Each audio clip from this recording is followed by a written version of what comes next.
going is I think Hamzat has the edge striking. He's just more fundamental. And I think so. I think he puts his hand on Duplessis' face more. And I think at the end of the day, Hamzat's a better wrestler, which translates to him being on top of Duplessis and giving him a good old pound. Do you think he finishes? I don't know if it's very hard to finish him like that. I don't think he beats him in the decision. Really? Because you think if it goes by, If that goes 4-5, I don't know if he gasses, but I think he gets fucking tired. I don't know if he's going to pass and give up, but I think I can see. Here's my thing. I'm not picking a winner. I do not know. I think it's the greatest middleweight fight we've had in a long time in ages. I do not know. But you did see Hamzat with your own eyes. Yeah, you were very impressed. Of course, but DDP's super impressive too. So I think I could see Hamzat definitely win the first round, but DDP's just so durable. He's not going away, but he's getting taken down, but get back to his feet. And there's that for like 2 rounds, and the third round starts to slow down, and DDP's like, let's ride. He starts to stay on the outside, and I think DDP gets a takedown in the fourth, and then the fifth he can finish. So if Hamzat is the toughest fighter ever in the first round. Yeah, he's a fucking Chechnyan tsunami, and he goes in there that first round like he's done to so many guys, and fucking does what he did with Robert Whittaker. Gets him down, and breaks his face. Whittaker is a monster, and just took him down, took his back, and sunk that choke in. DDP beat the fucking him. That's the thing. So the question is, we've seen Hamzat with smaller guys just get on top of their back and just run. We've seen with smaller guys struggle. Well, you're saying Kamara was at 85. Yeah. Let's not forget Kamara is also a champion and amazing. But with older, 2 bad knees, older, smaller, and then Gilbert Burns was at 70. I know, and he struggled with both of them. Yeah. That's true. Here's the other thing I would say. I think what you're going to see is Hamzat take DDP down. I think what you're going to see is Hamzat on DDP's back. So then so then let's say DDP stands up. Does it take more energy to ride someone's back, or does it take more energy to stand up when somebody's on your back? Because Hamzat's going to have to shoot to get right back. So he can do that over 5 rounds. That's a lot. It's a tough one. I think Hamzat can also, if he wins the first 3 rounds, which I think is very possible with his takedowns, his top control, his striking, I think he can ride the last 2 rounds out. He can kind of ride them out. He can wrestle. They can wrestle to a stalemate. They can be against the cage. There's clinch. It's dirty boxing. But I think that you're going to ultimately see Hamzat grind it out into a decision. That's what I think. No, I know. I think it's going to be, and I think the last moments of that, so I mean, it's not going to be against the cage. I mean, it's not going to be exciting. It very well may be just not very exciting because, again, you have to look at as good as DDP is, his strength is also when he finishes, dude, he's on top. He's using his strength. We did it to Adesanya. DDP's jiu-jitsu is good, but he's a smasher. He's just a hammer. But he's a hammer 1 through 5. He's a hammer 1 through 5 because I think he's got some special wind that Cain Velasquez cardio shit monster. Okay, and that is to me that's the craziest weapon. And this is the best weapon. Yeah, it's the best weapon. Which I would not bet against that weapon because I don't think Hamzat has that. You don't think he has that kind of not in the fourth and fifth. And DDP's experience, championship rounds, one with some of the best guys. And if you look at DDP's history, like matchup wise, there's not a single guy where you go, oh, DDP has better striking. There's not. Is he? Why? Because he's way better striking. Yeah. No, I know. Way better striking. I know. Robert Whittaker, way better striking. Isn't that crazy? Keep going. I know. Derek Brunson, better striking. Derek Till, way better striking. Brad Tavares, way better striking. God, me. Yeah, his main. No, you play a dangerous game betting against DDP. You play a dangerous game. He's an underdog too. Oh my God, Sean is so angry. That Callan will not hang out with him. What happens if I just do anything? Kind of like, Everything gotta be playing golf, wouldn't mind that. Because the way you shot after that, you're like, oh, you could tell earlier, like on the show, like your shop, I'm like, hey, what are you doing this weekend? Want to finally hang out? Since we've been in Texas for like 2 months and haven't hung out once, we're watching the UFC fight together. We're doing fighting music, Cal, and I'm like, no, man, I just stand up every weekend, but this weekend I'm going to go hang out with my dad. Shop just eating like, why would you eat up with me? I got no friends in Texas. Right, it's Cal to blow it along. Any reason not to be around to hang out with Shop. Shop can't get to hang out with Shop has no friends. So let's say the rules as follows. Now I want to point out, let's say the rules as follows. Brother, It's Shop's brother. let's say they that's what to say. Remember, I think Shop's brother. he's just saying like Shop's I didn't slaughter himself. Let's say Moses come along and say he did slaughter himself. Just keep blowing off Shop. Because To hang out with him. Why would Cal once there's no K-Fell, there's no other definition. Why not? Because other definitions come from the back of K-Fell. So therefore, it goes that I'm up for the race. pushing him He's liable to get to it. hang out. Accepts himself Cal from just K-Fell. keeps having to make up new excuses not to. Girl, we're doing wedding, or hanging out with my dad, and even Shop sitting there questioning, like, really? Honestly, you must be thinking with your dad, with that deal, stepfather, dad. It's even better than I'm looking at his son. Shop's not even buying, but It's true. truly it's sad for Papa. When it comes Let to me know your thoughts. like whatever we need to do to get a person on the right path, do it. Even though again, even if children less than sincere, his admission is only motivated because he realizes now he's choosing to do the less stuff too. Because either admit that you stole and really Heb je een hoofd vol ideeën? Deel ze met de wereld. Maak het jezelf makkelijk. Bouw je website met Strato. De AI-tools van Strato helpen je met design, teksten en afbeeldingen. En je eigen domeinnaam en persoonlijke e-mailadres zijn zelfs blijvend inbegrepen. Waar wacht je nog op? Ga aan de slag met je eigen website en start de eerste maand gratis op strato.nl. I'm gonna say, hey, that's sure they go. They buy my apps. They say, where is my apps? I don't know. Hey, so what's the last other than the second? Shavuos. Like it's paid by the cops, the window rolls down.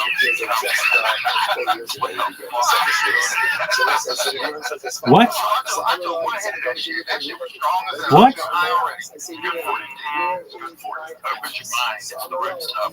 What? Yeah, there's some talk about Trump legalizing marijuana now. It kind of feels like it is legal. Well, it's so stupid. It's so, I can't believe we're still dealing with this. I mean, I would have thought by the time I just turned 58, I would have thought by the time I'm 58, we would have figured this out. Can I tell you, when I ate my ulcerative colitis, it was like a real slow my ass. After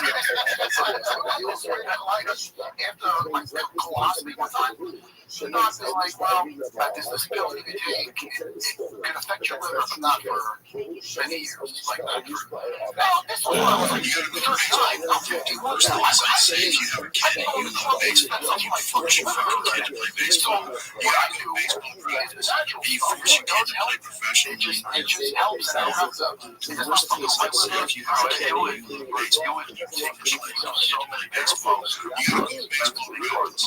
You force your kid to play professionally. You know, which that was like, see, if you have a kid and you never play baseball, and you force your fucking kid to play baseball, you gotta take baseball regardless. If you force your kid to play professionally, you know, the worst thing is like, say, if you have a kid and you love baseball, and you force your fucking kid to play baseball. The real big problem is who's selling a kid to play professionally. The cartel. Now, some fucking kid baseball, I'm sorry, but this guy named John Doris baseball podcast before was a game board. He wrote a book on his skateboard in California. For 6 years, he's like, you left the woods, left me out of the basement. Okay, you can't run a fucking cartel roll-up in the middle of the national forest. And then you realize, oh no, this is what they do. They go deep into the woods and public land, and they set up a roll-up, and they got fucking TKs. They got, Virgin Mary photos when they pray to at night. It's crazy. Like full-on campsite filled with cartel members. They started turning into a tactical team. This guy had to get Belgian mountain laws, bulletproof vests, they get shoot out these cartels in the middle of the woods like the side of the park right now. No shit. Here's fish stories. How'd you get this one? No. There's like getting shoot out. Because they take it away from cartels. So when California made their laws where you have legalized recreational marijuana, what they also did was if you grow it illegally, it's only misdemeanor. So cartels just grow, and it's a misdemeanor. If they catch people that are illegals, then they don't do shit. So it's a perfect spawning ground for cartel roll-ups. Which you say, time this year, a couple of years back, you would say that it was as much as 80% of the marijuana, I think, that was the number, in the country, in places where it's illegal, is coming from the people. And they're using all these crazy pesticides and herbicides, it's fucking super toxic shit. Shit's an outlaw that forms in America, but they infect your kids, so they're using it. So you're getting this weed that's infected with these pesticides. And there's no rules, man. It's illegal weed. If they had it legal, you could have inspectors. You could check the fucking farms and the factories. It'd be just like alcohol. Alcohol was illegal. We don't be drinking moonshine. No one would, fucking nice glass of wine. Drinking fucking straight up alcohol, nasty shit. Because that's all that's available. And that's what people are doing right now. They don't. It empowers the people that are criminal websites for the money. Artificial affected by big pharma. We all have seen their and they're worried about it. I think the alcohol people are worried more. The alcohol people got us twice. They were fighting the members. Bud Light became a sponsor years later. How long is the prohibition last? Prohibition on alcohol, that's a good point. I think it was 10 years. Was it 10 years? It's been a rough fucking 10 years. Bro, that's trying to be crazy. Yeah. Joe Rogan is officially done with Brendan Schaub. So he did an MMA podcast, pretty much like a fight companion. No Schaub, and every time he does like a show with a circle of his friends, it's Ari, Shane, Mark Norman, no Papa. So Rogan is officially done with Schaub. The saddest thing is Schaub moved to Austin, Texas. Schaub is literally like 5 minutes from this studio and could easily go there. The saddest thing is Brian Callen was because Joe Rogan offered a residency at his company. You're going from a state where you were exempt to where you were exempt. Brendan Schaub followed From exempt to liability. because he wasn't going to let another co-host see him. Like, so, right now, Schaub is sitting in Austin. So if you want to hide it, Callen is doing spots at the Comedy Mothership every night and not bringing Bob again. No, Schaub can't even get into the Comedy Mothership. Someone pointed out in my comment, Joe Rogan told Callen not to bring Schaub within 500 feet. But now, Rogan is doing an MMA podcast without Schaub. Schaub is doing one with Jesse on Fire. And Jesse on Fire is not doing Schaub a favor. Jesse on Fire is way bigger than Schaub. But it's pretty obvious. That Joe Rogan. Super liability. That's when there is liability for the show. I don't It's think like so a very simple. Nary are we ever going to for sure something shop on is when Rogan I again. think the show you are seeking to accept It'll be because Rogan's going to have on Ryan Callen. Ryan Callen. Although I highly even doubt that. Because remember, Shab is being sued now for fraud, for conspiracy. Let's not forget, Shab is being and whistleblowers involved and everything. So, I mean, Rogan is pretty much and Rogan started out this whole thing talking about what's Trump doing, legalize marijuana. Shop just went on a rant about how Trump legalized marijuana. Because I think that was Shop who was shot at Rogan, because Rogan won't pick up his phone I'm pretty sure Rogan's done it. That's how Rogan does it. Go out and see Rogan. See Rogan was like, hey, I thought me and Joe Rogan were buddies, and then he just cut me off and doesn't respond to any of my texts. Have me on the show again. That's how Rogan does it. And that's what's been done about Rogan issue. So what shop got that? He moved to Austin, Texas, where Joe Rogan is king, and Joe Rogan is done with it. And him and his wife are missing out. His wife is just in LA. Doesn't have to be let me know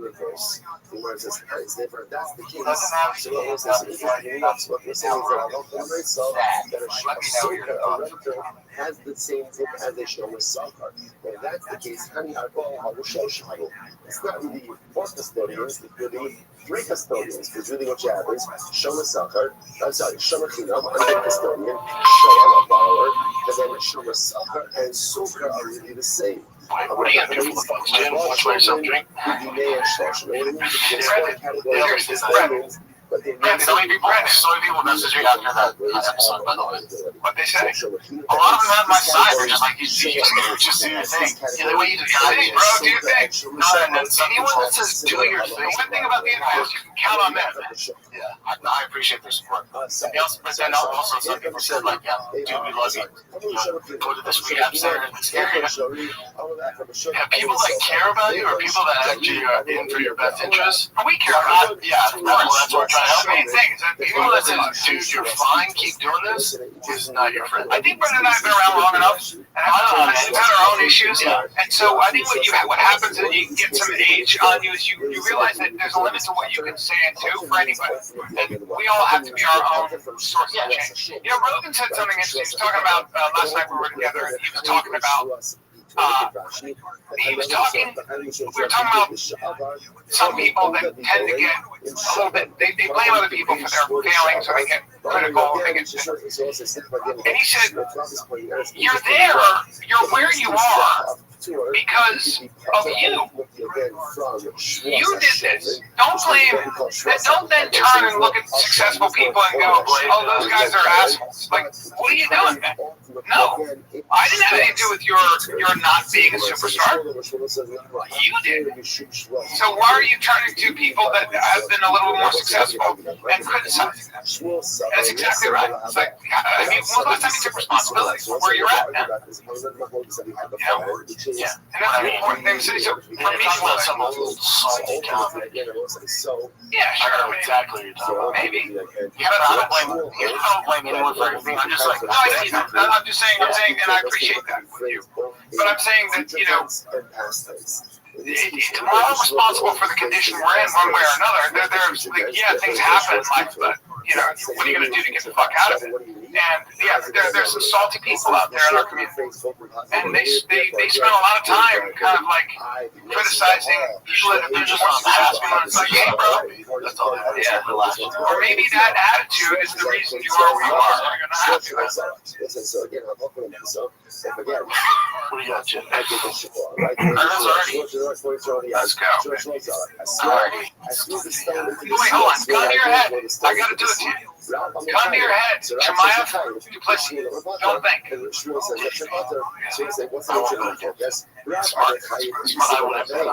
if I was, DDP's at plus 200, so it's not a bad way to make money. Yeah. Then Murphy's also a dog too, so I parlay the dogs just because they're dogs. Now if Hobbs on peak over the dogs, I bet on them. Like I can't tell you how it goes. I don't know. Usually I talk shit. How about Paige, Kennedy? I'll take Paige. There's 42. It's 41, yeah. 40 rugby. Just tough. Alright, you guys have thoughts on this? I am choosing to swear of my own volition. So a federal judge rejects Trump's request to unseal secret electoral documents. Yeah, well, so here's my thoughts on this. People say, well, they're not unsealing this stuff. They can't unseal it. Here's why. Because there are people in those documents, especially underage, that when they were underage, and it's not you're not legally allowed to expose a child who's been raped or sexually assaulted or whatever it is. There are privacy issues here that are in place for a very good reason, right? So part of this is the reason that you can't just unseal the whole indictment and document is because the people that are in those claims, in those complaints, don't want their privacy violated. There's a whole thing that you're not allowed to do.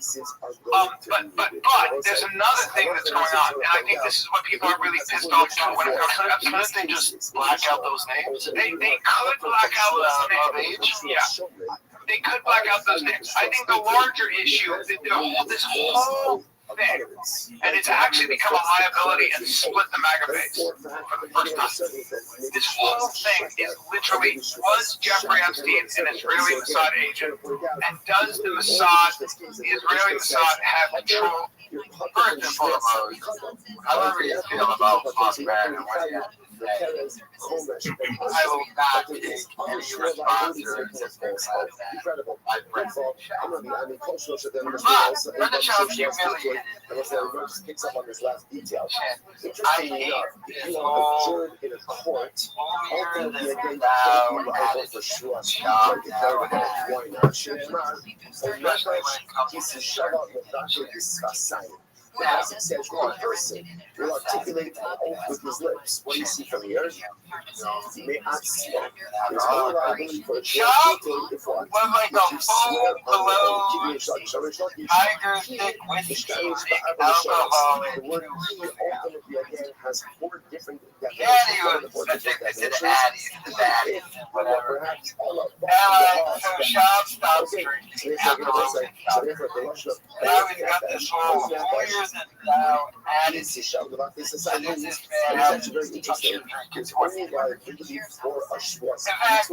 he was showing up to work with Trump all day in podcasts. Somehow, alcohol Shop even left him. Doesn't make a difference if it's fault. You don't know why, but and that's what ties into this. So that's why this case is here. Even if you're not for trust, will be tied for trust to it. Incredible. But let's also say, I'm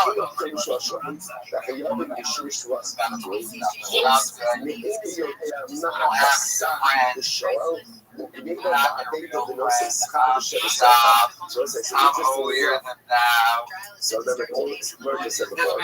So all these cases feel if you're happy for the Shuas children, you will be tied for Shuas except for But the fact that it didn't except for the case of, I don't know what you're talking about, in the case of the show, right? You had your own And ultimately, again, in the case of Geneva, I think that that you don't know more.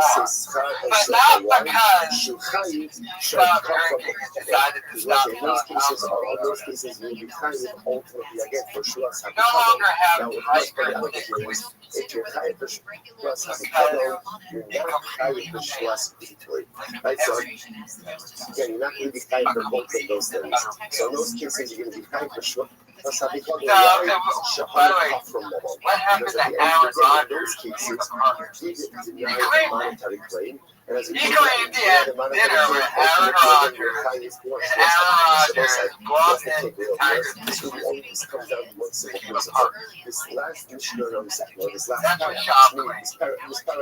like this last parable over here, in the second teaches us a simple principle. We're introduced over here to now Shabbos Shvus HaKechadon, or Shvus HaShomer, where halach elements, again, I deposited an item with one of the four shomer. For the four shomer, shomer hero, shomer sacha, shomer shoel. Why do you think he's been having a truck giveaway for three categories? 6 months now? That Because no one's buying and it. shomer sacha really have the same type of rivalry. There are distinctions, but that's not He's going to give the truck away to a buddy. shomer and halach elements. But you're allowed to enter your contest for free, by the way. We're talking about cases where I would like some clarification of this claim. He swears cycling and it turns out that he's lying. Is there liability? What does it depend on? Or it comes down to one simple thing. I'm sober now. I'll walk around punching responsibility or not. If it Wow, then halakha mice again, he is chayiv. Chayiv for trust Hashem, right? I'm sure someone. What is he chayiv for? Again, Karen, he's a Homesh additional fifth, and ultimately Karban Hashem. But that's his liability. If he made a false oath, but it turns out that the false oath didn't save him any money, didn't do anything for him financially, then what? He is potter. But it turns out that when he's potter, he's potter on Shua shoulders. But what is he chayiv for? I'm so tired right now. Why would I just had our Hey, from what? Doing nothing? I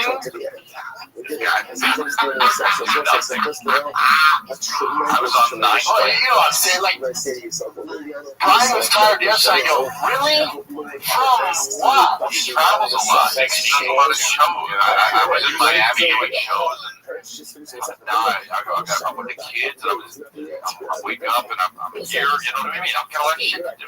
Dude, I had a doctor's appointment. Wolf had a doctor's appointment this week. You know, so we get here like 8:30 a.m. You know, and then this is crazy. I had to do an update of my car. You know, so I'm sitting in the parking lot, and I go, you know what? Let me just update it while we go into this doctor's appointment. I almost had to drive me here. You've already done this before. I know when it was like, I thought it usually takes like 2 weeks. We're going to be an hour. Shit just barely finished. So, you know. Hey, what are those, Kevin, what are those on your feet? Yeah, I've seen them do it, and I saw them on a guy's feet, and I go, those are unreal. And I took a picture because I wanted to get them. And then Kevin has them, and now I'm fully. Let me see for the camera. Those are so awesome. Yeah, those are so awesome. I'll tell you if they're cool. He's gonna show them. Okay, you gotta relax. He's taking them off. I'm so pissed. These are so on John's feet. On feet, they're better. Like, these are just. What are those? Oh, those are the JC Walkers, Jesus Christ Walkers. No.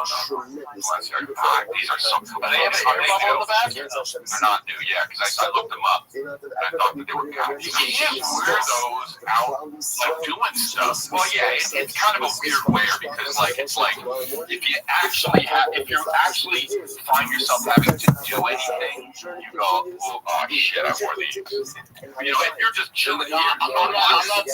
All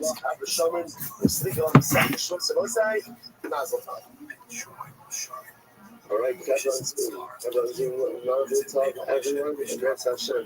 She resolved that to many accomplishments together. She resolved them into a covenant to serve.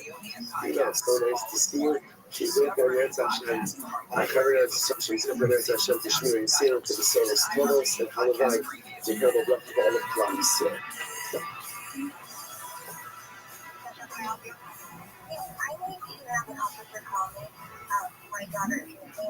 On July 24th, Fucking bitch. I was on vacation. I don't take fucking vacations. But I had to take a vacation. I got a wife and a child now, and I got to act like a fucking individual.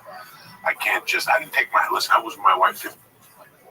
But the story of who killed her and how takes wild twists and turns. A second woman kidnapped. And then that's when he just like started basically yelling at me to start driving. He's like, I need to get out of here. He's like, I just killed somebody. A dramatic Alright, carjacking. This episode is brought to you by ExpressVPN. Let us begin. Begin by thanking all of our sponsors for this one issue. To thank our annual Commodore sponsor, Until Soon Mishpachim. For dedicating all the Shemot Roshos this year in the schus of the Surah Savos for Ad Yisrael. Our Commodore sponsors are Lord Stephen Amalin, who is called the Stephen Karizin, loving Steve's mother, Doris Zin, and one of us who saw Yours from the Hop on the occasion for 50 years. Thank you for the merit of our Commodore, all of the Nishamos Lav and Aliyah. The families in the Kama, all those who forced to have them together. We call Chol Yisrael first, not to Shemir Hashem, bring our hostages home to Shalom and the call of Shalom, our holy soldiers to be successful. The Chol of Masay Yedehem, to shower Shmir, the protection and providence upon our brothers and sisters in Eretz Yisrael. And then we result in Eretz Hashem to a week of the Soros Tovos and decisive victories. But so with that, let us be agreed about a lot to do today. So today's daf is yes, it's Zion, it's not. Today's daf is Memchas 48. We're not picking up the Eretz Hashem on Mem Zion on the days. We're going to move today 47b, and we are picking up 2, 4, 6, 8, 10, 12 lines down from the top. So we'll say so again, we ended up yesterday with a beautiful illusion, a beautiful heartbreaking, an incredible illusion to Chidmar down to Sis Parashah. Then again, the Gemara puts another piece of Agadic interpretation by Shimon ben Tarfon. Hanar Agadol, Nahar Pras. So ultimately, again, it's the large river, the Euphrates. So let's say, so interesting enough, what's bothering the Gemara in this statement is the Euphrates is out of the other. Well, let's see Rashi actually for just a moment. So before we get to Rashi, so Shimon, the entire phone Omer. This episode is brought to you by ExpressVPN. More when you touch someone who's been anointed with oil, you yourself. For a limited time, get any pizza with any toppings for just $9.99 online. Only at Domino's. In Nagata the Mashuach B'Sheret, that Mashuach B'Negiyaso. If you touch someone with anointed oil, you also become oily as a result of that contact. Kilomar, Ras, who cut on Mishalosh Naros, Shehu Manui Etzlam. So as I say, interestingly enough, remember again, the Torah outlines over here 3 different rivers. Right? And ultimately, again, the Pras is the smallest of the 3. The Hanar HaNavi, it's 4 rivers, and Pras is the 4th one, and Pras is... This episode is brought to you by Upstart. More on that later. Let's get into the do. But before we do, I want to tell you, and I apologize for this, it's not something I really wanted to do, but Phoenix, I'm not going to be there this weekend with everything going on, with all the announcements from the CDC, with all the announcements from the DOH. So what's the shock with that? Alderson. Over 140 years of Canadian craftsmanship. You're watching The Honeydew with Ryan Sinclair at your mom's house.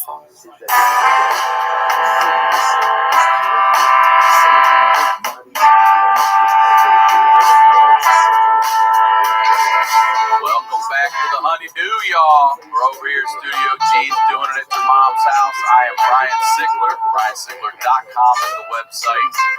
First of all, I want to say I did something I never do, or I rarely do. I did this in the comments last week to see you all shit on my hair, and you guys were so fucking nice. I couldn't believe how kind you were, and I went and took some clippers on this and just trimmed it up a little bit, and I'm going to grow it back. I'll find a happy medium. I appreciate y'all liking that long hair.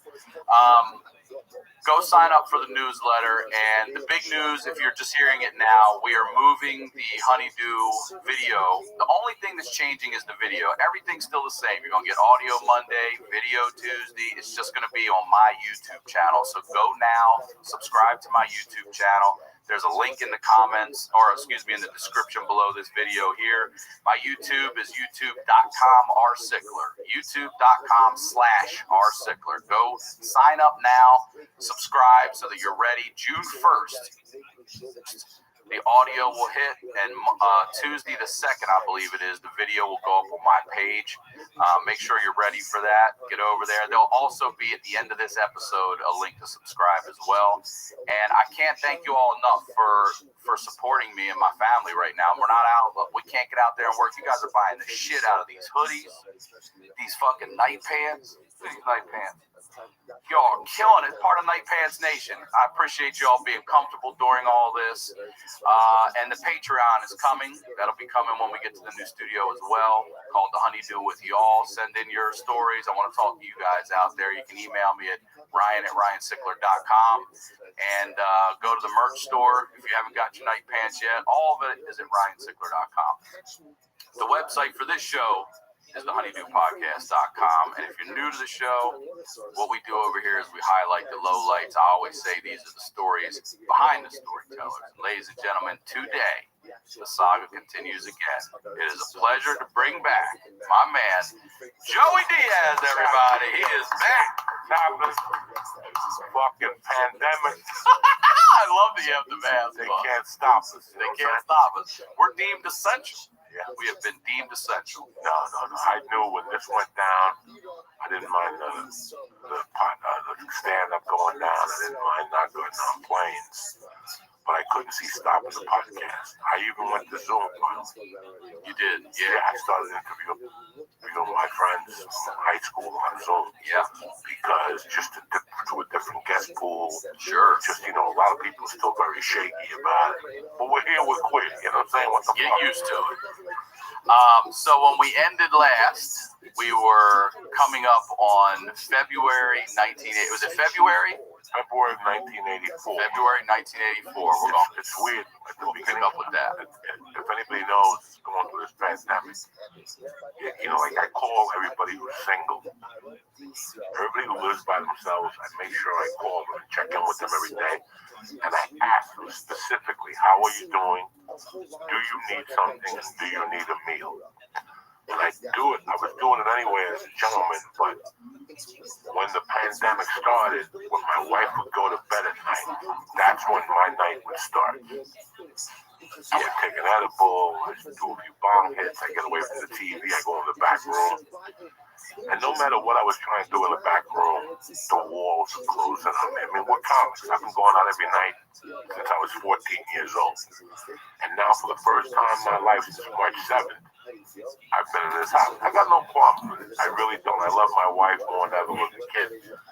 It's those last 3 to 4 hours at night that really give me a psychological beat. And on March 23rd, I pretty much had a nervous breakdown where I was on the floor, body sweats, the whole fucking thing. And I had to get up and go inside and wake my wife up, tell her what I was going through, and she was like, this whole thing, this pandemic got to your psyche. You start having weird dreams. People having more vivid dreams. Anyway, the point of the story that the fucking mental whatever came about, the mental breakdown came about this part of my life. 1984 was the toughest year of my life ever. Because I had to come to a reality.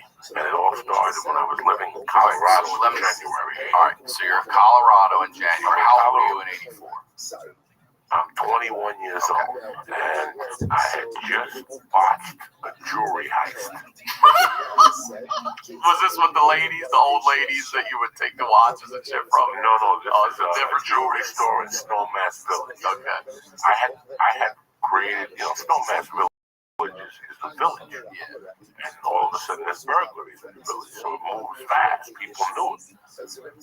But I was hitting drug dealers, so it really wasn't getting out there as much. But inside is my people. Then I had 3 drinks on Christmas Eve, and I fucking just destroyed the mall. I broke into 3 malls, and then what do you mean? It was terrible. I broke into 3 businesses in the mall. You the mall, you got into the mall? The mall's an outdoor mall. Oh, okay. I just went to the doors and ripped them off the fucking hinges. And went in and took whatever was in the register, $88 because I was a jerk off, you know. And then I had calmed down for a while. That really alerted the cops. Well, yeah. Somebody broke into 3 businesses on Christmas Eve. What type of person breaks into a business? So big behind that And thing. Christmas Eve.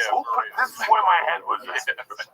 And it was every time I drank Southern Comfort and orange juice, it made me steal. Every time I drank Southern Comfort and orange juice, I had like 3 or 4 of those. I'm like, I gotta go rob somebody. And I would just walk around the mall and, you know, they had all these like skiers. People would leave skis out. I clipped the skis. Yes. Oh yeah, I was just on a fucking thief roll, you know. And then I said, let me calm down. I think I did one more drug once in Aspen to get me out of Snowman's Village. But this jewelry store was so fucking appealing. I mean, they didn't put anything in the safe at night. When you go into a jewelry store, they take everything at night and put it into a safe. This guy would just leave it out in the glass. So I kept walking by them and one day I'm going to break into this fucking place, you know. Is it part of the outdoor mall? It's part of the outdoor mall upstairs. Next to a place that was called a cheese shop that I had robbed twice. All right? Like, I robbed them Labor Day weekend, I robbed them. Like, the holidays, huh? Labor Day weekend, I was walking around, it was by the pool in front of me. And I'm walking around the mall looking for something to eat. And there's a back balcony where people go smoke. And I'm walking on the back balcony smoking a joint. And I go, you know what? I go for a cheese sandwich. I like grilled cheese sandwich, like tomato soup. So I go for the door, and the door's open. Hello? Anybody in here? Nothing. But the office door was wide open, and there was a deposit bag. Like, you couldn't write this. I mean, you couldn't write this. Even I probably would write it. Any fucking moron. If you're going to be that stupid, I'm going to rob you. Yeah. So I went, I put it under my jacket. I stayed up there, talked to people with the fucking deposit bag. Like, you didn't just get out? No, I hit it right in my pants. Like, it was stick like a little bulge. I had like a little belly. I didn't talk to anybody. I was watching them playing like, what is that, volleyball, the girls.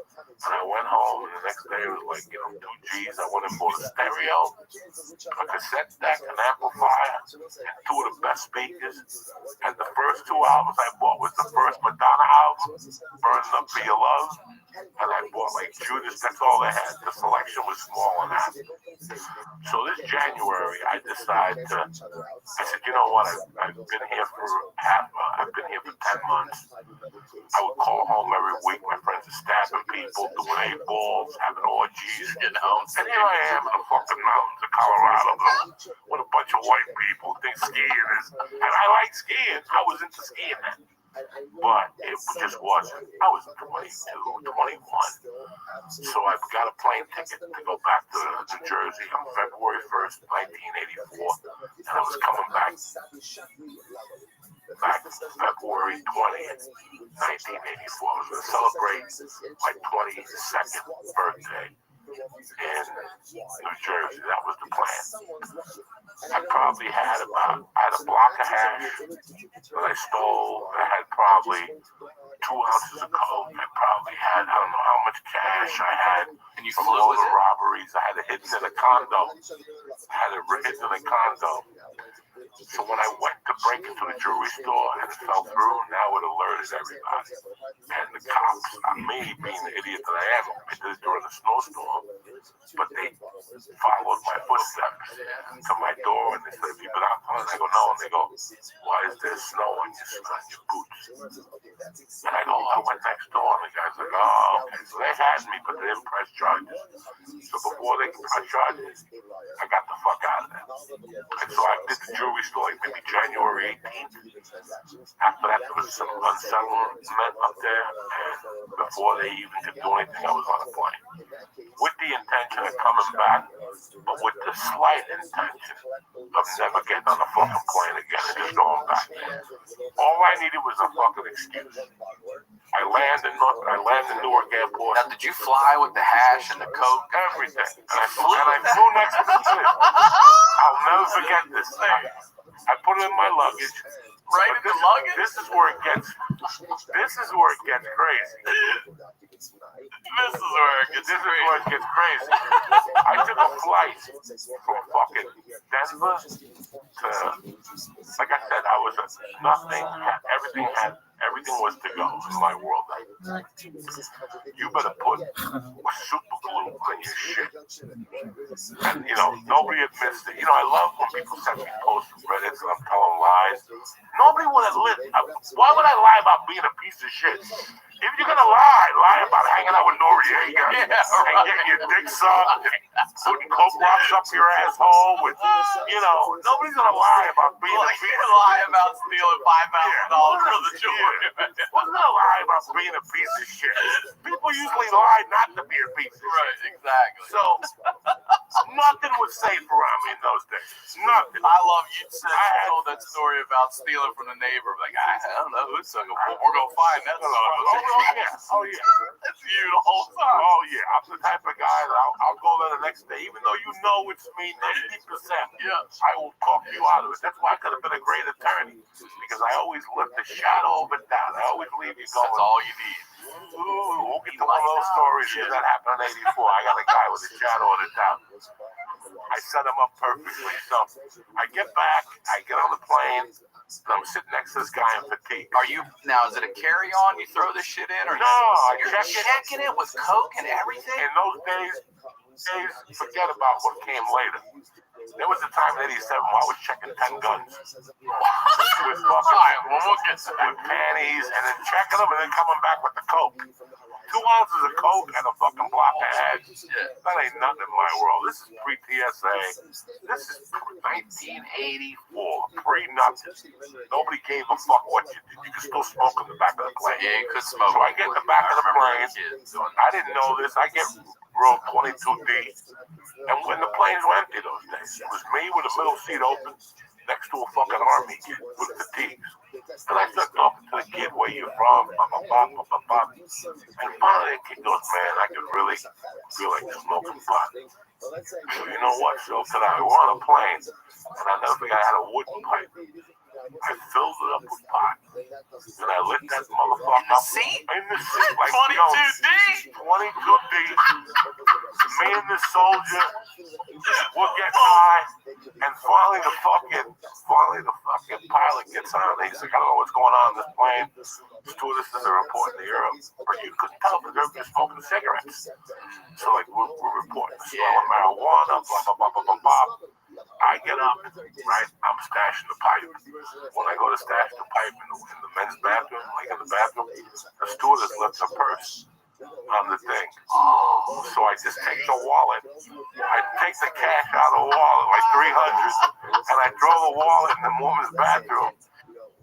And I'm just sitting there now, like, beep, we don't know what's going on this flight. First, somebody's smoking pot. Now the stewardess's wallet is missing and all this shit. Oh, it was hysterical. I call it WTS Airlines. So, I land in Newark.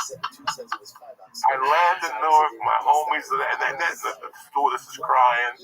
Now I feel guilty. Yeah, right. She's like, I was going to go to whatever. Fuck you. You weren't going nowhere. So, you're going back to Denver on the return flight. Going back to Denver. It's all over. God help me, please. So, I get off the fucking plane. My buddies are there waiting for me. They're nuttier than ever. They are out of control. They are like, it's like when you stop doing, like if you ever go to AA, if you go to a rehab, they tell you just because you're clean doesn't mean your addiction is still growing. When I got back, these guys, when we left, we were doing half grams. Go home by 2. They hadn't passed that stage in those 10 months I was gone. They were leaving the houses on Friday and not coming back till Monday. That was the status quo, just bringing comfortable clothes because we're going on a mission, Yeah. I get off the plane, they get me in the car, and we're smoking joints, we're doing bumps. It's 2 in the afternoon. I get in like at 2 in the afternoon. And right away they said to me, have you seen this movie called Scarface? And I go, no. And right there they went right night to see Coke. We didn't go home and unpack. Just drove to the We theater. were like 6 of us. Went to the 2 o'clock matinee. I'll tell you how packed it was. We couldn't sit together. And if you know anything about Scarface, Scarface came out December 25th. It was a Christmas movie. Nobody knows that. Nobody knows that. After your the day Nobody knows that. the day after you're breaking into malls. Nobody knows. But where I live, that movie hasn't hit yet. Scarface is only out in select. That was a Christmas movie? That was a Christmas movie, 83. And it came out to mixed reviews. People were walking out at the fucking premiere. They interviewed the chick from Dynasty. She's like, this is the worst movie I've ever seen. But it had a cult following. And it took off towards the end. In November, it was still in the movie theaters. Here it is, 2 o'clock, and we're sitting apart. We were blown away.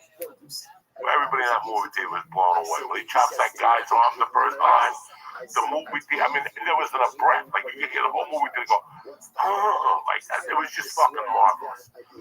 So from there, we went. I stayed with a girl and her family, and it was just gonna be a party for 2 weeks. Everybody knew I was in town. Get the Coke ready, get the Quaaludes ready. It's gonna be a party. And that's exactly what it became. I stayed with this girl and her family, and then her brother sold Coke. He's a trooper down in San Diego. He used to sell Coke. And one night I got into the bag and I stole a gram. And he accused me, and me and him got into an argument. And then they asked me to leave, so I had to stay with another friend of mine, and they just happened to sell Coke. So I was in heaven. I lived with this family called the De Lorenzos, you know. But what happened? Let's get to we did the party, and my entire, like, I sold a block of hash. I had a bunch of jewelry that I'd stolen in Colorado that I got rid of. So I had all this cash. So I go, what the fuck am I gonna do? I go, I'm not gonna stay here with these guys. I mean, the first 2 weeks I was there, the earliest we went home was 6 in the morning. These guys were at it, no jobs. They weren't stealing, they were just hustling, you know, selling out to cocaine. But at that time they had blown up. Cocaine was something different now. So after this two-week party, I'm like, I don't know what I'm gonna do. How can I leave this? And there was this girl. There's always a girl. Always a girl. And I always had a crush on her. And it just so happened her and her boyfriend broke up. And I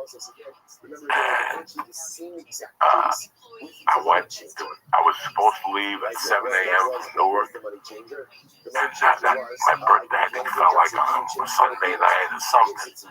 We went hard. We started in the afternoon. People were sweating. You know, we were doing coke. And that song came on by Shannon. Let the music play. Let the music play. Right? And Don't get away. It's 4 in the morning. I love that you know it's shit. Oh, it's 4 in the morning. I'm packed.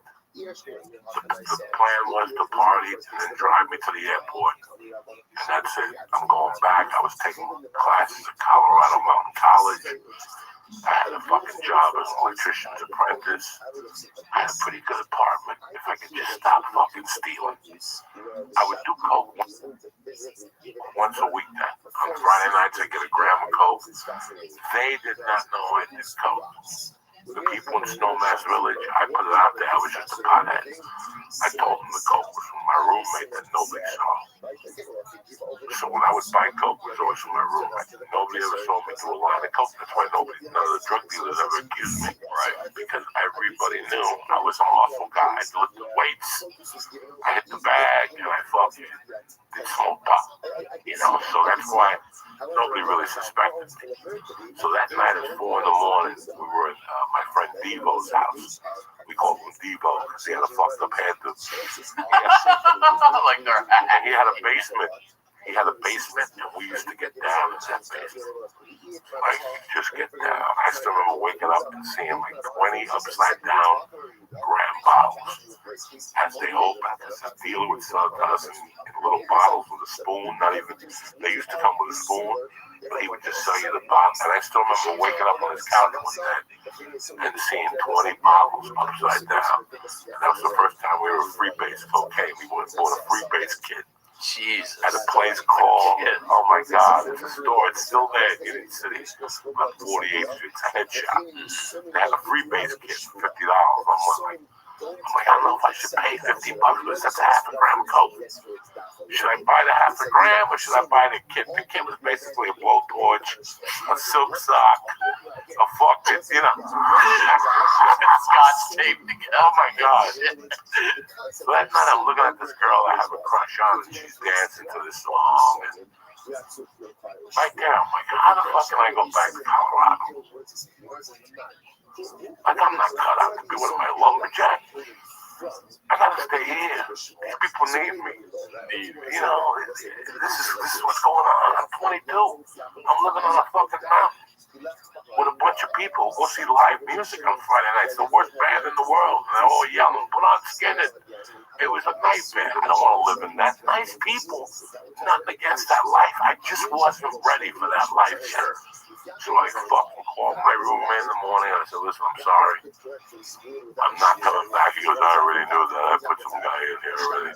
You fucking scumbag. He loved me. Me and him, he died about 8 years ago. And I still have his number in my phone. Yeah, he's my brother. He was my brother. So, the party eventually stopped. Now I'm staying here. What am I going to do?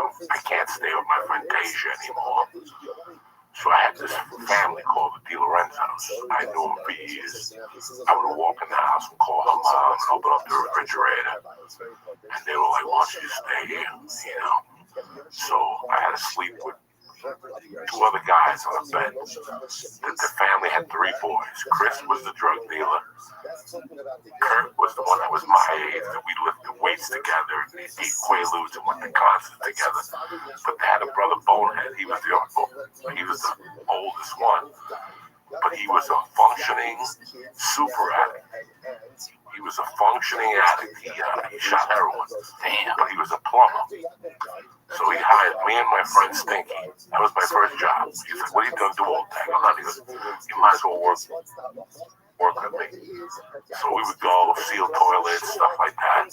But our main job was to get him beer. And then at lunchtime, no matter where we were, we would go to McSorley's Ale House by Washington Square Park. And we'd sit there and we'd have a bowl of chili to give you 3 mugs of beer for $1. And in the middle, he'd go, you guys want anything? Now, we weren't really even supposed to be slick. It was the fucking weirdest thing. I had known. I grew up with Bonehead, so I've been copping heroin with him for years. I would take a ride with him whenever, because I would go to Kurt's house to eat dinner. And then I would go, what are you guys going to do? And Kurt's like, I'm going to meet my girlfriend. Chris was too cool to hang out with me. So Bonehead would go, I'm taking a ride. You want to take a ride? And we go into like the fucking deepest corners of Brooklyn to get heroin. He would always buy me like pills. Hey, take this pill with this pill. Don't worry about it. You'll feel great. And then I would give him like, in those days when we would go to McSorley's, it was 8 Valiums for $10. So I would buy Valiums for the week. I would take a Valium with an amaretto and milk at night and pass out during the week. So his family was all connected. So they got me a job with the electrical union as a warehouse. I went to Hoboken first, trying to be an electrician. They didn't want to pay me to go into crawl spaces. So I went to her, and she's like, I'm the fucking whatever, the electrician's union. I get you into the warehouse as a stockman. So she got me a job over there. I stayed with them. Fucking just worked for the weekend, basically, like any other 22-year-old. You work all week. During the week, me and my buddies would take rides and smoke joints. And I took this job in the daytime, and I was doing okay. That girl I hooked up with her, we would hold hands every night and walk around a lake and rent the hotel room and fuck from time to time.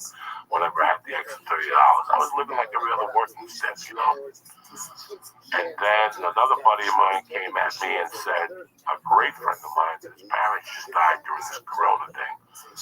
We're still friends. He came because I hung out with his younger brother. And me and his younger brother, when we were high school, we were stealing so much that we were giving him money. Keith was in college at Rutgers. So we would help him out from time to time. He got out, got a job at the Sheridan Center in New York City on 52nd and 7th. And one day he just called me and he goes, hey, dog, I got a job for you. You want to bartend for $12.52 an hour? It's a union bartending job. Absolutely. So I went there, I filled out the application, they go, you got the job, but you have to go across the street to the American Bartenders Institute. So I went to bartending school. So for all you losers that went to bartending school and didn't do anything with it, you got hope. I went to bartending school, right, for 2 weeks, fucking 6 to 10 o'clock at night, mixing drinks and shit. Then they promoted me to a bartender. I became a bartender, so I had 2 jobs. And they were union, huh? They were union. I never even heard of that. And I jumped on the what's the ones when you do the conference ones? When you're a regular bartender in the city, this is 1983. Oh, when you go do like the private events and stuff in the building. They had the private catering was $17.25 an hour. Man. 4 hours paid you whatever, and they always had an hour for overtime. So even if you work 3 hours, you got paid for 5. So I signed up for all. You know me, I'm a fucking hustler. I was broke. I'm a hustler. I'm fucking catering. I'm fucking bartending. I got this daytime job at an electrician's warehouse, and I'm banging this girl. And I'm living at Kurt's house. I'm giving her grocery money to mother. I get along with everybody. I'm doing blow. I'm fucking eating good. You know, no drug addiction yet. No nothing. I was still on the up and up. I was still a dirty thief, but I had it under control. I was going to give myself a second chance. I really was. I was like, man, I'm doing great. I'm bartending. I'm fucking doing this. But what do you do when you're 22 and you got 250 cash in your pocket at 1 in the morning in New York City? I would be let loose into 52nd and 7th, the heart of Manhattan, set loose at 1:15 a.m. with 200 in my pocket, and if the busboy brought me a gram of blow, that was me every night. So, for like the first month or 2, I had to go to work at 7. So I would just take the train home, the bus home like a fucking half a fag. Finally, I said, fuck this shit. Let me go see what the New York has to offer. New York was a complete different city. You walked into bars, people had cocaine on the table. In the 80s, it was fucking insane. And I'm like, what the fuck? And then I'm taking, I'm going out like Tuesday nights. Like one night a week I would go out, just have a beer and maybe talk to people. That turned into fucking, like I would get off at 1 and take the bus over and catch the last call in Jersey, and I'd see my friends. There'd be 50 of them doing blow. And then we'd go to a place called the Coat Factory, behind the Coat Factory, and we'd stay there till 6 o'clock. And after a couple months, I'm like, why am I taking this day job? I got this fucking day job. So I quit the fucking day job. Then Di Lorenzo asked me, I said, listen, Mr. Di Lorenzo's getting upset with you because we had turned the Di Lorenzo house into a circus. The Di Lorenzo house was a circus. It was a beautiful 3-storied house. The deaf grandmother lived downstairs. That's where all the coke and the scales were. Everything was hidden in the grandma's apartment. So if the cops came in, everything was downstairs. Kilos. The grandma. Kilos. Did she know? Not a clue. There's kilos and scales and shit. As long as you gambled for her, as long as you bought her a lotto ticket and put her Brooklyn number in, she didn't care what you did in that basement. She would just sit there and watch soap opera. And we'd be weighing fucking coke behind the curtain, saying fucking racial slurs and shit. She didn't give a fuck. And we could smoke dope in front of her because she couldn't smell it. She'd have a sense of smell. So we'd be weighing coke. 2 senses down. Yeah, so me, Kurt, and Chris would be weighing fucking coke.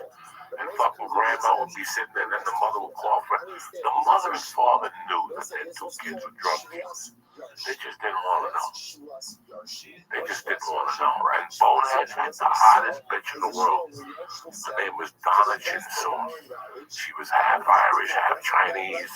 Moon and pussy, even back then. The bitch was 5'11". What do you want to do with little Chinese eyes, but Irish looking, white skin? Fuck it, she'd eat up Lucy Liu. Give me any fucking Chinese woman today, she'd eat her up, even back then. I just tried to find her on Facebook. She won't be my friend. And she still looks good. Because her and Chrissy would do fucking heroin and pass on the living room naked.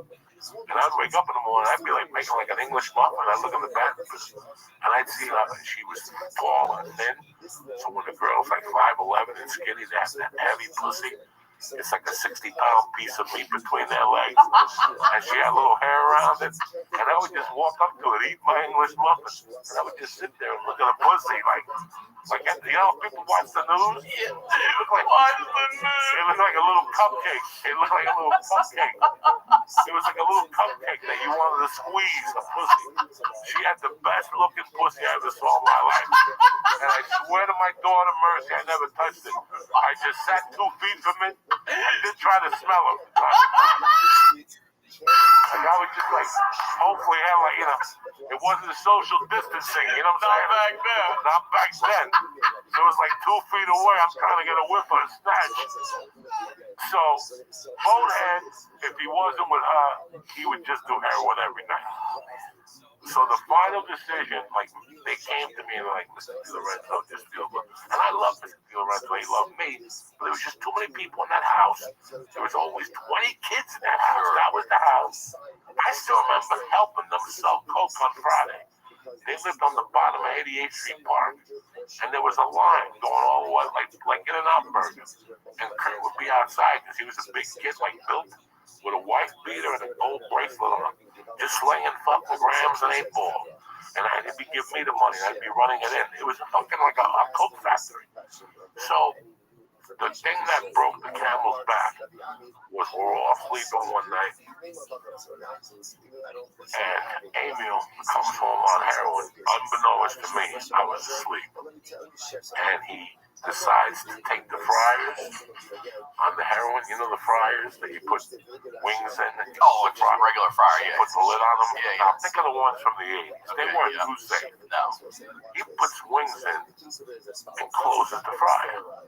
And I don't know nothing about it. So you gotta listen to my story here, people.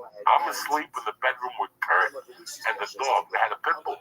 And he was asleep in the middle between me and Kurt. Try to move that motherfucker. Yeah, I've had it. His name was, oh my God. You know how he died? He bit into a refrigerator cord. He got electric. No. He just popped up in the air. Topaz. They were making him snort gunpowder and shit. This motherfucker, he had no future. I felt so bad for Topaz. They were shooting steroids at him, giving him blow. This guy bit the fucking refrigerator thing. It just went up like a fucking... No pass. It was like something about Mary. Then we had to bring the dog back like that. So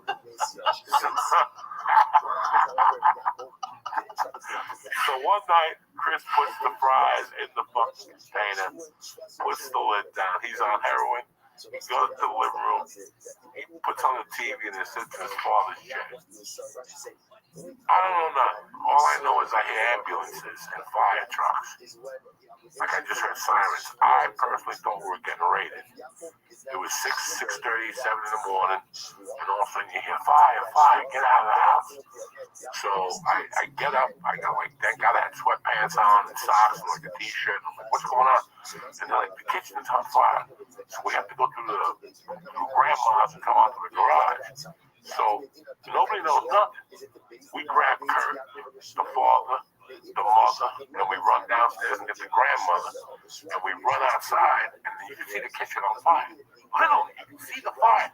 The fire department had to go over the kitchen and hit the fucking roof to let the heat out. Yep. So finally we're outside, and they're like, who the fuck, what happened? And people are like, we don't know. I mean, the fire trucks had come, noise, all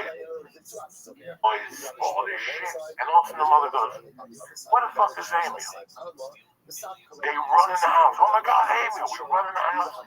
There's Amy on the couch, passed out. And they wake him up and he's like, what? Oh, my french fries ready. I swear to God. French fries. Yeah, they're right. The fire department came.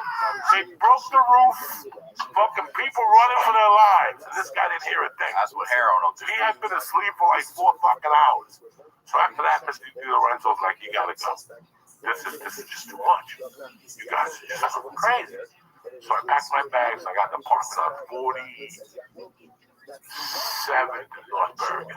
like this one bedroom studio, $400 a month. I moved in May 1st, maybe April 1st. Yeah, February, March. Yeah, April 1st. Like a month and a half. I stayed with Lorenzo.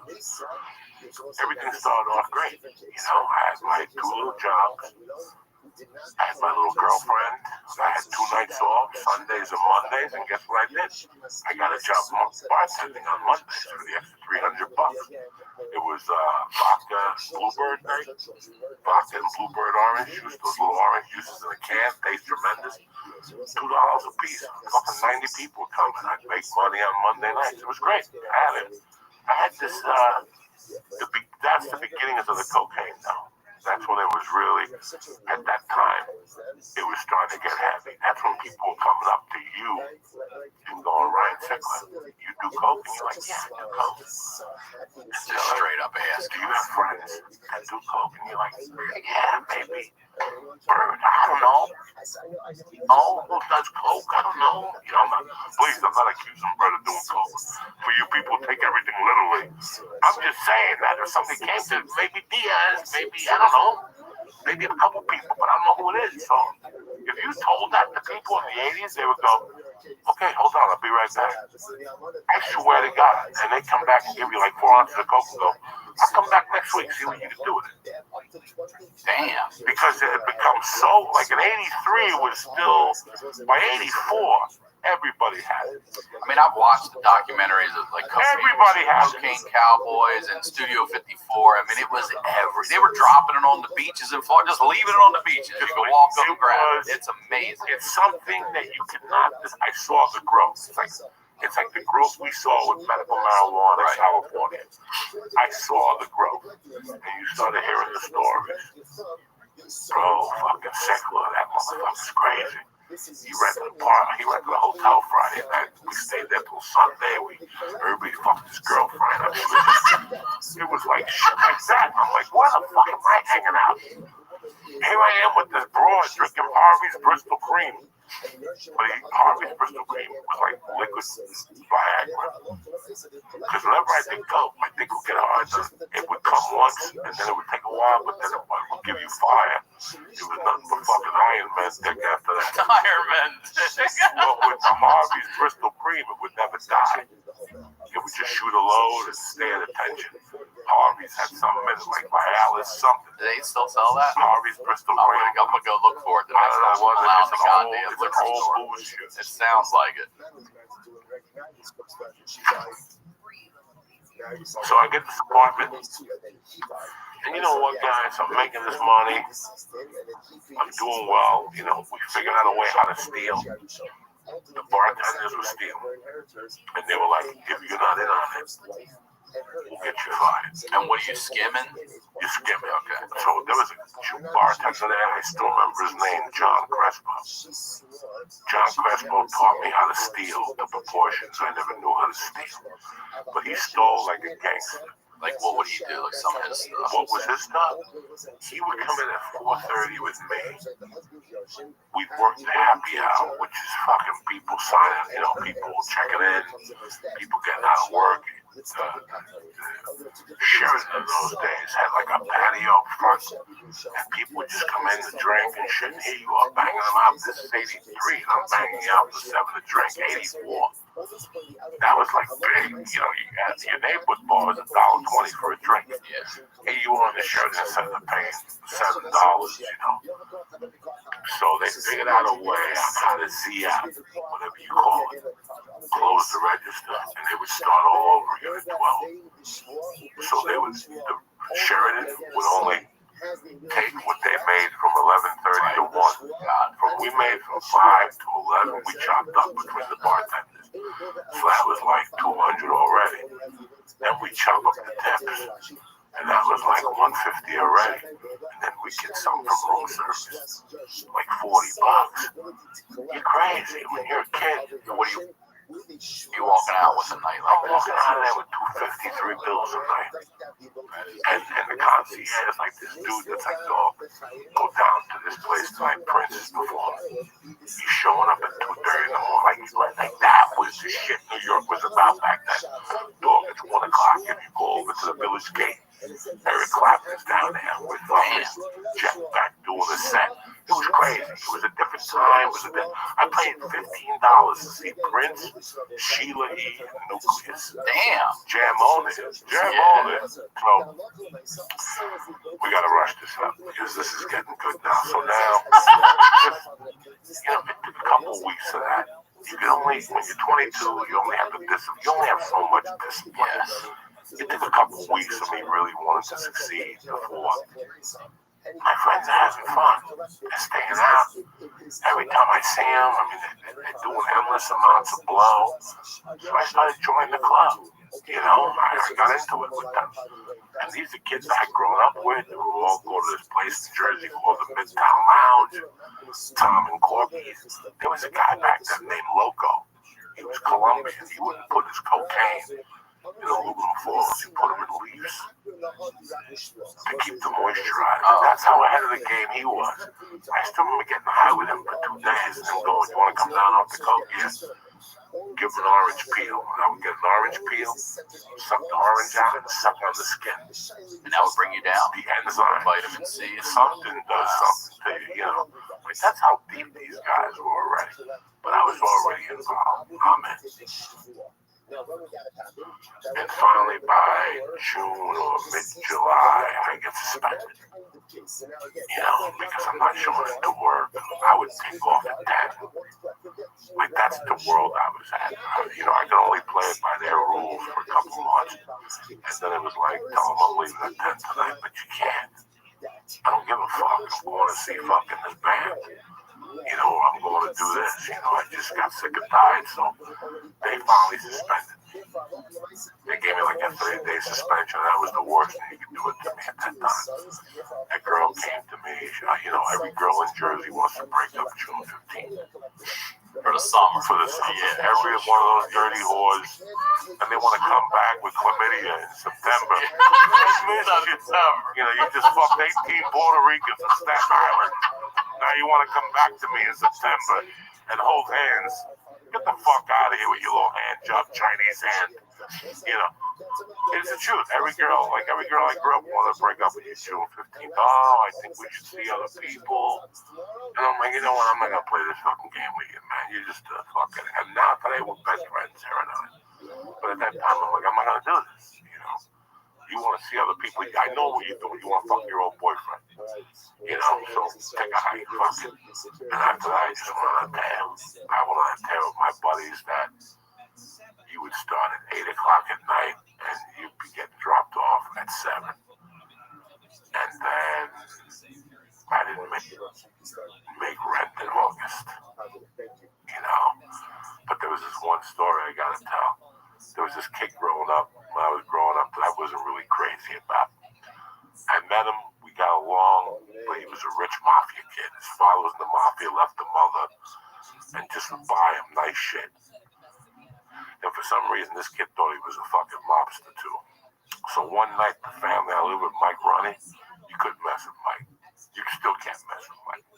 He's 58, he'll still light you up. I'll put him up against a lot of people. And he'll light him up just on, because he's crazy. In high school, he called the ref over one time and spit in his face. During a baseball game. We had a guy do that in the soccer, and he got arrested on the field. Oh, yeah, that's when I learned that it was aggravated assault. Yeah, I didn't know that. He called the guy over and spit right in his face. I didn't know that was an arrestable offense. I remember one time I took him to mug a guy. We used to mug these guys on Hudson County Park. We used to mug these pedophiles in Hudson County Park. That's fine. And I'll never forget, we would just beat him up, and he's like, let's cut him. He was chasing him with a knife. He goes, I just want to cut somebody for 3 days. He kept telling me, I don't know why you didn't let me cut him. I'm like, no, we don't want to attract attention. We just want to take that money. We start cutting people. That's bad for business. No other fucking pedophiles are going to come down there to get their dick sucked. So I'm hanging out, and I'm going off. I'm just going off the radar. At that time, I had that lady that was still taking care of me, my mother's friend. It was a writer. I would visit her in the city. She'd give me a gram of blow every time I saw her, And I don't know what got over me. But The first beginning of that snap was this kid Perry. My beef with him went back to 1980. He got into a fight with Mike Ruddy. We was cold out one night. We had a garbage can with fire, and Mike threw a bottle in, and Perry made a smart remark. Don't make a remark around Mike Ruddy. I'm like, Mike, don't make no stupid remarks around this. Keep your mouth shut. Mike lit him up. Busted his face. There was blood all over his face. So when I told Mike, that's the way to do it, Perry saw me say that. And he always had a little something for me. He didn't want to really give it to me, but so a year or two later, I'm in the car with this Perry kid. In the back seat, he had a Z28. There were two guys in the front, Perry and his buddy, and me and two other guys in the back. Perry liked this girl. And one night he pulls up to this Hudson County Park and he sees the girl talking to this guy named Rocco. Rocco owned the deli. He was like a fucking big guy up in Fayetteville. Sounds like a big guy. He pulls out of the car, Perry. You know, he thought it was because his father was in the mafia. He slams the car door. He runs up to the kid. And he's like, get the fuck away from her. And guess what? This kid jumps him and starts giving him a beat. So we all get out of the car. Now, where I'm from, if you're fighting Tom, it's you and Tom. If Bert jumps in, I gotta jump out Bert. I'm fucking Bert up. So we're all standing there, and it's a fair fight. You know, I aggressed at you. Now you're knocking me out. I can't get in. So after the fight, he turned around, Perry, and he's like, fuck you motherfuckers, you're all a bunch of pussies. Nobody helped me. Perry, where's your beef? So then I started hearing about it at school, like Perry saying that you're a fucking pussy. And I'm like, I got him one day. I go, Perry, what's this shit? He goes, wow, you didn't stick up to me. I go, Perry, ask any of my friends if I don't stick up to them. You aggressed at him. He fucked you up. Number one, never fight over a piece of pussy. That's rule number one. Don't fight over a piece of pussy. I've known that for 20 fucking years. If you gotta get into an argument over a piece of pussy, you're with the wrong broad. If she sets you up or something at a bar, you're fucking with the wrong broad. So you never get into a beef over a piece of pussy unless they rape. Then you take the gun and start shooting. I agree with you there. But don't get into a fight. So number one, he got a beating over a piece of pussy. So now you're fucking mad at me. So for years he gave me the cold shoulder, but he was also one of those geniuses that thought he was Scarface in '84. See, what happened was there were people, father teams. There were people who said, why do I have a fucking grocery store? My cousin Ryan Sick was making $40,000 a weekend. He goes to Miami once a week, picks up an envelope, he brings it up on a plane. In those days, you could make $10,000 on a train. Yeah. Coke dealers were looking for you to pick up coke in Miami and bring it back on the Amtrak. They weren't checking Amtrak yet. They still don't check Amtrak. I remember my friends telling me, still don't. If you want to get the coke, I know this guy who'll give you $2,000 a kilo. He'll give you 10 keys, you make $20,000. I still remember talking to the guy that's dry cleaners. That was the big thing, was getting coke up here in Amtrak and all this shit. I took weed on Amtrak for forever. They don't check. All they come through is to check for your ticket. There was a few, police sitting around talking to each other just in case some shit went down, but they weren't being proactive. They're just there in case something happens. No, so everybody's into cocaine. Perry gets into cocaine, but he had a retarded aunt that lived on the first floor. That's where all the degenerates live down on the first floor. So there was Perry's room was in the attic. But this is how good of a burglar I was. I waited. I'm walking around one day because that's what burglars like. Right the other day I was walking around. I'm like, man, this is a tough time to be a burglar because everybody's fucking at home. I'm walking around fucking huffing and puffing with the mask. But in my day, I used to walk around the neighborhood and people come out and say, you lost? I go, no, I'm just taking a shortcut. I'm going to the 101. They go, okay. And I was presentable, so they didn't know I was burglarized. Now, for all I had to see was one thing wrong: a window up, a car garage open, and a motorcycle in it, something. I was one of those fucking freaks. Nothing happens on the couch. Go for a walk, you'll find something to rob. If you go for a walk, eventually you'll bump into something to rob. A lady will be putting the groceries in the thing, and she runs in, and she leaves her purse open. It's crazy. So I'm walking around Sunburn one day, and I actually see Perry. And Perry worked for Hertz Mountain. Mac was a construction company, not just a bat company. There are subdivisions on the East Coast, and his father got him a job because he was a mobster, as like a union or something. And Perry would come home every day to eat lunch and to do a bump or two to roll a joint. So I actually saw this motherfucker coming out of his house and getting into his car. I'm like, let me hide. And I hid, and his house only had a screen door. Since the retarded aunt was in the living room watching telenovelas all day, in the kitchen, she could hear you. I opened up the door, walked in, went up to the attic, got the 4 ounces, brought him downstairs, walked past her, and then I walked up the hill. I did the biggest move of my life, because when I set you up, I would set you up. Is this the Shadow of the Doubt story you mentioned? The Shadow of the Doubt story. You love him. There was a deli up the corner from everybody hung out at this deli. It was called Hashways, and everybody knew the kid was a town crier. If you went into Hashways and you told them your business, you would put it out. So I specifically went in there, got a sandwich on the arm, and asked him if I could borrow 20 because I needed to get home. Why would I borrow 20 if I had what I just stole from this idiot? I think he even had some cash, 800. I took the cash too. So I knew that Glenn was going to tell everybody that this fucking Coco came in here, took a sandwich on the arm, and I got to give him $20 to get home. That was the type of guy he was. But I wanted that. I wanted him to say that so people knew I was broke. So sure enough, Perry gets home, sees he gets robbed, gets in his car, goes to Hashways and says, "You seen Coco today?" And Glenn's like, "Yeah, he was here before. I gave him $20 to go home. He had no money." So right away, Perry said, "Wait a second, if he robbed me." So in that time, Perry had a motorcycle. So I'm laying in my little apartment and I'm about to get evicted from because I hadn't paid the rent. I had like a prison cot. That's all I had in that apartment was a prison cot, the table, razor blades, and straws. That's it.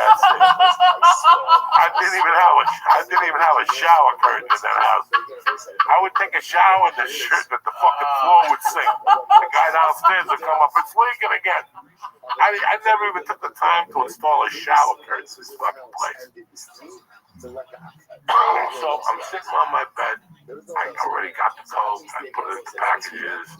I did a couple lines. I jerked off. And I'm just coming down off this fucking ladder. And I'm like, I'm waiting for this kid to come down and accuse me. But I lived on the first floor and there were 2 windows.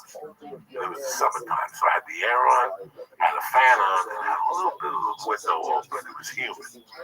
And I just all together, I'm sitting there. And sure enough, I'm looking, I'm laying there, and I see a shadow come up to the window, and I see 2 fingers come under the glass and start opening it up real slow. So I position myself outside the window over here with the right hand. I'm in position to give you the right hand of life. Now, do you know who it is at this time? It's Perry. But I mean, do you know that? Yes. Okay. I know it. I already know what time it was. You're not worried about he being gets out of work at 4:30. He knew he got robbed at 4:38. He should be in Hashways by 5:02. He should be coming over here by 5:15. Yeah. I already know. Hey, bro, the smell of Ed Fu Young travels 3 feet per second. You know what I'm saying? It's like one of my farts. It travels 3 feet per second. I knew this is how it was going to go down. I didn't have a phone in my house. I would have to walk to make payphones, which I liked. I didn't want to ever be taped in those days. Talking about coke and shit. So sure enough, I see the window. I see his leg come through the window. And I'm standing right behind him. I see the leg come in. His back is towards me. He puts his second leg in. He closes the window. And as he turns right to me. And I fucking slam him right in the mouth. Bah! What the fuck you doing in my house? He's on the floor. You robbed me. I go, what are you talking about? You robbed me. I'm telling you, you robbed me. I go, fuck you. I didn't fucking rob you. He goes, my aunt saw who you were. Get in the fucking car with me right now. Or get on the bicycle with me right now and show proof to me that you didn't rob me. I go, first of all, I ain't got no motorcycle. I got my friend's car. I didn't rob nobody, Perry. I know you how long? 10 fucking years I know you. So I was friends with Perry a lot of Perry's mutual friends. They had grown up with him there, but they were even a little weird about Perry. So what did I do? You know I'm a fucking genius. I go up to his house, his grandmother, his aunt, whatever, says, I don't know, it could have been him. I only saw him as he was walking out. I go, Perry, what's the matter with you? I would never run. He's like, man, I know it's you. Once I get to the bottom of this, fuck you. Yeah, I can't believe you punched me in the face. I go, Perry, you were a burglar. You know, what the fuck? You're breaking into my home. So right from that, he goes, I'm going to get to the bottom of this. I'll be talking to you in a couple of days because that coke that he was selling for these two brothers that were crazy, that had fucked over before. They weren't really crazy about it, but there was nothing they could do. I knew that if they ever crossed that line, they would get 20 involved. These kids were crazy too. These were not the kids you burned. But that's how crazy they were. Their mother was dying of cancer, and they would steal her pills from her and sell them. They were called tumorals. No. The pills, the pain pills. That's how crazy. They went around. They used to shoot dogs and cats with BB guns. These are not the nicest people in the world. Yeah. So that he was like, I'm going to go talk to them and see what their solution was. But I had already rubbed one of their drug dealers once before in 82. A different guy that still hates me till today. I robbed him. So they're like, again, he got to one of our guys. Well, guess what I did? So let's say I robbed Bert. Who's Bert going to call first? Tom. And you, and Joe Rogan. I did something that nobody would ever think about. I went right from Perry's house in that car, and I went to all three guys he was going to call. I go, what are we doing tonight? They're like, nothing. And I gave them all coke, which made them my partners.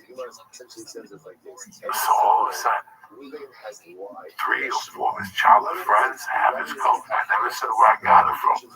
I just gave them a gift and then left. And Perry called all 4 of them and said, can you believe Coco robbed me? And they're like, what's snorting your coke right now? What partner?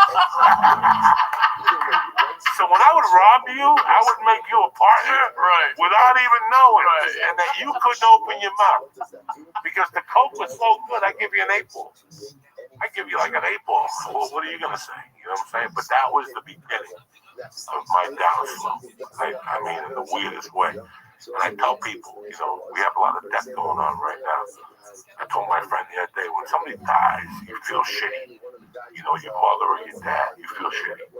You feel shitty for about a year, then you start replacing them.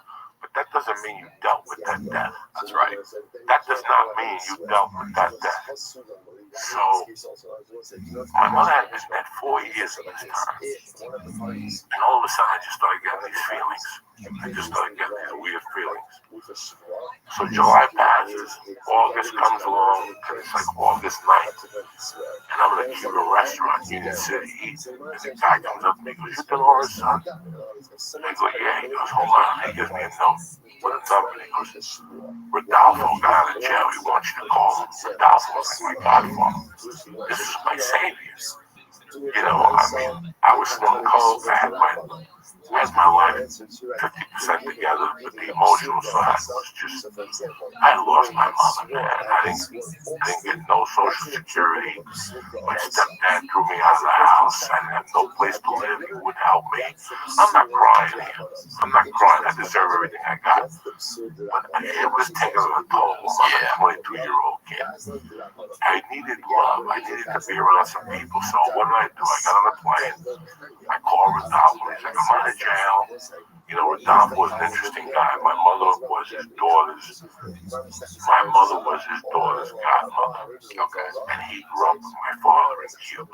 So every summer, the time I was 5 till I was 12, I spent the summers in Miami with him. And he had 3 other kids, and they became my cousins.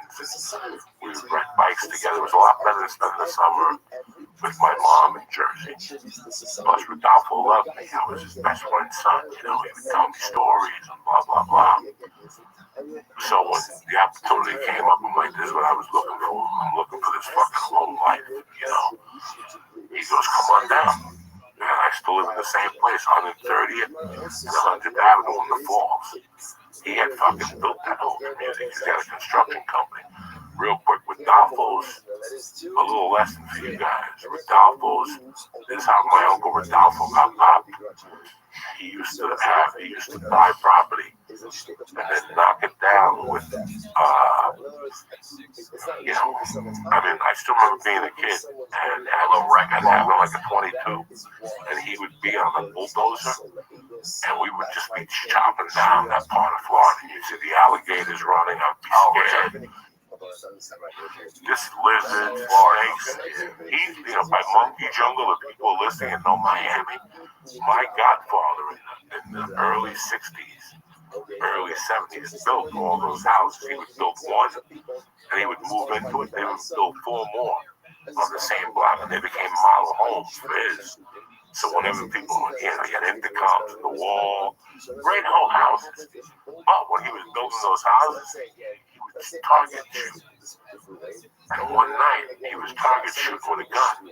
And he was well known for bringing California from here to Miami in a trailer. I didn't find out until years later.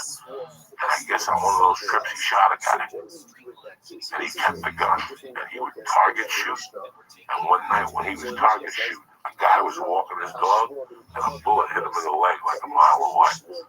Damn, they went to the hospital. The cops went over there. They go, nobody could have shot you. Who could have shot you? Nobody lives around here. Except for that guy there. And they did like a thing, and they go, maybe he could have shot you. They went to his house. They asked him some questions. They figured out it was suspicious. They raided the house. They found the gun. And that gun was used in the murder in California. Oh, it was? In like 1958. So they threw him in jail from 76 in Atlanta at the federal facility to about 83. And that's when I hooked up with him, 84. So I take a plane right down to Miami. And I see him and I cry, This guy was like a father to me. His wife was like, she was at my mother's funeral. Rodolfo was still in jail, so I that's it. I was going to make a new life in New Jersey, in Florida. I got the family I need. But guess what? My cousins are snorting coke like fucking Al Pacino. Miami in the 80s, bro. I'm trying to live with them, and they're like, we're going out tonight. I'm like, where you going? And they're like, we're buying an 8-ball. And they took me to a guy's house who was like 60. And like a half a wheelchair, and he had a robe on, and he had like a 20-year-old girl on the bed. The first time I went to cop with them, it was like mind-blowing. The guy was like a 70-year-old guy, and he had a 20-year-old girl from the bed. They lived in a trailer, and I'm like, and he's like introducing me. This is my cousin from New York. I was like, how you doing? And I was thinking, it's my cousin of Magico. And in Spanish, my cousin goes, "Tócate." That means go ahead, do ahead. And the old guy goes, I've been touching myself all day. Like, that's tócate means touch yourself. Like, tócate means touch it. And he said, I've been hitting myself all day. And the little girl was like 21. She had the 70-year-old dick all day on coke. The effects of cocaine were not settled in yet. Women were just sucking dick, but then, it was brand new still. Women were losing teeth, shit like that.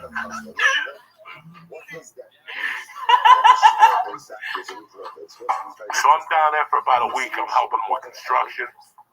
I'm like, I got my life together. He goes, hey, guess who's down here? Muñeco, another one of your mom's friends. He is big as a drug dealer. He's got a furniture store for a couple. Let's go see him. So I go see him, and sure enough, on the way out, Muñeco goes, can I have a word with you?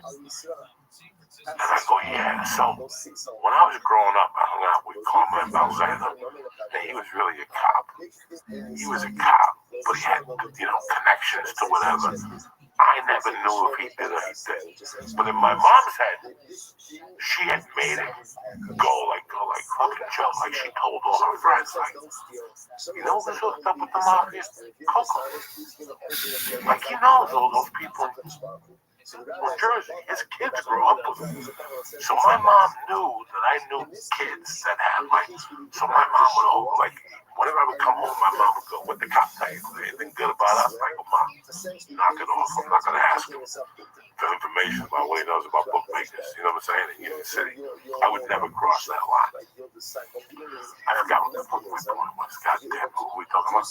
You were. Who the fuck? No, I'll tell you. Hold on. You're down there working construction for a week. He said, "Talk to Coco. He knows all the mob people up in So Jersey." Muñeco pulled me aside one day. He goes, "I know." He goes, "I don't know if you know this. My son died." He's like, "Oh no." He goes, "He died up in Palisade Park with this white chick. And they put something in the cocaine and he ended up dying of heroin. I want to know if you get your people to kill that chick." Oh, the girl. And I'm like, "What?" And he's like, "I'll give you whatever you want." So right away my mind started running away with me. You know, and I'm like, "Okay, I'll talk to him." I wasn't going to talk to anybody. I don't know nobody who could kill somebody. That was just a far-fetched. I didn't know anybody. But I told him I would. And he goes, "What can I do for you?" And I go, "I don't know." And he goes, "I got this coke. Do you do coke?" And I'm like, "No."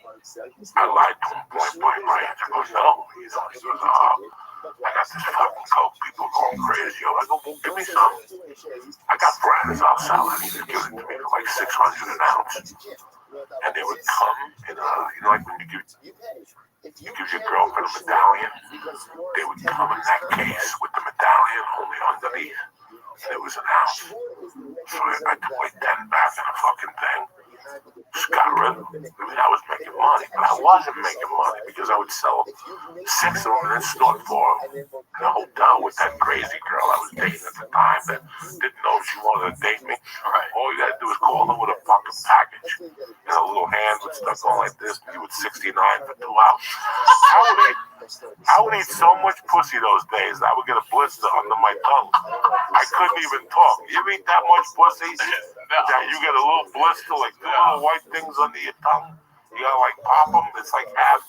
It's like a little warm liquid in there. It's like a light Corona. It's like what you had. You puked. You saw hallucination. You just beat it and end up on a fucking Vesperade or whatever the fuck they are. So you know, this went on. So I was telling Rodolfo that I was going back to New York to get things done in my apartment. You know what I'm saying? I'm just trying to close up my apartment, put stuff in storage. When I would decide, I would basically fly out like on Sundays. I was still on suspension from that job. I was getting unemployment. It was suspension. And I was going back on Mondays, getting rid of 10 ounces, staying there till Wednesday till I came down, and I would fly back clear-eyed. So Rodolfo wouldn't see me. I did this for about 3 or 4 weeks. I was starting to get ahead. I was putting away a little money to get an apartment in Miami. And one day, I was on their phone doing coke, and Vivian picked up the other line by mistake and listened to the conversation. And at dinner, she goes, "You don't think I know what you've been doing? You've been using us. Fucking do you criminal." These people, I love them more than anything in the world. I mean, I thought the world, I thought that I had a life with them as a friend, but I wasn't, you know. And she's like, "You gotta pack your bags and leave." And I'm like, "Vivian, I'm like a fucking son to you." And she's like, "I haven't even told Rodolfo. He'll put a bullet in you. He's on parole. And if he finds out you're moving coke out of here, I'm telling you, he'll break your head." And I could have ratted out the kids and shit. And I was like, "Okay."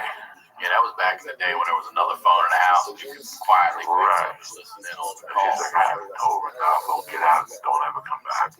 How dare you sell cocaine in this house?" She was like a college professor that specialized in like the kids all went to like great schools. And she's like, "I had high hopes for you. You always did well, and this is what you were deemed to." She was, "Get the fuck out of my house." I mean, I was heartbroken. And now I had to come back to North Bergen, and my friend's like, "Oh, Mr. Miami, you know, what's over? You're not going to move down there now?" And then I bumped into my godfather. Now, my godfather and me were very fucking tight. Very tight. But also, since I didn't have to go back to Miami, I burned that guy. Oh, yeah. Muñeco. I burned him. And he since I was a kid. I just never called him like the pussy that I was. And then, when I had a problem, Muñeco was still good friends with Zoraida, the lady that was taking care of me. So I stopped calling her because I thought he called her to check up on me. Because there was one time he goes, take 4 extra ones and drop them off on Zoraida. And I go, you still talk to Zoraida? He goes, oh, she's one of my main distributors in New York. I'm like, fuck. So I stopped talking to Zoraida, Muñeco, my uncle, my aunt. And here's my mother's starting to come up. You know, like the pain from my mother. All the shit I had been sweeping under the carpet, all that pain. You know, now I got thrown out of the apartment on Bergen. So I'm basically sleeping on floors and I'm just getting into trouble, guys. You know, I'm robbing drug dealers. I'm teamed up with guys that look like fucking hell, you know. And I go, fuck this. Let me call my uncle in California. I call my uncle here in California. And he goes, I go, I want to, you know, I have to wait. You asked me if I wanted to move with you. And I think it's time. The Olympics are going to be here for 84. And he goes, you know, it wouldn't be a bad idea to get your job working for the Olympics. I go, I'll be there in 3 days. I go, can you send me the $200 for the plane ticket? You know how long it took me to get here? Like 4 weeks. Like the going away party. Oh, yeah, last like 4 weeks. I was just such a dumb kid, you know. That's why I'm going to tell me, I'm celebrating my 48th birthday. I want to smack him. Because it's like me with all the going away parties. Coco's going away to all this kind of announcement. It was just pure stupidity. I think of that shit. So I come out to California. I get, you know, my uncle sends me the money. I call him. We go, finally, I took care of all the paperwork. He goes, I'll be waiting for you at the airport. I fly out here. This bitch ain't at the airport. I got $100 on me. Maybe $1.20, a couple of joints, you know. I'm calling him all night, he don't pick me up. Finally, I'm in LAX at 9 in the morning. I finally decide, let me take a cab. I go on the Yellow Pages to see where his restaurant was on Washington. And Vine, is it Vineland? Whatever, Washington or Koreatown. Yeah, it's down there. Yeah, it's down the way. It's like 3 miles down from Koreatown. So I didn't know this at the time. I get a cab, fucking $50. I'm down to 50 fucking bucks in a foreign fucking city. And I get to his restaurant, and it's 9 in the morning. It ain't open. Don't open till 5. Oh, shit. It's a dinner spot. The only good thing is it's a Mexican restaurant neighborhood, so. But here I am dragging an army bag. It's fucking August 24th. It's fucking 100 degrees and I'm carrying an army bag. And finally I see the restaurant opens. And it's 2 Mexicans like, we open it at 5. I said, Lazarus will come until later. And I'm like, what the fuck? I'm calling his house. He's not answering. Finally pulls up. I'm like, oh, where the fuck you been? He's like, what do you think? You're the only thing on my fucking dish. I'm like, oh, this isn't good. So the uncle I had that was always close to me, that loved me around my mother, now has become this fucking scumbag, you know? And I'm like, God damn it. And he made me, I thought I was going to stay in his house. He made me stay above the bar in the space. The size of that, I would turn the lights off and I could hear the rats running on the bed. And I'm like, can you lend me $50 to go buy clothes to interviews? He's like, it's all up to you. I can't do nothing for it. My uncle was just being really weird. I didn't know what was going on with him. And I go, can I bartend in your bar one day? He goes, I'll give you a shot. Go ahead, bartend. But for some reason, he had a few drinks on him, and he was with a young girl. He started getting arrogant. He was telling me shit I shouldn't have known. He's like, you know, you're never really going to amount to nothing. You know, your mother and father didn't raise you right. Your genes are terrible. They introduce you to things I would introduce you. Your mother did a horrible job with you. And I'm like, yeah, you motherfucker. I go, you don't pay for this bar that you run, and my mother did. And that's why I came out, because I thought that he would go, hey, before before your mother died, she gave me a lump sum of money. Let me give it back to you to help me out. I even said to him, I go, all I need is $1,500 to get an apartment, maybe a little car. But there was no way to get around LA in those days with the transit system. It was horrible. They just got the fucking train to the west side a couple years I mean, ago. it was fucking terrible. 184 was like anything else. You had to take a cab if you want to go somewhere. Like, it was just. So I applied for a few jobs, and then I was here for maybe 4 days, and he goes, you know what, one of my bartenders quit for the weekend. I'll see how you bartend on Thursday, and if you're any good, and again, while I was bartending, he's saying shit to me, and I'm like, this motherfucker. And then he took me to breakfast, and I asked him for money for something. He goes, I don't pay for this. I go, I need to buy some weed. And he goes, I don't pay for luxuries. I only pay for necessities and all this shit. He was just being a dick. This is my last hope, right? I had no mother, I had no father. My fucking family in Miami told me to fucking get the fuck out. My fucking, Muñeco was another guy that would help me. I gave him the finger. I gave Zoraida the fucking finger. And now I'm getting the finger from the last guy that could help me. And he's my fucking mother's brother, her blood. Who else won't help me? This guy's giving me a hard time. So Saturday morning I wake up and I'm like, and he starts on me already.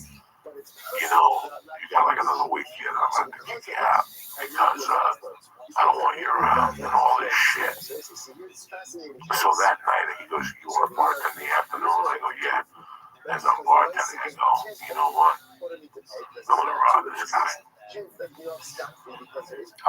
gonna do what I do best. So I'm a magician with money. You give me 20 for a beer, I'll put 20 in the register, give you change, and I'll take a 20 out, put it in my jacket. I've been doing it for years. So it was So he was sitting right there. If he would catch me, I didn't want him to search me. So I would go over and put the money in the hole pocket. And then I would put money in my sock, a little bit money in the other sock. So he goes, go upstairs, take a shower, and get ready for the second, for the party at 9 o'clock. And that's exactly what I did. And this was packed. So I'm robbing them left and right. I'm taking my dollar bills. I'm sticking some in the walls. I'm sticking some in my fucking socks. And finally, it's 3 o'clock in the morning. We divvy out the tips. He pays me for the night. And he's like, I'm not open tomorrow. So I don't know what you're going to do. You can't get out of the building. I couldn't open the door to get out because you have to stay in all day on Sunday and watch football. And he goes, there might be some food in the kitchen. You could eat it if you want to. But you can't leave the building because the alarm will go off and I'm not coming in. And I go, okay, but I already had a plan. I was going to take a cab down to LAX and take the 6 o'clock flight. Those days you could pay for the plane at the airport. Yeah, I used to go buy even when I came here for college in '94, I went to the airport and bought my ticket. So he closes up. He goes, I'll see you tomorrow. I go, thank you for letting me work. Even though I was about to kick that door open, get the cab and get the fuck out of there. I run upstairs. I empty my socks. I got like 300 in this sock, 400 in this sock, 2 in my pocket. I'm packed. I'm ready to fucking go. I get everything. I walk down the stairs. I hear beep beep with the cab. And as I go to open the door opens. It's my uncle. Oh shit! And he goes, what the fuck are you doing? And I go, and he starts looking around, and I still had money in the wall that I was going to go grab. And he goes, what were you doing in the bar? I was just trying to get a soda. He goes, no, you weren't. What the fuck were you doing? What the? And he's got the chick with him, this young girl. Now I know my uncle's married, and he's got kids.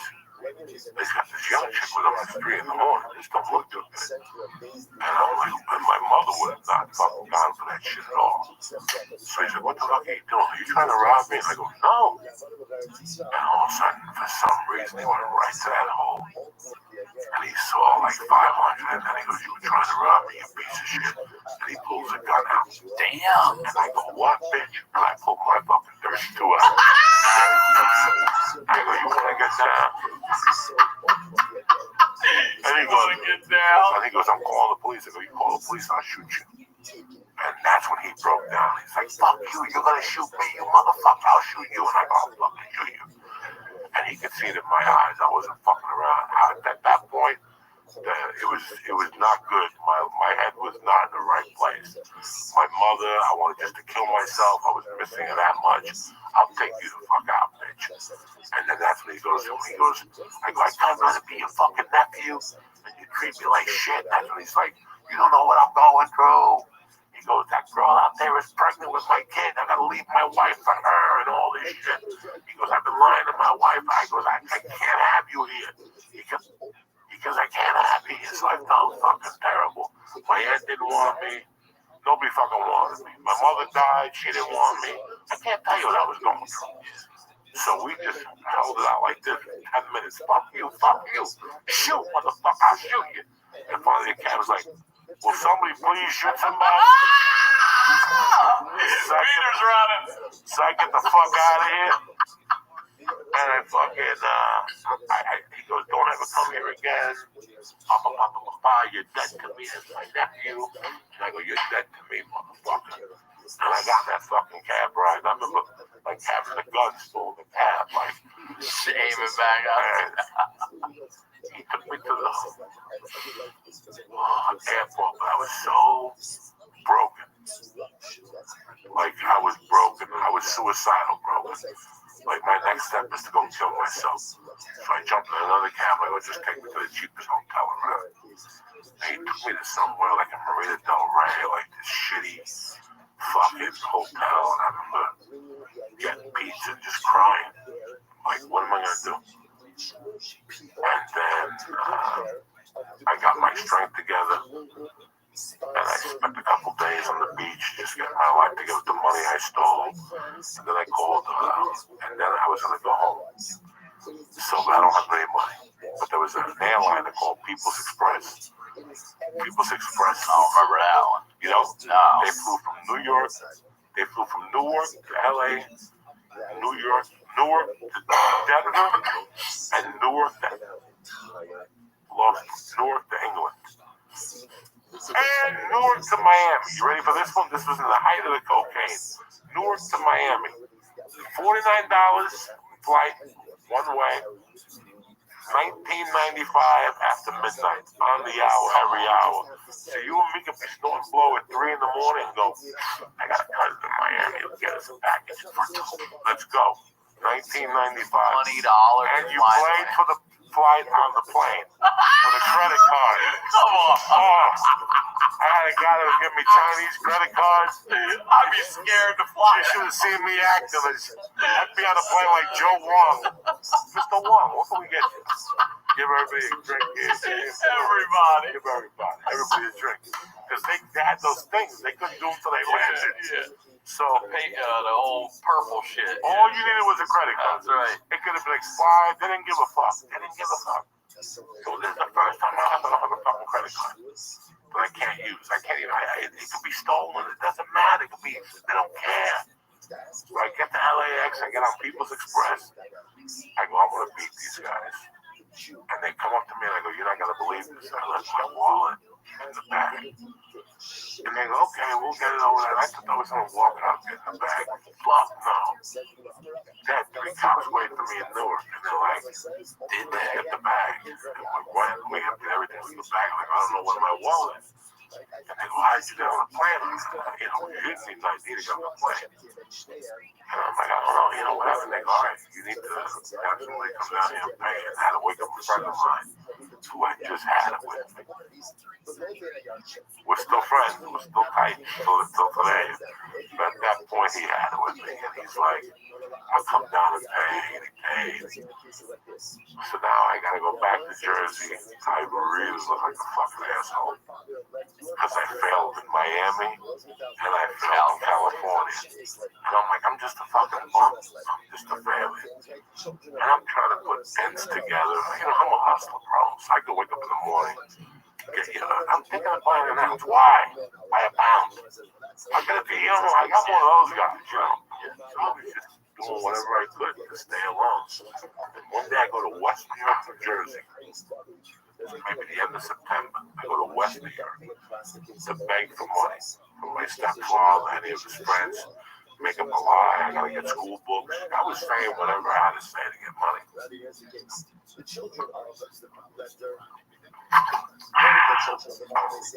A little weep back. Because we understand cottonmouth. So I fucking go to West New York. And who do I bump into? The guy that I've loved the most all my life.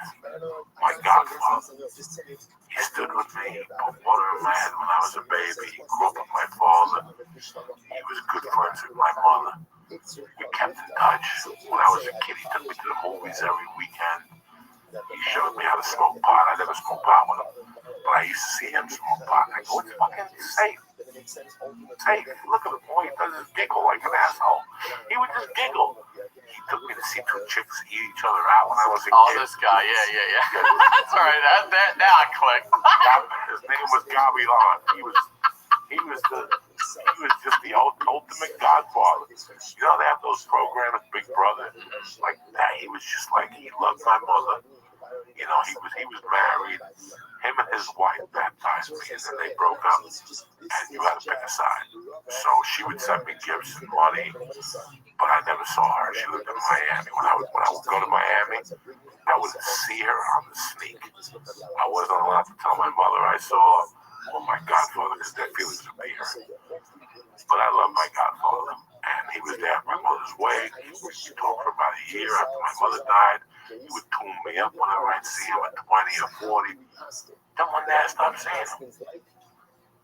I stopped seeing him so much I forgot who he was. Like with all the light that was going on, I see my godfather and I go, hey man, how are you? And he gives me a hug and he goes, you look like shit, what's going on? And we go eat, I cry, I break down, I tell him this is what's going on in my life, I got nothing going on, nothing about drugs. I didn't mention the drugs, everything else was shitty.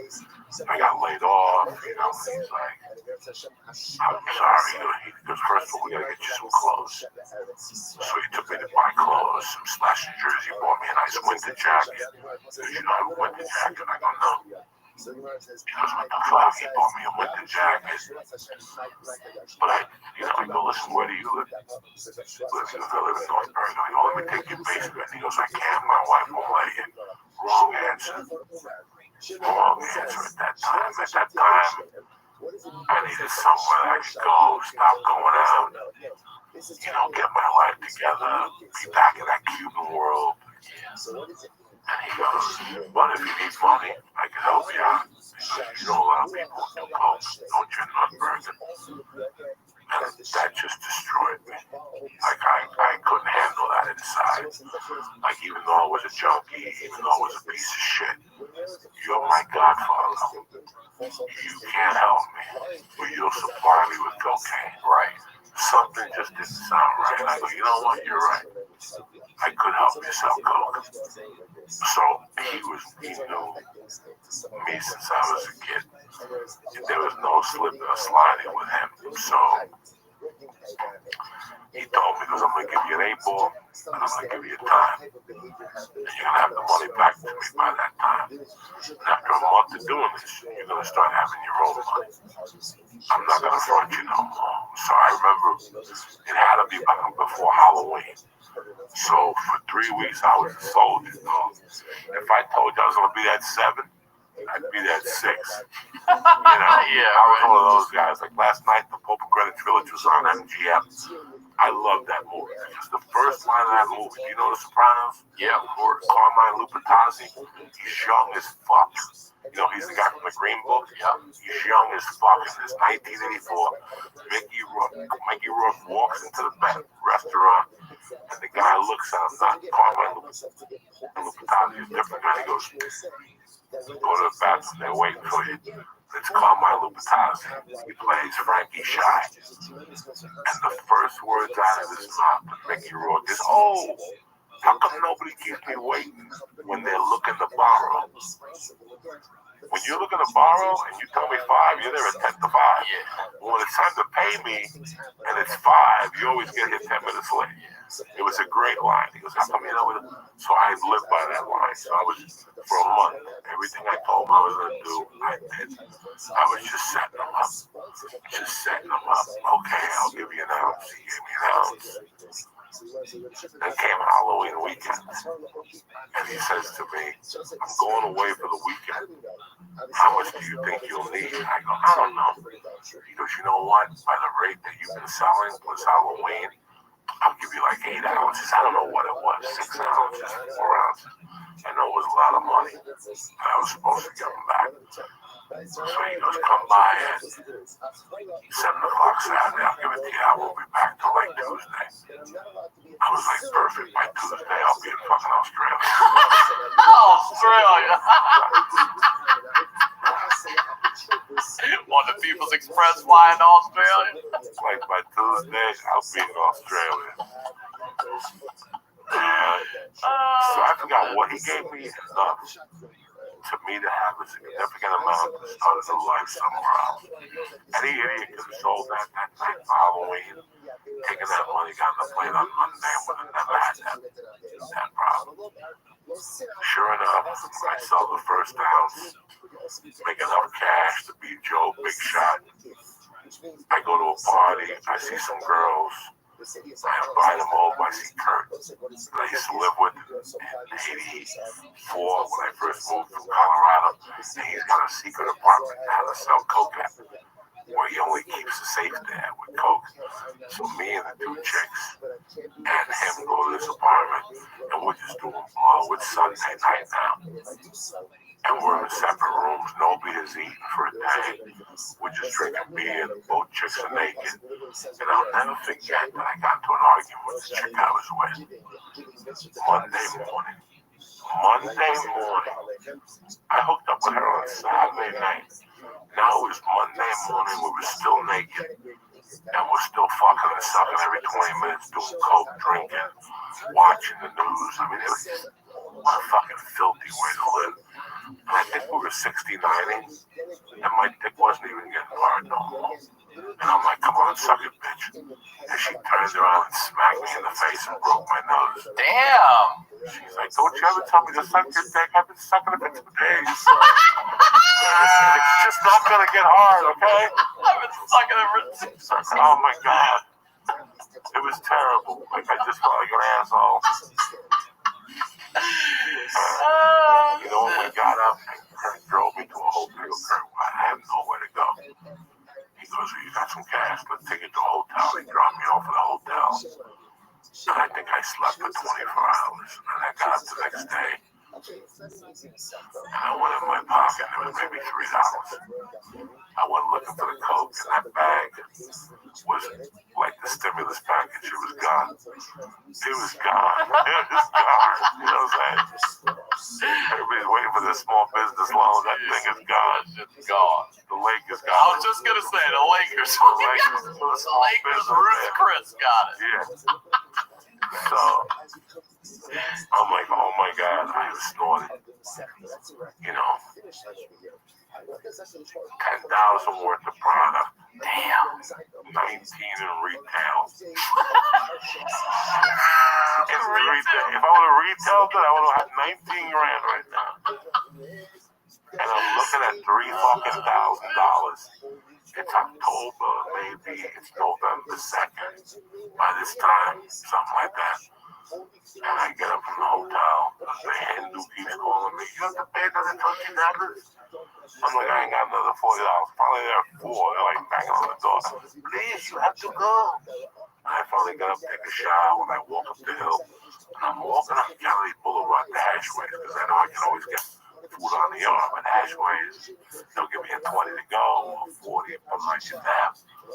I'm walking, and all of a sudden I hear this motorcycle. So what the fuck is up with this motorcycle? So I look at the guy, and he puts the thing, and it's my godfather. 50-something years old, on a fucking motorcycle. He goes, what happened to that money? And I go, I don't know. When I start running, and he's chasing me. Come on. Oh my God, it was embarrassing. Oh my You know, I'm a God. piece of shit. I started running, and then I run behind this church, and they have a bed of roses.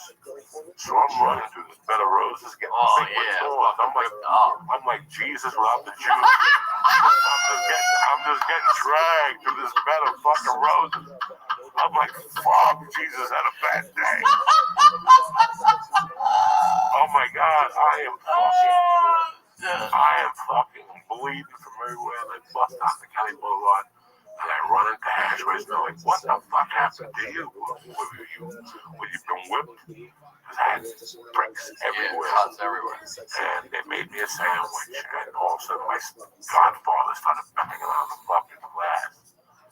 And they're like, who's that? And I go, I have no idea. And he's banging on the fucking glass in Spanish. He talked to me like a fucking man. And I go, I don't know what he wants. And Mr. Ash, he's like, let me see. And he comes back and he goes, Kobe, who wants to talk to you? I go, I'm not talking to that guy. And Mr. Ashway goes out and he goes, get off the property, I'll call 911. And he's like, I'll be seeing you again, motherfucker. And I go, fuck you. You ain't gonna see me again, you piece of shit. I come to you with my hand out, say how much I need. You got a huge house. I can't stay with you because some cunt wife, and then you make me sell coke. And now you wanna fucking be tough guy with me? So I had to change my whole outlook, because every time I would go to a bar, my friends would say, some dude was just here looking for you. He didn't look too happy. He was going everywhere. He was going everywhere. Trying to change my footsteps. And it was November of 84. And I'm just a fucking mess. And I decided just to be homeless. So I took all the clothes I had, and I put it in a friend's house, like your house. And I would tell you, Sickle, I'm going to give you a gram of coke a week. I'm going to come over here every night and just change clothes. Take clothes as I need it. And that's what I did. Don't ask me how the fuck I did it. And some night, then it started getting real cold. Like, I would just sleep on park benches. Damn. I would go back to your house to snort coke with you. And then you would go just stay on the couch. I would say, yo, I got a hotel at the Ritz. I had no hotel at the Ritz. I'm sleeping on the park fucking bench. Why? You just didn't want to be a bother anymore, or did you really want to be alone? There was 10 reasons. Number one, I had great friends. Today they're my friends, and I love them and respect them. They keep me to who I am. But I had pushed them all to the brim. You were hearing my name every day. Either somebody was coming to you for money I owed him, either somebody was coming to you for something I had done, or either I was coming to you and I needed money or a favor. And yeah, I was very charitable. If I robbed somebody, I gave you a gram of gold. You know what I'm saying? I was very charitable. I had a heart of gold. You're robbing us. If you got into a beef, I was right there with a knife because I didn't care. Because I had no mother and father. So if you got a beef with somebody, let me know and I'll smack them in the face. And I'll go to jail. I'll go to jail for you. You're my brother. That was my mentality. That was how street I was over my friends. Like, we're riding, we're dying. We don't give a fuck. So this guy's still looking for me. I'm sleeping from house to house, you know. Then this family reached out to Liggy. Sweet family. Very sweet family. And they were like, listen, man, my daughter loves you. And she's coming home saying that she sees you sleeping in a park. Is that true? And I go, we have it downstairs. All we want you to do is get a job, cut it down the party, and you can stay down there around the ring. You can eat upstairs. That's how nice they were. I think I moved in there the week of Thanksgiving, and they threw me out December 12th. Why? Because they knew people, and they had got me like There 2 weeks. They had got me like 10 jobs. I would show up, work for 2 hours, and go, what am I retarded? I want to do this for $10 an hour. I could go sell a light bulb and make $80. What do I get from homeless? I mean, I had, there was a lot of, at that point I had lost all my self-esteem. Nobody wanted me. Nobody, it was proven already. Nobody wanted me. My aunt, my uncles, even the guy that baptized me couldn't help me. My stepfather didn't want me. I felt I was cursed. And I wanted to kill myself. I just didn't have the balls to. I'd much rather die than them say he killed himself. I'd much rather them say he died of a heart attack, he got shot, he died of a stabbing. There was no way I was going to kill myself because of my Catholic beliefs. I just didn't want to be in limbo. I don't want to be in limbo. I didn't want to go to heaven or purgatory. You know, I hadn't murdered somebody, so I started the chance of not going out. So I just started, when they threw me out, I would have to walk to the house every day, and I would have to walk past 88th Street Park. And I noticed they had a rocket ship in there, like a seesaw and swings. But they also had a thing that you could climb up to and go to the rocket ship. So what I would do in those days, my friends would go, all right, Coco, where you go? Because by this time, everybody knew I was home. And nobody wanted to bring me home, because if you brought me home, you weren't going to get rid of me. You know what I'm saying? Like, we love you to death, but we know if we let you in that door, we're fucking stuck with you. So they would just drop me off at this rocket ship every night. No blanket, no nothing. I would buy a pint of smeared off vodka, the silver. I would put it in my winter jacket, and that was for nighttime. And at night, I would leave the bar at 3 o'clock. Somebody would drop. I would say, if they'd say, where you living? I go, I live behind that thing downstairs. And they would just drop me home. And I would be too ashamed to tell my friends. But they kind of knew. But they knew I had to pay my lumps. I had my lumps coming to me, bro. I ran them up. So I would go on that rocket ship at night, drink the last half pint of vodka, jerk off on the coke, and then wake up to Mister, wake up, you're sleeping in our rocket ship. Kids would come to the park, and I'd be in the rocket ship. You know, and I'd have to come on my pants the night before. I mean, you can't make this shit up. This is, you know, you want to talk about the lowest times of your life. I mean, there was a 2-week spell there, you know, Christmas. I wish I was lying to you and told you I spent Christmas at the rocket ship, but December 23rd, somebody had a party, and I went to that party, and I was coughing bad, like I had COVID. Yeah, back then. That night, my buddy Sabatino, his mother was the lunch girl at school. His mom would always give me an extra sandwich. She adopted Anthony, and she adopted the sister, and everybody knew it, that she adopted kids. So Anthony was crazy about me, and I was crazy about Anthony. And that December 23rd, Anthony brought me home, and I spent Christmas Eve with them, which I don't remember. I just slept. I was out 24 hours a day. I didn't sleep. And I woke up Christmas Day, and the mother brought me, made me chicken soup, and I got well. And I remember the mother going, Coco, you can stay here for a couple of days, and Anthony going, no, he can't. Like it was that evident. Like, my friends loved me, but I was such a fucking burden. Like, so many people were looking for me. I owed so many people money. So I got out on the 25th, and by the grace of God, I think I got a hotel room. Somebody gave me $40 for a hotel room. And then out of nowhere, this drug kid pulls me up. Like, here's this bad reputation I had, and this drug kid calls me up, and I'm like, he can't be that stupid. And he's like, I want you to help me to sell coke. This kid was making so much money at the time. He had a Volkswagen Scirocco. Remember the Scirocco? But he had an alarm. He couldn't keep his coke in his house. But he had an alarm already in his car that if you broke into the car, the alarm would go off and the thing would electrify you because he knew. And this guy did business because I could move volume. Like, I was just beating drug dealers. Like, there was this guy, Mundi. He was a Cuban guy. He used to have fruit trucks. And he would put the coke in first, then the fruit in, and bring it up from Miami. He had a gas station. His partner's name was George Yamiko. And how many times I robbed that gas station, Georgie Amico? We robbed George like 18 times. He even went to the school principal and said, "You gotta talk to these kids. These kids. No, he's talking about us." Yeah. And I still remember being in that meeting.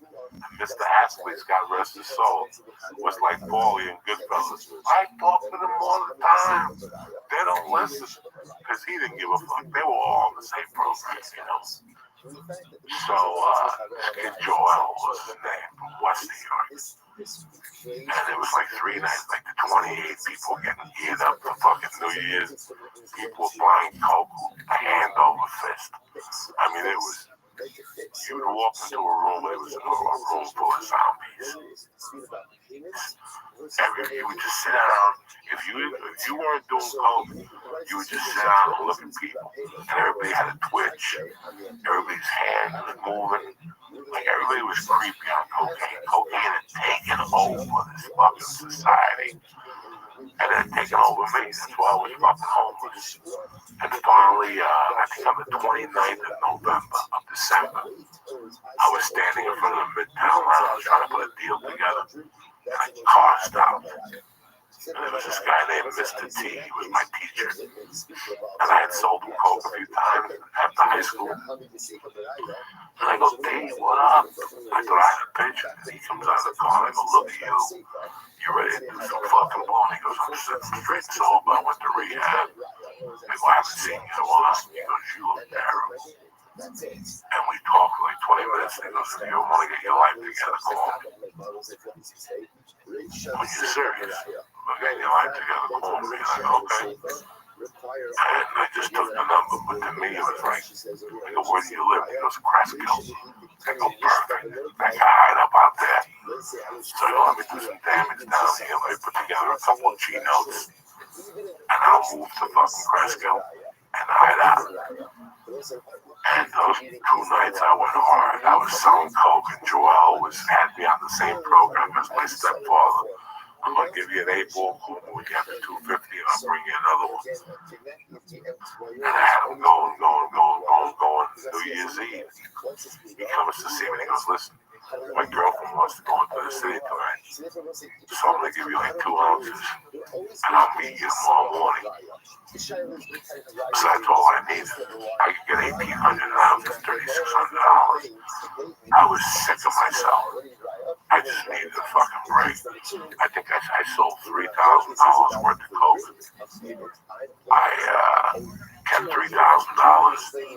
I went to the hotel, and that night I snorted coke all night. I waited till 6 and I called Mr. T. I go, "Mr. T, I'm ready to get clean and sober." And he goes, "Look out your window." When I walked into the hotel room at 3, it was a beautiful winter night. When I looked out the window, it was 1.5 of fucking snow. Damn. So I had to walk the Pathmark. I was feeling sick. I still was sick. It became bronchitis from snorting coke over the cold. And I started walking the Pathmark. My feet were wet, sneakers on, getting some medication. And Mr. T going, "Let me unbury the car. Where are you?" And I'm like, "I'm at the whatever hotel." He goes, "I'll pick you up. I'll be there within 20 minutes to a half hour, 30 minutes to an hour, whatever." I go, "Thank you." And I pack up, I take a shower, I'm done. I got no coke left. It's New Year's Day. I want to start a new life. New Year's Day, 1985. 1985, I want to start a new fucking life. I got this money in my pocket. I'm fucking Joel. And all of a sudden the hotel room rings. The hotel phone rings. The answer, and I go, "Hello, it's Joel." He goes, "How you doing, man? What do you got?" And I go, "I sold all your coke." And he goes, "Do you have all the cash?" I go, "Yeah." He goes, "Where are you? Are you in the same hotel?" I go, "Yeah." But it was a hotel strip. And the last time he had seen me, I was in the hotel next door. For New Year's, they had like jacuzzis. So all of them were sold out, so I had to stay at the hotel. So I didn't realize that until I hung up. I go, "Oh, fuck, Mr. T's coming to get me." So I'll never forget. It there was no cell phones in those days. So I got my shit, I timed Mr. T, and I went downstairs. I'm sitting there, and all of a sudden I see Mr. T's Cadillac make a left off the Tully Avenue and into the hotel parking lot. And I get in the fucking car and I go, thank you for coming, T. And as I slam the door, I look up, and there's Joel in the parking lot across, waiting for me to come down. He's going in to follow the Hindu, and I'm right there with him. And he goes, holy shit, we can't make a right down the street. I have to go to that parking lot. It was like you couldn't write this shit. So now I had to drive past him, like fucking like this. And Mr. T's like, what's the matter? I go, nothing. I'm just looking the other way. And we walked right past Joel. I got in my car, and I moved to Rescue, New Jersey.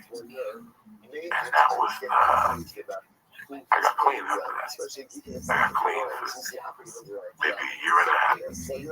All right, so let's wrap here. Yeah. And we're going to pick up next time, January 1985. Presskill, New Jersey. Presskill, New Jersey. Oh, and that gets good too. I love you. Let me just give you one preview for that. So I'm in the house. He picked me up January 1st. And I basically rehabbed for a week. 10 days, I don't leave. And finally, like, I start going to the supermarket, and one day I go, fuck, I see all these buses. Because that was the route for all the buses to come get you to New York to take you to George Washington Bridge. So I'll never forget, they had cream with shrimp soup. And I got the cream with shrimp soup, and I drank, and I had a Daily News. As I'm walking to get the newspaper, to get the bus, I go I see this building. I go, man, I gotta take a shit. And I go into the building. I sit in the toilet and I'm reading the Daily News. And I'm trying to take a shit. And I'm naked, my pants are on my waist. But I see something jumping from my crotch. Again, I see this movement coming from my crotch. And I look down, I'm like, what is this? And I pick it up, and it's a fucking crab. I got crabs everywhere. I got them in my hair, my eyebrows. Shit, from that dirty ass. One of them, who knows? Right, yeah. I've been through a fucking... August to December, I had been with like 20 women that were dirty. Cocaine chicks. There was one chick I took home to the hotel. She says, I just want to tell you, you're not going to fuck me. I'm like, well, I never brought you with the intention of fucking. After a couple lines, she looks at me, she goes, well, we might play around a little bit. Guys, this is what she says to me. She goes, I'll give you a test. She goes, what color underwear do I have on? And I'm like, green. And she's like, red. Close enough. All right? I started eating that monkey like at 4 in the morning. I swear to my mother's grave. Look up the date, guys. I wake up. I look at the TV, and Doug Flutie is about to go back to Boston College. Yeah. And he throws that TV. Yeah. And I remember, she had me like a head scissor. I passed out like a head scissor. I must have tapped out. I was eating her asshole and a pussy. I remember I had to pick her leg up, get out of the head scissor. And I just left there. That was all right. I'm like, Lori, dry hump. At one time, they thought she had syphilis, so they used to call her the Jack. Lori, remember Macy Deasy had that song, The Jack? So people would say, she's got the Jack. Dude, I love you. Thank you for coming on. Thank you, man. We're going to keep doing this till we are caught up. As always, RyanSickler.com. Go subscribe to my YouTube page right now. You can do it right here at the end of the link or in the description. YouTube.com/rsickler. Go subscribe. We'll talk to you all next week. Love you.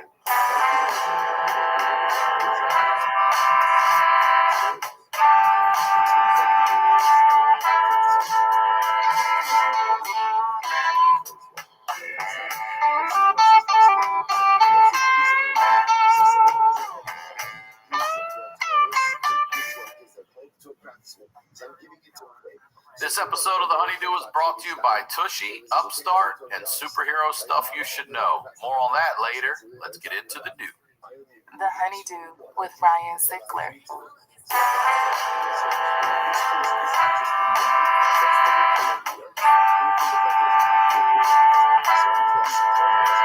Welcome back to the Honeydew, y'all. We are over here doing it at the Night Pants Studios. I'm Ryan Sickler, as always, RyanSickler.com. Sign up for the email list. Ryan Sickler on all social media. Patreon, get over to the Patreon. Sign up for the Honeydew with y'all. Submit at honeydewpodcast@gmail.com. I've had some crazy stories you guys are sharing. It's been a lot of fun. Also, make sure you're subscribed to the YouTube channel as well. And the honeydewpodcast.com is the website. It's where you find all the social media links. Follow along there. The merch, Night Pants Nation, Night Shorts Nation. I can't thank y'all enough. You guys are killing it out there. You look good too, goddammit. It's good merch. I know it's good merch. You guys tell me it's good merch.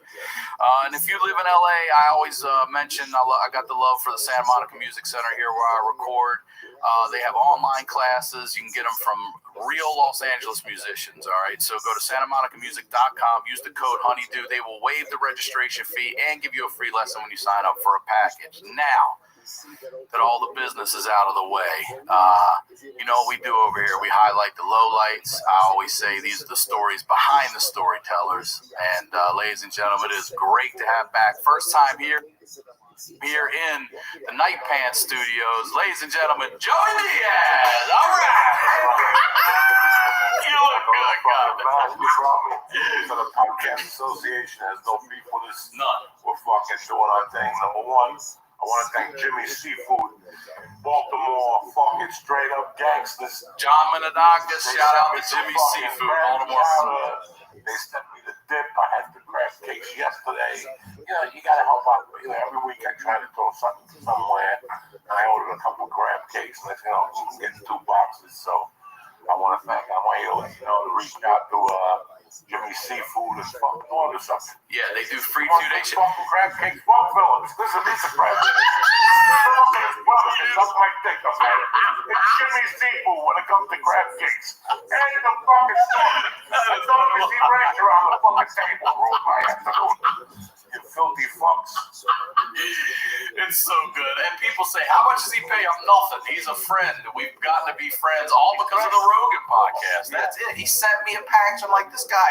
And I do my shows there now. It's a great family business. If you're looking for the best seafood, crab cakes for sure in the country, Jimmy Seafood, Baltimore, Maryland. All right. Tell me, pull that mic up, because that visor, you sound a little quiet on that visor. So, all right, there you go. Tell me about your new Patreon. I wish I would have had one of these on the store coat outside. Fucking just put it around. Forget the Patreon. Let's get to the fucking stuff. All right, Patreon. So last time we sat down, it was the worst year of your life. We did all of 1984. So let's just start wherever, January 1985. Right, so we left off last time. I was pulling out of the hotel with Mr. Terranova, and the drug dealer Joel was pulling. That's exactly right. And I pulled out, and this is story. This is funny because I was talking to Theo Vaughn about it. What the fuck is wrong with me? What happened was this. Mr. T was a good guy. He was one of my high school teachers, but great guy. He had gotten clean. So when I saw him, he's like, look at the fucking shape of you. You look fucking terrible. You gotta go to a rehab. You gotta get it together. He goes, I got a friend that runs a detox. It's like, all right, let me think about this. So I owed so much money.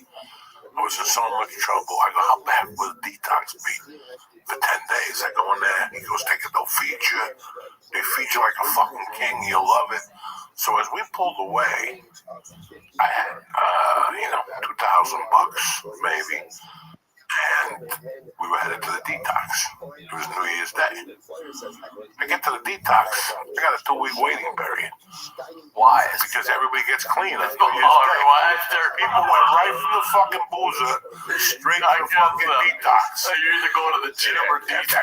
It was like, I swear to God, it was like fucking Corona. It was like people were walking past me in stretches. Just shit. Like, that's it. They had enough. They were out. Like, I walked in, I Like, you walked in, look at these guys. They're fucking people like swatting flies and shit. I saw him. You know, I was in Colombia. People are fucked up. It was the end of '84. So he goes, why don't we do this? When can you get him into the detox? And the guy goes, I don't know what day it was. He goes, I don't know, maybe next week, one day. Leave your number and we'll definitely put him on the priority list. So I'm like, well, what do you want to do? He goes, well, come over and you can stay at my house for a few days. So I went to his house. He was in the program. I think the first 3 days I just slept. I just basically got up to eat dinner. And I would go back to bed. So did he just assume like sort of a coach role for the week, or was he keeping an eye on you, or were you free to fuck up if you were going to fuck up? You know what? You know what? And he had 2 kids at the time, like 4 and 2. Wow, and he let you stay? And his wife. And they had a bedroom upstairs, a little bedroom.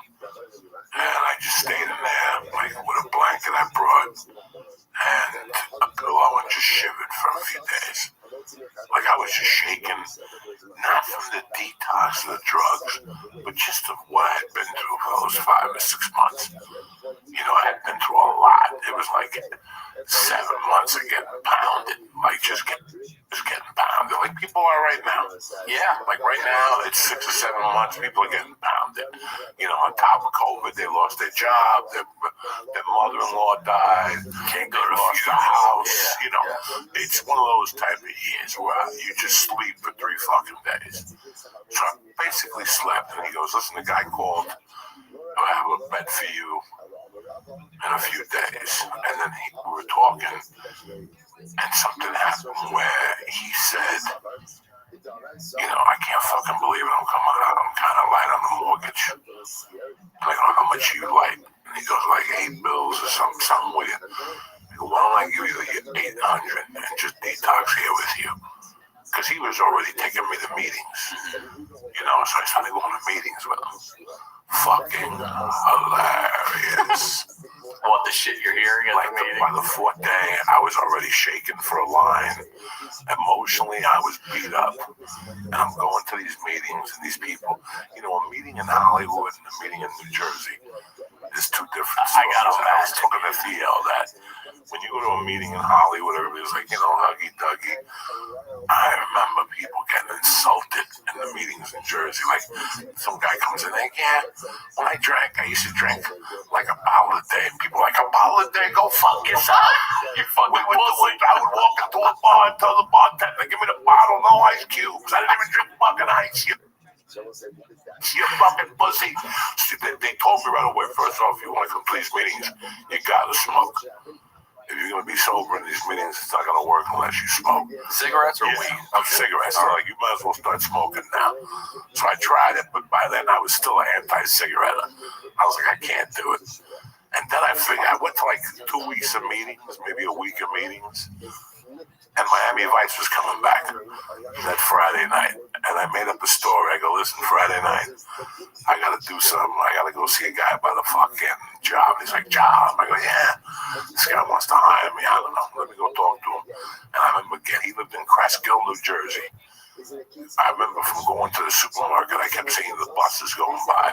That means all those buses go to New York. So I ran up to the corner. It was fucking freezing. I ran into the city, got a nickel bag of weed. Like, I hadn't smoked in like 9 days.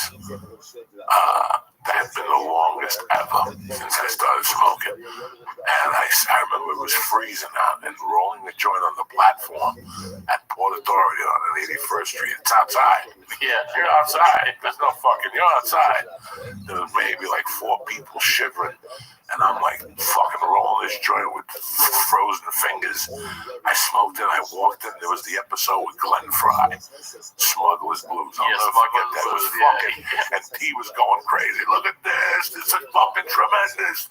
Did I ever tell you when I went to Colombia, I started coke with the fucking Galindo family?" I mean, he was just going off.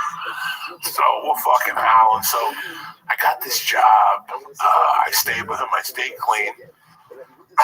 I stayed with him. All right, so hold on. I want to make that clear. Like, so, because I hear about a lot of AA. Clean, some people say they use marijuana. Some say AA shouldn't. I hear you, but This ain't about clean it. for This you ain't was a about little bit of AA. weed, I'm saying. Clean for me at that time Was weed. a little bit of weed. Just weed. And then I figured out that if you smoked weed and went to an AA meeting, it was really a party. I'll bet that was. That's a party. I'm like, gee, listen, I don't know about you. I'm not a boozer, but I love my marijuana. He's like, Jesus fucking Christ, you kids, you can't do the program. I have cocked. I go, I'm not using coke and I'm not drinking. That's what got me here. Reefer don't bother nobody. It doesn't. So I would take 2 hits off a joint and go to those meetings and just giggle. Oh, yeah. Giggle my ass off. The only way I can get out of going to meetings with him is if I had a job. So one day I applied for a place called Crestkill Liquors. Just 3 white guys that didn't have a clue. The owner was a good guy, but he was just the whitest dude in America. He was a sweetheart. They had one of those old registers. Again, one of those registers that you had to hit a 9, 8, and a 9, and then plus, and it would give you the tax. Yeah. And you know, if you got a bottle of scotch that was $49.99, they put $9.99, and then give you change. Like he gave me 320s, and I would keep pocket that 40. I would work from 4 to 8. And I would walk out of there with like $500. They couldn't figure it out. Nobody could. And the 3 guys are there watching me. And I'm taking it, running to the city, copping a reefer, and coming back in the house like nothing happened. God. I worked at that place from maybe the last week of January till like the 2nd week of March. And then one day came in and they were like, listen, we figured out what you're doing. Whenever you don't work, we make money. Whenever you work, we get 0 profit. We couldn't figure it out. We finally figured it out. You're fucking fired. How'd they figure it out? Because that's how they figured it out. There was a huge gap. Yeah. Every time I worked, they were always $400 lighter than I worked. And they couldn't figure out, like, it behooved them how I was doing it. I was doing it to the register, you stupid fuck. Right in front of them, I was doing it. And they'd be looking at me, and I'd behoove them. And then later on, I'd think, I do the math in my head. I had the math count of how many 20s I was taking. And I got 180 coming to me. I just take 180. And then another guy would come in, let me get 2 bottles of this kind of whiskey. Then $300 order, I charge 30. So if it was $330, yeah, I would do the math in my head. If it was $330, I'd charge him 30. And I'd take 300 right off the fucking top. And they figured out, now I'm on suspension this whole time from a bartending job in New York. Okay, I'm on suspension. What is suspension? And I'm collecting. Like, I'm a fucking wild man. I'm collecting and I don't give a fuck. Okay? Like, you're supposed to collect if you're unemployed. I'm collecting and I'm working and I'm stealing with 2 hands. Like, that was all part of the fucking deal. Like, I'm collecting, and those are days when you went down there, they gave you $450 cash, or whatever the fuck they gave you. They give you cash most days. You had to go to a window. It was right down the corner from Kentucky Fried Chicken, and it was called Gino's. It's Kentucky Fried Chicken and Burger King or something put together. It was a chain in the 70s. Okay, so Gino's was Kentucky Fried Chicken and my something. father worked at Gino's. It was Gino Marchetti's restaurant. Something great. Defensive end number 89 for the Baltimore Colts. It was a Kentucky Fried Chicken. It was like burgers and chicken. Yeah, it was absolutely. So I think more of the burgers though, but whatever. Gino's was his. I didn't know they went up to Jersey. Well, this chain was in Jersey. They were a fast food chain, and so I was doing all this shit, and I'm still on suspension from New York. And one day T says something to me. T goes, listen, my wife knows she getting high, and that wasn't the deal. You got about a week. You know, he didn't say it in a bad way. Like, he loved me to death. I just needed to go. So I picked up a little studio apartment in Tenafly, New Jersey. All right? I got fired from that fucking job. And I don't know what I did. I was just banging around the city all day. I had a little money put away, a couple grand, maybe $1,000. And I would just walk around the city. Go get a bag of dope, maybe apply for a job. You know, I didn't really know what the fuck to do. So I went back to what I usually do, stealing. So I'm living in Tenafly, and I'm living in a house. What's this shit you got today, Airbnb? Yeah, Airbnb. This is like an Airbnb. A woman lived in the house. She lived downstairs. Her sons had moved out, and she had 3 spare bedrooms upstairs. So she rented it to 2 guys and a chick. You never saw the chick. The other dude was a Cuban dude. So we would talk from time to time, me and the Cuban dude, whatever. And one day I'm leaving and the son comes home. The son comes in and he's like, oh, you living with my mother? I'm like, yeah, how you doing? My name is Nick. I don't know what his name is, okay? We start talking, and right off the bat, the guy's like, I'm making this sport today. You want to come with me? Like, this is only shit that happens to me. You had never seen this guy. But he thought I was cool because I lived in his mother's house. Yeah, right. And I remember, like, you weren't allowed, like, the rule was you weren't allowed to use the kitchen or watch TV when she was, that was part of the thing. As soon as that bitch left, I was on the phone, calling long distance. I'm watching cable. I'm making sandwiches. I had no respect for nothing. Right. Like, there was nothing I had respect for, like nothing. So me and her son, like, this is after I'm there, like 3-4 weeks. It puts you like maybe March. Me and her son go out, and he tells me about this car. He's gonna go look at it. It belongs to a bookie, some shit. And we bust into the fucking car, and there's maybe $200, but there's jewelry. We split the yardstick, and we split the jewelry. Okay? I go my way, he goes his way. I got a guy in the fucking city that I go in there, no ID, he melts it. It's worth 80, he gives you 65 with no ID. What do you want to do? You want That's to gold? You want to Is take that the gold 80 price? right? Yeah, right. 65? No. Yeah, that's right. I turn the camera off. What do you want to do here? Give me 65, turn the camera off. Is it gold? Is that what it was? It was gold. It was like a gold watch or something. Well, fuck gold. Takes it to a real pawn shop. They do a police report on it. And 3 days later, I'm in my little house eating a bologna sandwich, scratching my nuts on the lady's bed. His mom's house. Watching TV. Your house. You're at his mom's house. I'm on her phone, sniffing her bras, fucking. And all of a sudden I hear, and is Jose here? Yeah, I'm Jose. Can you please come out? You're under arrest for possession of stolen. He got pinched. And he ratted me out. So now they're like, what'd you do with the jewelry? I go, what jewelry? I knew my jewelry wasn't going to be found. I knew that jewelry was melted, gone. That was on some Greek guy's hand already.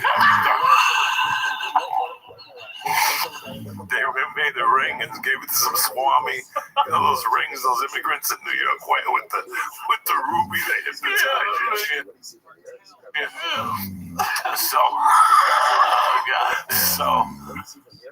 I get back to the apartment, and I get arrested. But let me tell you what's more interesting about this arrest. I did the thing with this kid, and I used to be a walker. Like I would go, a walker. Like, why want to take a bus? I see. Let me walk. It's a beautiful day. So I was in Tenafly, and I don't know where I walked. And I started walking. That same fucking day, as I'm walking, I look over and I see a kid raking the backyard. And I know this kid. He's not, we're both, he's from a town called Cliffside, and I'm from North Bergen. We met in summer school, my freshman summer. Okay. And I stayed friends with him, but very distantly. Now we were old, I would bump into him in clubs in the city. I see him raking there. And I go, George, and he turns around, he goes, what the fuck are you doing up here? I go, you know me, I'm casing stuff. And he starts laughing, researching. And he's like, how you doing? Nothing. How you been? So we start talking, one thing leads to another. He's telling me he's a gardener and he works for his mother part-time. So we get to talking, and he writes down his number. And he goes, call me, man. I go, fuck, I'll call you. I'm looking for a friend, thank God. So I go do something and go get weed. And when I come back home, that's when they knock on the door, the cops. So here's the funny thing. whatever I went to do, whatever mile I walked, was to get something to eat. And then the store was closed or something. I can't remember from my memory. And I walked back and I was still hungry. And that's when they arrested me. And they took me to wherever I had. They arrested me, but I had a warrant from my first bench for possession of stolen property. Okay. So here I'm getting arrested for possession of stolen property. But you're getting arrested only on this dude's word that you did this with him. It was a Uzi case. Okay. They asked me where the jewelry was. I said, I don't know what you're talking about. Jewelry, yeah. They go, if we go into New York, what we got to do is make one call and we'll find the paperwork. I'm like, no, you're not. There's no paperwork. I know these guys. I spent the $15. I spent the $15. I'm not going to find it. So they took me to the Tenafly Police Department and they realized they didn't have enough evidence. So they said, that's fine. You got a warrant anyway. I'm going to get you on. So we're going to take you to Hackensack. No, it's 6 o'clock. It's 7 o'clock at night. I'm in fucking Tenafly or some shit. Tenafly, wherever they take it. And now they got to transfer me. I got to wait for a fucking... So the cop goes, there's no more transfers tonight. You might have to spend the night here. I'm like, ain't this a fucking bitch? And also the cop goes, I'm not doing nothing. I'll transfer. So I get in the car with him. He has to take me to Hackensack Police Department to go in front of a judge. It's like 9 o'clock at court. We're driving there, and I'm talking to the cop. We're talking. I tell him who I am. I'm North Bergen. He's telling me he's from Fairview. We're talking. Finally, I go, I gotta ask you something. He goes, what? I go, bro, I haven't eaten in like 10 fucking hours. He goes, I didn't feed you dinner. I go, no. He goes, I don't know what to tell you. I go, listen, can you do me a favor? I go, you got my paperwork there. You know who I am. You got my fingerprints. I got handcuffs on. Where am I going? Can we stop at Chan's Dragon Inn? This is my favorite Chinese restaurant. You don't even ask for fast food. I go, we're gonna drive right through it. The cop looks at me and goes, he goes, you go to Chan's? That place is fucking filthy. He goes, I had to do a stakeout there one night. There was supposedly going to be, there was a guy who was robbing safes. So we pinned it down to where he was, what area he was going to go. So we all did a stakeout there one night. When they turned out the lights, we thought there were people in there. We turned the lights on, there were rats. Oh, that's how big they were. He goes, I'm not going in there. I go, I don't give a fuck if they got rats. You gotta go over there and get me some pork fried rice and an egg roll. And the guy actually stopped. We walked in there with my handcuffs on just like this. I had him behind my back. He switched it to my front. I ordered it, and he let me eat it in the back of the car and then throw it away. And they put the handcuffs on my back, and we went. And I owed him a solid. Like, I had like a get out of jail card in my wallet. I knew a lot of the cops. I was dropping names and shit. So the guy's like, okay, you're legit. So we get to the fucking thing. That was completely crazy, 9 o'clock. Night Court was a great show back in the day, but that was a real thing. That's a real thing. Wow, I didn't know that. It used to be till like 2 in New York. Really? 2 a.m.? 2 a.m. I had no idea. Bail at 1 a.m. Fucking tremendous. So you're going up in front. Are you actually in a courtroom or are you in like an office? Cell first. Okay. They take me into a cell first. And then they go, Diaz, upstairs. And when I go upstairs, I'm sitting there handcuffed. And they go, hold on 1 second, you're next. But they got to bring this guy because they got to take him to the hospital. I'll never, ever forget that. They propped this motherfucker in. Like, they propped him in. He walked in like Jesus. Like, there was a trail of blood behind his leg. You think I'm fucking kidding you? They propped him up, and it's like guilty murder, whatever the fuck.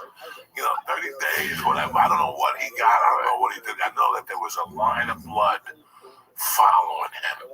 Like, they had thrown a tremendous beat on him. They shot him. But he was answering, you're all right. Hey, I'm a fucking judge. You're fucking. The guy's like, yeah. They like hit him right there again with the stick. Oh, I'm like, damn. So I got nobody to call.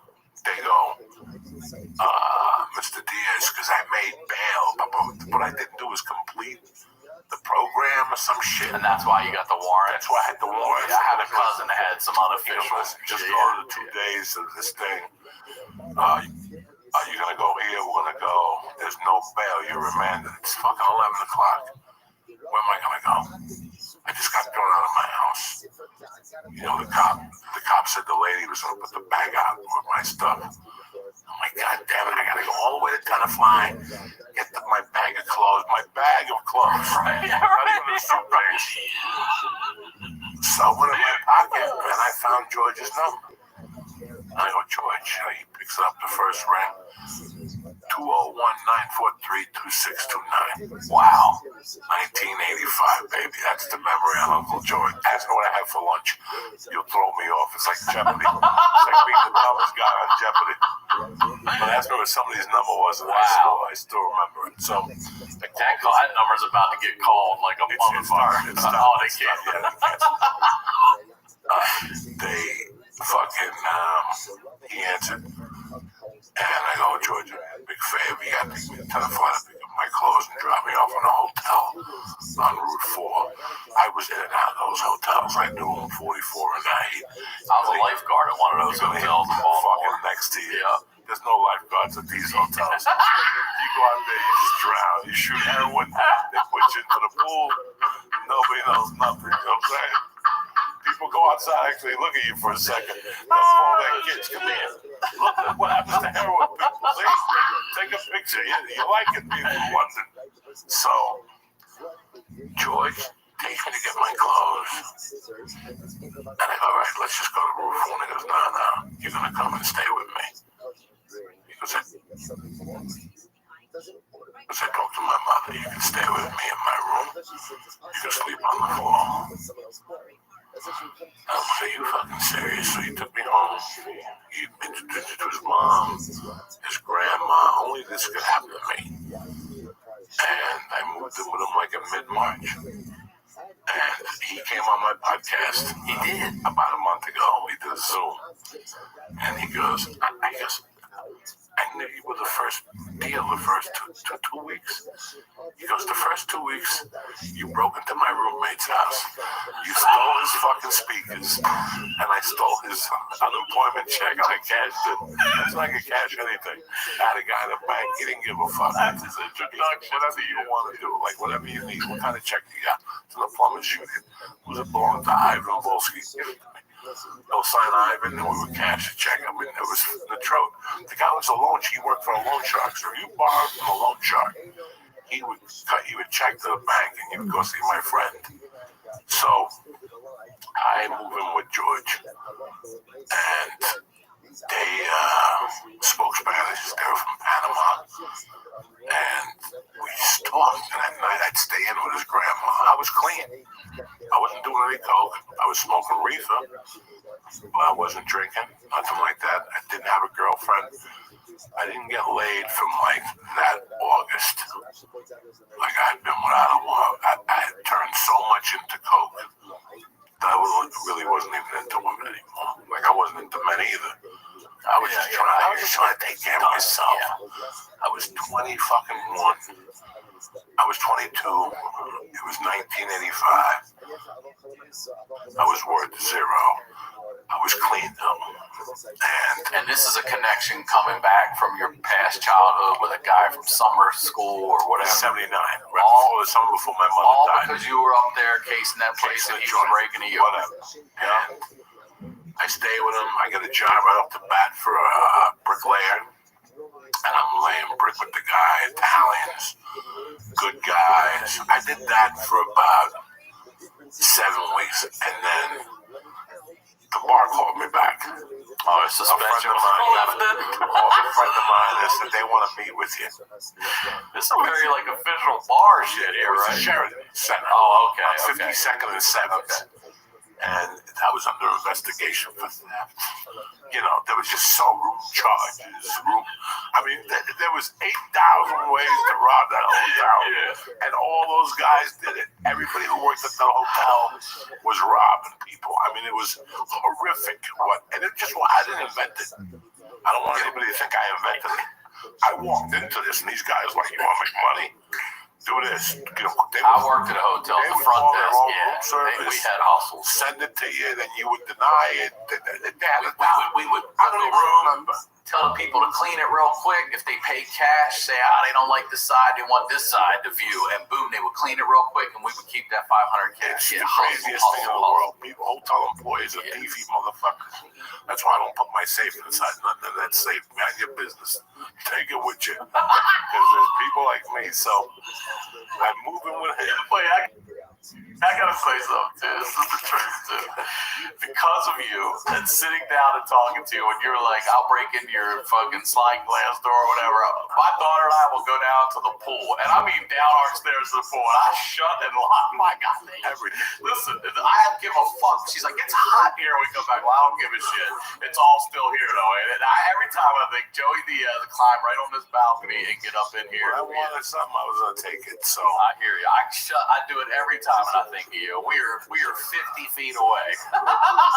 So I went into the city, and they told me that they weren't going to hire me back, blah, blah, blah, blah, blah, blah. They gave me some type of severance. They said not to call there for a reference, that they would give a bad reference.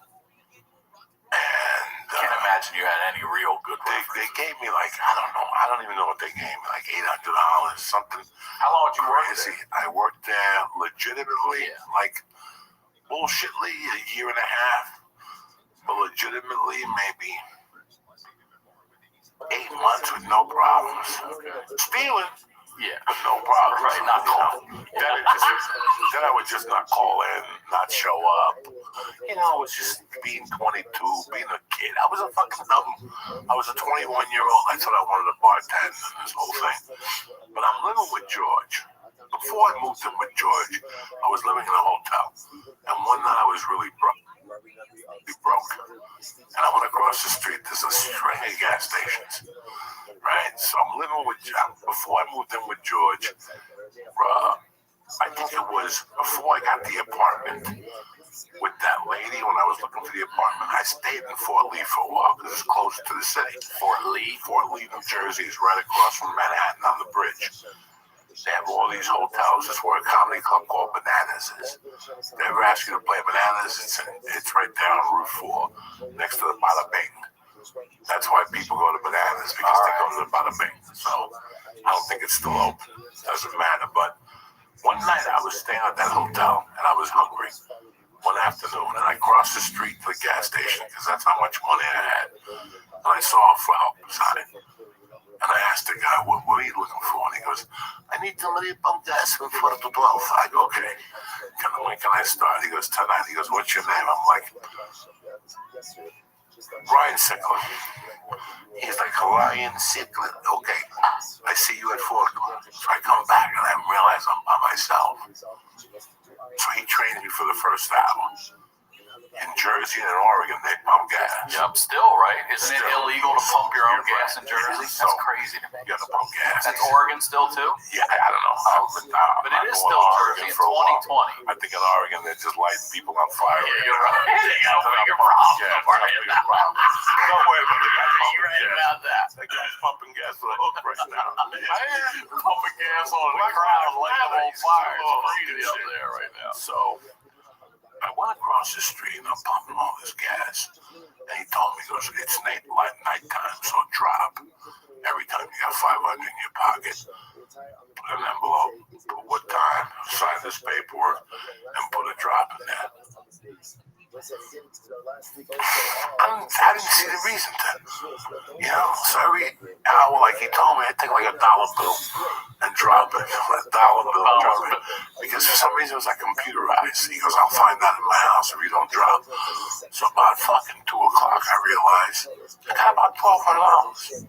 Plus what's ever in the register. Plus the food. Plus he's got a box of change under the fucking register. So I took everything. I took everything at 3 o'clock. Hershey bars, the whole fucking thing.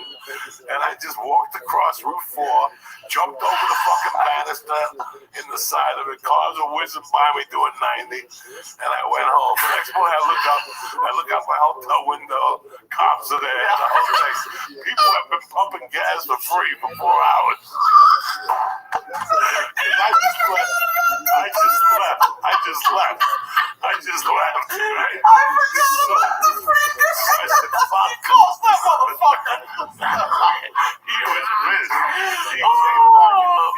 was Ryan Siegler.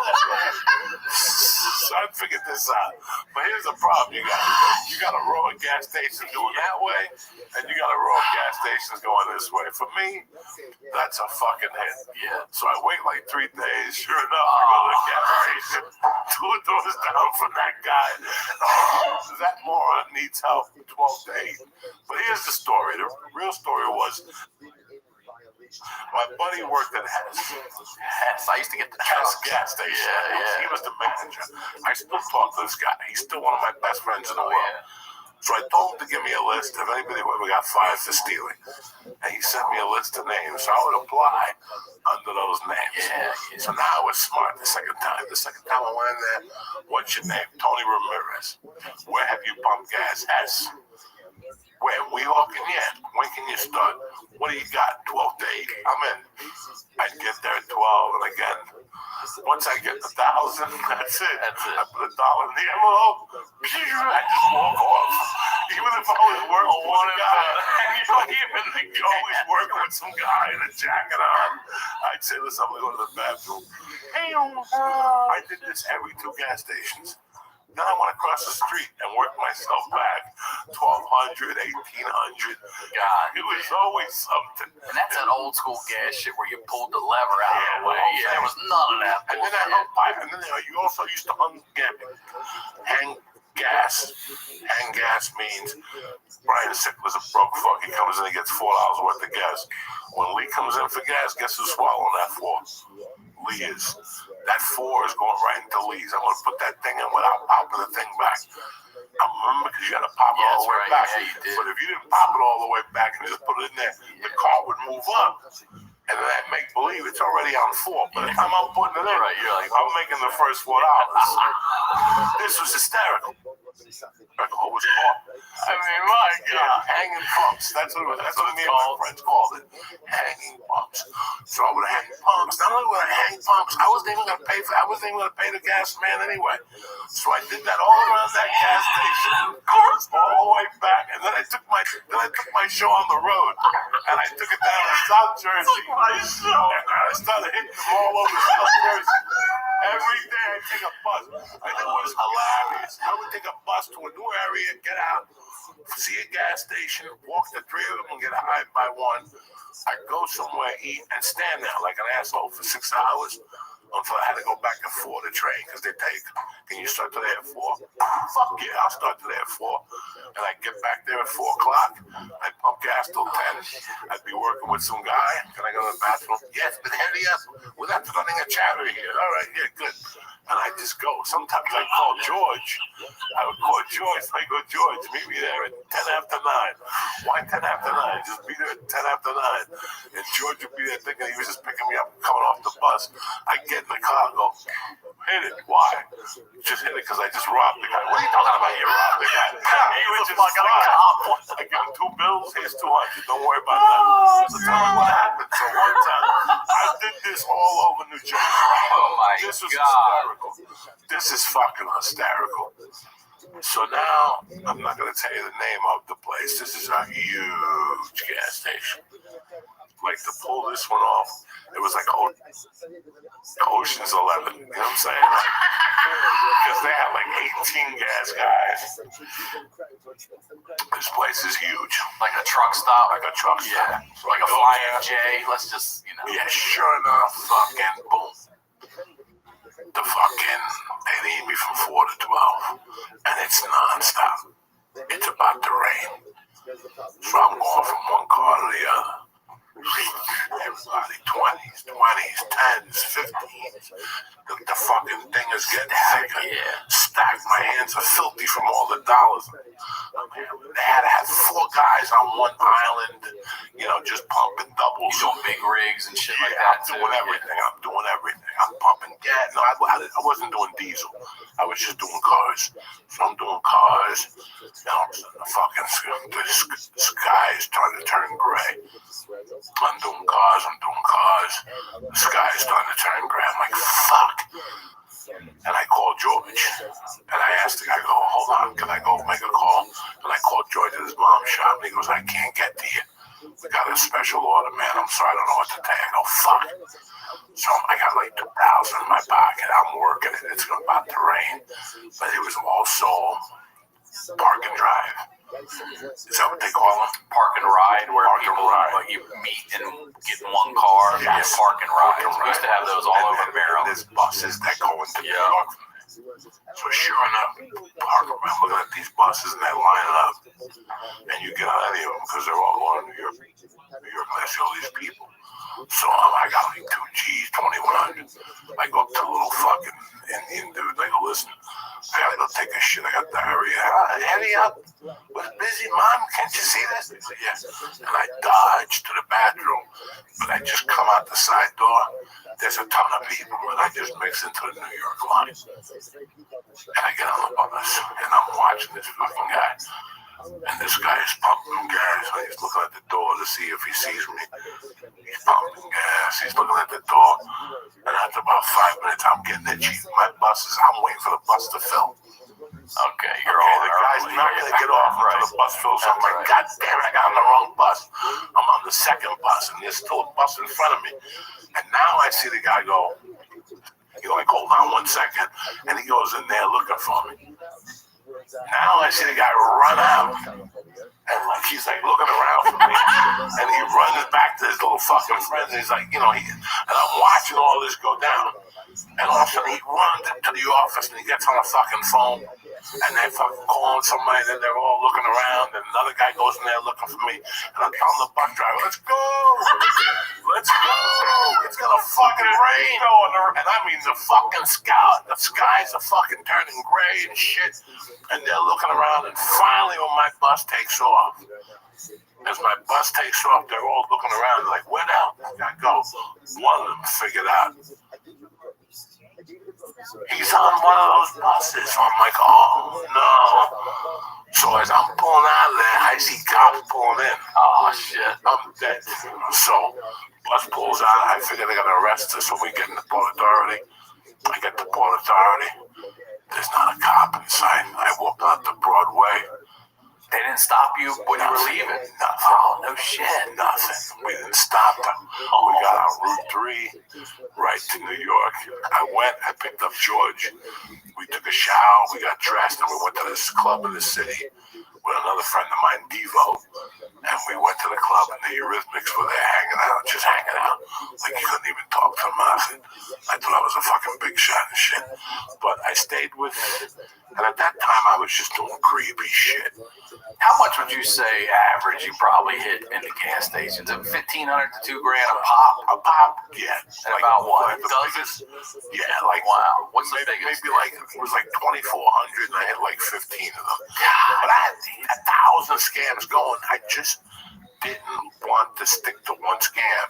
I wanted to throw enough spaghetti. I would do something for 2 weeks, then lay off it. Because I know now they were hot for it. Like I'd put a suit on. At that time I was good friends with these dudes that were running a credit card thing. These were legit dudes. They also had counterfeit money. You could buy money by the pound from them. You could buy money by the crazy. I had been involved with these dudes I didn't really know them, and I met them later on in the game through drugs. But then later, that's some real shit right there. In '84 is when I found out what these guys were about. And when Ryan Sickler orders a credit card, they had it so wired that the guy who makes the credit cards would make 2 credit cards. One for you in your name and one for them in your name. I mean, it was crazy. It was this corrupt. These guys had tapped into so much corruption. They were into traveler's checks. They were into credit cards. Anything forged. $500 got you a birth certificate, driver's license, social security card, an insurance card for your car, a fake insurance card. That would work. Like they would call, get a fucking name on it. I mean, it's crazy. It was all done out of like Brooklyn, the baker. I forget what the guy's name was. I just got involved with these guys that were high level. So I started buying credit cards from them, and I started buying suits. And what I would do is go in the big time office buildings and just look for people to make a mistake. You have no idea how many times I've opened up a door and seen the bank deposit for the day sitting on your table. And it under my jacket, walk out of the building, take the cash, and throw away the checks and everything. Okay, so during this time, you're 25, you say? Yeah. No, I'm a baby. I'm 22. Okay, 22. Are you looking to, outside of that bartending gig, are you looking to really work anywhere, or are you just hustling and surviving? I'm looking to get a payday. But do you know where you want to go? I'm back to Colorado. Go back. I'm going to, this time I'm doing it right. I'm going to go to Colorado Springs and work myself up to Aspen by November. That was the plan. Okay. And all of a sudden, I'm doing all this illegal shit. This is the beginning of June. And I got a call from a friend of mine. And he says, they're looking for you. Did you do some phony insurance scam? And I go, yeah. He goes, the lawyer's got a check for you.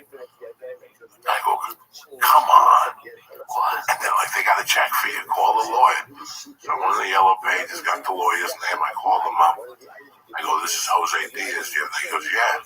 I got a check for you. Come to my office and get it on Friday at 1. It was probably June 29th. It was a Friday. And I went to his office. He told me to be at his office like 2. I was there 10 to 2. I went in, I did the paperwork. When I looked at the check, it said 18 grand. Damn. And that's for what? Some phony insurance shit. Some guy got me involved in that. I took the check to my friend's dad. He cashed it. I owed him a little bit of money for gambling shit, probably. He cashed it. I told him to hold on till 10 for the weekend. I still wasn't doing coke. I was pretty good. So what I did was I went and bought a card with a huge limit. And I took my friend Lubes and this girl who had taken care of me. And George couldn't go. This girl worked for Ann Taylor, whatever that company was. I think that's right. I mean, it sounds familiar. The shoe division. Yeah. She was a general manager of the shoe division. So she had access to credit cards and stuff. So whenever I went to that mall, I would give her a credit card. And that's the old school, these credit cards, yeah, slide, she would right? call in and see how much limit I would have. Okay. Because she would do it for women all the time. Women would go, I want to buy those $800 shoes. What I got left on the card. So she would call and they'd tell her, 20 grand. So I took her and my friend Lubes and I took them fucking shopping in that mall. We go, whatever the fuck you want. Whatever you want on a Saturday. And I got the white Miami Vice suit. I had everything. I just bought a whole new fucking wardrobe. Gold chains. I took my friends out to dinner, like 4 of us. I took them out to a good fucking place called Bicalissimo. They had a dish called Lobster Fra Diablo. And I knew people were looking for me. I knew I was on the hit list. I knew that anybody could find me at any time.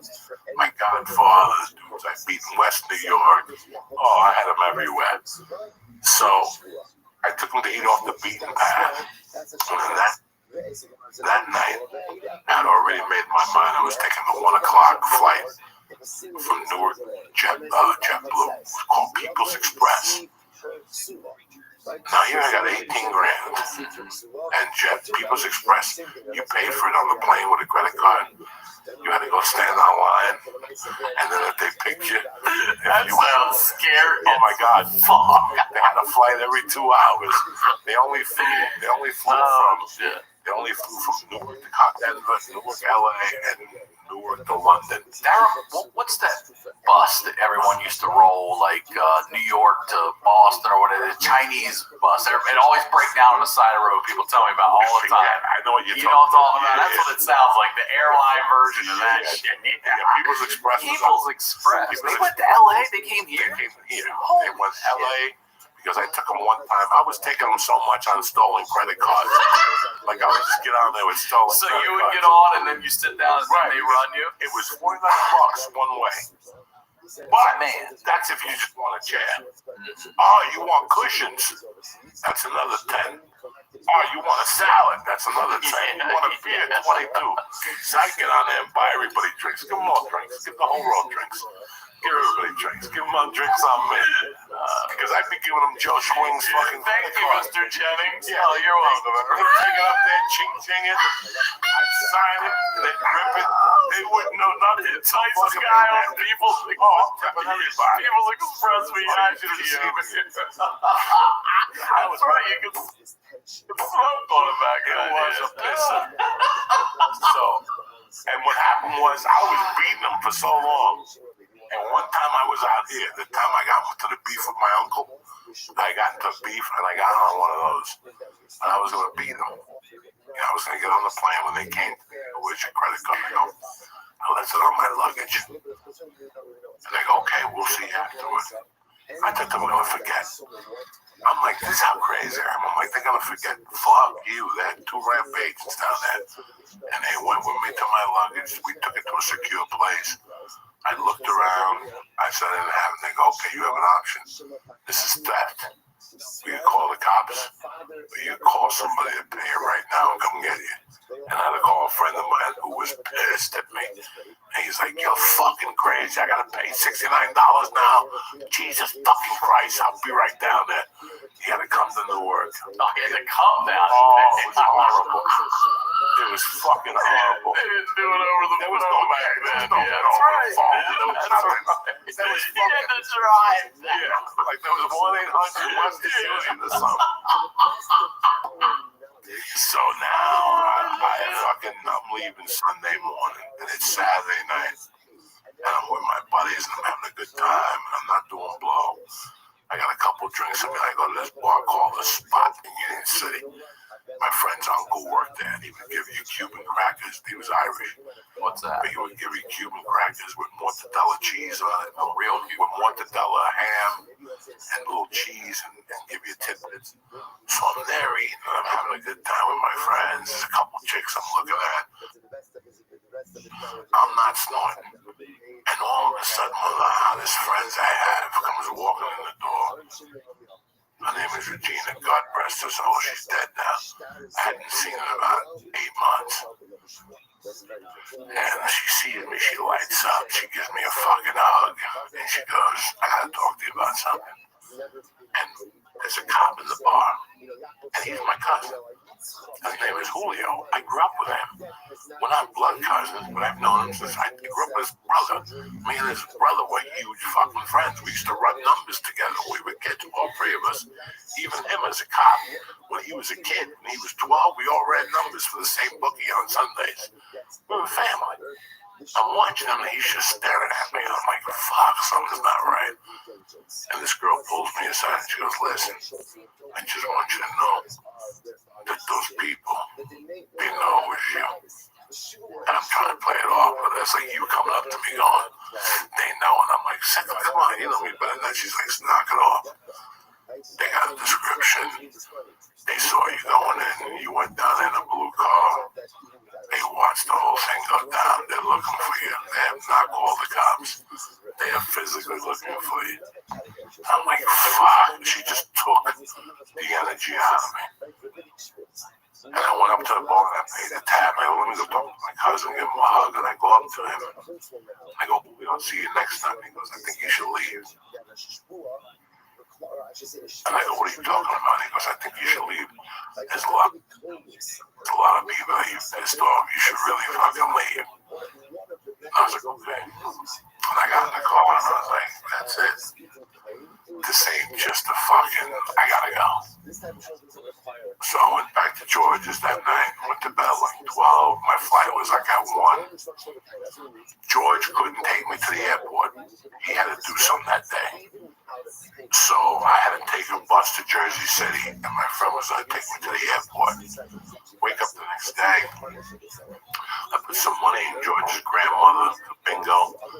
And I lived there. I would take care of her bingo bill. That was one of my responsibilities. Give her a 20 for bingo. I gave her like 100 for like a couple nights of bingo. I gave the mother the rent. The mother would charge me like $50 a week. I gave the mother like $100.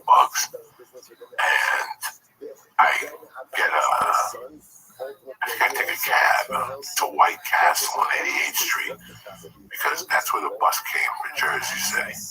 I got my military bag. I got my shorts on, and I'm free, man. I'm ready to go to fucking Colorado. Holy shit. This has been 18 months of pure fucking hell. I'm going. And all of a sudden, my bus pulls up. Number one Nunguessers. That Nunguessers is what they call that bowling alley. That's what they call it. That's the number one bus that takes you from North Bergen to Jersey City. But the bus driver gets out. He has to take a piss. He goes into White Castle, take a piss. She goes, shh. The door whips open. I'm sitting out there with my bag and I hear a motorcycle. Vroom, vroom, vroom, vroom. I don't think nothing of it. Just a fucking motorcycle. Got nothing to do with me. I look over at the White Castle. I keep hearing the motorcycle. And the motorcycle goes around.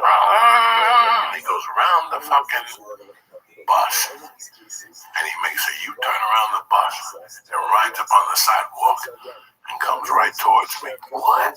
And he's I'm like, what the fuck? Bike?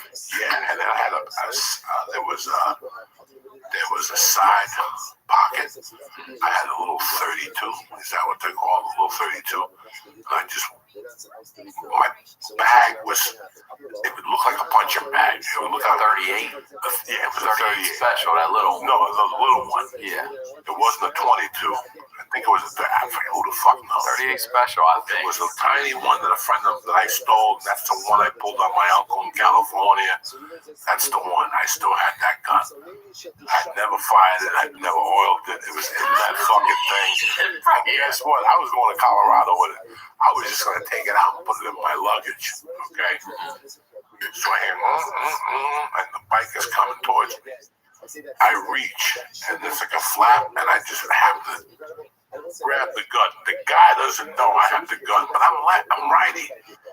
It's in my left hand. It ain't gonna do me no fucking good. And he pulls up where you are, and he flips this thing, and it's my godfather who's been hunting me down. And he goes, hey, remember when he chased me in the road? Yeah, right. I remember a motorcycle. Okay. He's 50-something. On a fucking motorcycle. Like, really? I'm one of those Chinese ones, what do they call them? Rice zippers, whatever the fuck.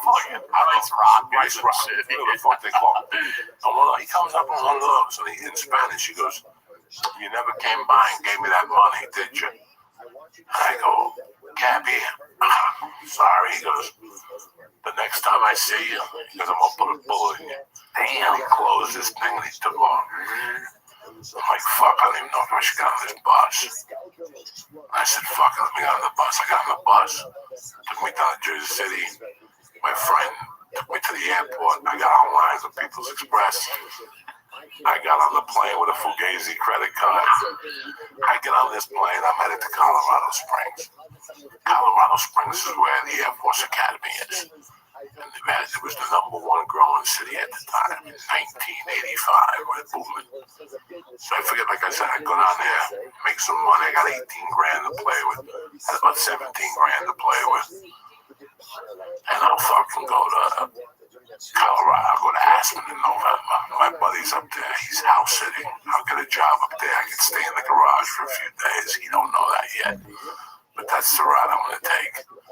On the plane, it's a party. I'm drinking, I'm fucking smoking weed. It was like a party on this plane. So, this is crazy. I started talking to this African American dude. Real good guy. We just started talking the whole way. And he's like, and this is exactly what he told me. He goes, man, how old is you? I go, I'm 22. He goes, you ain't going no Colorado Springs with them fucking soldiers. He goes, you're going to Boulder to get some pussy.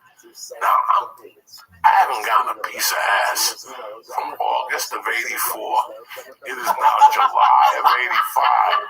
I'm 22 years old. I have not, that's like 10 years. I have not even touched a woman.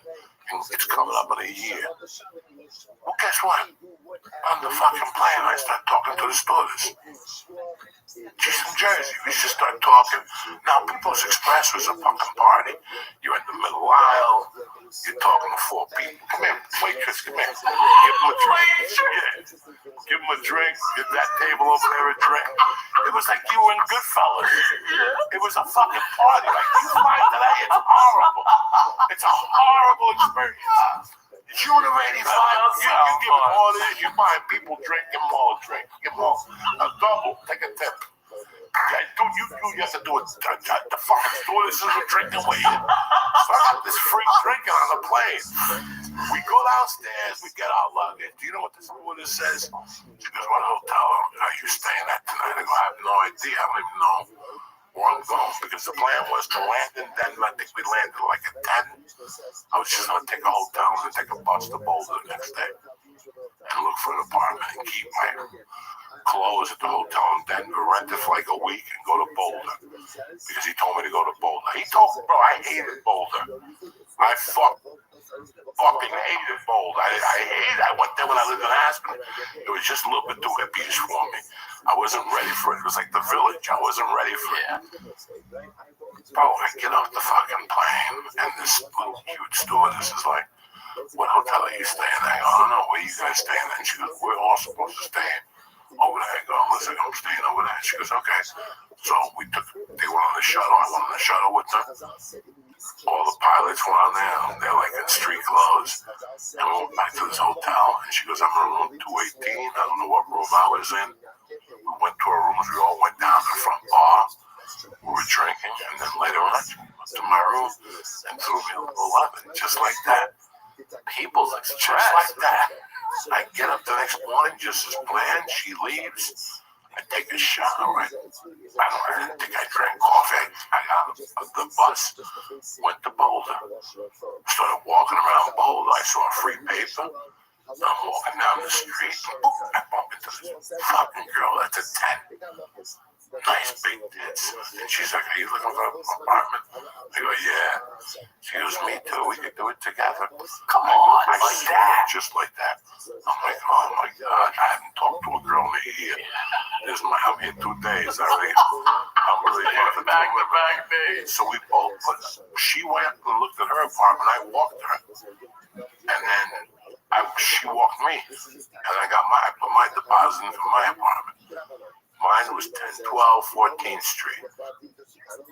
And she was like 3 doors down. And she was moving in with her college roommate. So we spoke. We wished each other luck. I don't think we went and got in. There was no coffee then. And I went back to Denver. Got like a steak. Went back to the hotel room. The lady called the hotel. I got the apartment. I took my clothes. I went to Boulder the next day. And I moved in. 2 days later, I'm going to the gym. I see the chick with the big tits. We start talking. She invites me over for dinner. This was the craziest time of my life. And third night, we start swapping spit. But she's got a crazy roommate. She's got guy or girl? A girl that just won't quit. Always cock blocking and just as good looking as this one. Oh yeah. She would cock block like come out topless with a thong on, like, oh, I didn't know you were here. Shit, I'm like, really? So me and this girl, this is going on. I'm lifting weights. I joined the gym. It was downstairs. There was a store called Roses. I would get the rotisserie chicken. That's all I lived on. Rotisserie chicken, that. Then I had a Japanese roommate. He didn't speak English too good. He's like, I ain't broke. I go, you're broke. Don't worry about it. Let's go down to our office. You got a good job. Your name is Kato. And you're going to be my international chef. It's like, oh, you Kato. And I made him my chef. You know, Szechuan beef. He's like, Szechuan beef. Yeah, Szechuan beef. I'm cooking Szechuan beef every day.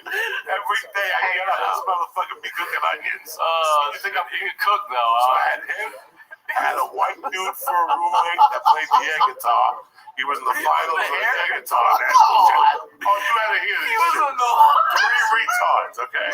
And I had a Mexican dude that just came from Mexico. And he was really like, you know, see, senor, Like he was perfectly cast out of a fucking movie. Speedy Gonzalez. So I'm only going there at night basically to take showers. So I started sleeping with the big titty girl. So I'm pretty much hanging out with her all the time. I'm lifting weights.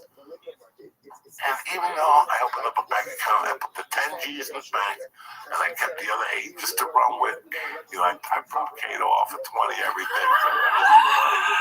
Go down to our foul, get some beef, get some scallions, get some jasmine rice. You know jasmine rice? I know jasmine rice. I know jasmine rice.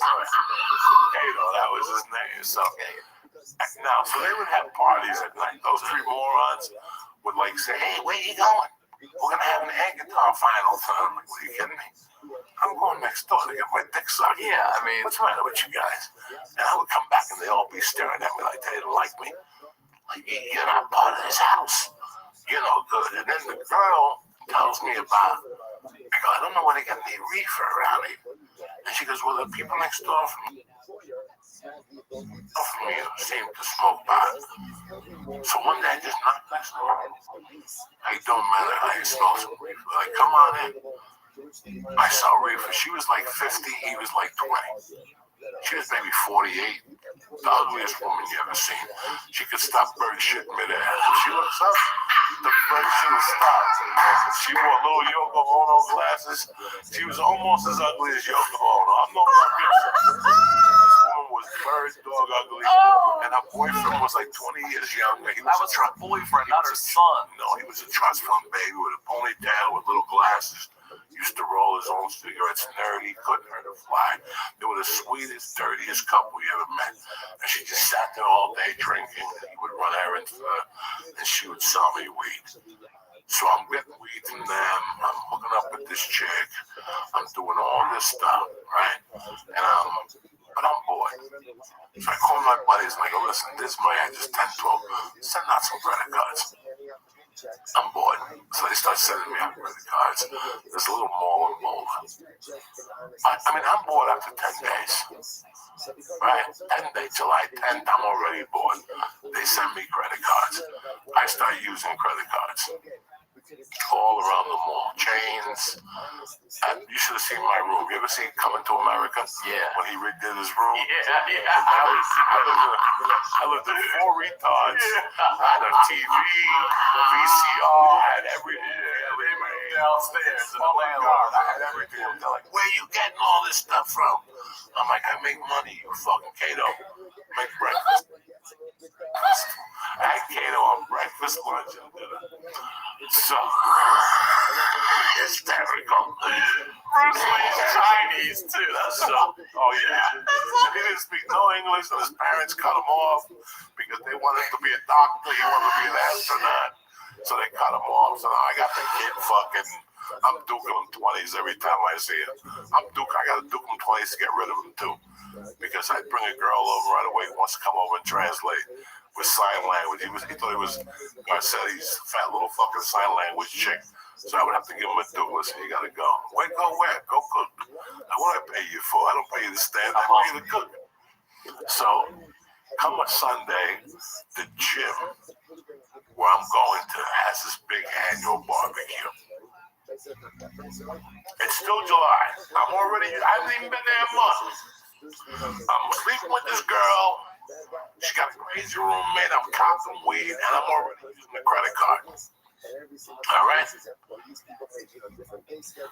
We go to this barbecue. I'm having a good time with this girl I'm dating, but we bring her roommate. The hot one that would come out with the thong and the fucking, you can hear the dildos in there and shit. 3 weeks of this shit. I'm looking at this girl like she's a piece of ass. So we're at this barbecue, so help me God. And I'm sitting there, and the girl I'm with is actually flirting with another dude right in front of me. Now, I'm not her boyfriend, but at least don't flirt in front of me. Take his number, cop it for the side, and when I'm not around, you can suck his dick. That's got nothing to do with me. I'm not that type of guy. So she's talking to the thing, so the roommate's got 3 drinks in her. And she's talking wild shit. That her pussy's so good, I'm missing out on it. I'm fucking the wrong chick. Want to stab him? She goes, where? I go, I'll fuck you right over there by that wall. You think I'm kidding you? We went over that wall. Everybody could see us. It was only like a 3-foot brick wall. It was maybe a 3-foot brick wall. Everybody could see us. We jumped over the wall. She took her panties off and I did a doggy style. They're playing like tennis in the middle. They're cooking hamburgers. And I'm doggy style. And all you can see is like from my rib cage up. And I'm working this ass, right? This is hysterical. Now I gotta get in the car with both of them. And the one girl is yelling, "Fuck you, you stole my boyfriend. He wasn't my boyfriend. Fuck you." They get into a fight. It was horrible. So now I lose them both. Both of them are pissed at me. I lost my piece of ass. The whole thing goes down the drain. I'm sitting in my room and then I go, you know what? This is bullshit. I could have done this dumb shit in Jersey. I gotta get my life together. Let me go get a job. So I start putting applications in. It's a college town. It doesn't pick up till September. I go everywhere. But guess what my mistake was? Without even thinking, I go back to this mall. And I go in the mall and I start passing on applications. And one place where I heard was great to work was Foot Locker. So I go to Foot Locker, give him an application. The guy's from New York. Right away we start talking. He goes, "I only got part-time. You can start tomorrow." I go, "Boom. I'll start tomorrow." I had to be the end of July. I start, first day I'm selling sneakers. After 3 or 4 days, I know how to run the joint. So I'll never forget this. And I gotta say this story, I'm very ashamed of this story. This is what started it all. What do you mean by it? This is what started the whole rotation of downward for me. So I'm doing great at this fucking place. I'm making strides. We're going out for beers afterward. Like I was part of the crew. I'm there about 2 weeks. I don't know what time I had to go to work. You had the ref jersey and all that. Yeah, the whole thing with black pants. We were just about to do paperwork. No, let's not speed it up. I'm doing great there. Everything's going great. And one day I have to go in the afternoon. And my room is dirty. Where the fuck is the vacuum? I go out, Kato, where's the vacuum? I don't know where the vacuum is. Okay. The fucking white dude, he don't know because there's supposed to be a vacuum for the building. So as I go out of my apartment, you're not gonna believe this story. As I go out of my apartment to look for the vacuum, there's a girl in my hallway. And we both look at each other and we go, "Is that you?" 2 years earlier, I was in Tempe, Arizona, and I met a girl at the airport. Talking, we were both delayed. And she goes, "I love your accent." "No shit. Where are you from?" She goes, "Boulder." I go, "I'm from New Jersey." She goes, "My sister lives in Jersey. Her husband has an accent like yours." We started talking. She goes, "Where are you headed?" I go, "Back to Jersey." She goes, "You know what? I'm going to go to Jersey soon. Why don't you exchange numbers and I'll call you?" She called. I would give her like my friend's number. I didn't have a phone. One of my friends called, looks for me, and he goes, "Hey, some girl, Kathy called you. And she's staying at such and such Wednesday." So I got a hold of her at the hotel, and I went over and met her. I just met her in Arizona. So we basically went to like Joe's Pizza, one of those pizza places in New York, and we walked around for 2 hours. Got me by witness. I didn't even try to do anything. I was in such a slump that pussy didn't even go for it because I knew the answer was going to be no. So I walked her back to the hotel like a gentleman. I go, "I'll see you some other time." And she gave me her Colorado number. But in all my fucking drug, this is March of '84 when I bump into her. And she gives me all this stuff. I have a girlfriend, kind of, sort of. It wasn't worth it. I didn't have a girlfriend, so I had to be later than that. It had to be when I was going through my shit. She called, I met her in the city. I didn't try nothing. I was a mess. This was like a breather for me. For me to hang out with her was a breather, because I was usually hanging around animals. So I see this girl. And she's like, is that you? And I'm like, is that you? What is the fucking coincidence? Seriously. And we start talking. And she goes, what are you doing tonight? Nothing. She goes, I live right under you. No, I go, under you? Fucking you for the last month? You and some girl listen to fucking Prince. To all hours of the night, they would just listen to Prince. I'm like, what the fuck is wrong with you girls? Let's take a quick break and tell you about our first sponsor, Tushy. Everyone has an ass, and every ass deserves the gift of Tushy. Wiping your butt with dry toilet paper does not remove all the shit. If you got poop on any other part of your body, would you just wipe it with dry paper? No. Water cleans better than dry paper, my friends. Thankfully, now there's a sleek bidet attachment that clips onto your existing toilet and sprays your ass completely clean with fresh water. It's called Tushy, and it's the best thing you can do for your butt. Tushy sprays directly to your ass and removes the poop completely, so you aren't sitting on bacteria that leads to nasty things like hemorrhoids, yeast infections, UTIs, and just generic itchy assholes and skid marks. Bidets are common in the rest of the world, all right? It saves you money on toilet paper. Now, you still use a little, but nowhere near what you were using before. You're not going to clog your toilets. And Tushy sprays your ass with fresh water. It's not toilet water. Tushy connects to the water supply behind your toilet to spray your dirty parts with clean, fresh water. It's the same water you brush your teeth with. All right, wet wipes are worse than toilet paper. They're terrible for the environment. They cause anal fissures, and you don't want your anus fissuring. All right, this thing is only $79.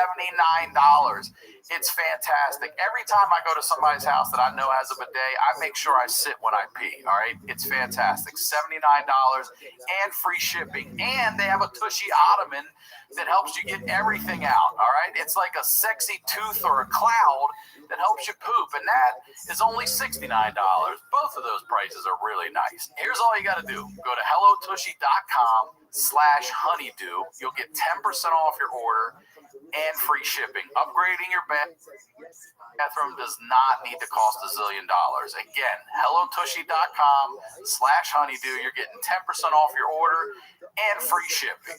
Wash your ass. Our next sponsor is Upstart. During these economically turbulent times, everyone is looking for a way to feel more financially secure. So if you're still needlessly throwing money every month at high-interest credit card debt, it's time you checked out Upstart, the revolutionary online lending platform that knows you're more than just a credit score. Now is the time to find out how low your Upstart rate can be to help pay off high-interest credit card debt. Unlike other lenders, Upstart can reward you based on your education and your job history in the form of a smarter rate. You don't need a degree or a diploma to apply, though. Upstart lets you skip going to the bank because it's completely online. They offer loans from $1,000 to $50,000, so you can consolidate your debt into one easy fixed rate payment. Upstart makes it fast and simple to check your rate. Since it's just a soft pull, it will not affect your credit score. The hard pull happens if you accept your rate and proceed with your application. The best part, if the loan's approved and accepted, most people get their funds the very next business day. Over 400,000 people have used Upstart to pay off credit cards or meet their financial goals. Free yourself from the burden of high-interest credit card debt and get back to using your money your way with Upstart. See why Upstart has a 4.9 out of 5 rating on Trustpilot, and hurry to upstart.com/honeydew to find out how low your Upstart rate can be. Checking your rate only takes a few minutes. That's upstart.com/honeydew. Our next sponsor is from our friends at Superhero Stuff You Should Know. If you're a comic book fan and you think you know everything about your favorite superheroes, you can think again, man. Our friends at Superhero Stuff You Should Know will put your knowledge to the test. Did you know Tim Burton almost made a Batman musical?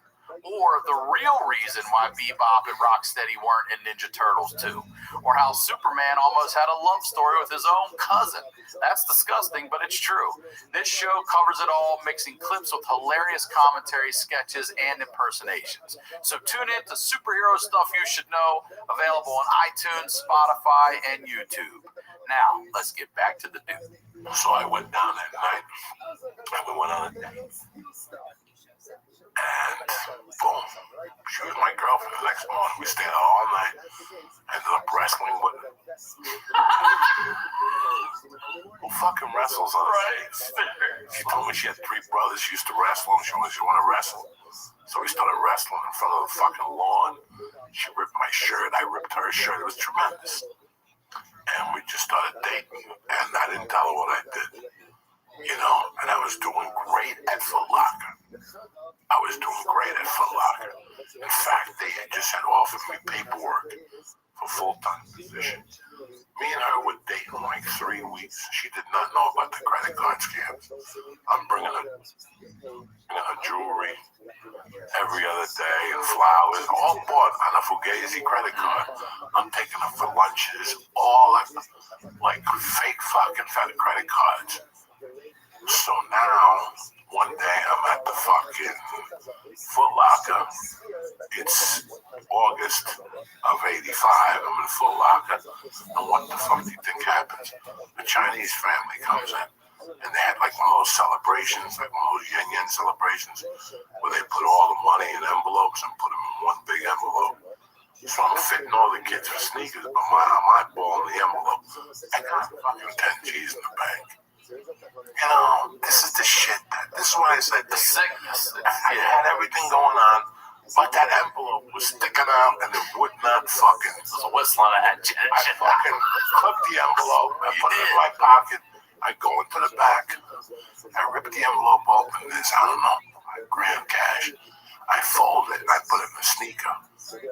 Like a size 14 orange sneaker, which nobody's gonna touch. I take the paper and I flush it. I don't know, I just had a weird feeling. I go back up there, I'm talking to the family. Everything's great, we go to pay, and all of a sudden like, oh yeah, ma, what happened? No, they're talking about money. They came into Foot Locker, the money was there. That had to be somebody who worked there, took it. So I'm like, there was some kids, and they're like, yeah, those kids took it, so they called the cops. They made a big deal about it. They called the cops. And that's when the jewelry chick came over. And she goes, you know what? A couple weeks ago, some guy came in and used a bunch of credit cards to get jewelry. He looks like him. And then they fucking came like 3 days later. It's like August 20th now, 25th. And they came into me. Detective Sieper was his name. I don't care. He wasn't even a detective. He was a patrolman. He was going to come back to haunt you. His name was Sieper, something like that. He comes in, he goes, Jose, can I talk to you? He goes, listen, I know it was you who robbed those Chinese girls. We're just waiting for the tape to come back from the store. He goes, also, we've passed your picture around. You, 3 or 4 people recognize you as the guy that ran a credit card scam here. It was quite an amount you ran up. I mean, I was just buying jeans every day. We're waiting on the footage from the gas station. Bro, they couldn't get me. They were doing all this shit, so they came to see me. Then they came back up and they're like, listen, Monday we're going to have all the evidence to come and arrest you. If you do this now, it'll be a lot easier on you. And I'm like, guys, I don't know what you're talking about. That night I go home, they fucking knock on my door that night about 9 o'clock. And they go, listen, we're waiting for the pant sizes to come back. And once we get the pant sizes, we're going to make it, we'll waist to you. And I'm like, I don't know. You know, I don't know what my waist is. But once they left, I went downstairs and knocked on the door and took her outside. I go, look, this whole fucking Joey Diaz shit, this is bullshit. My name is Coco and I'm a fucking thief.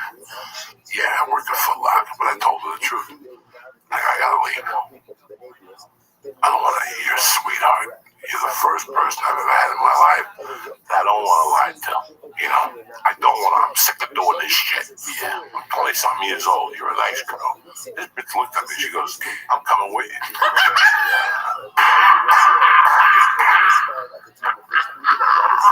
Next morning we got up. I said, pick a spot. She goes, San Francisco. San Francisco it is. Got to San Francisco. Now, guess what I did? I left at 10G. It wasn't like now. You had an ATM card and you had 10. No, I left at 10G in Boulder. I had like 6 Gs. I said, we go to San Francisco, get the party started with 6 Gs. We went to the Alexandria Hotel. It's probably still there. It's a dump. It's in that fucking part of town that's horrible. I forget what they call it in San Francisco. Like the Haight-Ashbury back in the day? Downmore. There's a name for it. It's horrible. We lived there. We were across the street from a restaurant called the Hotel California. They had breakfast and diners and shit.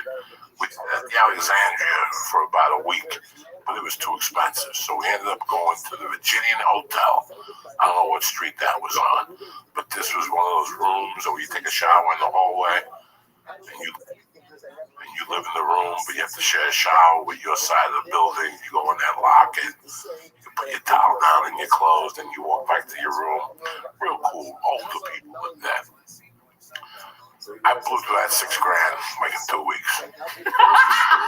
Making dinners, breakfasts. So I had to go on the grind.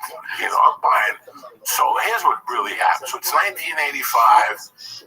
I haven't dealt with anybody Cuban. I haven't spoken any Spanish. And I go to San Francisco. We check in the Virginian Hotel.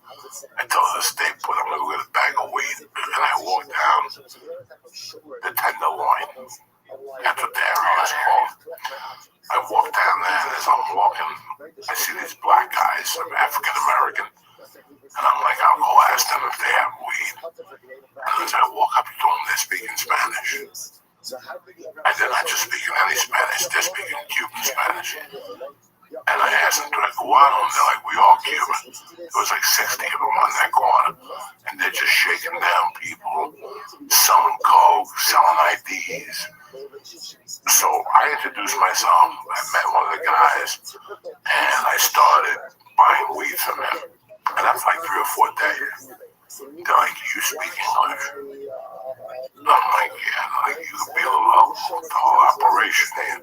Well, they didn't speak English at all. No. So they had a bunch of shit to do that they could do, but they didn't know, how to do it. But just standing on that corner, all the action came to you. So I'd be on that corner, all of a sudden you come up to me and go, hey man, I got 600 in traveler's checks. I'll give you 200 for 600 traveler's checks. Because I know I can take that to Japantown. I'll buy Van Ness with a suit on, and I can charge. I can take $100 traveler's check, buy $1 postcard. They'll give me 99 cash. So I come ahead. They're insured. So I became Mr. Traveler's Check. Anybody who had traveler's checks, they brought them to me. Anybody who stole traveler's checks, they brought them to me. There was one guy on the block that you had to pay him his tribute every day. All I had to do was give him a bottle of scotch. He liked a certain expensive scotch. So I gave him a scotch, and that let me operate on the block. I had to pay a little fee to help out a couple guys, but it was okay. Because every time I go down there and make money, I go down there with a suit. First thing I did was go to the liquor store, give the old man his tribute at Boodle. That was his name at Boodle. And he just dropped history on his shit, Cuban history. I used to talk to him all the time. I'll never forget one day this Mexican dude came up to me. He's like, I need money. And then Boodle's like, talk to me in Spanish, you motherfucker. You fucking Mexican. Spock. He goes, you know how many fucking white people kicked your fucking family's ass and threw them out of... He goes, California used to belong to Mexico, and white people took you Mexico. Now you want to speak Spanish? Go fuck yourself. Speak English, whatever the fuck. You want to speak English? Go fuck yourself. When you talk to me, speak Spanish. The guy was just an old fountain of... But it was just a collaboration of fucking characters. And bro, I was doing everything. One day I'd be doing traveler's checks. One day I'd be passing out counterfeit loot. It was endless. My girlfriend at the time wasn't doing dick. I was bringing home the money. We would go to Dad's Steakhouse, Chinese. We were living day to day. Like after a while, hand to mouth. So I started pawning jewelry. You start pawning jewelry with the credit cards. You buy jewelry, you pawn it, whatever. There was a place called Coffee Runs. It was a topless coffee shop. Topless coffee shop? 1985. So my girlfriend at the time. They would serve you topless? Or? Yeah. So you can either be topless behind the bar, you can have a shirt on, whatever you want. My girlfriend kept the shirt on. So she would work at whatever on. And then I walked into I was always trying to go to legit. I don't want people to think I was always a criminal. Like I was always trying to go to legit. But on those days when I couldn't get a job, I had to go back to what I did best, And I remember one day I went for a job at a Mexican restaurant, and I wrote the application. I gave it to the guy. The guy goes, "Where are you from?" And I go, "North Bergen, New Jersey." And he goes, "What did your parents do for a living?" Like they owned the bar. And he goes, "Well, guess what? What? My name is Jose Diaz, and I'm from Union City, New Jersey. We're like third cousins." Come on. "Are you Manuel's nephew?" I go, "No, I'm Manny's son." And he goes, "My cousin is your father's uncle." So he goes, "Listen, bro, it's great to meet you." He goes, "I can't give you a job, but I'll get you a job at another bar. Let me call my friend who wait right here." And he got me a job. So how long are you in San Francisco at this point? A couple months? I'm in San Francisco maybe 3 weeks. Jesus Christ. And he gets me a job at a place called Rockin' Robins. There's a bartender / doorman. And I go, "Okay, so fuck it, I'll be a bartender around here." So when I left him, when I went to the Sheraton, I was part of the American Bartending Institute.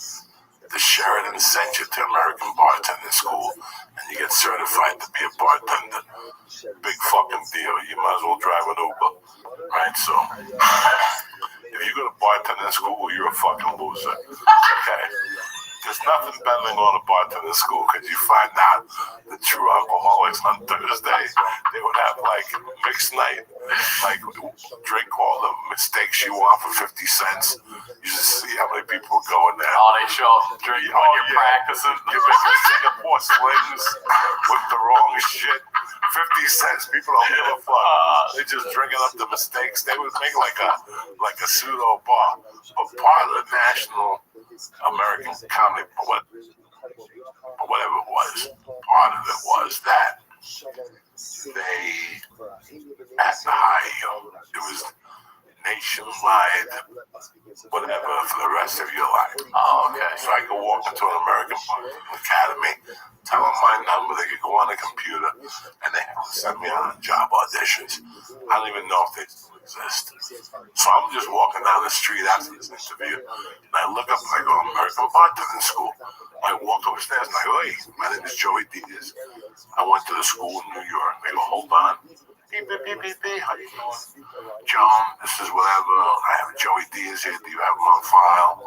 Hold on. In those days, there wasn't no computer. Right, yeah. Somebody had to go to a file. I said, "Yeah, he graduated in February 84. Okay, thank you, but we'll get you a job." But the fact we got a job that's perfect for you. Italian? I go, "No, I'm Cuban." He goes, "Don't say that to him. Just tell him you're Italian." I'll never forget. This is horrible. He gives me this piece of paper and he goes, "Go down there. They want to talk to you at 9:45. Now, if you know anything about me, I'm going to get there at fucking 9. That's how I was raised. Okay? So I get there at 5 after 9. I get there with my suit. My girlfriend goes with me. We are down to the money we took on the bus to get there. That's what we have. We don't have a dime of money. Every dollar we have, we just spent on the bus right there. She's waiting outside. I go inside. Only this could happen to me. Now, I didn't have the Rockin' Robins job yet. Like I was going for an interview that night later. This was my first interview of the day. And this is for a lunchtime bartender. So I go in there and I'm like, the paper says I'm looking for art. All right, hello. I'm here at 9 o'clock, 9:45. You know, the coffee's on, no art. I walk a little deeper. All right. I keep walking. And there you go. There's an office, wide open. I was waiting for it. With the bank deposit and the Come on, safe it's wide open. Oh, man. With stacks of money. I'm like, Art's about to get ripped off. 3, 2, 1, and I go in there, and I just start taking that stack of cash. I'm putting the cash down my pockets because I've done some bad. I'm putting it down my pockets. I'm putting it in my jackets. I take everything. I'm a fucking gabon. I go for the quarters, the stacks of $10 quarters, and I put them all in this pocket here. Because this pocket was filled with cash. So when I walk out of the office, I walk in, and my jacket is twisted. This side's all heavy. It's all twisted. I walk out, the guy's like, hey, what are you doing here? I'm like, I'm looking for Steve. He's like, Steve, we got no Steve here. I'm like, I thought you were my 9 to 45. I go, no, I'm not looking for a job. My friend told me to meet him here. He goes, oh, I'm sorry. What restaurant? I go, I think it's Emilia's. He goes, I think that's down the corner. And I walked out of there. And that's when I heard him go, come back. And by that time, I grabbed my girlfriend and we just took off. Planes are flying out of my jacket. We're running up the fucking hills of San Francisco. We finally see a bus. And we get on the fucking bus and we jump on it. Oof, we get back. We're like, was that close? She goes, what the fuck just happened? I go, let me tell you what just happened. I start giving her like $100 in quarters. And I'm taking 20s.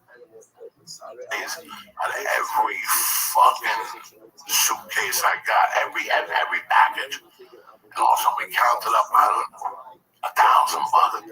We put it in our pocket, she had 100 quarters.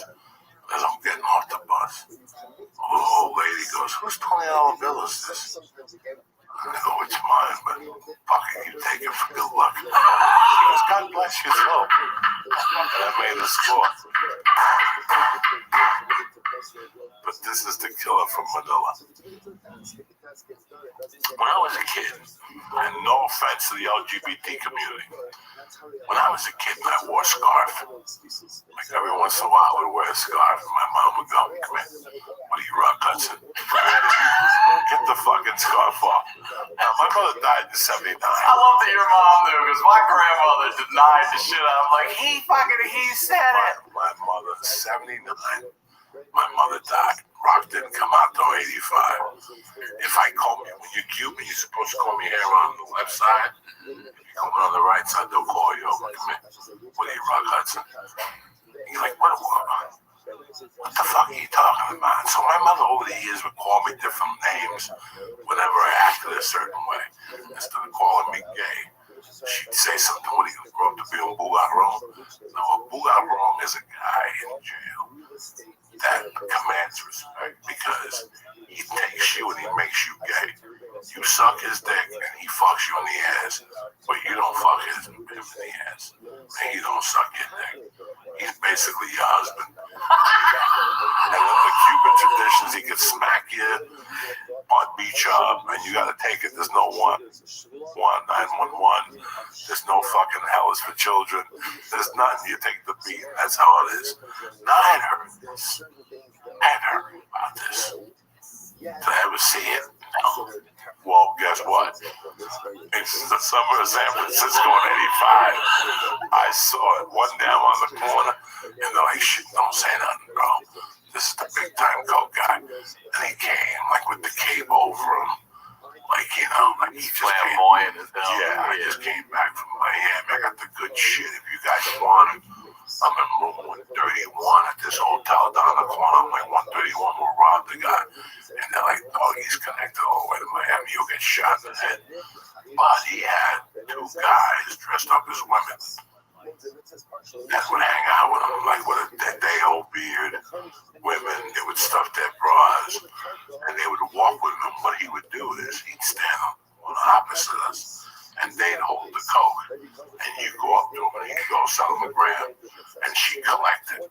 But when one would fuck up, he'd like like smack them right in public, and they would fall down, the wig would fall down. You couldn't write this shit. Like, even today, I'm looking at this, I'm like, Jesus Christ. What is my, I'm 22, and I'm seeing a straight man beat up on a poor gay guy that doesn't even know he's gay. Like, he's caught up in a cult. It was just, I saw him punch him. Like, one day they made a mistake, got him the wrong cigarettes. He threw a beating on one of those fags. He was just beating him like it was just crazy. The guy was on the floor. He threw the wig on top of him. He kept kicking him in the stomach. Don't you ever get me the wrong cigarettes. That's a sign of low disrespect. The guy's bleeding from his mouth. It was just hilarious. After about a week, the guy watches me and he knows I can handle myself. He asked me if I had a gun. I told him, yeah. He goes, listen, I need somebody to watch my back on that corner. It's a deadly corner. So he gains my trust. I'm working for him. I like the small $100 a day. And no cocaine. I wasn't doing cocaine. I wouldn't even touch it. Wouldn't even touch it. But he keeps talking about this room 131. So one day he goes to eat lunch and he goes, I'll be back in an hour. We're going to the other side of town. I go, I'm going to 131. I go to 131, kick the fucking door down. This is the genius your Uncle Joey is. I go to 131, kick the door down. In the middle of the room is a fucking bag. I unzip the bag. There's no coke. I don't know if there's no coke, but let's just say there's no coke. What there is about maybe 20 grand in American cash. Damn.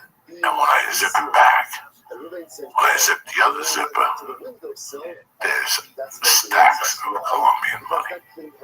Stacks. Then he had another bag that had stacks of Colombian money. Stacks. I mean, I don't even know how much it was. So, what do you think the guy in front of you did?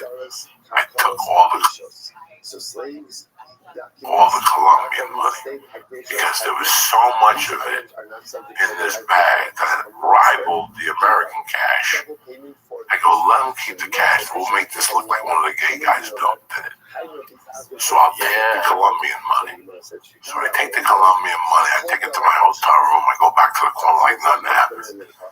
He comes back an hour later. I've been robbed. They took the Colombian money. Blah, blah, blah. I'm going to find out who it is and put a bullet. I'm like, I'll do it for you. I've been here the whole day watching. You should have sent me over to the one. This would have happened if you would have sent me. I'm one of those guys. I'm working together. That's why I shut my fucking door. So I run home. I get on the phone with my goombas in Jersey. I'm like, dog, listen, rent out the garden. And they're like, what? I go see what it is to rent out the garden. I got to have at least 3-4 million Colombian. That's got to be at least $1 million. I'm going to pick it up tomorrow. And I'm going to come home. I went down to the corner. I've got the biggest, blackest dude that I'm out with the Cubans. He got to be 6'6", fucking 80. Big black guy. He goes, what's up, Cuba? I go, tomorrow, you got to walk me to the fucking International Bank. It was right across the street where people do fucking Tai Chi. Right in San Francisco, there's 100 people out there doing Tai Chi. You got to see me at 9 o'clock. I got one of my best suits on. I got Sinatra on. I lost you. I lost you to the summer wind. I got my cuffs. I tell my girlfriend, I go, when I come back here, we're going to be millionaires. She's like, what are you talking about? Like, what do you think's in the bag? I go downstairs, Big Lou's down there waiting for me. He's got a weapon on him. I got a weapon on me. I go, Lou, listen, we're going to go over there. I got about $4 million in here. Hopefully they'll give me $1 million American.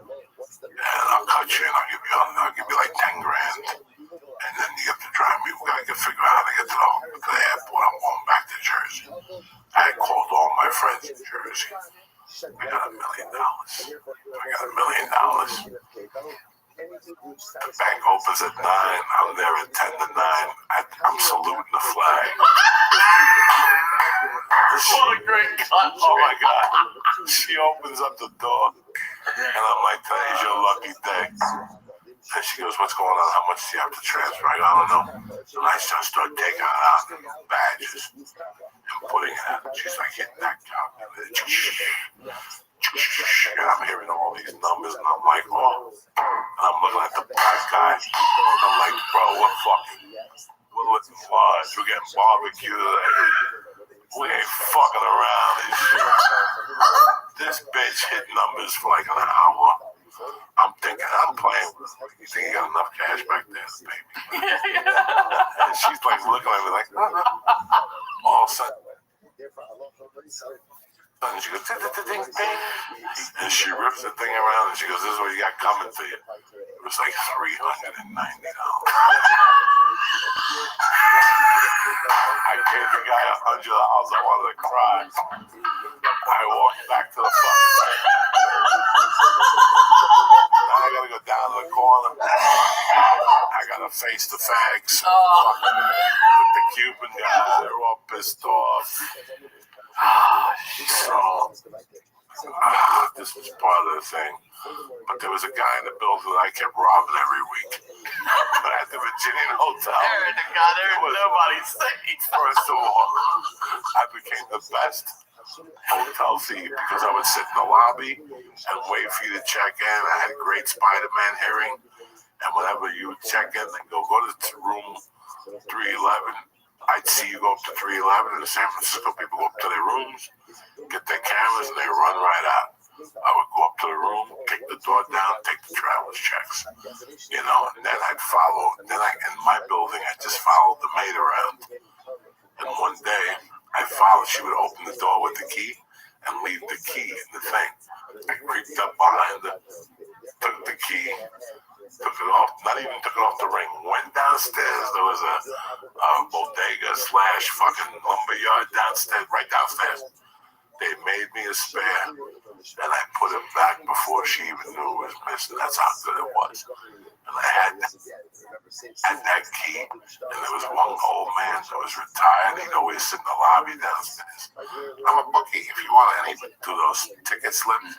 So I would go into his house every Friday and take like his poor little $150 in slips. And I leave the gambling slips. I was just torturing everybody. Every week, everybody gets it. When around me those days, you got it. So I'm banging them out like 3 weeks in a row. But I'm also doing rule number 1. I'm shitting where I sleep. Okay. I'm starting to fucking hit people in the building. You know, like when I was friends with the fucking guy who ran the hotel. I was his wife. And we're going out to dinner and drinks, and they're telling me, we think it's a guy in room 14 that's robbing people. I'm like, yeah, it's probably him. The whole time it was me. There was a little gay guy.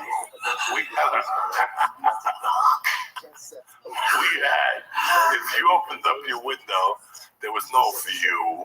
There was no bridge. It was another window there, another window there, another window where you are.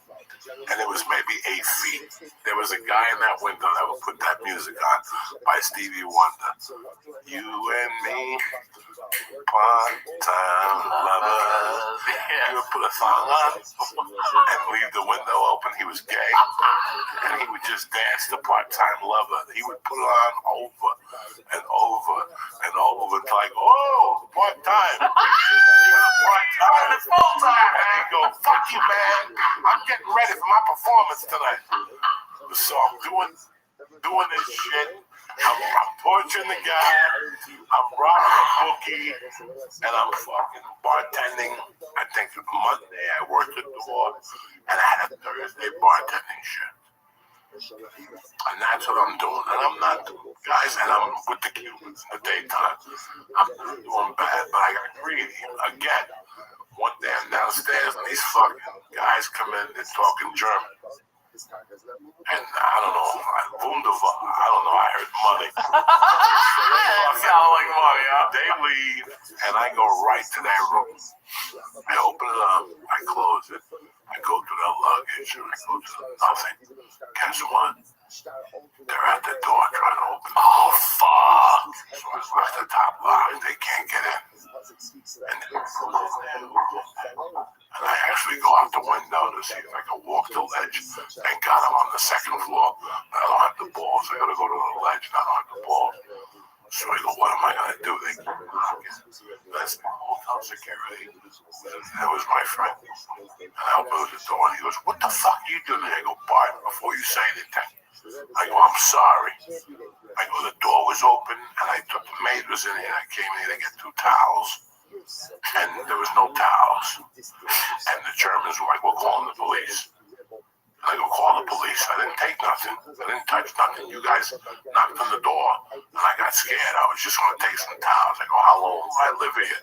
I've been here like 2 months with no problems. They're like, somebody's been doing shit around here. And the cops came and I talked the cops out of it. I'm like, I've been here for 2 months. I work at Robbins. I go, why would I rob somebody? I go, I went to get towels, and they're like, well, it's true. The maid and the 2 cops let me go, but the Germans were like, they called their embassy. Did they? They did. They're like, this is bullshit. If we were white, you would arrest him. So they started pushing for it. So the restaurant, the guy that owned the hotel, the guy that I was friends with, called my room and he goes, hey, the cops are on their way to arrest you. You might as well get out of here. So me and my girlfriend packed up.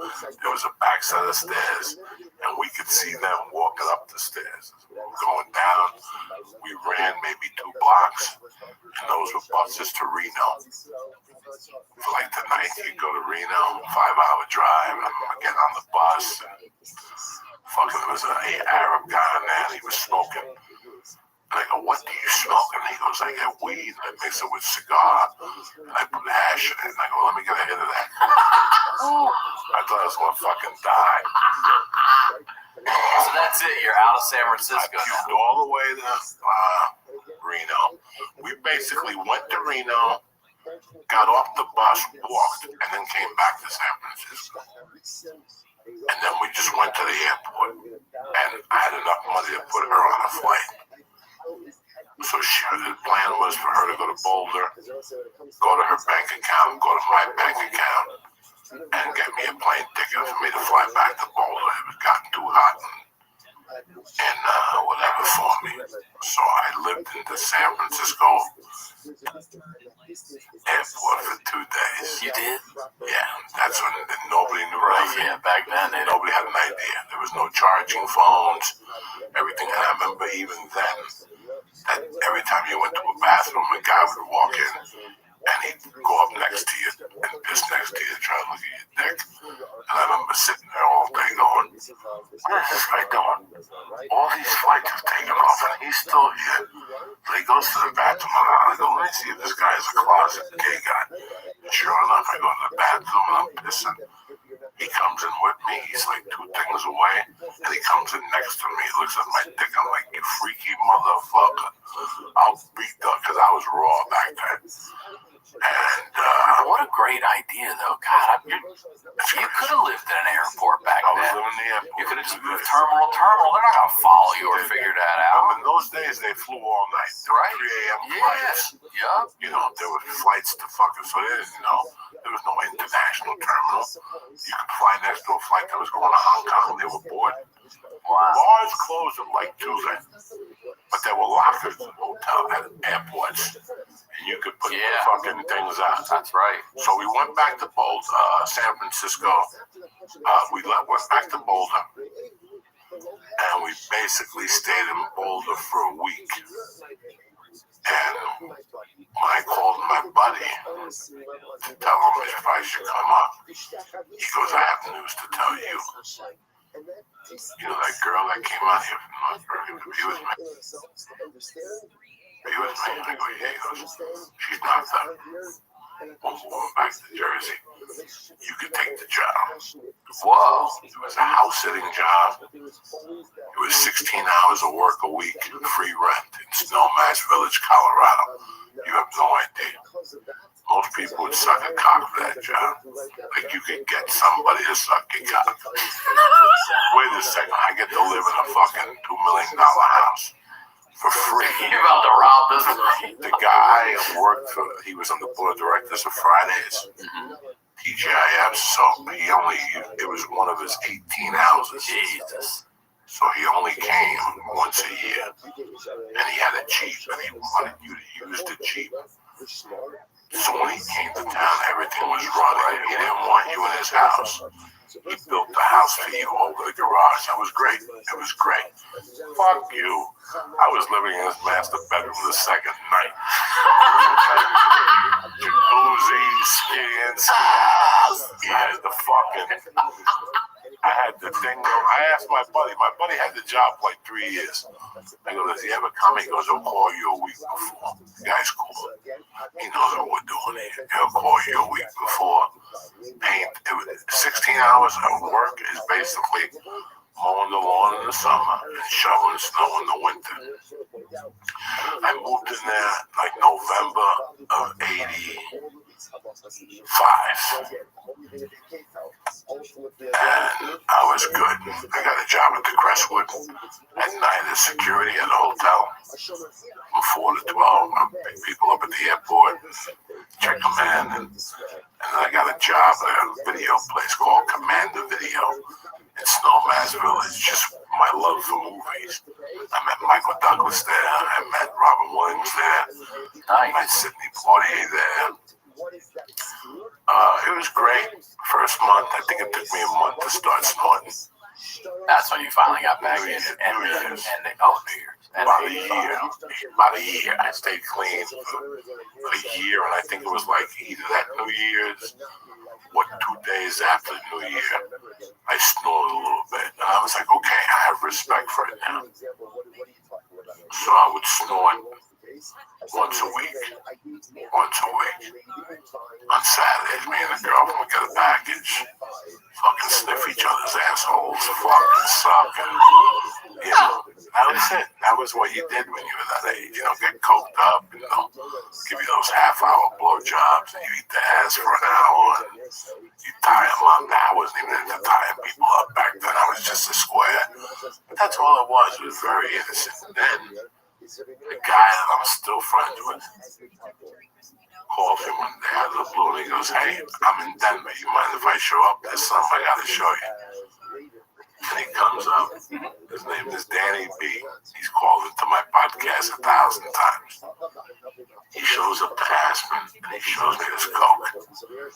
He tells me how he buys Coke, and he re-rocks it. And he could sell it to you for $800. So I asked around. They wanted $1,800 for an ounce. He would give it to me for $8. Even if I sold it for $16, I made an $800 profit. God forbid I cut it. So I started borrowing money. Like I would go to you and go, give me $3,000, $4,500 for 2 days. What are you talking about? Because I already had the Coke sold. The Coke was so good it was sold. It was already gone. When I borrow money from you, I already had the Coke sold. So all I had to do is bring the Coke back, get the money, and give it to you. So that's what I was doing. I would take a flight back to Jersey every Wednesday and come back with a quarter key, 9 ounces. I was beating up the local drug dealers. They couldn't even compete with me. I would sell like 7 ounces for $1,500, and I would still make $700 per ounce. Plus I cut it, and then I was selling grams for $80. Damn, and I'd sell them for $40. I'd put a little rock in the package and a little bit of chunk. I'd still cut it. And I had a dude, Carl Hall, selling for me. He would go out at night because I didn't go out then. He would go out and come back. He would sell 2 ounces a night in fucking bindles. It was just crazy. But I was snorting fucking everything. Then I figured out, I'm flying back there with Coke. And I'm flying back there with nothing. And I'm bringing back Coke, and I go, why don't we fucking build this business up? So I started bringing back pounds of mushrooms. And they went nuts. Because in my hometown, it was all microdot acid. So you get top dollar for mushrooms. But then a friend of mine asked me something that was crazy. He goes, can you get guns? I go, let me check. And I went down to the gun store and I go, I want to buy a gun. They're like, give us your ID. Pick one. That was it. So I was buying guns from this guy. And then I got it where I'd go to you. And I knew the guns were 400 new. I could get 6 1/4, but I got the same holster that Don Johnson used. Yeah. And the 2 clips here was called the Spider or something. You're not gonna believe this. So I would take the 7 a.m. flight out of Aspen, which got you to Denver at 8 a.m., which got you on the 9:40 flight from Denver to Newark. It arrived in Newark like at 1 or 2. I would walk off the plane with a suitcase filled with guns, 2 bags of mushrooms, underwear, socks, and a toothbrush, just in case you looked in there. I'd lock the suitcase, nobody could go in there. All the guns were in boxes, they were brand new. I would get to Danny B's house, and he'd have like 8 guys there. Hey, how you doing? And they would get ready. I'd put the holster on with the gun, and I'd come out like a dancer, and they'd go crazy. Hey, we'll give them 9. 950. Your modeling is fucking hysterical. Why would you? I'd sell it, pull the gun out, and tell them to lay down. Lay the fuck down.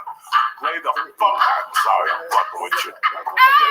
You scared of it. And then one time, I brought a pound of fucking mushrooms. Okay, I put a pound of mushrooms. Danny was crazy at the time. Danny B was crazy.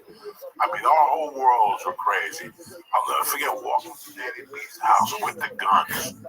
And like him going, listen, I'm going to be busy for an hour. Is there something you can do? I'm like, me and your cousin are going to get a sandwich. And I remember coming back home, and he's on the phone talking to a drug dealer. He's got a safe. It's a huge safe. It's like a 3-foot, 4-foot safe. It's wide open. And there was money on the top shelf, and the rest was little bottles of Decadurabolin, steroids. Okay? Because he also sold steroids. It was just rows and rows of steroids. And on top of the safe was a mirror with a little mountain of coke on it and 3 lines cut out. And he's talking. I'm watching this on the couch. And he's talking to whoever he's talking to. He's like, yeah, I know, man. I know. No. He goes, hold on. Mom, get the shot ready. And he's like, I know how it is, man. Yeah, blah, blah, blah. And he would talk to his mom. Mom, get the shot ready. I didn't know what was going on. And he'd go, listen, I got to call you back. My mom's going to shoot me, all right? He would go into the room. He would go, Ma, you ready? And she would go, yeah. And he would bend over, do a line of coke, and then she would shoot him with the steroid. Come on. You can't write this shit. And I can have this motherfucker. He's sleeping now. His mom's But here's what gets better. And Lee'll tell you, he had a younger brother, not the sharpest guy, a little retarded. Never had a chance in life. Got another game of full brain. I forget what his name was. Lee, what was the guy's name that went to jail? What was his name? We tried to get him a job. This guy's career started as a 14-year-old. He would put fishing lines down like depository boxes.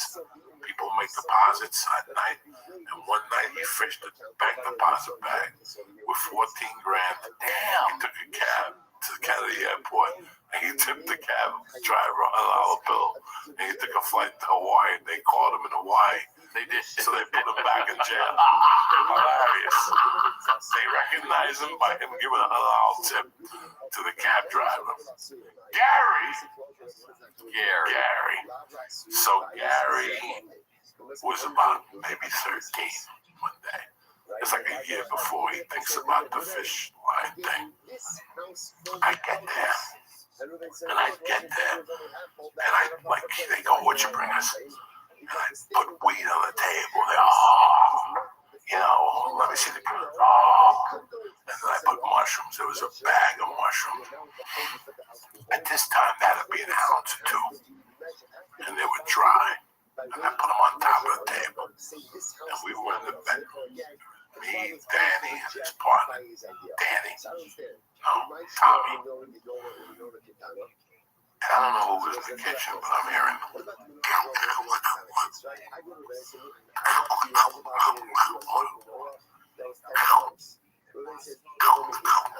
like somebody's eating. I go, Danny, what the fuck? He goes, what the fuck is that?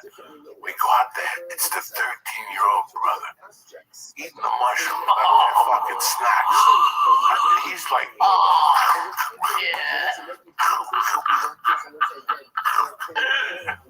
Danny's like, Gary, what the fuck are you doing? Those are cyber-selling mushrooms. And he's like, what the mushroom? He goes, obviously you're gonna fucking see. How many of those things did you eat? He goes, I don't know. He ate like fucking, 13 years old. Me and Danny, we all go out drinking. We go snort coke. We walk in at 4 o'clock. We pull up to the house and Danny goes, fuck, my house is dark. I wonder what's going on in there. He goes, whip out your guns. Something's not right. We fucking go for the guns. I carry guns. We open up the door. We walk up the stairs. We turn the light on. And there's this 13-year-old brother in the living room sitting there by himself with his eyes wide open.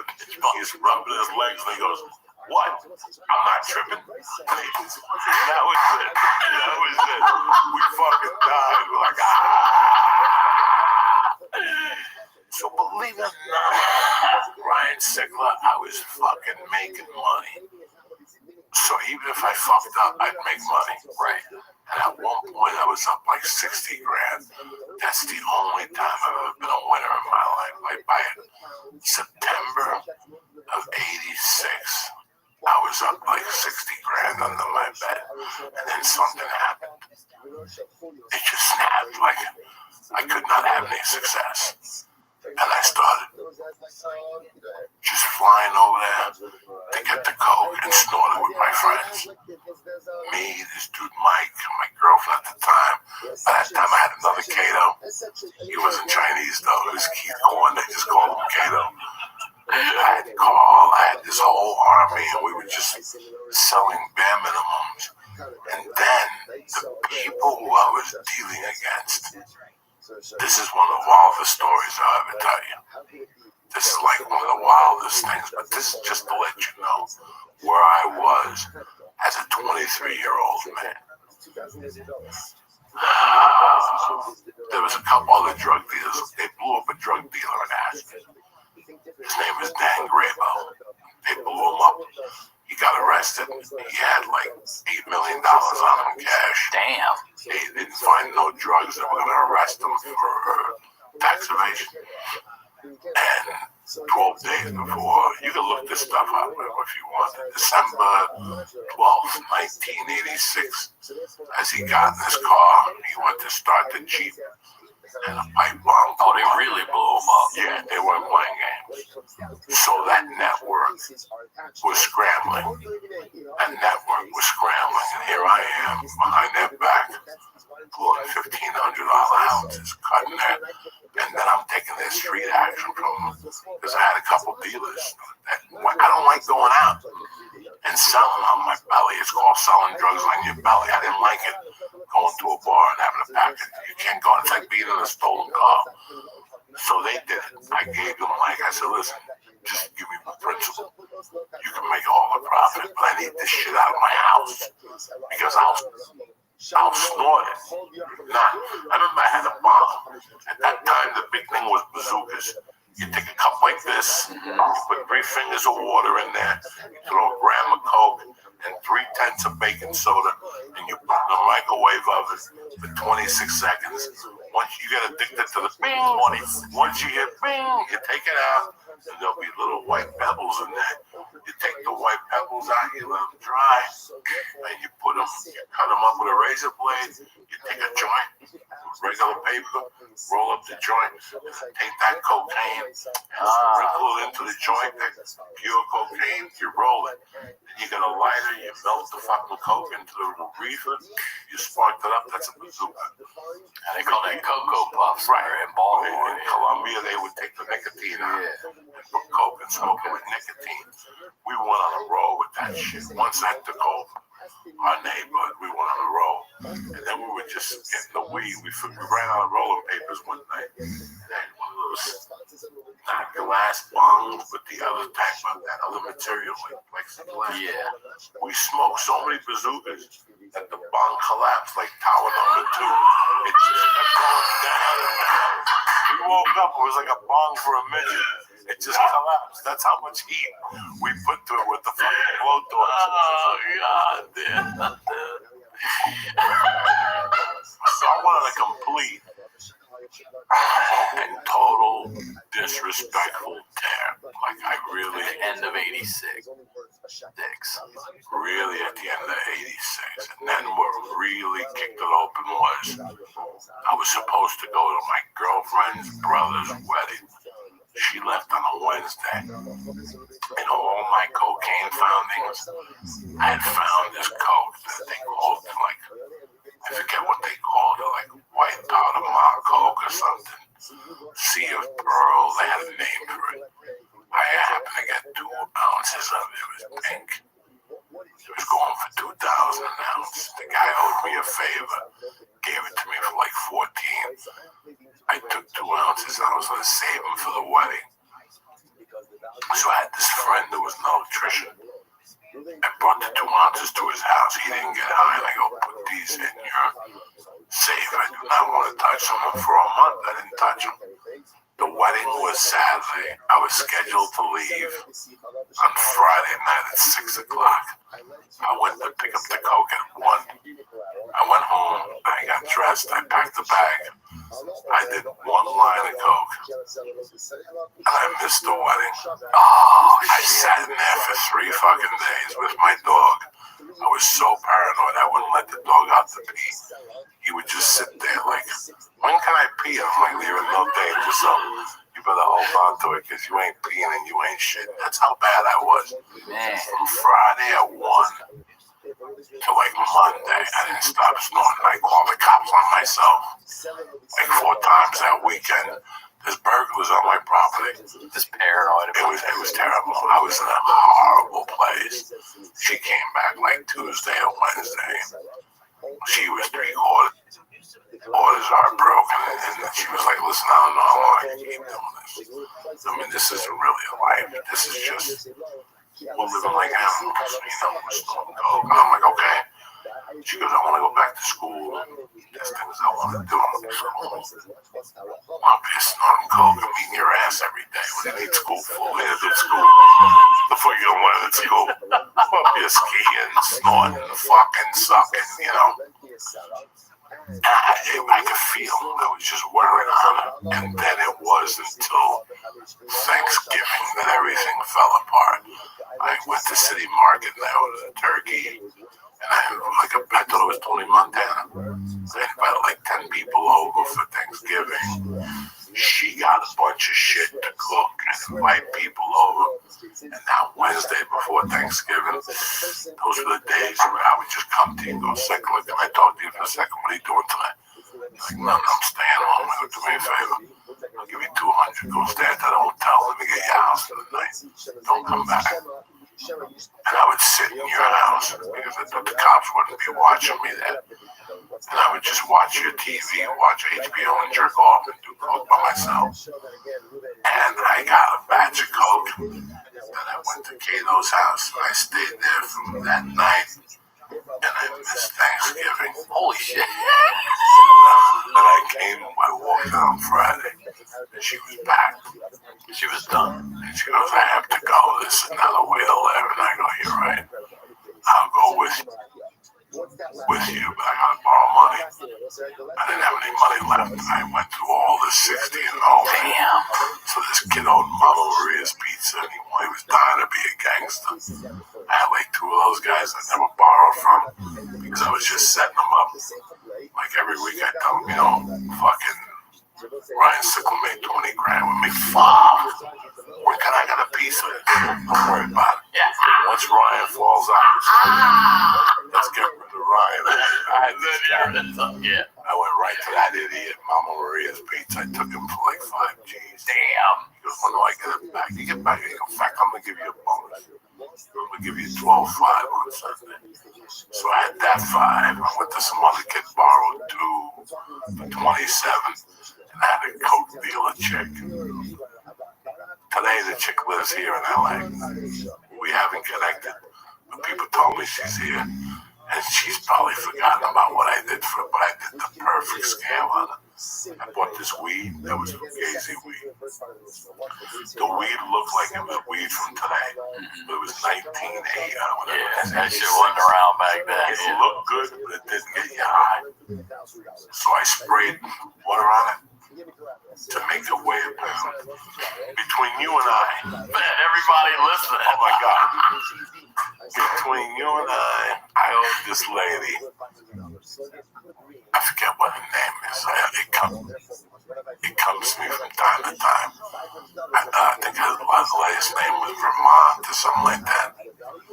I went to, and she's like, you better have my fucking 20 grand. At that time, I owed her 20. I owed this other dealer. Damn, that's a lot though. So, holy shit. Oh, I owed this other dealer 45 grand?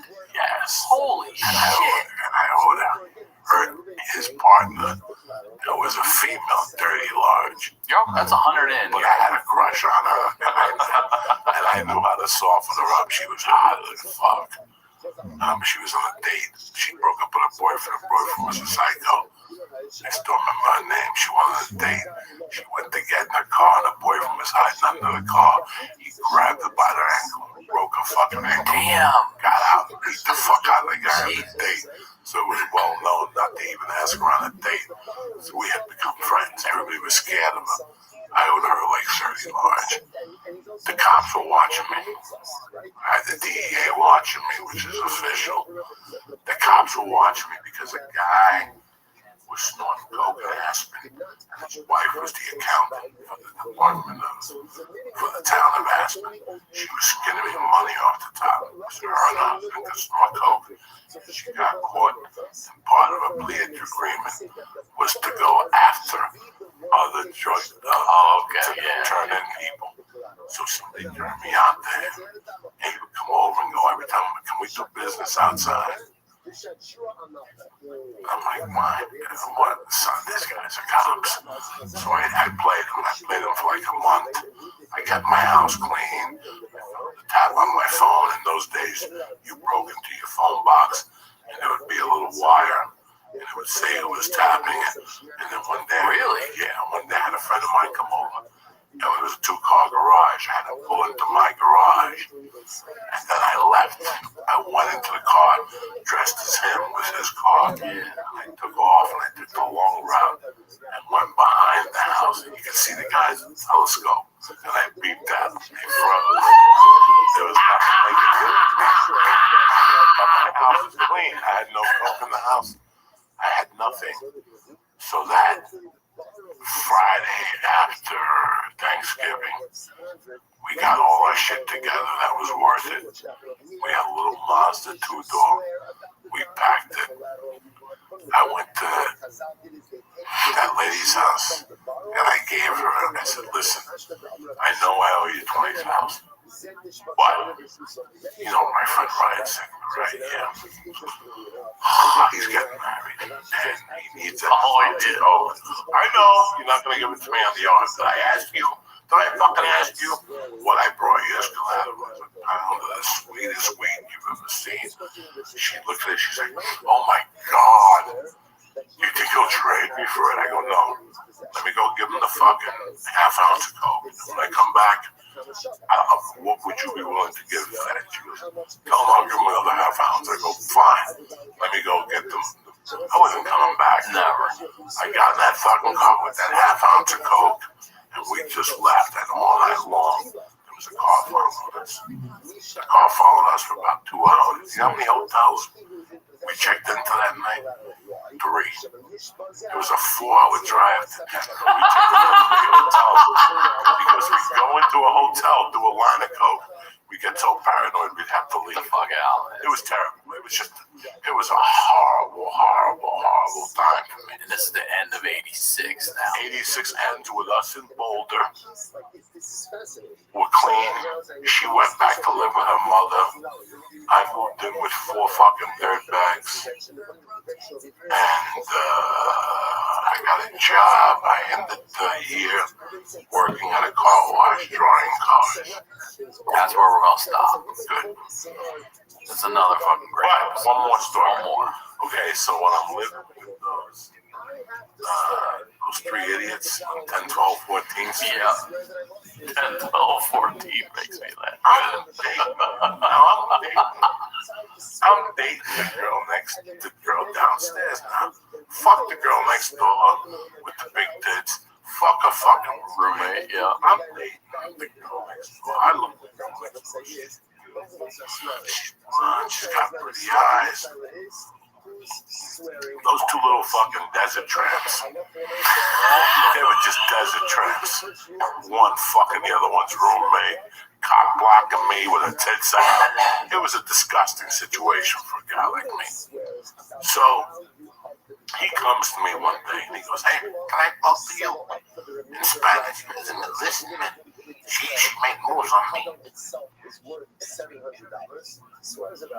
I go, "Well, go do your thing." But I'm scared. I never did it before. I go, "How old are you?" He goes, "Like 21. I go, "You never got your fucking pinguita sucked before, right?" So something happens. He went over there and started like dating her. Like a week later, he got that to do with me. Like, "I heard what you did over there. You did not supposed to do that." I'm like, "What the fuck does this guy think he is?" So one day I'm running out of ideas because I'm torturing the Cato. I'm torturing the fucking white dude. And I look in this Mexican's room. Our door is shared, but there was no lock. So I could just open it. I look through his room. It's like a picture. This is the piece of shit I was. There was a picture of his mother, his grandmother. It was like Coco. You know, his pictures of all his family members. And there was a towel in the closet with like a little jar of Vaseline. I go, "The fuck?" And I pick up the towel and it's $2 bills. I took those to go. That night, it's like, "Can I talk to you?" He goes, "Somebody stole $200 from my room," and I'm dying inside. I'm like, "Really?" And he goes, "You seen my hands? I work in the plantation all day for that $200. So if you know who did it, please give it back to me." I'm like, "Okay." You ain't never see him that, you fucking Ayanara. I was just nuts, man. I was just fucking nuts. Oh, man. Well, as always. That was 86, and I'm sure we left out. I mean, Brought him that's a one 2 night. hours of 86. If I didn't get back in time, if my flight was delayed in Newark, and I didn't get back in time, I would have to spend the night at the Denver airport and catch the first flight to Aspen Airways.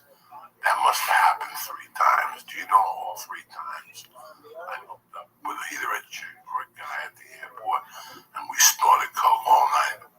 I would put the coke in a locker and take out like 8 balls at a time.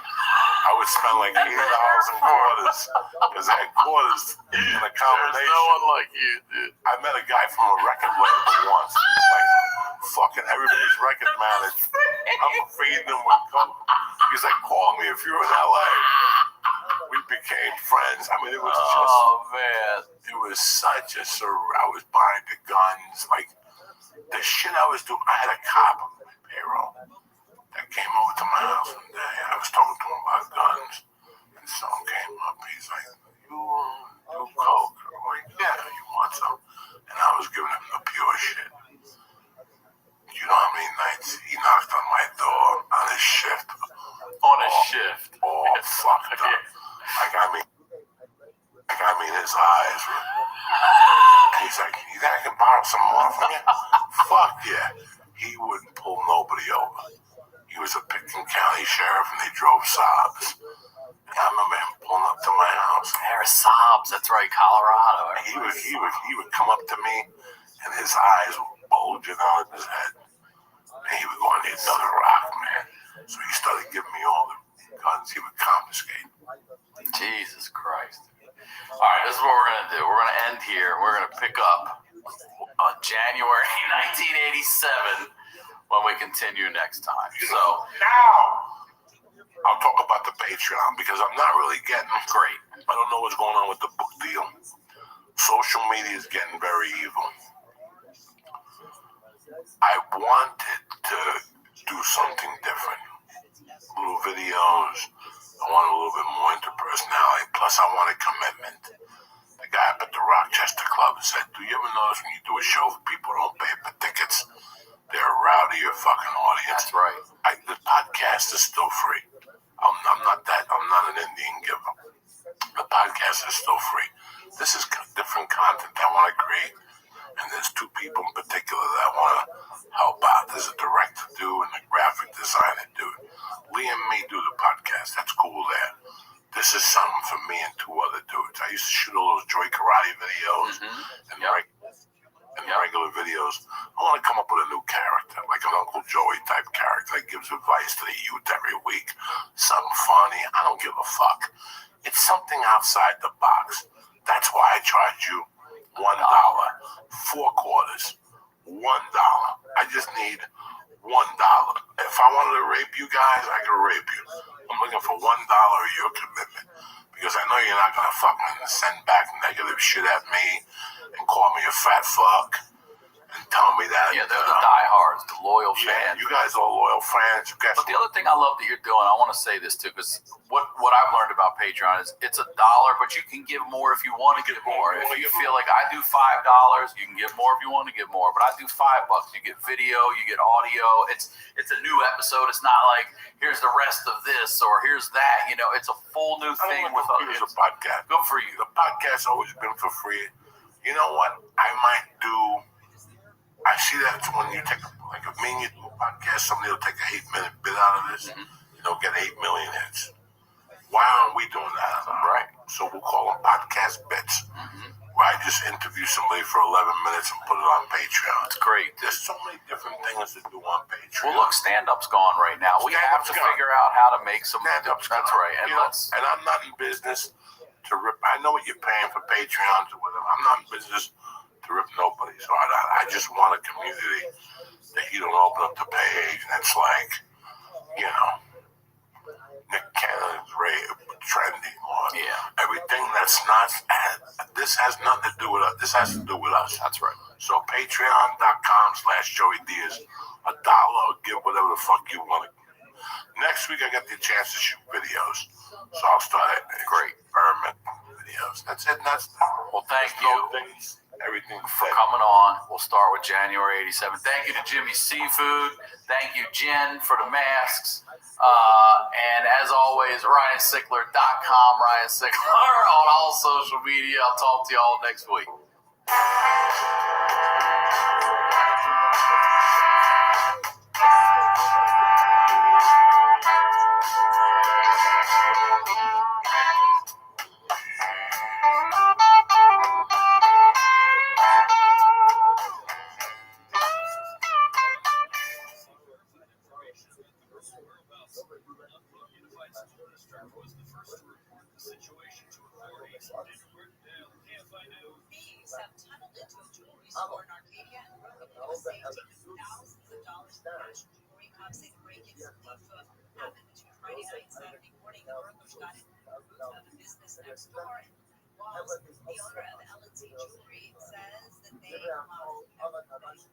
The National Transportation Safety Board is looking into what caused the windshield to crack mid-flight on a United Airlines plane headed to LA. ABC South Stone says investigators are collecting radar, weather, and flight reporter data. It's unclear what made the United Airlines Boeing 737 backseat windshield shatter. Images appear to show damage like something hit the plane right above the cockpit on Thursday, shattering the windshield. There have been theories online it was falling space junk. The NTSB's flight was near Utah, heading from Denver to LAX with windshield crack, leaving the pilot with several cuts on one bottom of the plane. Departed safely to Salt Lake City. Aircraft windshields are made with multiple layers so that if one or some layer shattered, the rest remain intact. Vice President J.D. Vance is heading to Israel this week to talk about transitioning to the second phase of President Trump's peace plan. The Middle East is expected in the region tomorrow. Special envoy to meet Steve Witkoff, presidential advisor Jared Kushner already are there, and that was Israeli Prime Minister Netanyahu stay. A sea otter has attacked a surfer at a popular spot in Northern California. Last week at Steamer Lane in Santa Cruz, an otter hit a surfer on the foot and common barrier surfboard. Discovery Seaman was sitting on the board 20 minutes later when the harbor patrol arrived. The surfer was taken ashore and the paddle board where it was returned. The skin was not punctured. 2 lifeguards put out and retrieved the otter. 2 years ago, an otter terrorized the surfers and was captured, tagged, and named Otter 841. It's unknown who the same otter. Phil, you're at KFI. Southland weather from KFI, sunny highs in southeast to low 80s for metro LA, low to mid 80s in the southeast, 70s around 80 in the high desert, low to mid 70s for the beaches, low 80s in Mendoza, low to upper 80s for the high. Right now it's 86 in Laguna Woods, 82 in Rancho Santa Margarita. It's slow on the 10 in Mid City. You're looking at the eastbound side, and that's where traffic looks up right around Robertson. Road breaks and stretches all the way to the 5, and the westbound side is moving nicely. Just a little crowded right around La Cienega, but it's nothing big. We're also looking past Sherman Oaks, South 101. That's loading up from about Van Nuys Boulevard, heading to 171 34 split.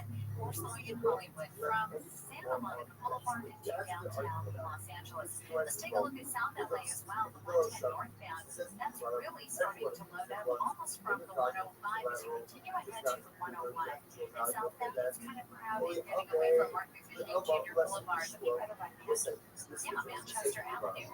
With Southern California's most accurate traffic reports, I'm Rachel Martinez. If you're a business owner, I want you to listen up. You cannot afford to get HR wrong in California. One bad hire, one missed deadline, one complaint that goes sideways, and you could be staring down a 6-figure lawsuit. That's why I want to tell you about Guardian HR, a full-service non-charge support team with real employment attorneys on call. Whether you've got 5 employees or 500, they'll guide you through compliance handbooks, terminations, harassment claims, you name it. It's like having an in-the-house HR department without the overhead. You're going to get your own dedicated HR manager who gets to know your team and your business. Get the support you need. Guardian HR. Protect your business from costly lawsuits. Find out why thousands of businesses are using Guardian HR. Visit GuardianHR.com today and schedule a tour of their platform and services with a member of their team and tell them John sent you. Protect your business from this nonsense. That's Guardian HR, the HR compliance partner that you can rely on.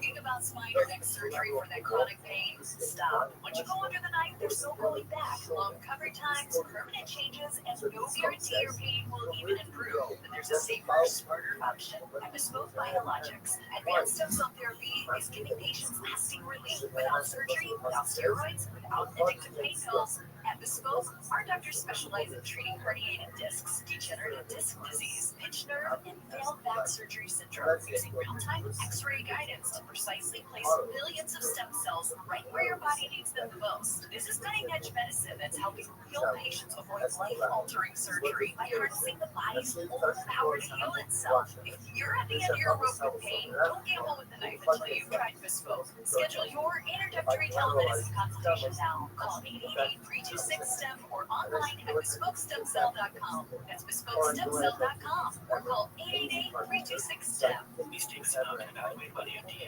Markets are up and down. Currencies up and down. The U.S. dollar down. Your dollar flying less every day. System breaks. Stocks start going to save you. Gold, banks, billionaires flying gold. So protect your savings now. Hopefully your account will forget. And get $20,000 in bonus.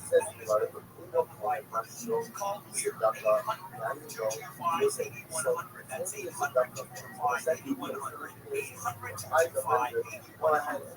Wire independent election experts emerging Californians to vote yes on Prop 50 this November. It's simple. Donald Trump and extreme Republican politicians are stealing congressional seats across the country, trying to rig the next election and get Trump really unchecked power. prop 50 put the election back on a level playing field, giving the people of California the power to approve temporary maps to counter Trump's power grab. Citizen redistricting commissioners, community groups, and President Obama all support Prop 50 because Prop 50 defends checks and balances, ensures that voters, not politicians, decide our elections, and reaffirms California's commitment to independent, nonpartisan redistricting for the long term. This November, defend democracy in all 50 states. Yes, on Prop 50. Advocate for Reyes on the election rigging response act to Governor Newsom's ballot measure committee. Activity's top funders. Fund for policy reform and HMP for Prop 50. Trump, the House Whisperer. I know how bad people want that new dream kitchen before the holidays, but can it really happen? The kitchen store says yes, it can. They have kitchens at every price point, lead times from 12 weeks to 2 days, plus flexible financing to make it all happen. Drop in anytime, phone at 310 Kitchen, or find them online at kitchenstore.net. Tell them I sent you, get a free gift, make your holiday kitchen a reality. Experience elite luxury with Cadillac Fascinator. Elevate your drive today to new heights. Get ready for the iHeartRadio album preview featuring live showcase Forever Legendary Edition.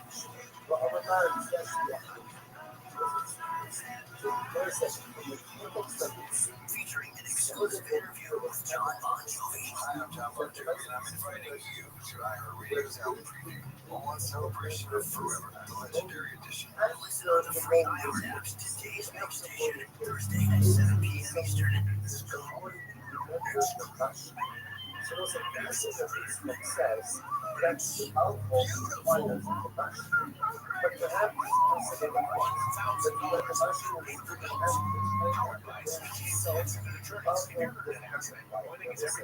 Winning attorneys at Sweet James. 1-800-9-million. That's 1-800-9-million or sweetjames.com. $1,000 in big beautiful bills. Keep listening for your next chance to win on KFI AM 644 Stimulating Talk.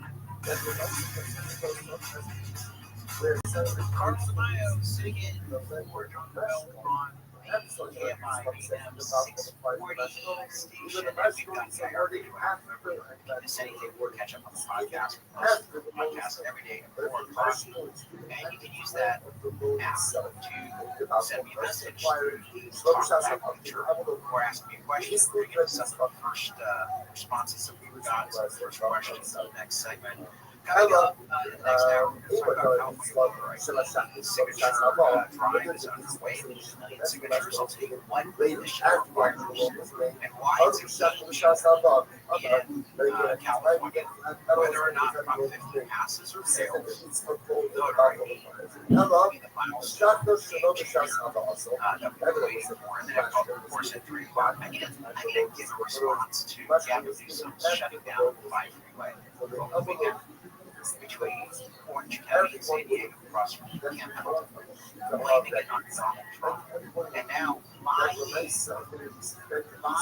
about somehow Trump getting the freeway, and therefore he was justified in creating a massive bridge gate like traffic jam. That's coming up at 3 o'clock. But first, let's return to our conversation on no.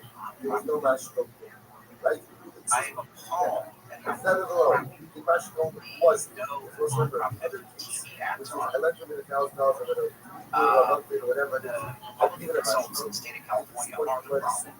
They are incompetent, and they are corrupt, and they steal money.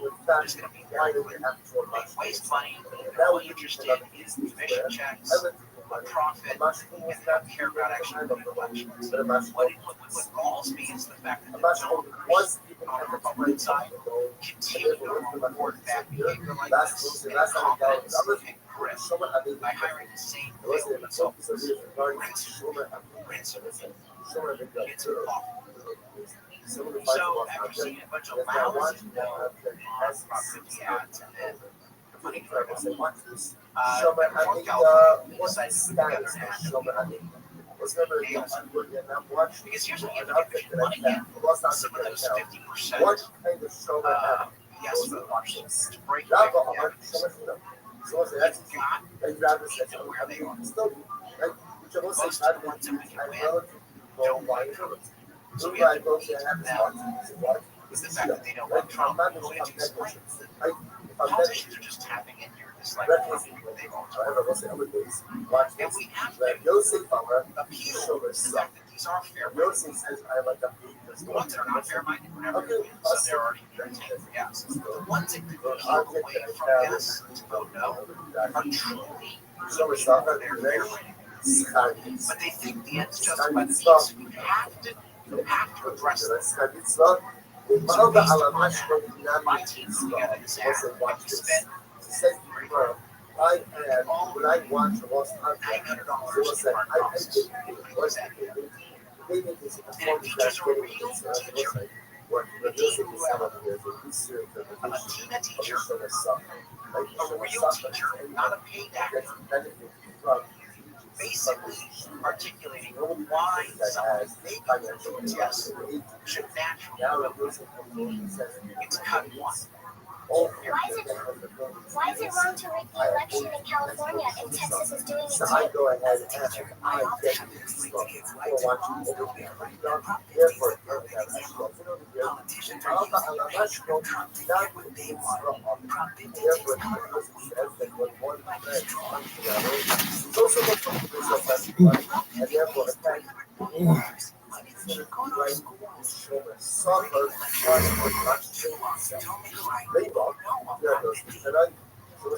So what you're supposed to do is you have to frame the question. If the question is, do you like Trump or not like Trump, because a lot of Californians are so blind and so fed with misinformation that they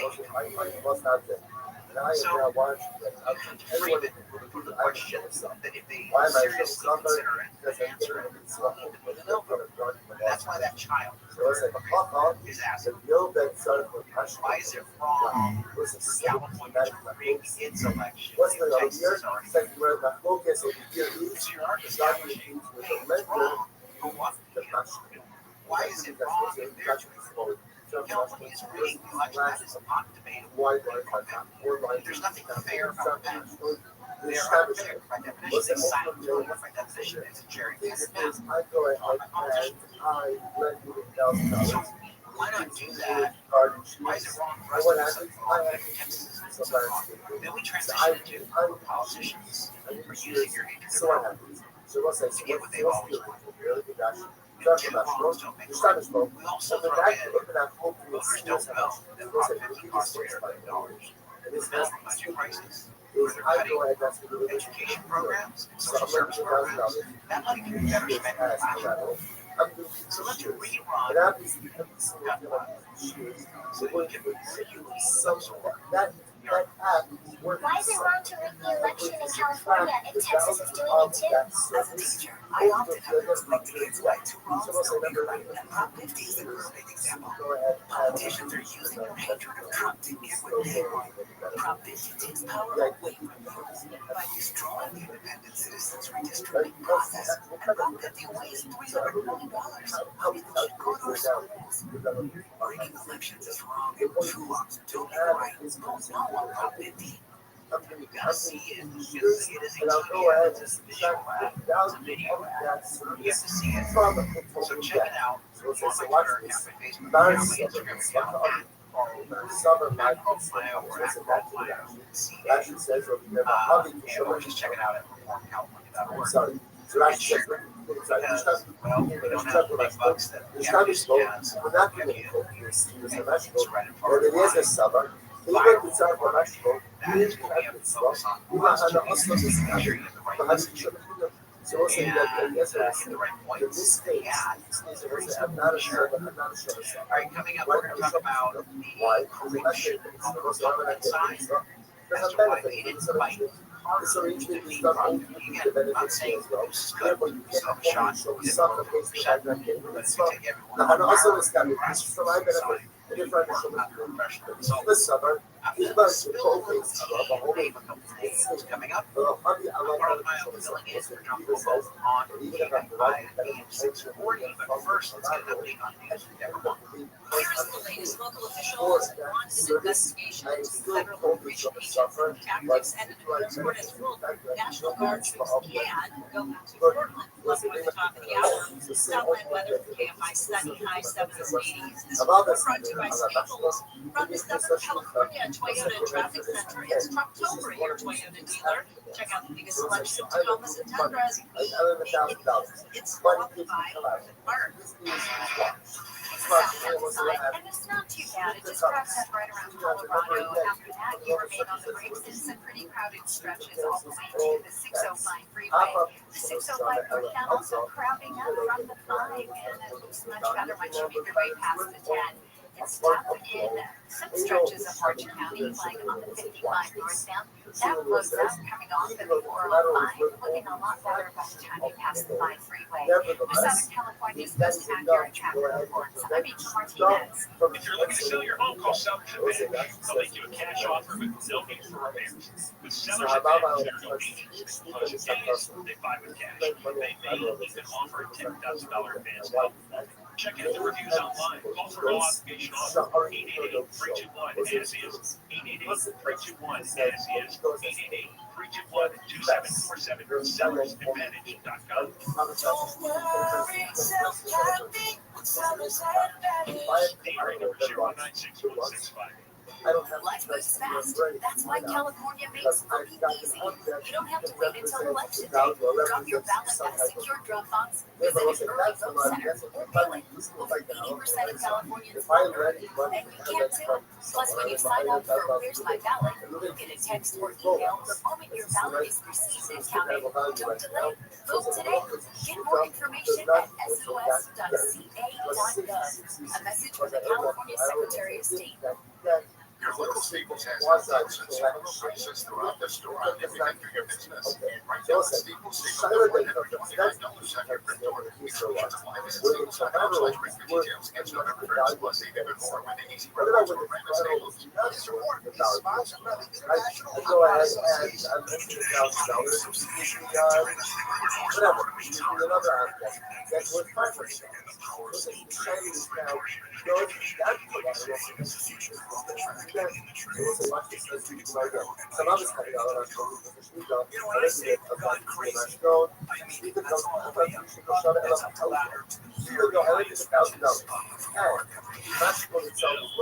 Chicago's mayor should be in jail for failing to protect police officers. Governor Restream This phone is called Cash Patel.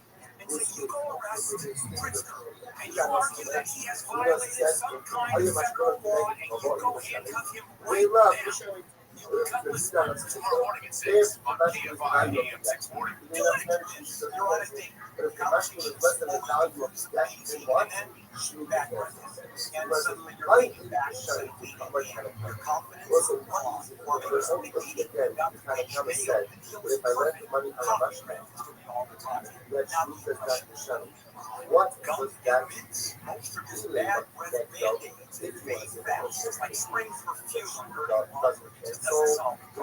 that's why you can try self-control functional breath pressure you swallow. Zelman's tiny dual action capsules powered with filled with parsley oil, clinically tested to fight self-defenders like garlic, lemons, and other takes down common fresh pumpkin breath anytime. Zelman's is only available online at Zelman's.com. CELMINS. Zelman's.com. CELMINS. Don't let that rest. The real estate market feels more uncertain than ever. Homes are sitting longer, prices are falling, and sellers are outnumbering buyers. If you inherited a home and want to avoid the stress and hassle, call Wynwood Homes first to discuss your options. Inheriting a home can be overwhelming. Probate paperwork, multiple heirs, property taxes, repairs, and maybe even an existing mortgage. With Wynwood Homes, there's no need to clean or clear out the house. No repairs or mistakes. We buy as is and provide a fast, reliable all-cash offer. No commissions, no hassle. The Wedgwood Homes team can guide you through the process with experts in probate, trusts, and shared inheritance. Wedgwood Homes offer is firm with no last-minute price drops like other cash buyers. We can close in as little as 3 days or on your time. Call 800-307-2010 today for your no-obligation cash offer. That's 800-307-2010. 800-307-2010 or WedgwoodHomes.com. Southern California's trusted home buyer for 40 years. Hi, I'm Sherry Harris, owner of Life Source Water. Did you know our cities have chlorine and chloramines to your water? And that's both bathing in, breathing in, and drinking every day. These chemicals are harsh on your health, your skin, and your hair. With a Life Source whole house system, you get clean, healthy water from every tap without salt or monthly filter changes. Don't wait. Call our factory for a quote at 1-800-WATER-99 or visit LifeSourceWater.com. Limitations apply. In Cybersecurity Awareness Month, LifeLock is here with tips to help protect your identity. Use strong passwords, set up multi-factor authentication on your accounts, report phishing, and update your software on all your devices. And for comprehensive identity protection, LifeLock is your best choice. LifeLock not only alerts you to suspicious uses of your personal information, but also fixes identity theft, guaranteeing your money back. So stay smart, stay safe, and stay protected. 30-day free trial at LifeLock.com. Use the promo code BETTER. Stomach issues? Where are you? Your pancreas. I can be the real reason for your diarrhea, gas, bloated stomach pain, or stools. I thought it was my stomach. People often do, but any of these symptoms could mean having a condition called exocrine pancreatic insufficiency, or EPI. With EPI, the pancreas doesn't release enough enzymes to break down food, but EPI is manageable. Use the symptom checker on identifyepi.com and speak with your doctor. That's identifyepi.com. Sponsored by AbbVie.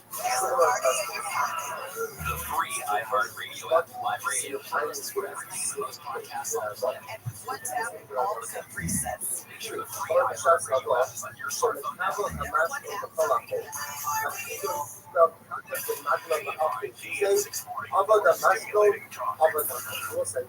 Coming up on the next Mary Chapman show, Netflix has a new title, Prime Out. It's called The Perfect Neighbor. It's a story told completely with Rocky camera footage. That's coming up at 12:30 tomorrow on Gary and Chapman.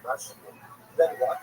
I accept that myself as the full time of Filling in today for John Lewis on KFI 640. You know my role, maybe in the legislature, but more likely from Reform California.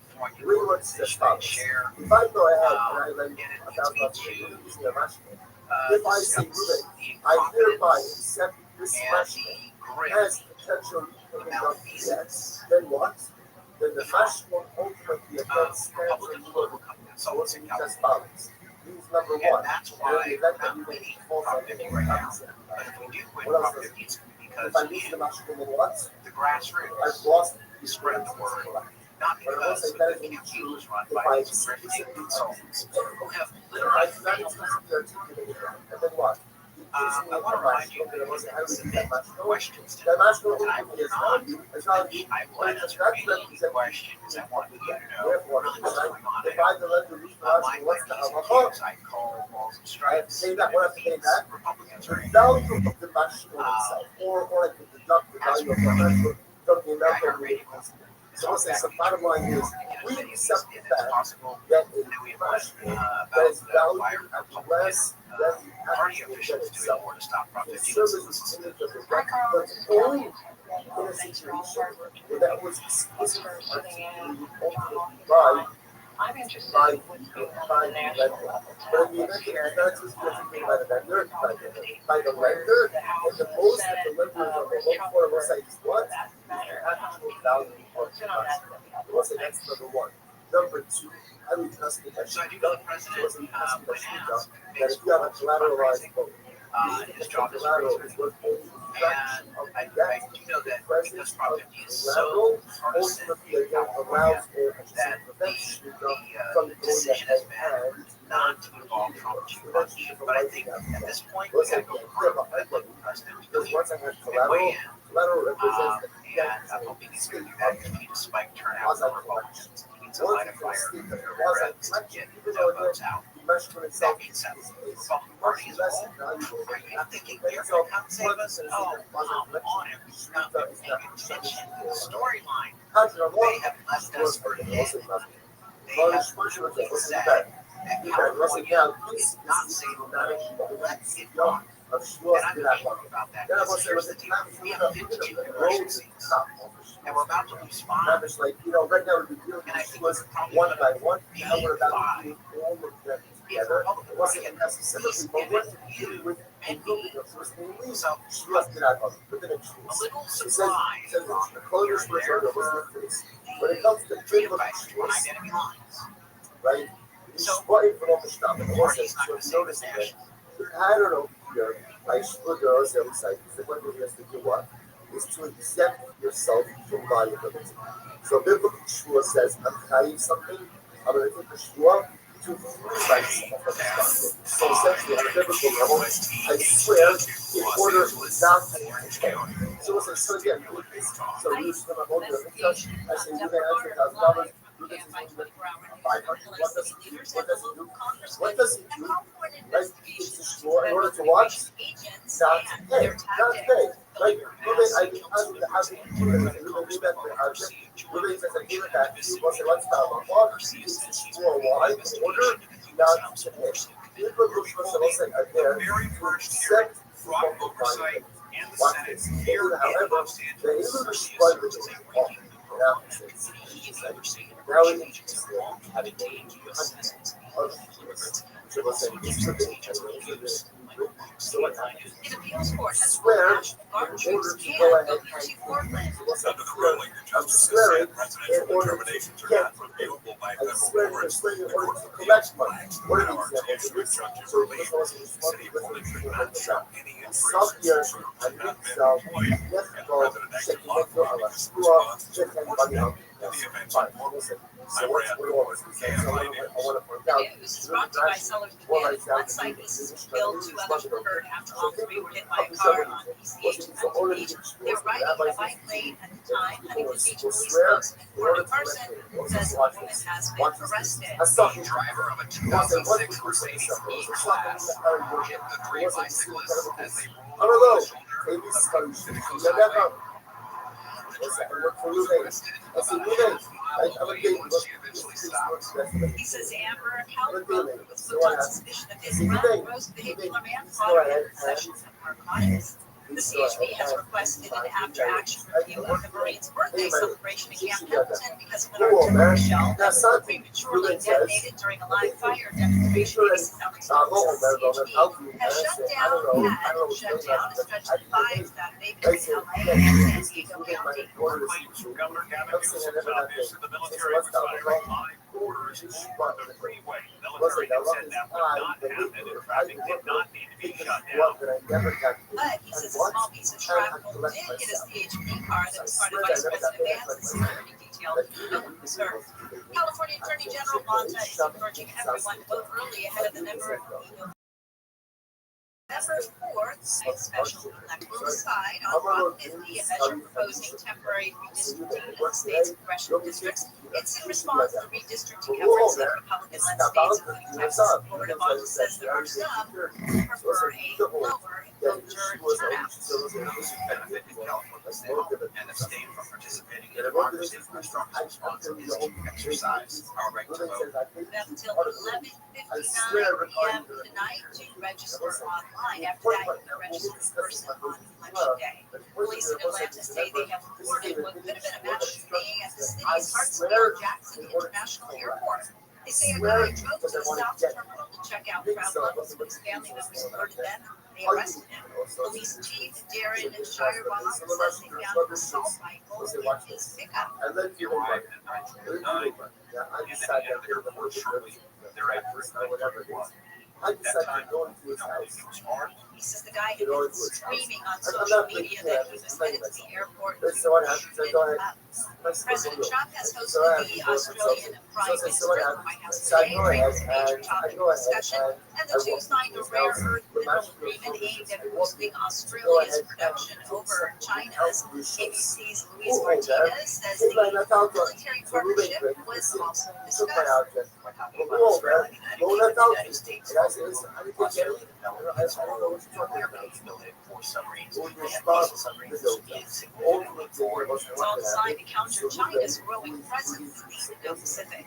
Satellite weather forecast finds a sunny again tomorrow with highs of mid to upper 70s for metro LA, mid 70s to mid 80s in the valley, 70s in the high desert, upper 60s to low 70s on the beaches, around 80 for inland coast, the low to upper 80s and 50s for the IE. Right now, 86 in Tustin, 75 in Laguna Beach, 85 in Chatsworth, and 92 in Van Nuys. The KFI financial update now closed up 516, S&P 500 up 71, NASDAQ up 311. Slow on 605 It's that northbound side that the drivers crowding up away from the 105 freeway. You come pockets flowing to the 5. And it's pretty steady beyond that, so as you continue all the way towards this head. Kind of slow on the southbound side as well, getting it out of Whittier. This is just about Whittier Boulevard heading back to the 5 freeway. Processing delays on the 110 northbound in South LA. You're on the brakes and stretches, getting away from Manchester Avenue as you continue ahead towards the 101. And it's also head on to Diamond Bar, 57 northbound, slowing from Diamond Bar Boulevard to the 60 and crowded in Irvine. The 55 northbound slows down at the 405. Delays ahead to the 5 with Southern California's most accurate traffic reports. I'm Angel Martinez. On this podcast themselves, Walks into the door now, but whatever it is, I don't know what the sun is about. So what's down the clock? How do you take this clock? Ruben, Israel said, and what? And ultimately, you get collected cells. Actually, it requires that there be some type of it's easy to tell if you've had way too many to drive, or if you've had just one too many to drive. Never underestimate just a few. Bus driving is drunk driving. The public service announcement brought to you by the U.S. Department of Transportation and Council of Station.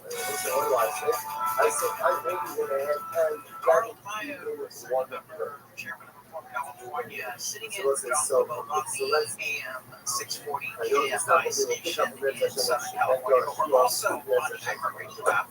You can listen on demand. You also can listen after the show at 4 o'clock. We'll post all on-demand podcasts.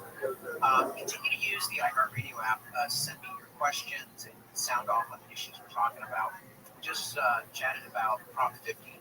The best way to convince your friends to vote no, even if they're leaning yes. So check that out on the podcast. We just posted if you missed it. We're going to talk about California voter ID this hour. We're in the middle of a signature drive to get 1 million signatures to put that on the ballot. That's important. But I need your help. Signatures alone. There's an important role to play in your signatures. And then at 3 o'clock, we're going to talk about Gavin Newsom lying once again. All right, we'll say good morning. Let us begin. Begin by thanking all of our sponsors for this morning's year to thank our Talmud Torah sponsor for Tafshin Pei 80, hosting Shach of Eretz Yisrael, for dedicating all the Shemar Drushos this year as his host for the Soros Tovos for Am Yisrael. Talmud Torah sponsors for the month of Sivan, Abba Avinu Latova, Stephen Karizin, the loving memory of Steve's mother, Doris Zin, the Rabbi Rothschild Yoel, on the occasion of her 5th yard site. And additional sponsorship. What's going on there? All right, we'll wait. I'm gonna wait on the last sponsorship until he gets here. Okay, and another sponsorship to be named later in our session. Okay, let's begin. Thank you to everyone for giving sure over the last 2 days. This function of great is supposed to be back here with all of you. And let us begin. Today's topic is Membeis 42. And because I was not the one giving share, we are beginning on Membeis in their Sashan 42a 6 lines down from the top. So this is a very interesting case over here. So there was a guy who said to his fellow, it sounds like a pretty straightforward case, right? So Reuben goes over to Shimon. Reuben says, Shimon, I lent you $1,000. Yeah. And again, of course, Reuben is coming forward with a shtar as well to back up that particular claim. So ultimately, again, so Shimon is already talking about that. Is he back already? Amarle said no. So interestingly enough, watch what happens over here. Reuben says yes. I received money from you, that is true, but Hano Citrain, that was money for a separate transaction. Right? In other words, I'm coming to you to collect on the loan as identified in this document. I admit, you paid me money, but the money that you paid me was for another side transaction. Rashi says over here, Citrain, remember this phrase, because remember again, it's going to come up a couple of times. I said, Citrain, you were obligated to me. You were obligated to me for another transaction. Okay, so interestingly enough, so what's fascinating over here is, again, Reuben's going over to Shimon owe me $1,000. Shimon says, I paid you. Reuben says, yes, you gave me $1,000 for another transaction.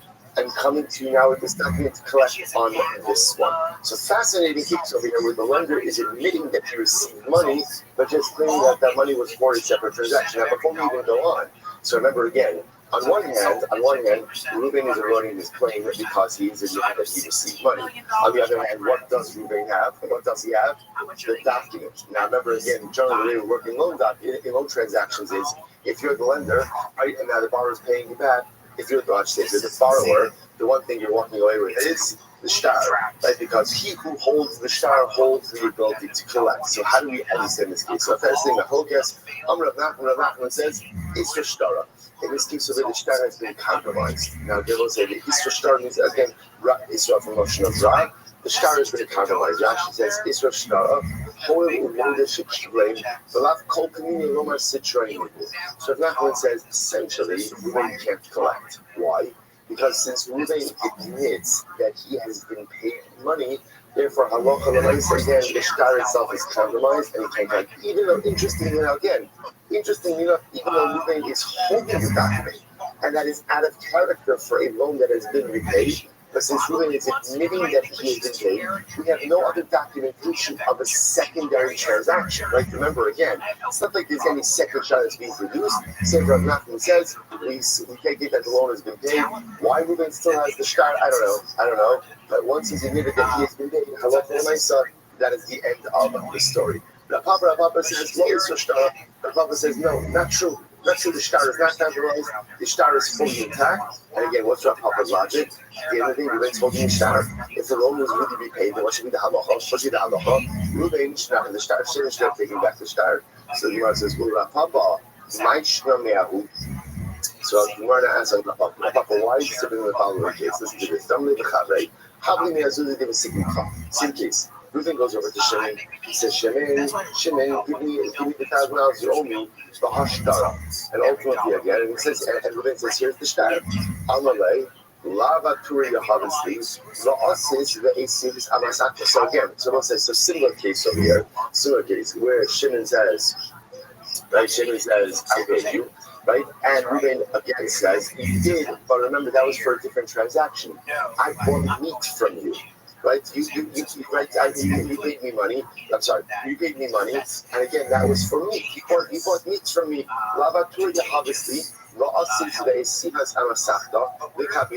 And essentially, you got your meat. It's a long way of saying it. Whereas, yes, you gave me money, but that money was for the purchase of meat, and you came with me to the butcher, and they gave you the meat. You gave me meat, so it's same case. Reuben is admitting that he received money from Shimon, but he's saying the money that you gave me was for the purchase of meat, and I delivered on that. That transaction is closed, but you still owe me money for this loan. Because what's the halacha? You want to say, that was a different transaction. That's not the transaction in the stock, a different transaction. But Rav Papa, interestingly enough, in that case, Rav Papa says, it's Restream. Rav Papa agrees in that case that halacha l'maisa, the document is compromised, because again, we could say that although payment was given, halacha l'maisa, it was for a different transaction. Yours is Hassan Kevin the Kamra Aturi Habisli over Turi Shaklis Isra Shtara. Interestingly enough, the reason Rav Papa feels that case is different is because there is a secondary material claim. In other words, if you notice the difference between the two cases, right? In our case, right, where the started is Reuben is admitting, yes, I received $1,000, but that was for a different transaction. What transaction? Like, in other words, then it's you have documentation, you have something, you can't just do a secondary transaction. In this case, interestingly enough, there's quite literally a bit more meat on the bones. In other words, that he literally saying over here, you purchase meat, you gave meat to the butcher. There's a narrative. And a couple saying that kind of case where there's a narrative that halacha l'maaseh is restara. Halacha imer sitrai niro. Good. So so says the bottom line, what is the halacha? So says, let's go back now to our original case, right? So again, Reuben goes over to Shimon. Shimon, you owe me $1,000. Shimon says, I hate you. Reuben says, yes, you did pay me $1,000. That was a secondary transaction. What is the halacha? Rav Nachman is Hashtara. Once Reuben admits that he received money, he can no longer collect again with his shtar. Again, I would say, even though, again, the glaring question is, if you really were repaid for this debt, why are you still holding the document? It doesn't matter. Once we admit that you received money, halacha l'maaseh again, we're done. Rapapa, no, not his Hashtara. As long as the lender is holding the shtar, he has the ability to collect it. So I have the other. What's the halacha? Rav Amar lo is Hashtara. Rav Papi says the shtar has not been compromised. Rav Idi Amar is Hashtara. No, the shtar has been compromised. No, Chasala. There is a law saying is Hashtara. The halacha is ultimately, again, in a case like this, the shtar has in fact been compromised. So when you have a case where the lender admits that he has received money from the borrower, even though he's claiming that that money was for a separate transaction, halacha l'maaseh, he cannot collect with the shtar no longer. It's shtara. And by the way, the just qualifies this. The party ba'api sahagi below ibgar shtara.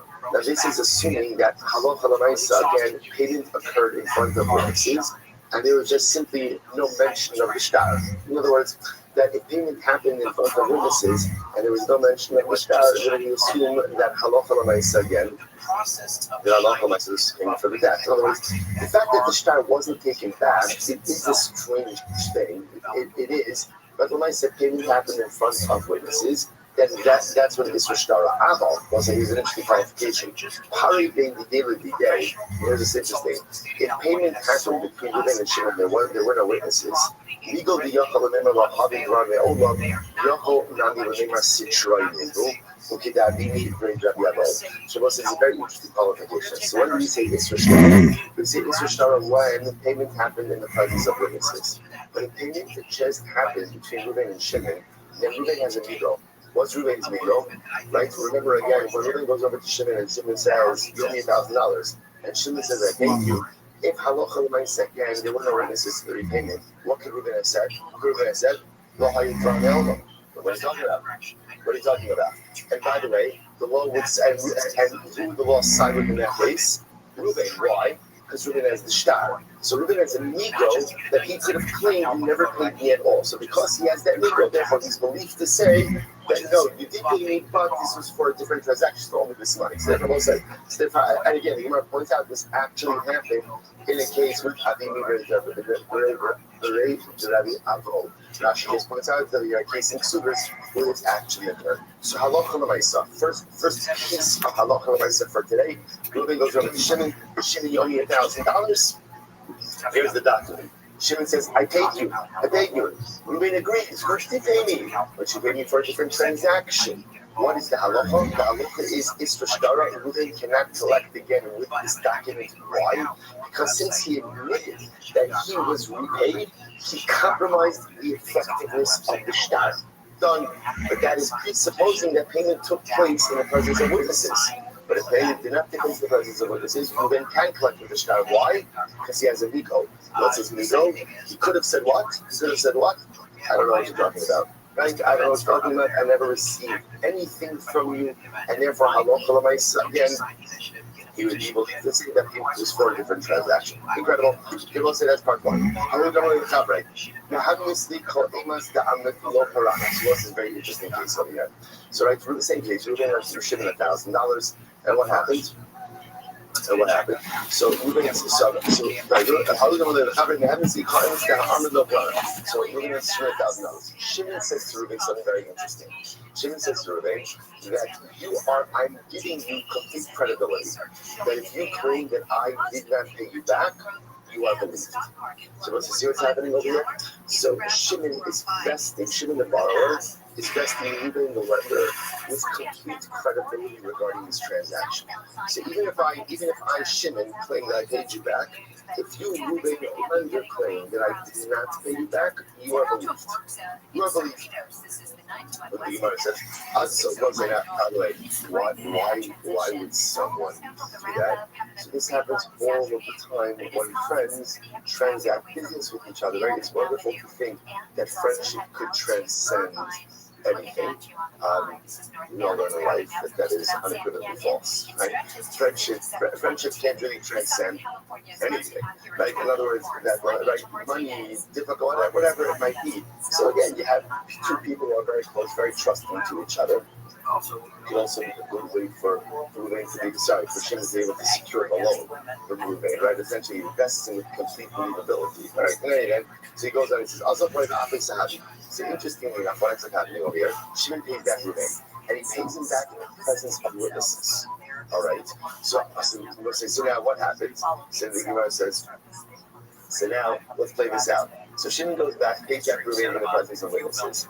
2 days later, Reuben comes and he says, Shimon, you owe me money. Shimon says, what are you talking about? I paid you back in the presence of witnesses. To which Reuben claims, Shimon, you remember our deal? You vested me with complete credibility, right, to determine whether or not you paid me back. So I'm saying, you haven't paid me back. She was like, what are you talking about? I paid you back in the presence of witnesses. So what do you do in this case? Fascinating. So the Gemara says, Abai brought down Tabayo, how happened? And says, look, a deal is a deal. At the end of the day, Shimon agreed that Reuben has the complete credibility to say whether or not he's paid back. If Reuben shows up and says, Shimon, you did not pay me back, and as they say, there's nothing else to discuss. I, as witnesses, who cares? That's not the nature of this transaction. So the Gemara says, Maski for Papa. So Papa says, 1 second, that doesn't make any sense. No,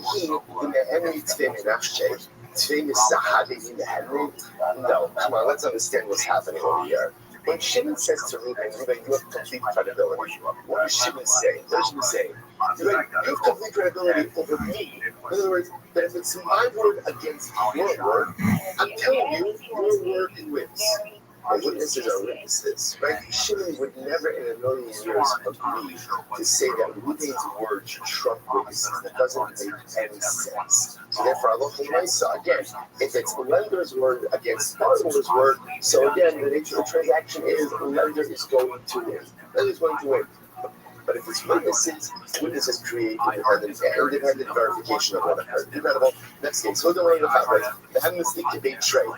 There's another case like this. Right, so again, Reuben mentioned $1,000, and Shimon says, Reuben, your word is as credible to me as 2 witnesses. Which is, again, now, interestingly enough, these cases are building on each other. So this case, this case over here, Shimon is almost like he's concretizing this in a bit more of a legal framework. So he's saying, Shimon says, Reuben lender, your word is as credible to me as 2 witnesses. Okay, now watch this. The Gemara says, okay, so what happens now? So Shimon goes and he pays back Reuben in the presence of 3 witnesses. Good. So we'll say, so now obviously the unwritten part of the case is what happens. He pays back in the presence of 3 witnesses, and then Reuben, the lender, shows up the next day and says, you owe me money. Shimon says, what are you talking about? I paid you back in the presence of 3 witnesses. So again, Reuben doesn't have a claim. Why? Because Halacha L'maisa, Shimon is a smart guy. Shimon says, I vest you with the credibility of 2 witnesses, but I paid you back in the presence of 3 witnesses. So therefore, again, Reuben's credibility fades in the face of the 3 witnesses in front of whom he's been paid back. I'll make whoever is on the show. We'll say second why lying the $800. It doesn't make sense.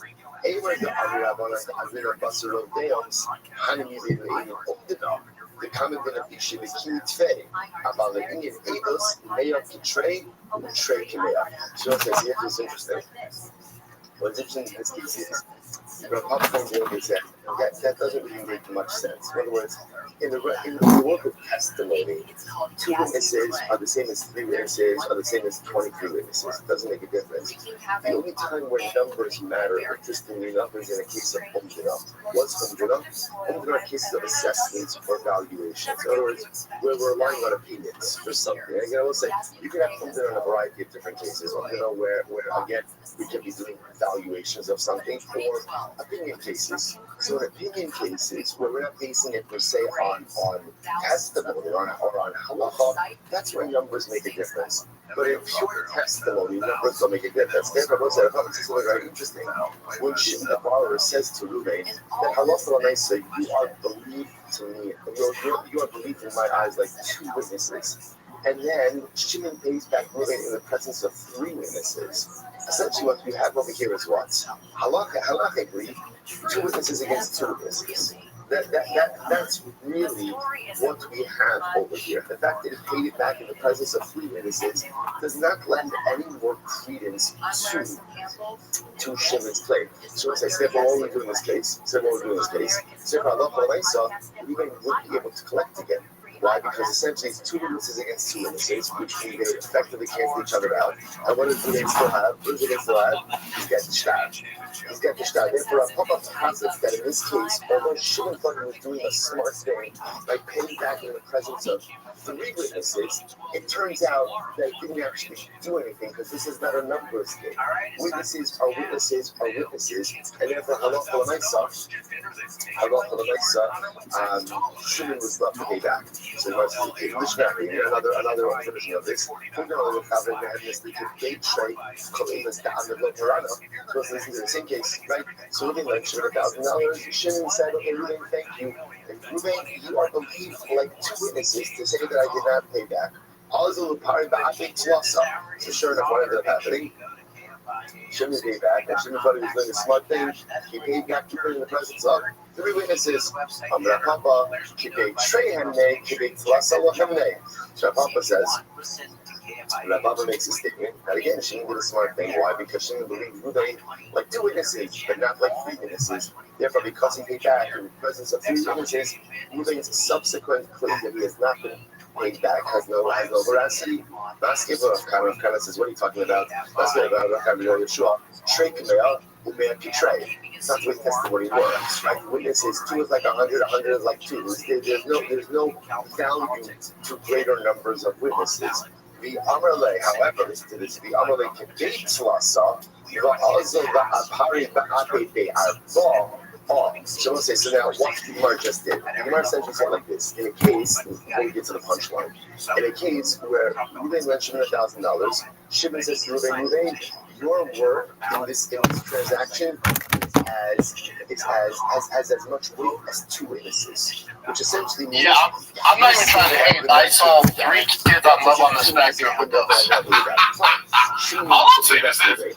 If you're wearing those and you go to any public restroom, you're going to be about the splash zone. Well, yeah, but that's not a splash zone. That has any issue like that. You'll get any. No, I know, but I don't think men realize when you're at a urinal how much pee gets on your feet. I 100% realize. And I think about all the time I went to the urinal. Yeah, and I had sandals on one time, and I was like, oh my god! Like I tried to, you know how a 6-year-old like pees and they almost put their dick on the. I was like, how are we? I literally think like, how are we all still alive? Yeah, disgusting. Yeah, and then now you look at your shoes, which is wrong, and you're like, oh, this is just a disgusting mess over here. This is a petri dish of it's disgusting, bro. It's disgusting. Hey Chris, does Calvin start school this week? Sure does. School's cool? Or like, he's in pre-K or kindergarten?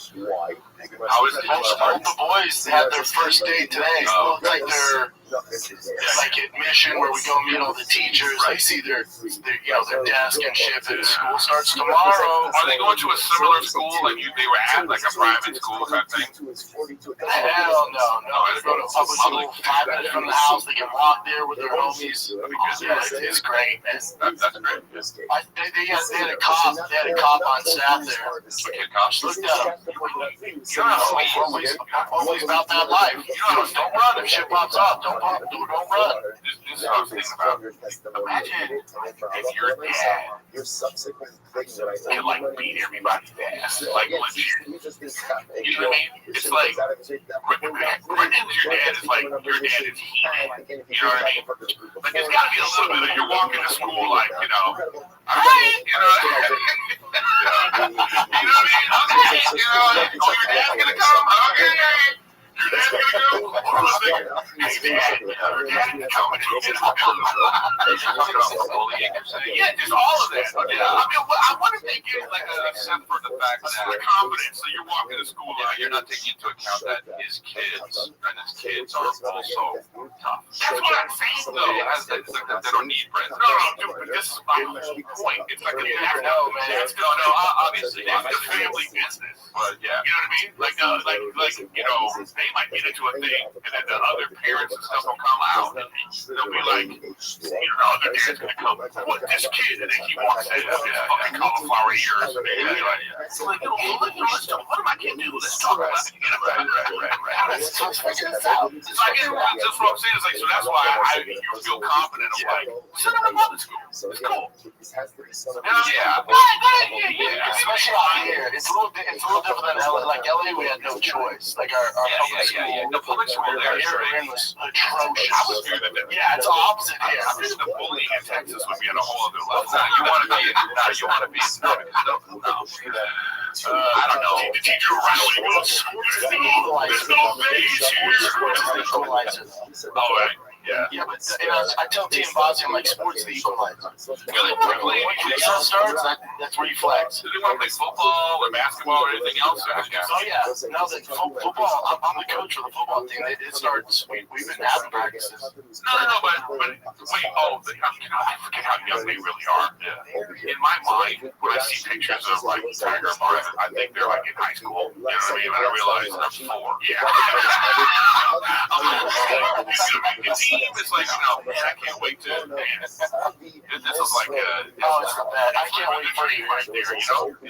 He's already like, it's awesome. People already be like, I think this guy can do it. That's just gonna be a thing. It's awesome, dude. I'll tell you what. One day he's like, I don't want to play sports anymore, Dad. I want to date. You want to change your last name and move out? You want to change your last name and move out? I don't care. Yeah. I'm putting down the dad until you see him. I want to dance. I like to see him eat, dude. Yeah. He just has talent. Oh, I gotta find this. No, what they don't tell. What they don't tell you about baseball is Tiger's at the level where he's getting the cool bats. Now these bats, Eric, let me prepare you, but these bats are between $400 and $600. And they need one every season. They break them. But now, Chris D'Elia had to put Brendan Schaub in his tweet. Schaub saying, "Oh, why are you tired? I see the Steve McKell and D'Elia had to remind him." Dude, we got on a bunch of airplanes. We travel because we actually still do stand-up comedy. Schaub was fired from stand-up comedy. Completely failed. Still no tickets. And it was such a pathetic failure to lie. He says, I have to get off the road because I'm a family guy now, and I can't be on the road, I hop on an airplane a couple of times a month, still go on the road to try and buy cars. Brendan Schaub had to stop doing stand-up comedy because he couldn't sell anything. And these are like club gigs, by the way. These are like restaurants that couldn't sell anything. You can call it a comedy. I'm making a You couldn't get booked at a yuck yuck. Yeah, you can call it a comedy tour. Sell one ticket and then have to cancel. So all you have to do is sit around all day making the podcast. But like the Leo Monte, Calvin, all they do is actually stand up. So when he's like, oh, you guys are tired from doing it, like, I'm trapped.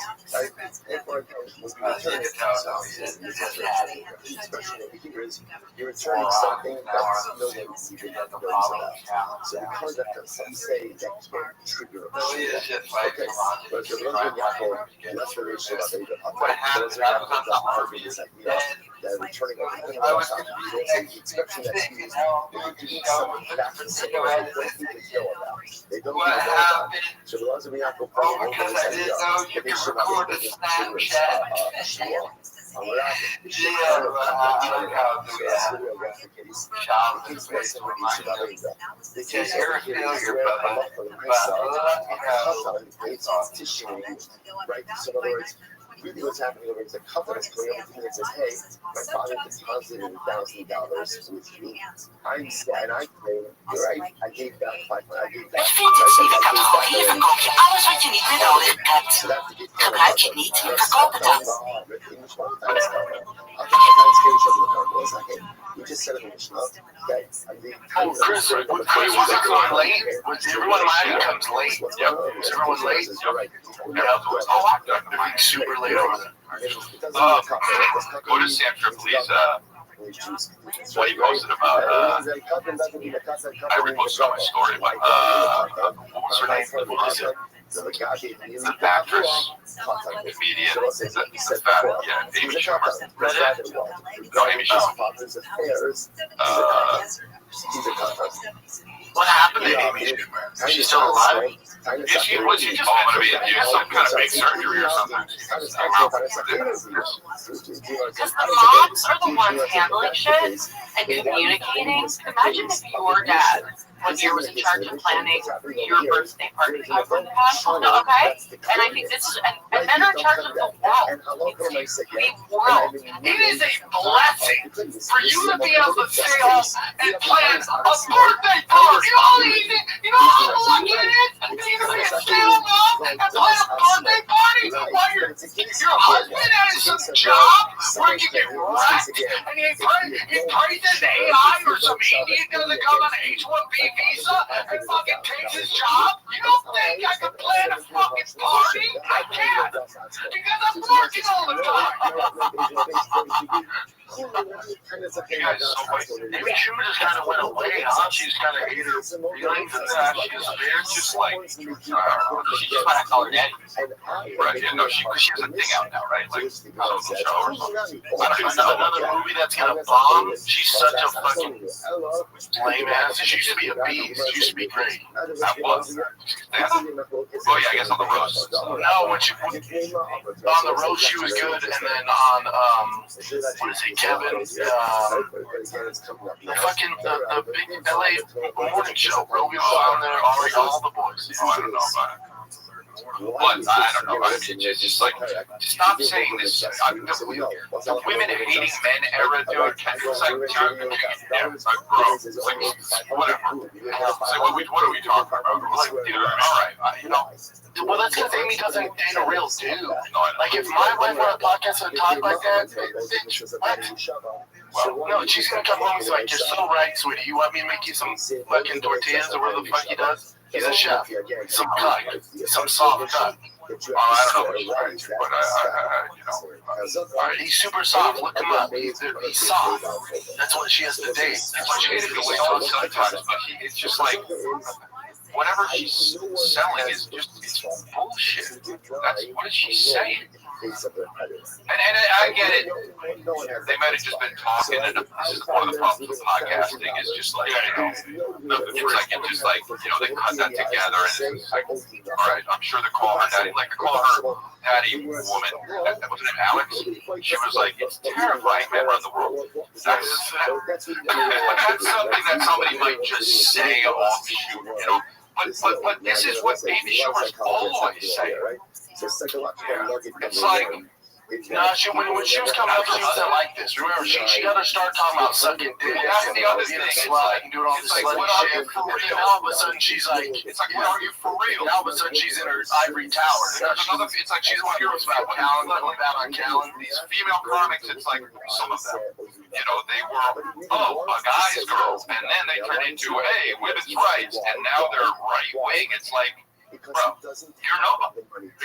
No, well, you're just, no, they go where yeah, exactly. You just want to make money. You want to be liked. That's not what, fuck all that shit. It's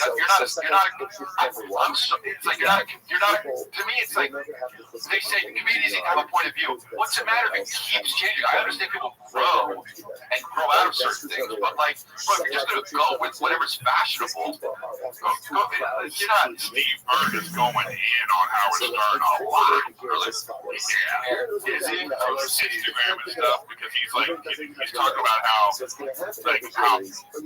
remember when the whole Brian Callen So what he really wants to do is he wants to please talked about it. but he's not going to say that because that's a lot of unprecedented that he's not going to have. So the 6 years to respond. The hard to look after it, But clear that was going on. So this is so fascinating, right? So watch what's happening. I left you $1,000. Time to pay off. Really doesn't have the money. So what does really want to do? What's his instinct? Because he doesn't have what's his instinct? What's the instinct? I don't know you anything. But he's not going to do that because a person would not have that level of unprecedented chutzpah, right? To lie to the face of the person who lends not a lot in my face. But he wants a lot in my face because he doesn't have the money. But yeah, he wants to admit to me that he owns the whole amount, that he doesn't have it. That he's too proud to do that. The height of the whole right is figures like this. I'm not going to get the whole amount. Because this way I'll buy myself a little bit more time to be able to go out and come up with the money. Suffer, I think ultimately I get I'll buy myself a little bit of time for bidding. And that was the first time. Buy myself a bit more time. Of course I'm going to pay back silver. Ruben said, of course I'm going to pay him back. I'm going to pay him back. But I need to buy myself a little bit more time. So it's like sort of point out. That's one. I'm not telling you what defended her and played the video because again, the total understanding of psychology, because we're not understanding better than we understand ourselves. And therefore, it says, I'm trying to show up on the day. What does the Shua do? What does the Shua do? The Shua, by definition, pushes the truth to the surface. Because we assume what's there. And that's happening already. Let's get into the story. Is you going to think the Shua? Do you want to think the Shua? No. Why? Because he knows he owns all of the money. He's not going to be a falsehood. I just want to point out how profound this is. How profound this is. That the total proceedings, the entire construct of the Chuck Schumer is like her that people are not truthful when they need help. So what they will do is, what people will do she is, is a rich kid from a rich family, but seems to be all of these stand-up comedians. It seems, in order to be a stand-up comedian, you have to just be rich. Which makes sense to me. You have to go here without making as much stand-up. Who can afford to do something for you? And making no money from it other than a rich kid who has their bills to to acknowledge the reality, which is, what's the reality? So, I don't have the money. I don't have the money. But I own it. It's absolutely fascinating. It's fascinating on multiple levels. It's fascinating. It's just funny. It took Sean this long to finally go after it. The Leo brought it out. I mean, she is trash. We can't handle it ourselves. I'm glad they gave her trashing. You have to say, why are people so reticent to admit Let me that know they your don't thoughts. understand? It comes from a good place, right? Man is made with Salam Elohim. If there's one thing that the Ribono Shel Olam never needs, it is help. The Ribono Shel never needs help. The Shkorak is totally self-sufficient. He does not need us. He does not need anything. So there's a piece of me, right? Ik ga mijn Nintendo Switch verkopen omdat ik de nieuwe laptop ga halen. Dit is mijn Goku Super CD speeltje. Zijn deze prachtige oorbellen en ik ga ze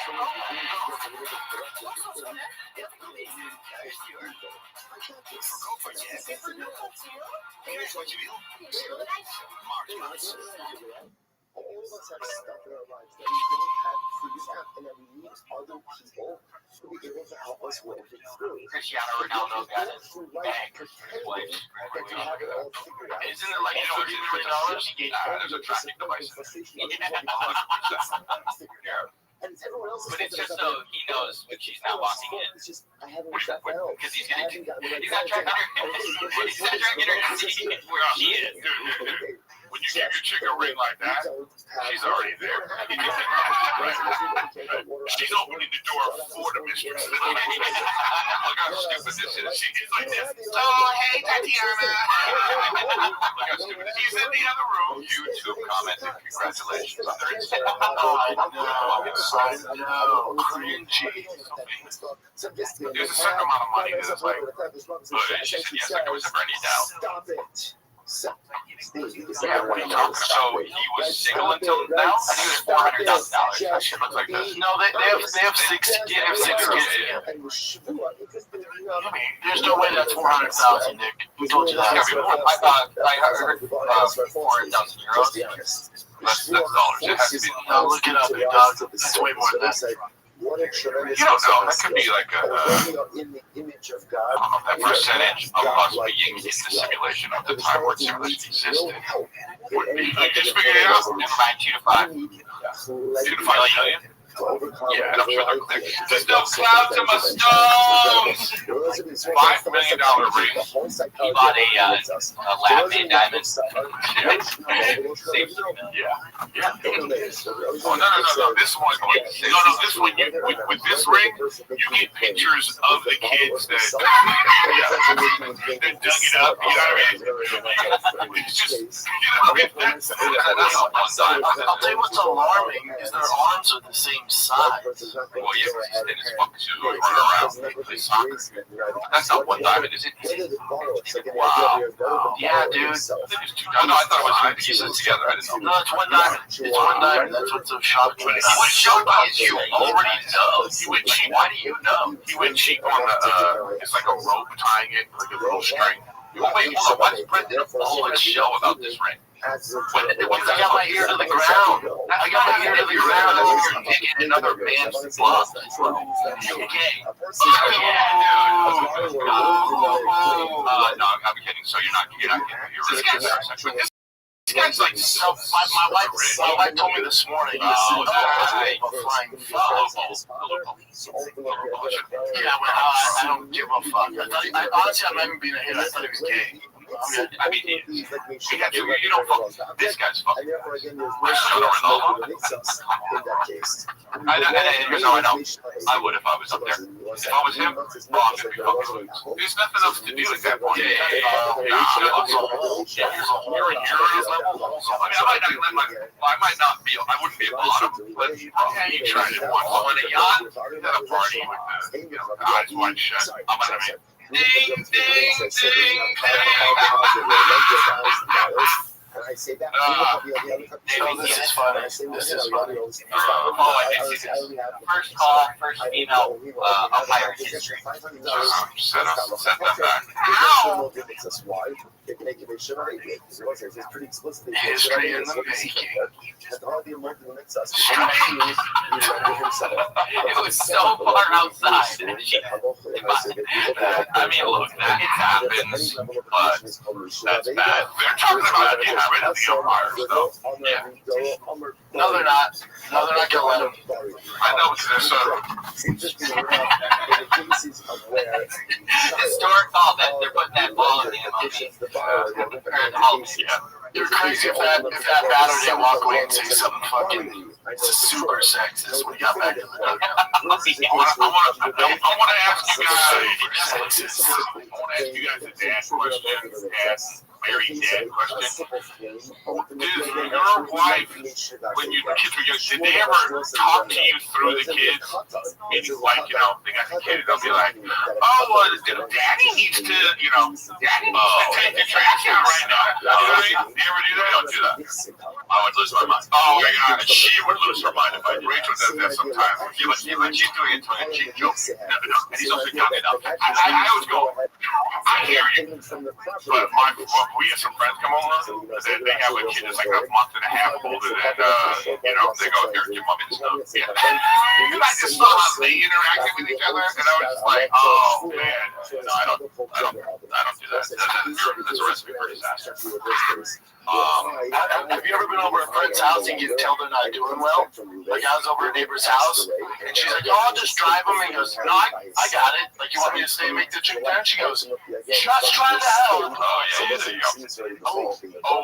I'll see myself out. Yeah. You know what it is? Okay, here's how you know a couple that has problems. Because what are you gonna allow to be shown in front of a street, in front of someone? Okay, so like, if you have an issue, you might be like, oh man, you know, there's a level. But if your level in front of people is like, what?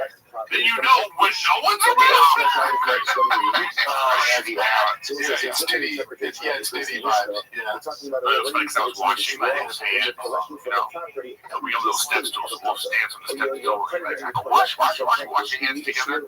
And the other kid didn't want to wash his hands at all. And then the mom goes, oh, I think Daddy needs to start washing hands with you. I'm like, I couldn't do that. I would get so much heat. If I did that, I'd be in a dark house. No, never.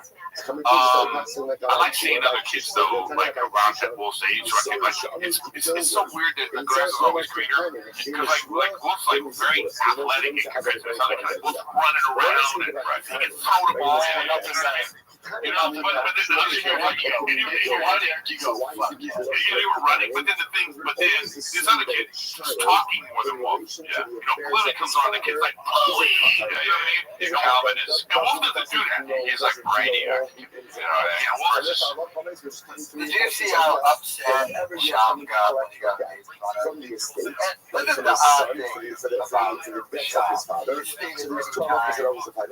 Can't do it. Documents, right? You always need a short. That's number one. And number two, when collectively in your state, you only get to collect schools, which is inferior satisfaction of the debt. So, the hackish, the primary extent, which might be like, so we should teach you that if you want to collect your credit, and you have pre-existing needs, you have property from hackish, you have the ability to do so only with a shvur. So, like, why are you there? Why are you subjecting yourself? Again, in general, if you're a creditor, that's the only interesting thing. Even about property is how the shvur. Again, what is it matter if it's to other people? And he sits there and he gets all about it. So again, he might ask you, why do we need to restate this creditor? So again, if I have property, I have encumbered property, I'm not this my property, I default on my loans. My creditors can get a hektish and seize the encumbered property. Because remember, again, their lien preceded the hektish lien, so to speak. So now they're not telling you, but they can only let the share. Why do we need to say that? It's not that, I mean, I would have thought, I should say, first one was out there, somehow the most opinion, I had this, the most opinion, I had this. So again, I would have thought they never know. When you need to take a share with collecting encumbered property, that's why it's when I think encumbered and sold to another person. To be this thin-skinned and to do a show on the internet. The satisfaction of a debt for hackish was, of course, what? They're actually owed that property. How much more long the Gemara says is not sure. Every time you get everything. And then Gemara says again, in general, whenever collecting property satisfaction of a debt, whether you're trying to extract it from a person or you're trying to extract it ultimately again from hackish, I love when I say you are going to have to go ahead and take the shore.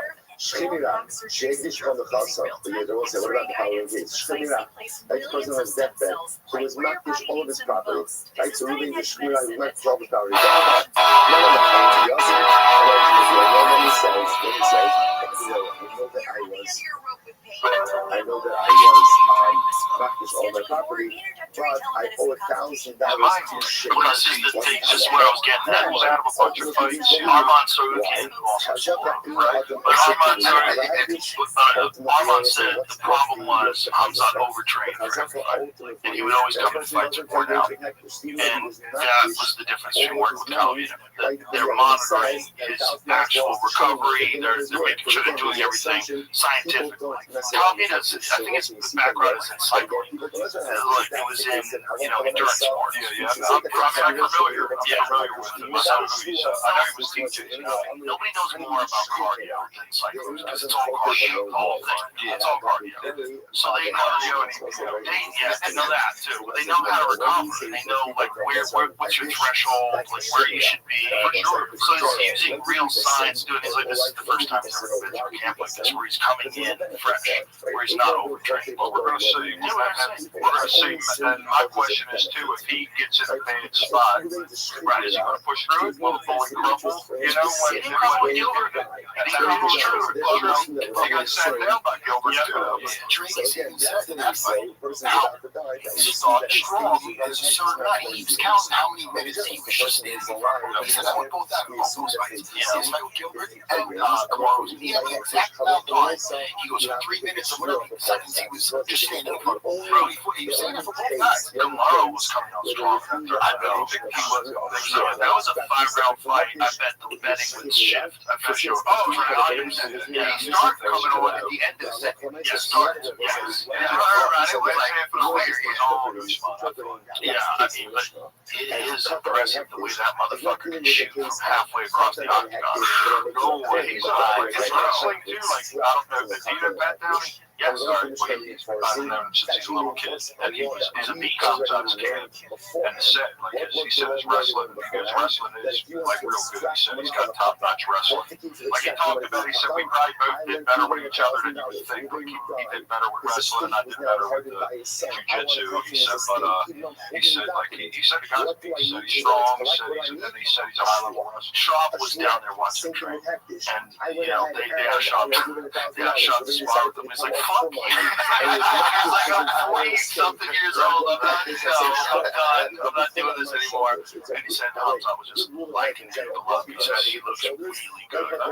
The thing about Hamzat is all these guys were 170s, right? You're right about that. But with 170 comes speed, right? And Hamzat's speed is a factor. It's a big uber discipline inside and outside the cage. And it's just one goal. That's to beat DDP. And dude, if it's not about that, shut your yapper. It's just, at the highest level, man. Just a fucking monster. That's good to see. Yeah, just a monster. Were you able to do anything with them now? No, I wanted to grapple with him. But what they were doing was sparring with MMA gloves on. And I saw what he did to a gentleman, which where I come from, you would be like, whoa, let's shut this thing down. Like, yeah, okay. And they were just like, get him out of the mail. And I was like, I haven't fought at this level in a long time. It's probably not the smartest. If you just want to grapple on it, that's all I got. I'm down. You want to wrestle? You want to do, just certain positions? If I can help you out, I'm down. But hits the head, I'm not going to do. Especially he's 3 weeks out, and dude, when I say there is no games being played, buddy. Yeah, it was cool to see. It was cool to see. I really want to see DDP's camp. I'd love to get it. Because, again, DDP, he's not like this mysterious character in the stage, right? Like, we all know DDP now. And he's so goddamn good. I went to Hamzat's camp, right? I flew out to Newport, got an inside look at Hamzat's camp, and I was like, holy fuck, he's good. Unreal, dude. Who's he? I'm going to give names. World class. Division I national championships, gold medalists, wrestlers, but toying with them.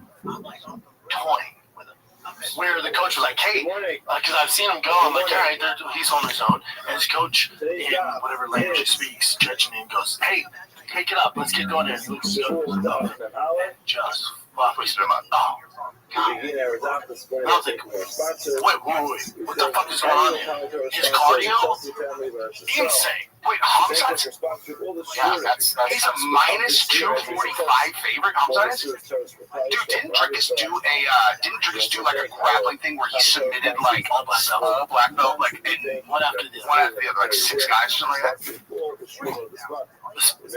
Brendan Schaub lies so much. I mean, visited that guy's camp. No one asked him to spar or anything. But he had to lie and then tell the lie to Rogan. I'm sure he texted it because Rogan won't hang out with Schaub or have him on his show or his comedy club. But this just goes into the psyche of Bob. Even when he does something, he has to do that lie about it. You can't just be like, yeah, I went to that guy's camp. Come around with him. So Juan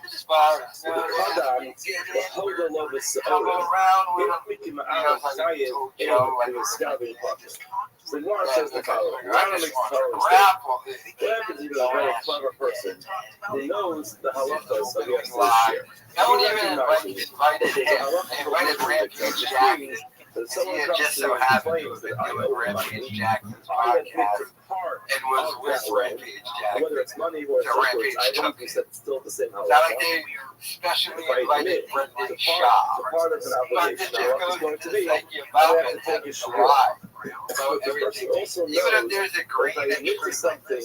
By the way, have you ever noticed how you never see any pictures and photos or anything of Schaub actually there?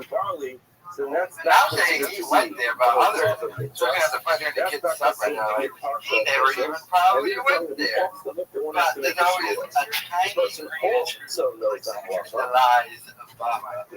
But the man is a horrific liar. And he has a text with Joe Rogan that lies. Joe will text Schaub. Not have him on his phone. It's so sad that Schaub yesterday, tries to follow Callum's donating now. Schaub and I wonder if Rogan completely distancing himself because Schaub is now being sued for fraud, tax fraud, trying to house the CEO comes here and says that I owe you and Barley, and I admit to the Barley and that biggest drawer. And no more Rogan for Baba, although Joe was still talking about whatever dumb thing Schaub is still going to test them. Let me know your thoughts. I owe you Barley. That's it. John says, I owe you Barley. So now, what Rambam is saying is, if the basin picks up on this, and they think this guy's just trying to get ahead of himself, because he knows if he allows the guy to play... Als je overstapt naar Allianz Direct, bespaar je gemiddeld €300 per jaar op je autoverzekering. Wow, kost je maar 10 minuten. Ja, ik heb het harder moeten werken voor €300. Ja, met Allianz Direct is het makkelijk en snel geregeld. Ga naar allianzdirect.nl.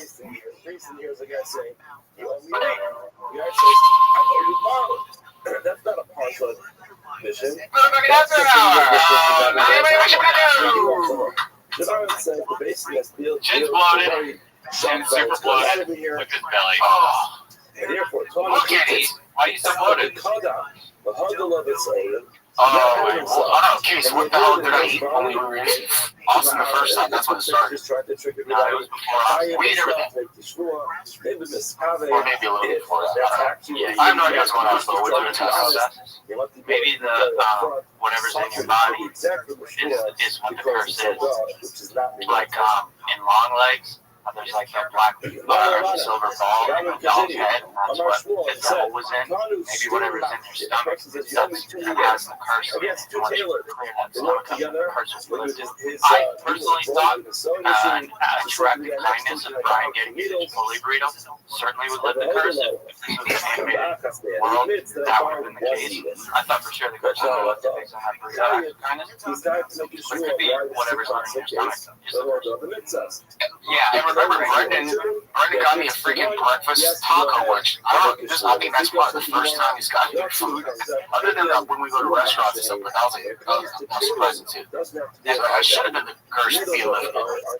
It's hilarious. They're like in a competition right now. Brian's gonna come with something. Like, I think I need this gun. I would love that type of competition. Brendan takes like Brendan is hooker. Brian comes to say, I bought you. Yeah, 2 hookers. I went right on the gate guy and I had a big dad. Whatever this dude that I had. Don't touch you today. Remember you were trying to like pronounce it? Yeah, I'd be giggling. You couldn't pronounce that? Yeah, I remember. Yeah, and I've got the pronunciation down. At least you got it down. Yeah. Guys, big news, house cleaning. I've been saying for weeks, we said it on the Power Hour that we're going to raffle off or do some type of game and take the state sides. I finally made Who Wants to Pay for Shipping the game, 15 questions. If you get 1 million, you don't have to pay for shipping. So I guess maybe it's who doesn't want to pay for shipping. But if you get to like 1,000 and 32,000, you see the opportunity to pay for shipping for some of the sides. And I just did fastest finger on the Patreon. There were like 5 people who commented that they wanted to play the game, and I just DM'd them all on Instagram, and they said fastest finger contest person text me back into play. Danny C got back. So Danny C will be joining us for the Patreon, zooming in and asking him who wants to be a millionaire, ask questions to win the King of Sticks. Congratulations to coordinate all this stuff. I don't do anything until 5 minutes before the show, and then I'm frantic and I don't like what I'm talking. You've seen it. But it all comes together. No, it does. I work on pressure. There's 5 minutes on. Literally me like asking him a question and just not getting it. Yeah, he can't hear it. If it's bubbles like this, and it's you turn off. And it'll be like asking you, like, oh, what can I do to help? I'm like, yeah, I'm pretty much. I'd love to like think I could be a director one day, but not with that. I almost feel like it's like a lever system, like when the lips get cold, there's like a wire that closes the ears. You brought up like that remind me. Have any of you guys seen Weapons? No, but I've been seeing everyone's like, it's the best. And the guy, the director, he's from The Whitest Kid You Know. Brendan Child's producer, Shin, wants to get going on Texas. He's out there referred to everything as a curse. The curse of being forced to live in a box. He's forced to stay there. And basically, it's just him. That guy, Casey, just comes down there, but immediately goes back to LA. Brendan Child said, no, buddy, you're living. Why is it all done to Shua? The Guys guys are random guys who even goes to Shimon, Shimon denies it. Also, Shimon has to take a Shua. But the other thing, Shimon was like that. It is a chazaka. It's Sean bought him something, and that's the first time ever. Walk over to the other person, say, you owe money. So if he's claiming that Shimon owes the money, he probably does owe the money. He doesn't have enough on it to pay for it. Every week, there's a new rant. It's very uncommon for you A to new go over to complaint Shimon by and claim that he owes money. The fact that he did means there's something going on here. Therefore, Because Sean had to follow Callan. whereas without the Sean opposite is true. multiple times has invited The Shin to come over and hang out. chazaka that a person Sean's is not going house. to just have the And Shin chance just to deny flat it. out Yeah, refuses it to. takes a certain Even amount of makes up excuses excuses borrows not money to. from somebody to just deny it. Crazy. And that's how you know Once you Shin get the money back, is really you pissed deny at it. It's like Sean that Shimon is entirely denying as it. being Shimon forced actually made. He didn't borrow the money because normal people don't do that. Normal So people don't now borrow money from probably people. They waiting just for deny the whole Sean thing. Therefore, why are we obligated to swear? Gemara says, no. You're right. It's true that people generally will not deny a loan that they actually owe. However, there is the consequence they do to cover that. Sometimes people want to push back their payments really low. In other words, Gemara saying the following. When a person borrows money, why did he borrow the money? Because he needed to spend it. That's the point. People borrow money because you need to spend money on something. Therefore, what happens is, in many cases, the person borrows money, he doesn't have enough to spend money, so he borrows money from somebody else, so he can spend it. What happens if you happen not to have yet recovered his money? So instead of going through other things, saying, you know what, I'm sorry, I have 30 more days, you turn your car garage into a podcast studio. Not sure what he's talking about. His intention really That's is not what it's to for. extend the loan. And in a car garage, you're kind of going to have an air conditioning. We understand that maybe Especially in you do Texas. owe the money. So, But we're going to God add some knows questions to the your amount church. You're of denying it. trouble You that deny the whole loan. You couldn't just borrow it. Take sure that you didn't borrow it. So I'm hoping that in that process, you guys can say, you know what? I don't want to make this sure that I didn't borrow the money. Actually, I owe it up to it. So you know what? I did borrow the money, but I'm not ready to pay you back. Give me a week. Give me 2 weeks. And that's the point of the shua. Because generally people will not deny the loan entirely, but here what he means is he just wants to push it off. The only reason why chicken he went for it with Now, Savar more explains, the Havali Paranale. Once I get the money, I'll pay that. Pay that, more Christmas. In other words, the Gemara proves that this idea, this passage, By the way, what? quite global. These guys, thank God, I A code for the law denies the monetary loan. Oh my God, this that guy. Never anything interesting or funny. The person took the full shua, then he's popular. He's disqualified from testifying. So he's a liar. However, if because of it's positive item, then the person denies that he testified. You know why? Because when I give you something to watch, you know what you're supposed to do with it? Keep it exactly where you're supposed to put it in your drawer, you put it in your safe, you put it away in a place where it's going to be safe. There's absolutely no reason why you postpone giving back my item, unless you used it. If you used it, then you already violated your commitment to me. Heb je een hoofd vol ideeën? Deel ze met de wereld. Maak het jezelf makkelijk. Bouw je website met Strato. De AI-tools van Strato helpen je met design, teksten en afbeeldingen.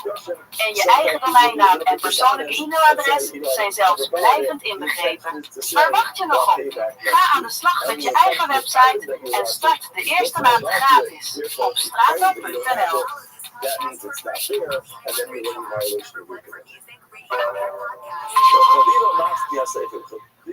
He learns the concept of a shul. Your name is money, and the guy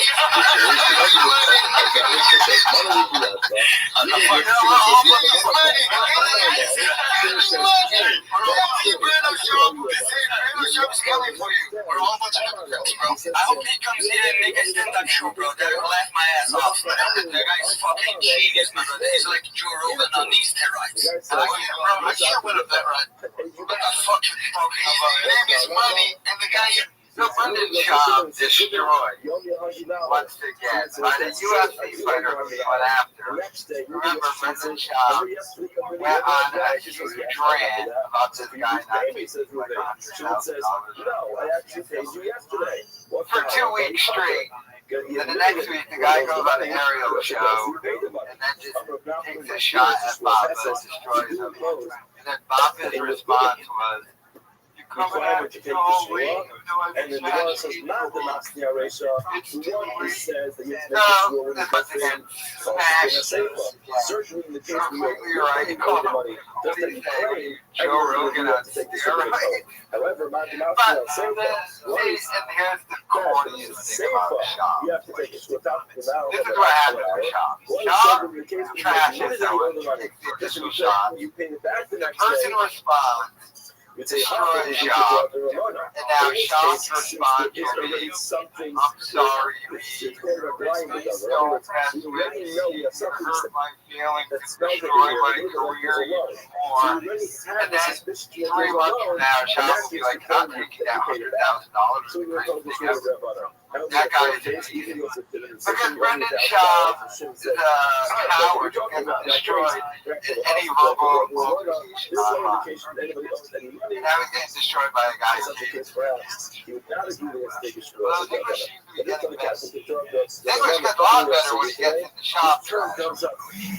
Schaub's first language is English is Schaub, or whatever language where you say Rashi usually says it means there's a loss of money. So typically, whenever there's a monetary discussion going on, whether even ocean and money was a drug and whatnot. However, when it comes to a mitzvah, to a loss, to that article, that's the case where no one's really losing. It's just the loss of gain. In that case, it's not a drug or another.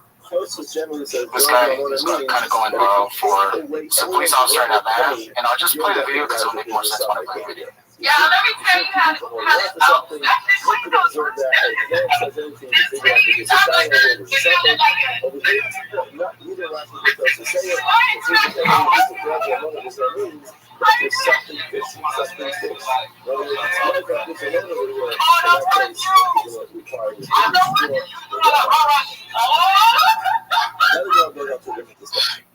we mentioned the short passes. It's just some Asian dude that's like a, I don't know what you call it. You know, you've heard the term called Ebonics. Black Santa quote ghetto. He's funny. I mean, I wonder if he actually really thought like that. I mean, I think a lot of people who grow up going to black schools and stuff like that, just you're around, you mimic who you grew up around. Yeah. You know do you remember the Mackenzie Bear thing? Yeah. Remember? So she spoke almost exactly like a regular American person, and then suddenly she started having this Brazilian accent. That was a little bit Okay. Yeah, there's some of that stuff. There was another person like that who was it was the wife of someone who Alec Baldwin's wife would become she had to say cucumber, and then you find out she was come on, it's a cucumber. Why are you putting a That's so embarrassing to me. So she was born in nice Spain, and then her classmates like that. Now, have you ever been around a black dude who will be talking to you and hanging out and talking, and then I've seen you do it.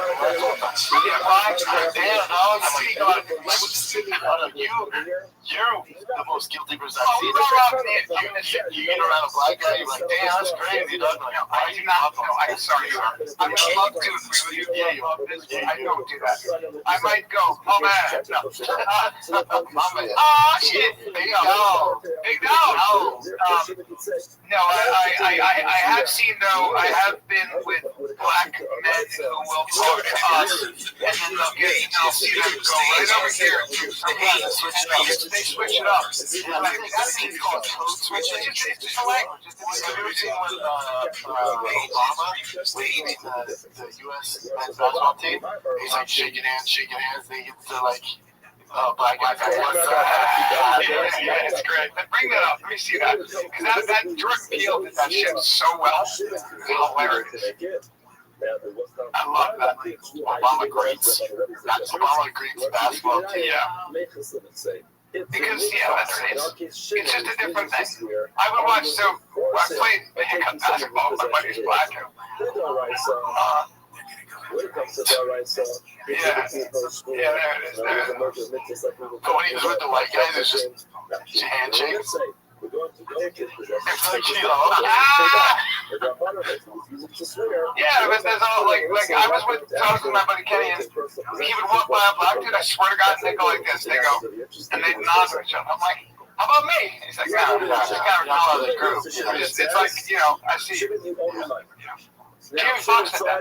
Jamie Foxx said, he goes, is like he'll be walking down the street, and if it's a white guy, they go, "This fuck's the If he's with like he'll see a black woman will be across the street, yo, Fox! Yeah. Let me get a picture. Because he said, because in our community, it's like, I have something to do with you. Yeah. I have something to do with you. Like, I'm here too. And we're all kind of like, don't be thinking that you're, you know, it's really interesting. And there's a whole dance you play in that sense here. It's pretty wild. He talked about it. It's so fun. It's just culture. It's you're more comfortable with your own. It's more comfortable. There it is. And you won't have to swear. Actually, too, I'm not even joking. When I'm with my friends, I sort of see myself mimicking stuff you guys say as well, or how you say it. I'm hanging out here more than anyone. They always say stuff. It just happens. Half my lingo comes from Brian and Toledo. When I was older, and my lingo comes from New York. Yeah. My buddy Jimmy Burke and those guys. You just pick up shit. I'll see myself, like, I'll see clips, I'll be making certain points like that. Sounds fucking like cool. But, you know, It's just what you're influenced. People like, oh, stealing from Toledo. Like, that's right. Yeah.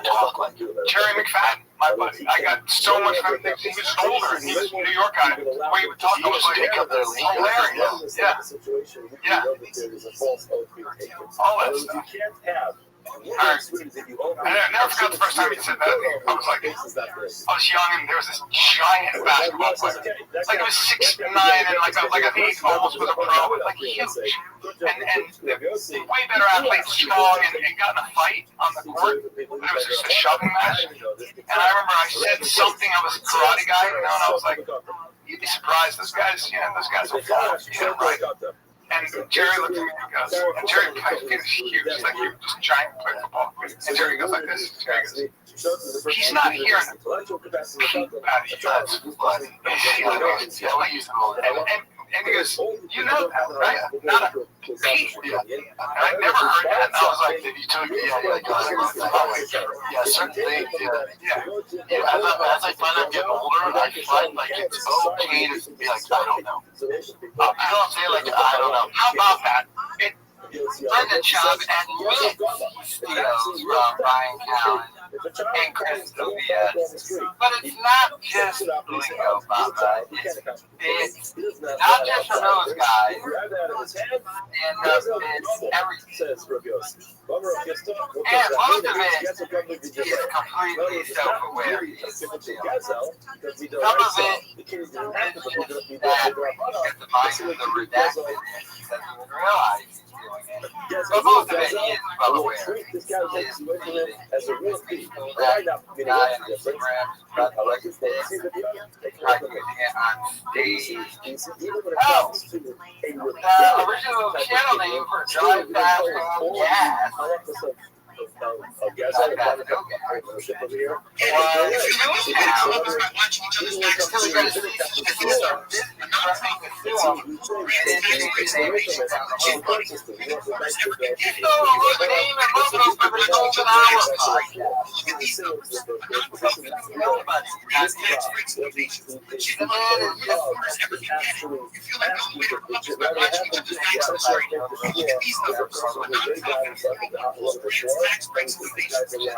Ironic. And then earlier, Shao trying to correct someone. The guy who said free.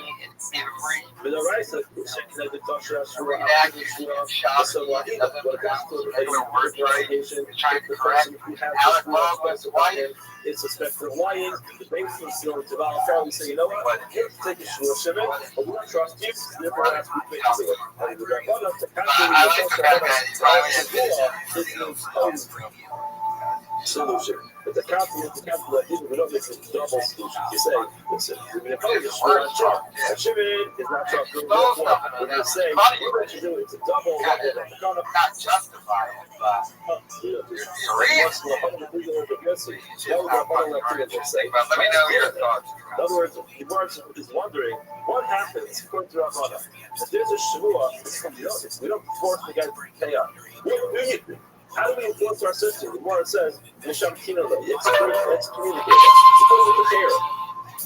In other words, This guy becomes isolated. One of the homeless cats or as Spider the Kid subreddit. Released a direct message from Brian Callen.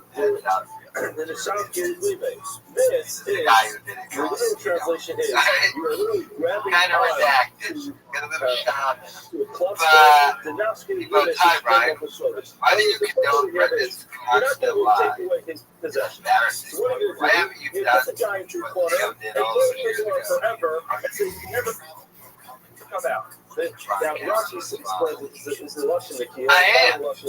So what do you want to say is, lie? grabbing onto a person on his private place, He just and like, therefore, Brian, come the on. person's going to have no choice other than to actually have to demand it. In other words, the point is, you're telling me when it comes to a big obligation, Now this guy should have lifted the lies is there any come up with more something way better. Is there But any back to Callen. forcing? This guy goes, "Hi, Brian. Why do you condone Communicated Brendan's forever, constant you can never do lies?" business again until he pays off. Are you secretly That's homeless? forcing you to pay. Callen says, "I am." Ela vai a dinner when you do my dinner late. So I'm going Callen to dinner late as the much as right. And it probably is now. You put him into care. Just been blowing on Poppy. That lashes bomb. come. Once the tongue lashes come to 36 begins to And even the lashes. Callen has always 30 days. Real Lashes life. didn't pay. Remember when I used to try to get a cameo from Callen and back that For 30 days. No, I don't need to get advertisements because he knew I was going to use Someone it thought for the like head man, the the apple beginning story of a of live Star stream Trek. or something. The other person, That like, you pull down the Callen has side made of the other spread, comments. which says close it, buddy. Callen is aware. Star up the roll. The person I'm said, sure, yes, I especially did now more actually than borrow money ever, from you. With that document, I paid you back. enjoying the shop. I ran away, we are comfortable. So to need apples. And he probably at this point really does shop. The Amar, what he says, which Tavoli, Hang around. I'm confident Follow I him down never the saw the document. Callen like, "Hey, Bubba, I'm going to I like to Texas. swear. I got a residency at Joe Rogan's Comedy Club." And probably just left it at that. Like, you probably didn't say quit the Fighter and Kids podcast, but you probably put it out there. Like, look, I'm moving to I'm really never do it. Look, me down there with you. Probably what happened. That's what I was doing. A loan document has some type You didn't get Callen to admit A it. typical example Rashi actually quotes this over here is when it comes to a ksuba, when a woman's owed the money for a ksuba, when she admits her husband paid back part of it. In other words, the halacha is, if I have a document that says Ruben owes me money, and now I go to Ruben and it says, Weet je nog, die barista influencer miniatuurautovase? Nou, je vindt het vier categorieën, verkoop je het allemaal. Van kleding tot tech, decoratie en meer, verkoop zonder kosten.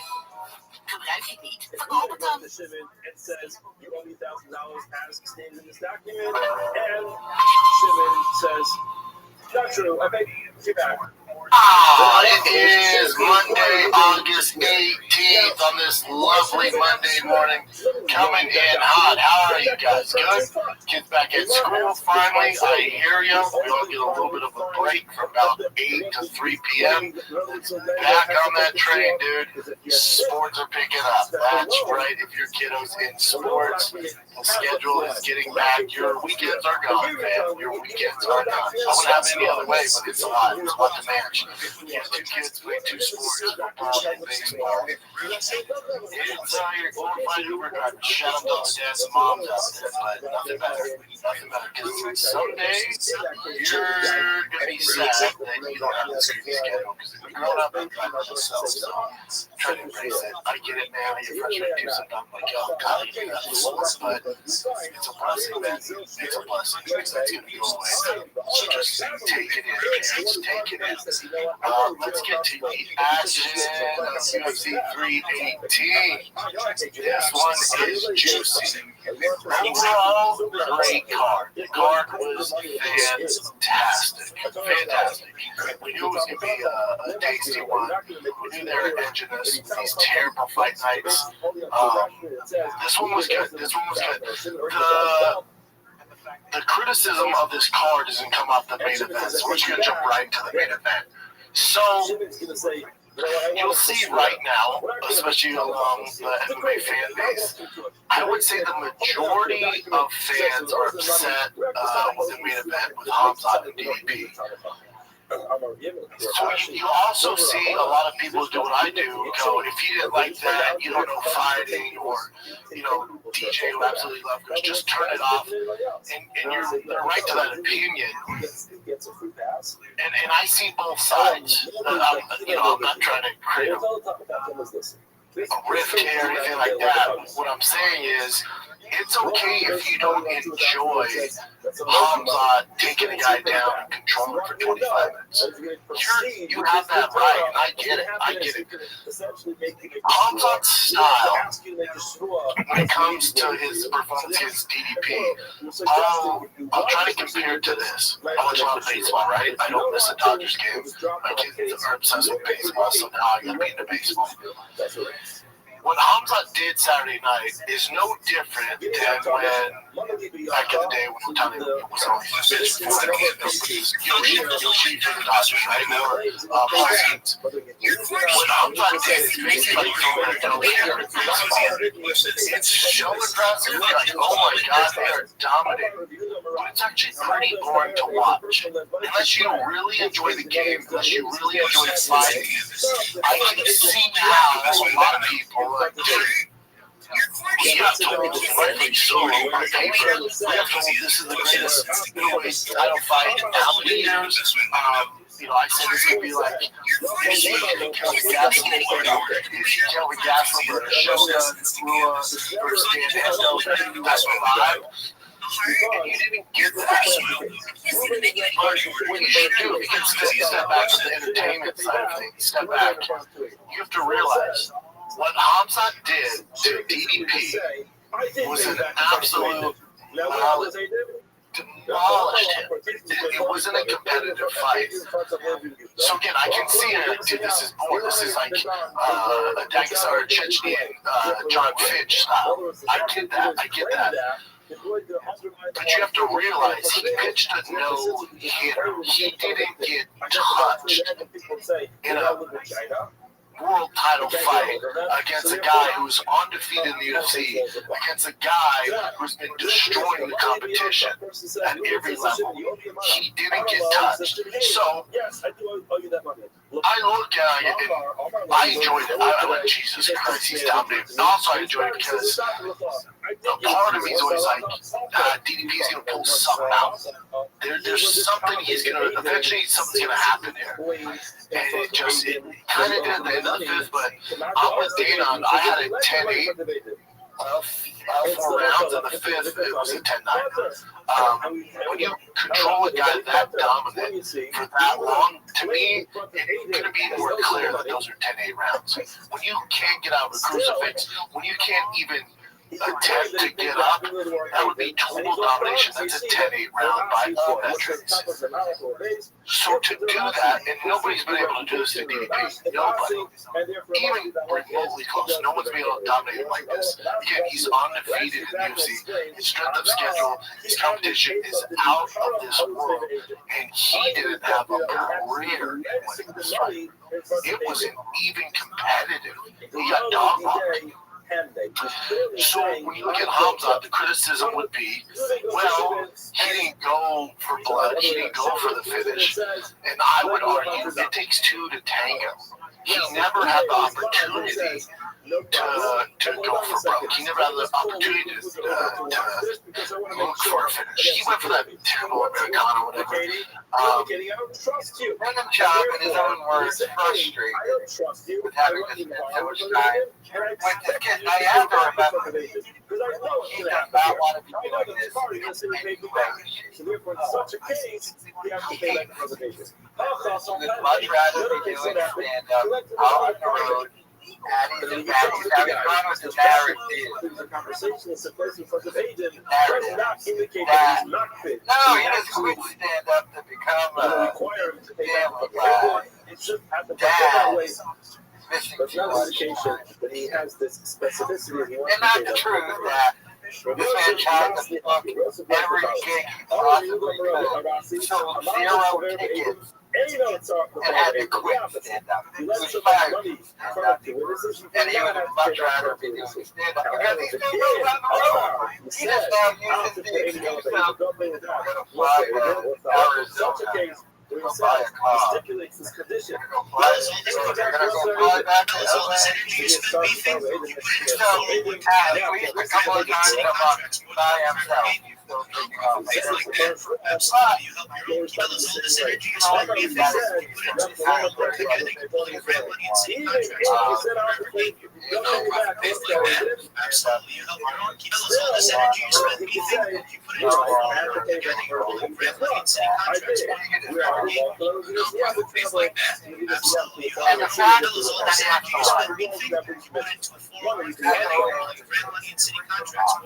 drinking off.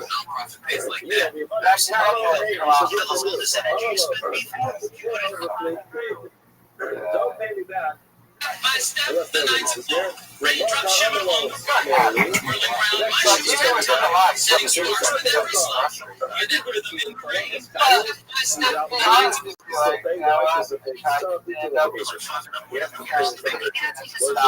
Don't come up with a lie. I gave up being a big stand-up because I was going out of the country. But I'd rather just sit, which we all know is not good in any way. If you don't have those, they do not believe.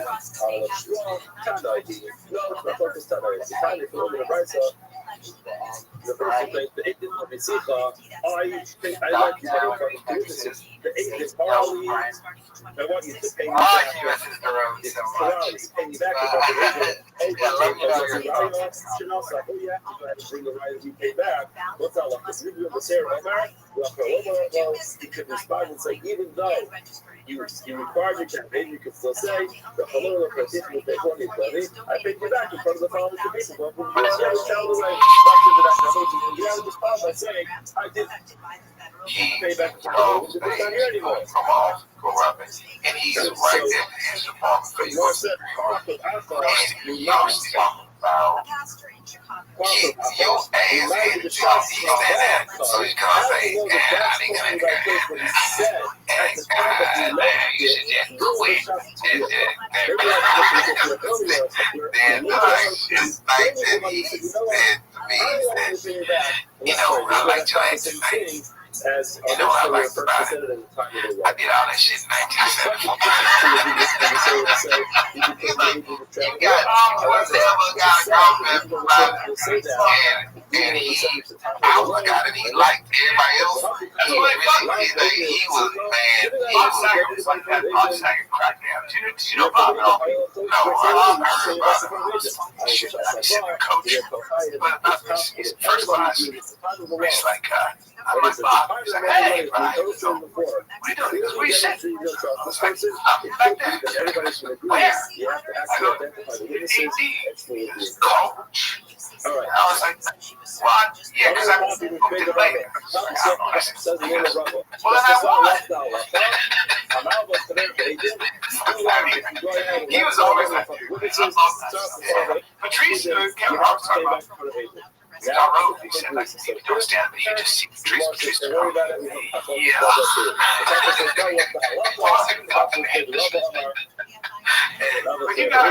that's all my friends torture each other. Our friends do. That's what I mean, I'm going to use big fans and take some fans San Antonio in the playoff. And we're performing at Riverside Comedy Club. And Rodney, I'm with Rodney, and I have the jersey on, and the Knicks just lost. And everybody fucking fans just ripped me. And Rodney turns to me, why don't you just take the motherfucker off? I don't know other shirt on up there. It looks like a big fucking terrible car. You fight me, motherfucker.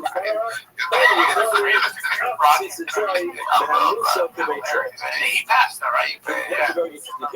What do you, so what, so you're going to keep doing this? Do you ever think about, like, what you want to do? Because I don't see myself ever stopping this. Yeah, I don't know if I can. I said one night, you owe me money. You owe me $100. that I was thinking I about would like time. you to pay it back in front of these two specific And this people. baby, Ruben and Shimon. If Ruben and Shimon, in other words, it seems like you're saying if Ruben and Shimon are there, pay me back. If Ruben and Shimon are not there, don't pay me back. Now what's we up? died, bro. How's our And Bobby he said, and then he gonna chime into my, and hopefully on stage, you know, like, like well, exactly. I remember that, yeah.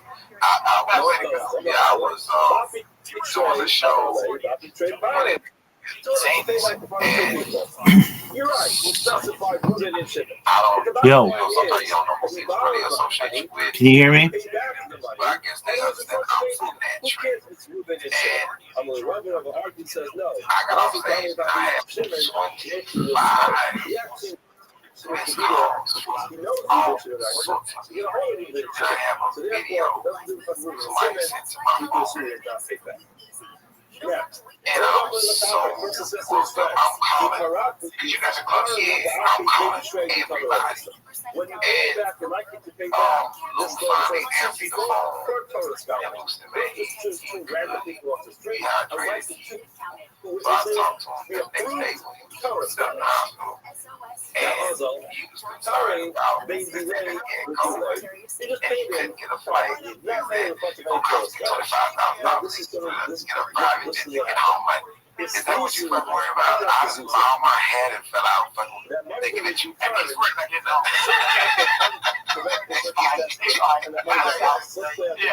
Yeah, man, it was. You don't never want to see it, man. But you know that. But you also know, when you're on stage, that shit can happen. I perform swine flu. But it's like, it's funny. It's a weird. It's a small fraternity. It's like comics are.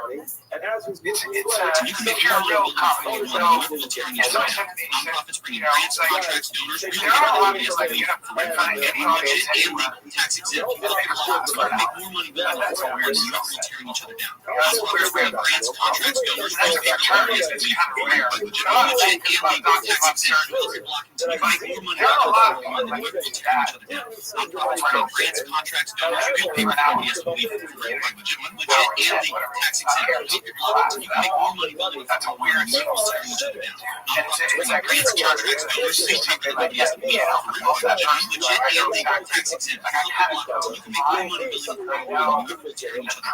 Nonprofits paying grants, contracts, donors, real paper companies will be legit and legal, tax exempt. You can make more money building yourself. I don't know what else I would do. I do it anyway. Grants, contracts, donors, real paper that nobody has to pay for. Legit and legal, tax exempt. You can make more money building than you ever will tearing each other down. Nonprofits paying grants, contracts, donors, real paper that nobody has to pay for. Legit and legal, tax exempt. You can make more money building than you ever will tearing each other down. Nonprofits paying grants, contracts, donors, real paper that nobody has to pay for. Legit and legal, tax exempt. You can make more money building than you ever will tearing each other down. There's a chance it would kill me. There's a chance I might stop doing stand. There's a chance I might just get whacked by interpretation on the other side.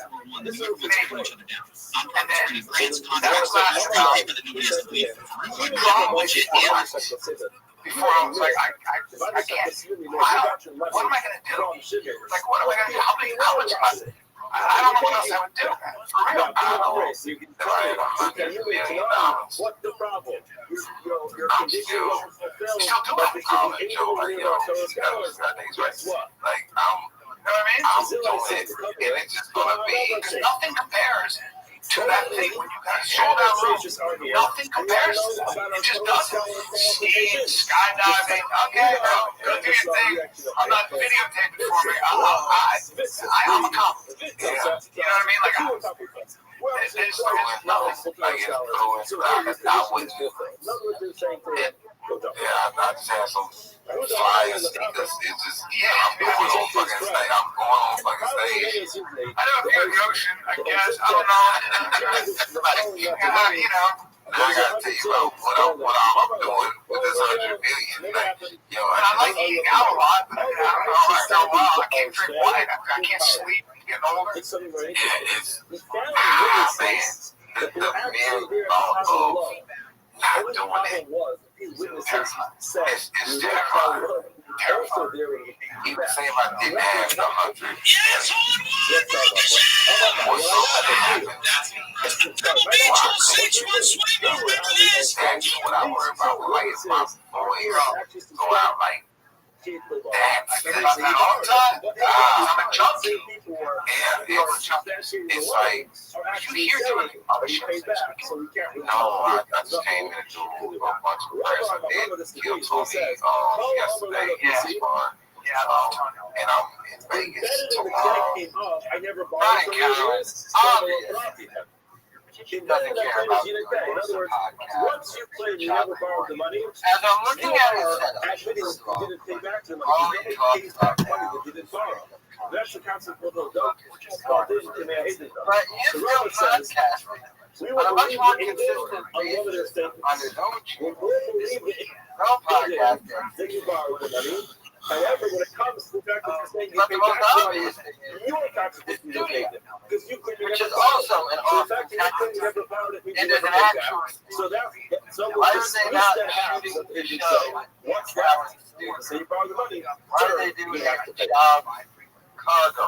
We don't want to collaborate. Person says to his friend, kindly Nate Azuzi, Will Callan even allow? give me $100 that are in your possession. Remember when Sean called out Callan What's my teacher? because they wanted to do this jump the Did page you drive? guys pay me back in front of Ruben and Shimon?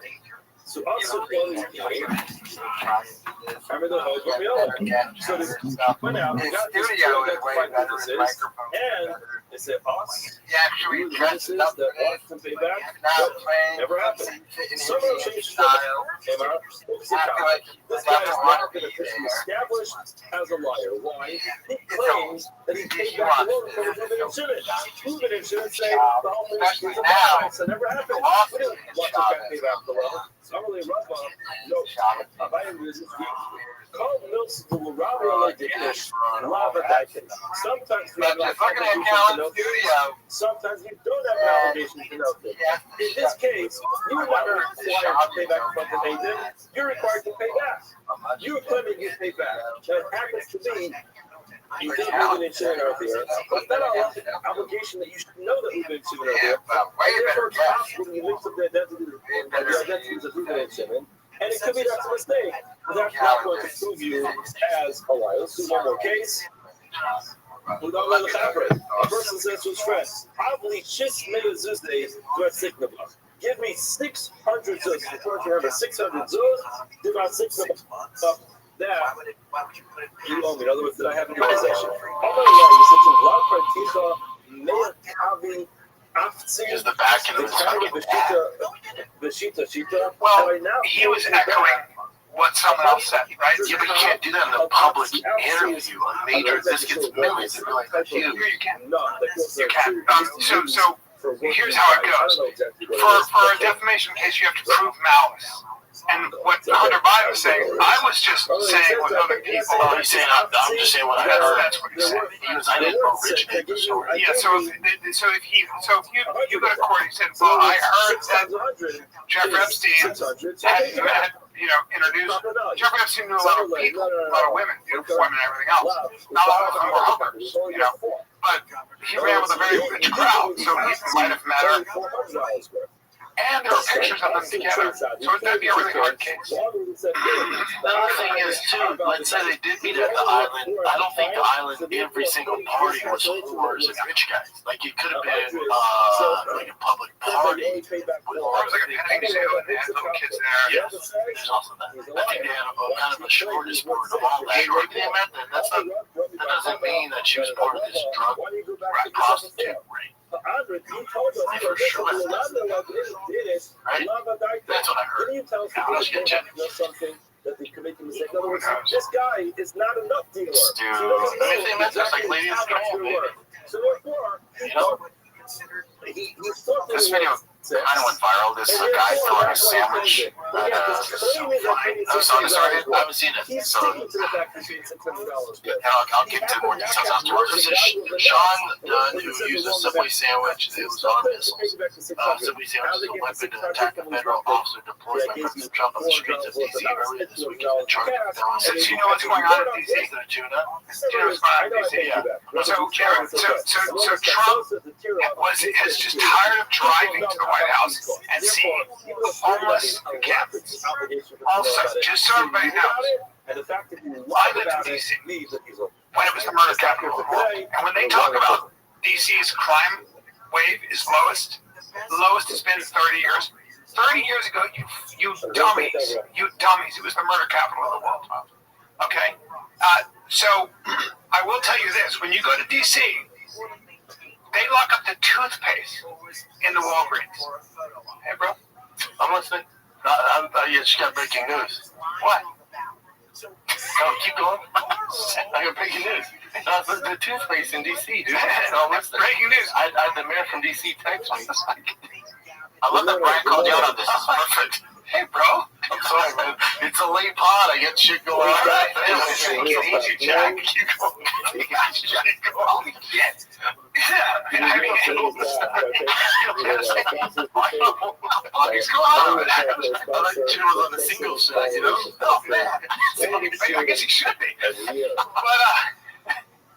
But, but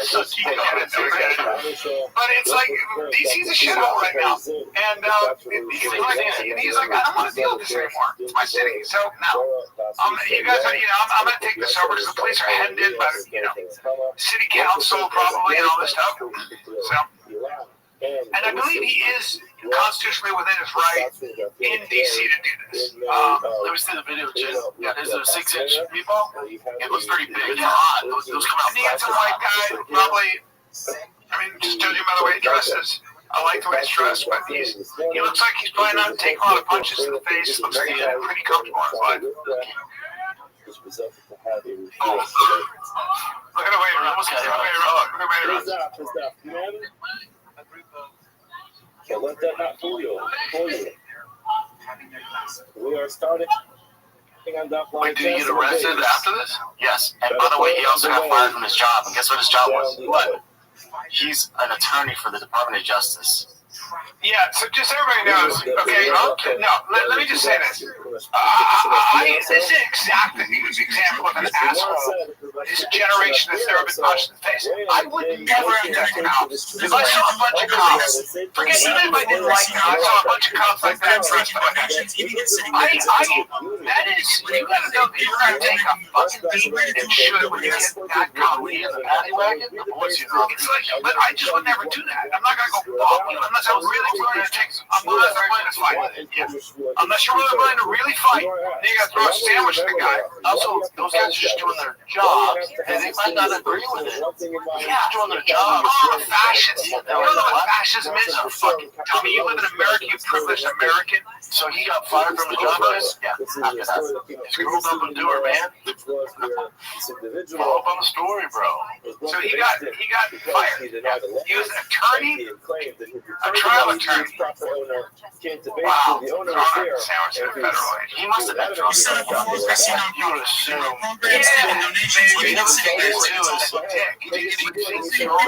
Sandwich. There's a way to do it. We set up a 4-3C nonprofit. Banks taking donations in. Chemistry. We get city grants and it's all. We can get money. There's a way to do it where nobody has to. We set up a 4-3C nonprofit. Programs taking donations, even get city grants. It's all about that. We can get money for the show.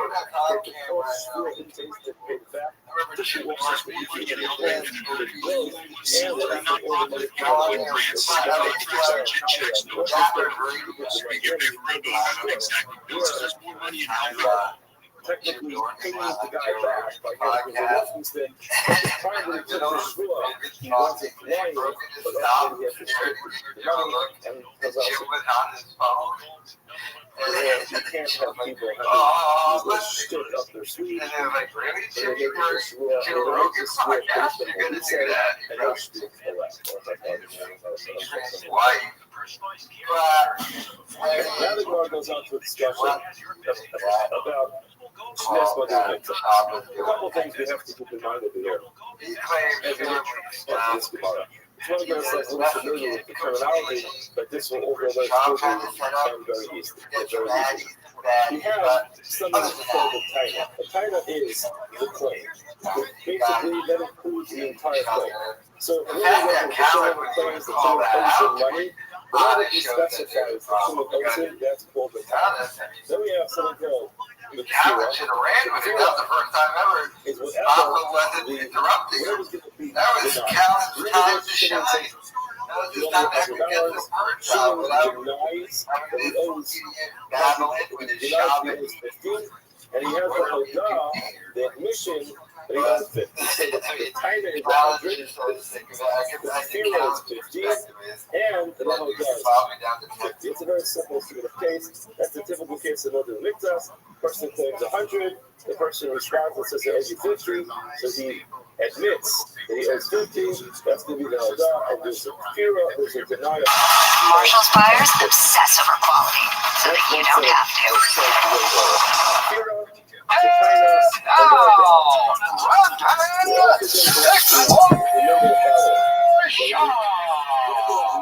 Yes, sir.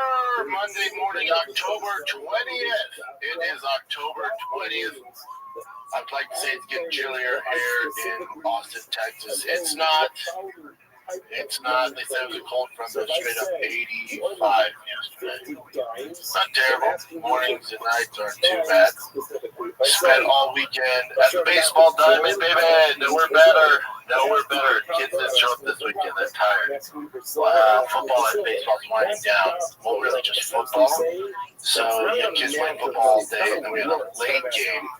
We had a 6 o'clock game and an 8:30 game at night on Saturday. I didn't leave the field team until 10:45 at night because we played snow crappy. We got the first draw on Sunday, so that means we had at 5 a.m. for a 7 o'clock warm-up. It was a beast, dudes. It was a beast. All good. Nothing better. Fight-wise, my lord, you got a lot going on. You got a whole lot going on. You have a pay-per-view this Saturday. Not a ton of buzz about it. It is in the afternoon. What time does it start here, Chid? 1 p.m. our time. 1 p.m. Not mad at that. Definitely gonna miss it. Definitely have to watch from my phone. Because we have another tournament this weekend, so I'll have to watch it from the stands. 1 p.m.'s not terrible, though. They don't go super late. The super late ones usually can make, but yeah, this one, curious how it's going to do on pay-per-view. There's really no pay-per-view stars. No one's like crushing. Those Conor McGregor pay-per-view star days are over. So, what this business model, what even is a pay-per-view star? They are ditching that model, so that's just good fights. There's good fights on this card. The heavyweight championship of the world, even though none of us in the game really call it that, because you have John Jones out there, you have Francis Ngannou still out there, and this is such a shame for Tom Aspinall. It's completely out of his control, which we'll get to. Cyril Gane, Cyril Gane hasn't showed up in championship fights. Obviously lost to Francis, obviously lost to John. He kind of seizes up. The title's on the line, so I don't know why they think otherwise. He definitely has a chance to win this fight. He's big, super athletic. I think we're getting more athletic than Tom Aspinall. Probably better striking overall than Tom, but he doesn't hit as much. Shot, KO power. Really good. As a heavyweight, if you guys come forward, you land it right, and the heavyweight can knock anybody out. But as far as like that, straight up touch from God and put him to sleep power, that's not Cyril Gane. Tom has that. Coming a bit, you got your girl. Your girl. Right. Yep.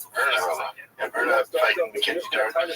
Listen, I'm just going to call it like it is. The UFC, they don't really play favorites. But if you don't think The UFC is praying to the MMA gods that Mackenzie Dern becomes champion. You don't know the sport. They are just like, we don't have much. We don't have we're asking for two things right now. Dear God, please don't let John Jones relapse and get in a car accident, do something crazy, and miss the White House card. And pray for that. And the side note, also Conor McGregor, please make sure he's healthy as well for the White House card. Number two behind those two is, please let Mackenzie Dern win this fight, be the face of the women's strawweight division. But dear God, she checked every single box. She checked every skill check, world class on the ground. Experience check. Check. You know, so she's a complete package, all buttoned up in one. And we need stars. And this Paramount deal's coming up. And she's a mom, and she's only getting more attractive as a mother. And it's her time. She's glowing these days. Yeah, that's that mama bear. Perfect, man. So the UFC is on their hands and knees praying to the fight gods that Mackenzie Dern pulls this off. Now, they fought before. I think it was 5 years ago during COVID, 2020. Mackenzie Dern won, close decision. They both got a lot better. There's a reason Mackenzie Dern's a favorite in this fight. Oh, Jesus. Yeah, was it 2020? Yep. That was no crowd, COVID time. She got it done. They've both gotten a lot better. And Berta's been on a freaking tear lately. She won like 5, 6 in a row. 1, 2, 3, 4, 5 in a row. Yeah, you gotta have this face. You know, I know. Hey, maybe they're going to win. Umar Nurmagomedov versus Mario Batista. That fight's going to be closer, I think, that the odds makers are predicting that fight to be. I think Mario's like, what is he up? Plus 450 or some shit, which is crazy. It's a good card overall. Plus 400 that. I think that fight's going to be closer than we think. Considered slight favorite. 166. The one that's surprising, they're not top next 130, that makes sense. Mackenzie Dern minus 166. She pulls that off. Almeida and Volkov. That one is, I didn't see Almeida being that big of a favorite. Minus 218 is a little wild for that. Ooh, Racket. Minus 102, minus 118. Great main card. Probably will do awful on the pay-per-view, but I'm all here for it. I'm here for it. Here's the thing with Tom Aspinall and Cyril Gane. So, and this has nothing to do with Tom Aspinall. It's completely out of control. The heavyweight division has never been worse, and he's the king of the shitty division. He's the king.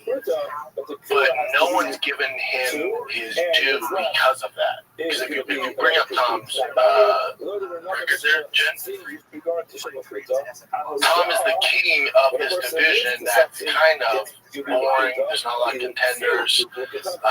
He's beat everybody in the first round. Andre Arlovski,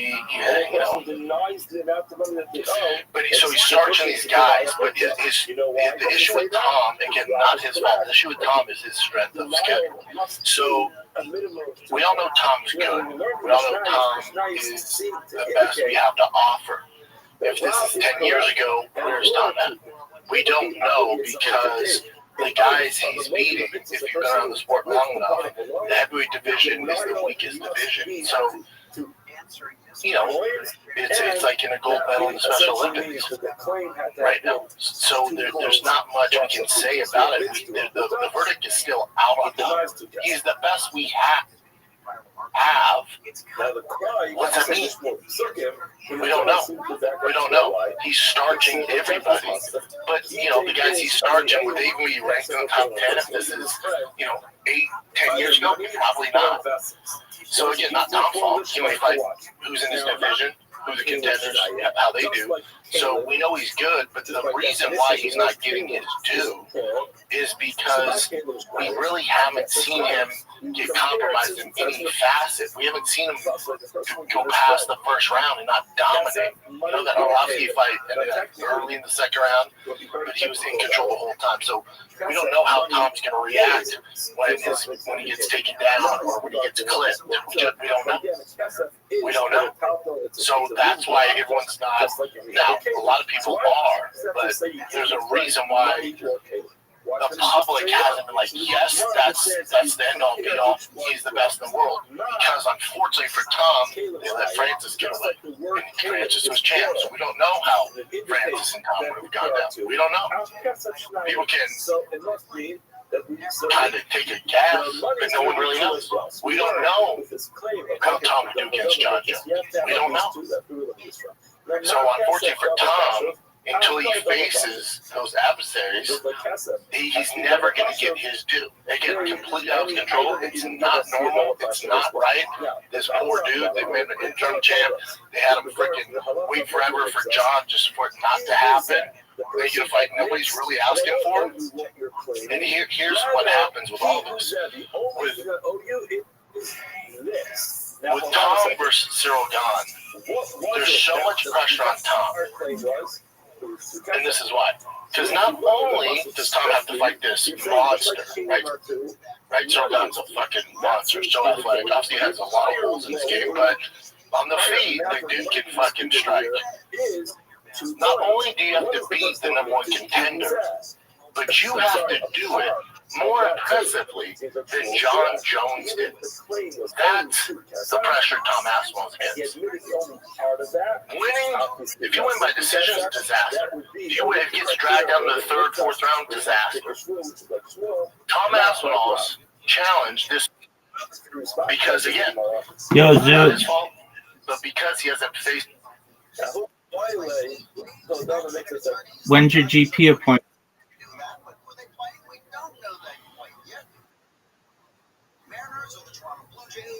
Okay, answer my question first. When's your GP appointment?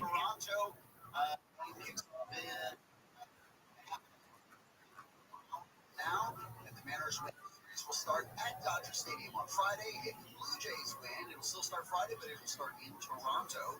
You can hear all the Dodgers games on our sister station. It's the toughest competition.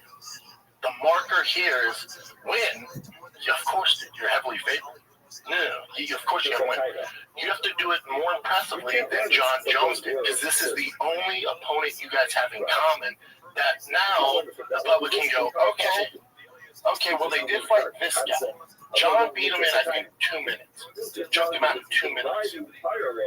Tom not only has to win, imagine this pressure. Tom not only has to beat Cyril Gane, who's an absolute fucking French nightmare, but he has to do it more convincingly than John Jones. He has to do it faster and more impressive. So whether it's a knockout right away, or he takes him to the mat right away, you have to beat him in under 2 minutes.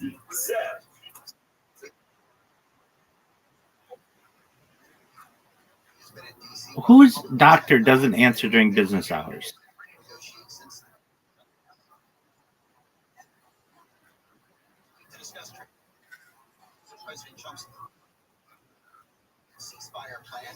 Okay, fine.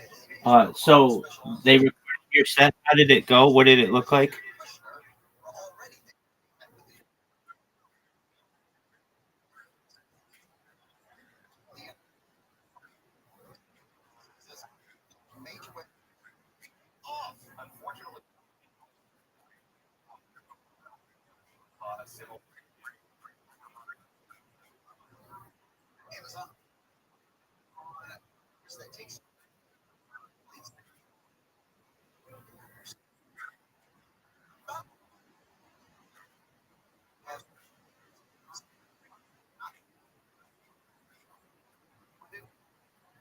That's correct.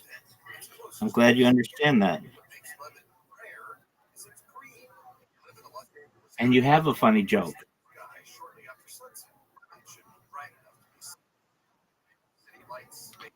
It could be very funny. It has a very funny premise.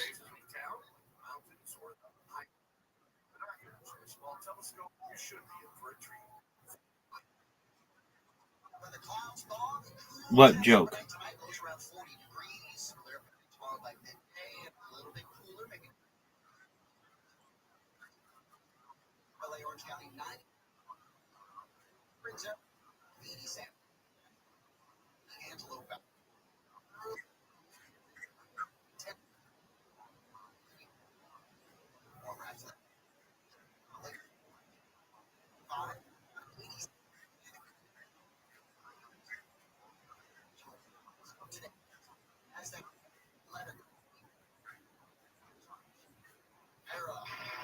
The joke sucks.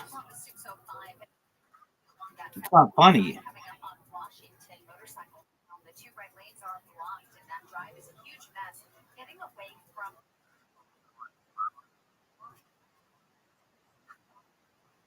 which isn't really unusual that the volume is far more dense all the way to I mean, it's there are some subjects that people just don't want you to joke about, and those are the ones you love to joke about the most.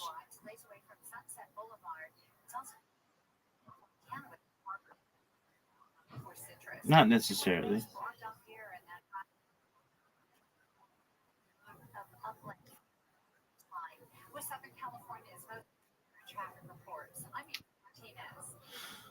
Well, yeah, I mean, those are like really sensitive subjects, and I'm in agreement with you. Um, but like, there's a lot more to the world out there than making fun of.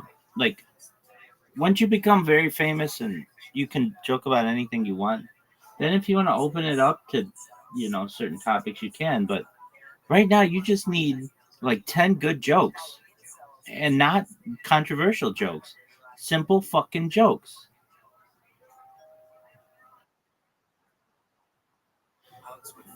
Then you're gonna get heckled and no one's gonna like you.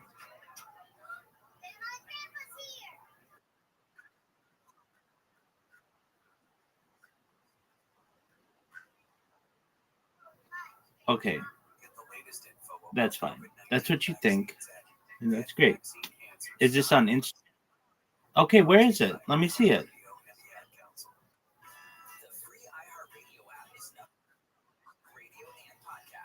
Send it to me in Discord.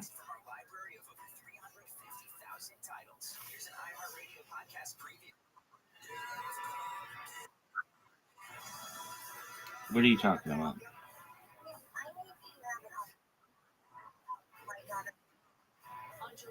Dude, it's the one to which you always. No, no, stop. No, stop. Stop. Just stop. Just stop. I'll send you a message. Yeah, no, there's no doubt about that. I'm in agreement with you. All right. We'll just send you a message, big dog.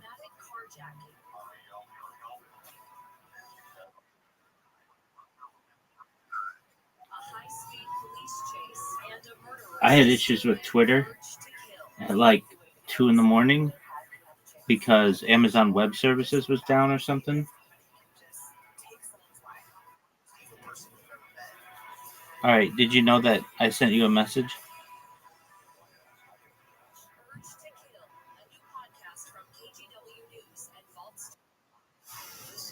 Check your messages, big dog.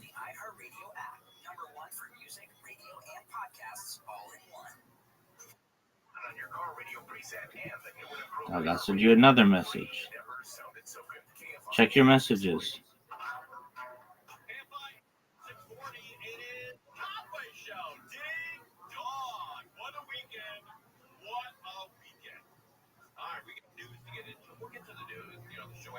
Dude, did you know Shohei Ohtani hit 3 home runs and struck out 10 batters on Friday for the Dodgers to get to the World Series?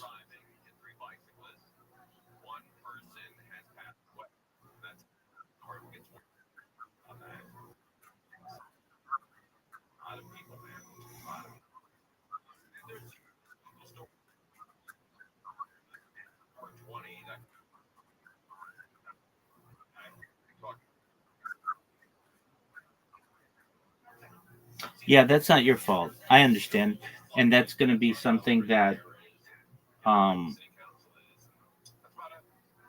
you got to get good with. You know what people say is a good thing. What was your comeback?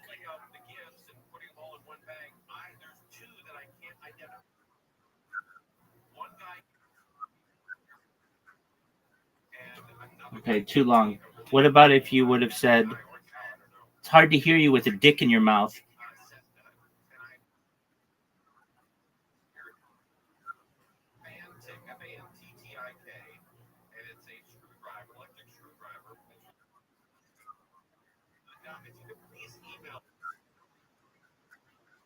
Dude, that's a mean thing to say, though. It's not like funny. It's it's awkward. Like you love making shit awkward.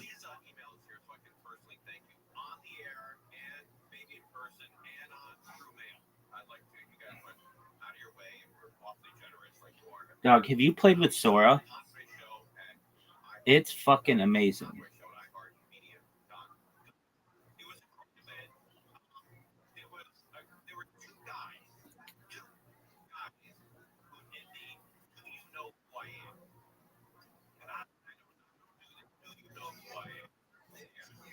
Here, I'll send you some of them.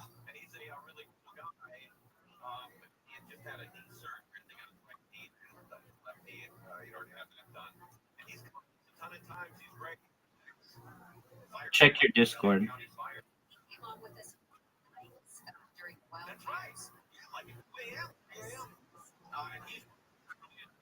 Fellas, listen up. This is the point. Harry Potter, Obama, Sonic 10 and you. It's wild, but it's the future. Sounds like a cartoon, man. Exactly. There's no way sees it coming. The community's not. Look, fellas, this thing is called Harry Potter, Obama, Sonic 10E. Fellas, it's a game. This right here, Harry Potter, Obama. Dude, did you see it?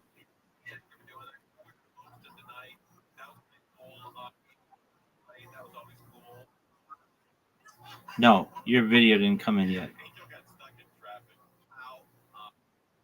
I don't know, but check your messages. You got you got three videos from me.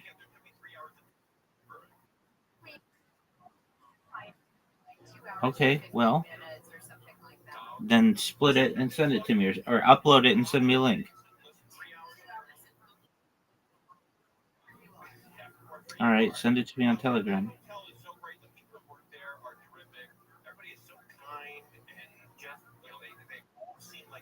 But I don't even know what Telegram account I use.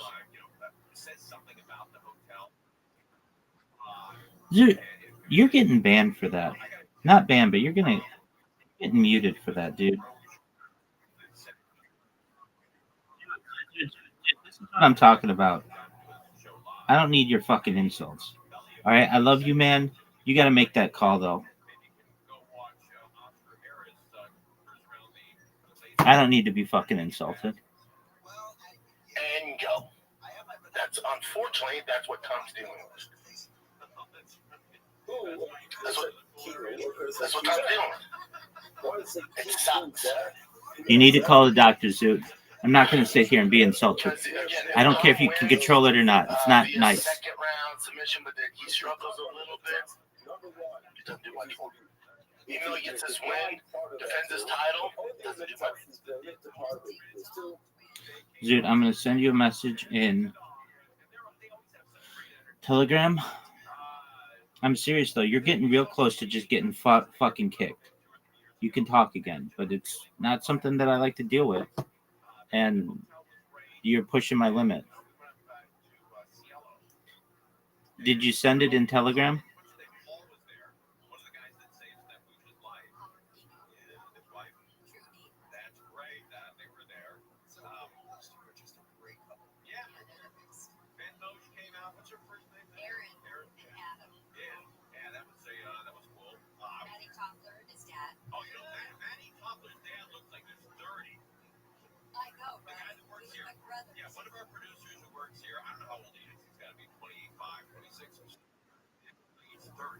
Okay, did you see the videos that I sent you?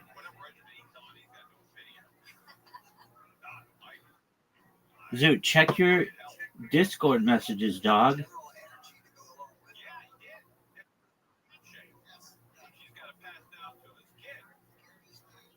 charismatic.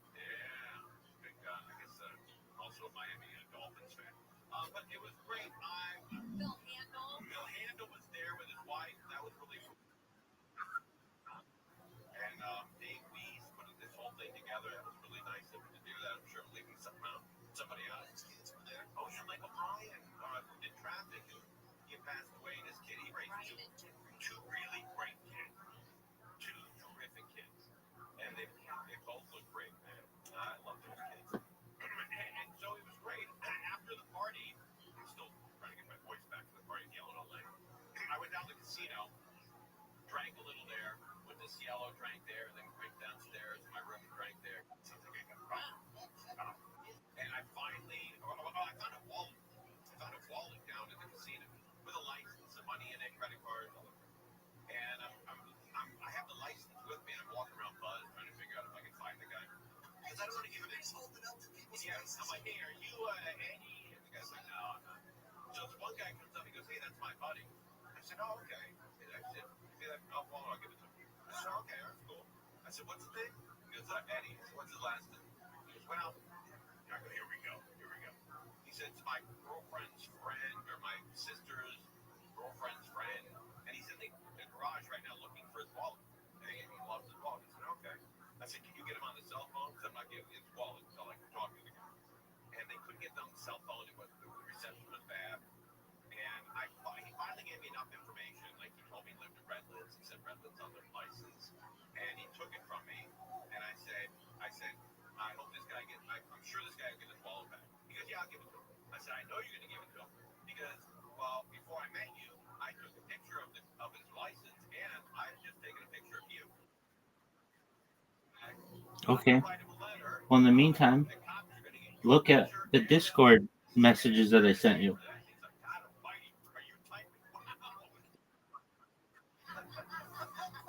No, fortunately, I haven't. I'm trying to think of like any speeches I've made or plays I've been in. No, the audiences were always very polite.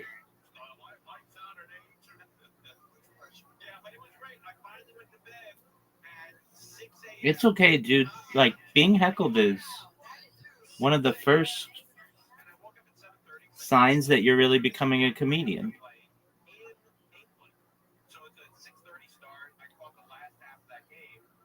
But anybody who says anything, don't say, oh, well, you were molested or any of that bullshit. Just say, I can't hear you because you have a dick in your mouth.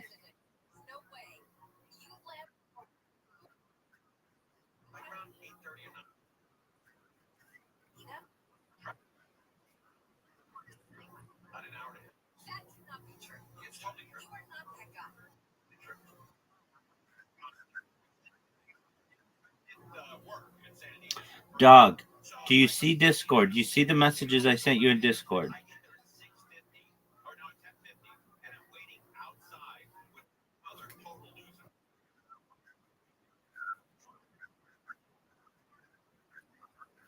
Okay, that's legitimate. What percentage are you on?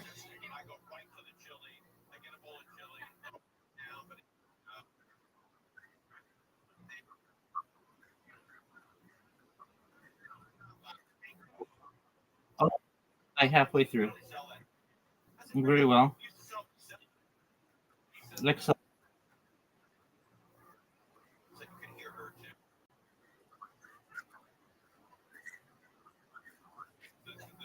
All right. Well, you.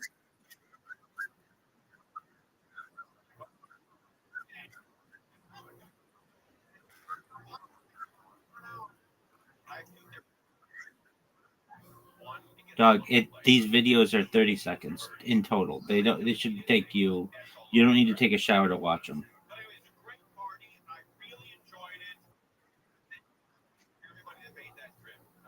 Like, what do you have to do, dog? Take a shower. Like, you can't wait 30. Okay, you can't take 30 seconds beforehand to watch these videos?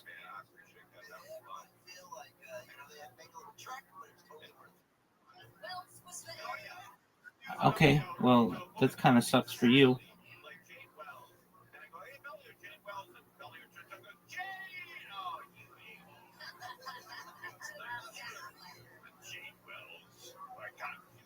Who do you think's going to win Monday Night Football?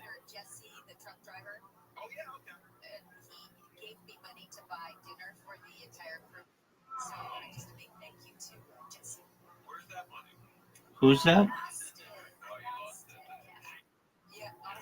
You like the Browns? Oh, the Rams? They're not playing. No. Right now, it's the Lions and the Buccaneers.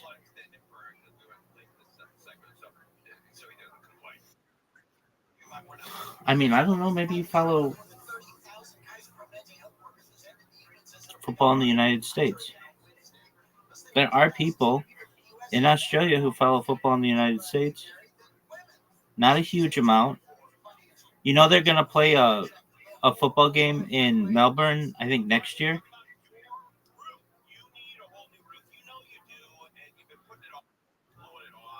Let me find out. I don't think you are, but let me find out. NFL Melbourne. Just hold on. Yeah, it's they're also going to play one in New Zealand as well. All right, you do what you have to do, Zoo. Call your doctor.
Southbound side of 405, and that's where traffic really starts to load out coming off of Wilshire, Jamaica Sunset Boulevard. You're on and off the brakes all the way to Palo Verde and Long Beach, even the northbound side of the 405. So it's out of Seal Beach from Seal Beach Boulevard, you're on the brakes and stretches towards the 7th. The public's gonna go, yeah, but John made him look like he's freaking a white belt, dude. You struggle? That's what you're doing. So I think for the first time, not only is Tom expected to win, he's the favorite to win, but you're expected to absolutely dominate the way John Jones did. He can do it. He can do it. And I know he knows that pressure's there. So already the fans are going, yeah, he's in beats for a gun. Yeah. But can he do it under 2 minutes? And can he look more impressive than John? Because again, if he struggles, the John fight's already kind of in the distance. What Alex did kind of leapfrog Tom. It's just the world we live in. It's not up to me. We all want to see Alex versus John. It is what it is. Sorry. But if Tom struggles against Cyril Gahn, that's never happening. If he struggles against Cyril Gahn, there goes any rumors or any gossip around the water cooler that he would beat Francis, that he'd beat John, for that fact, he would beat Alex. It sucks. But that's just the world we live in. So not only do you have to beat the #1 ranked heavyweight in the world, but you have to do it under 2 minutes and not get touched. And go. Talk about pressure. But maybe Tom's that guy. Maybe as good as advertised. I'm not saying he's not. The only knock on Tom, and it's tough to find anything, is some of his defense. He leads with his chin. You know, there's some holes there when it comes to his stand-up, when it comes to the defensive tactics there. He looks a little exposed at times. Now, maybe he just doesn't have respect for the guys he's fighting, which I can understand, and just is like, then I can do shit. Watch this. There's that. Or it is an issue when he fights elite competition. Because, again, if he goes in there and it's 30 seconds in and Shogun lands some crazy left hook or right hand and wobbles him, nightmare. Even if he were to take him down, choke him out in under 2 minutes, but you get clipped, nightmare. Then the chatter starts, and it's loud. It's loud for Tom. You know? So for the first time, you have a guy who's your champ, but because the UFC fumbled the bag with Francis, because they fumbled the bag with John Jones, no one really accepts him as champ, and it fucking sucks, dude. It's not the way this should go down.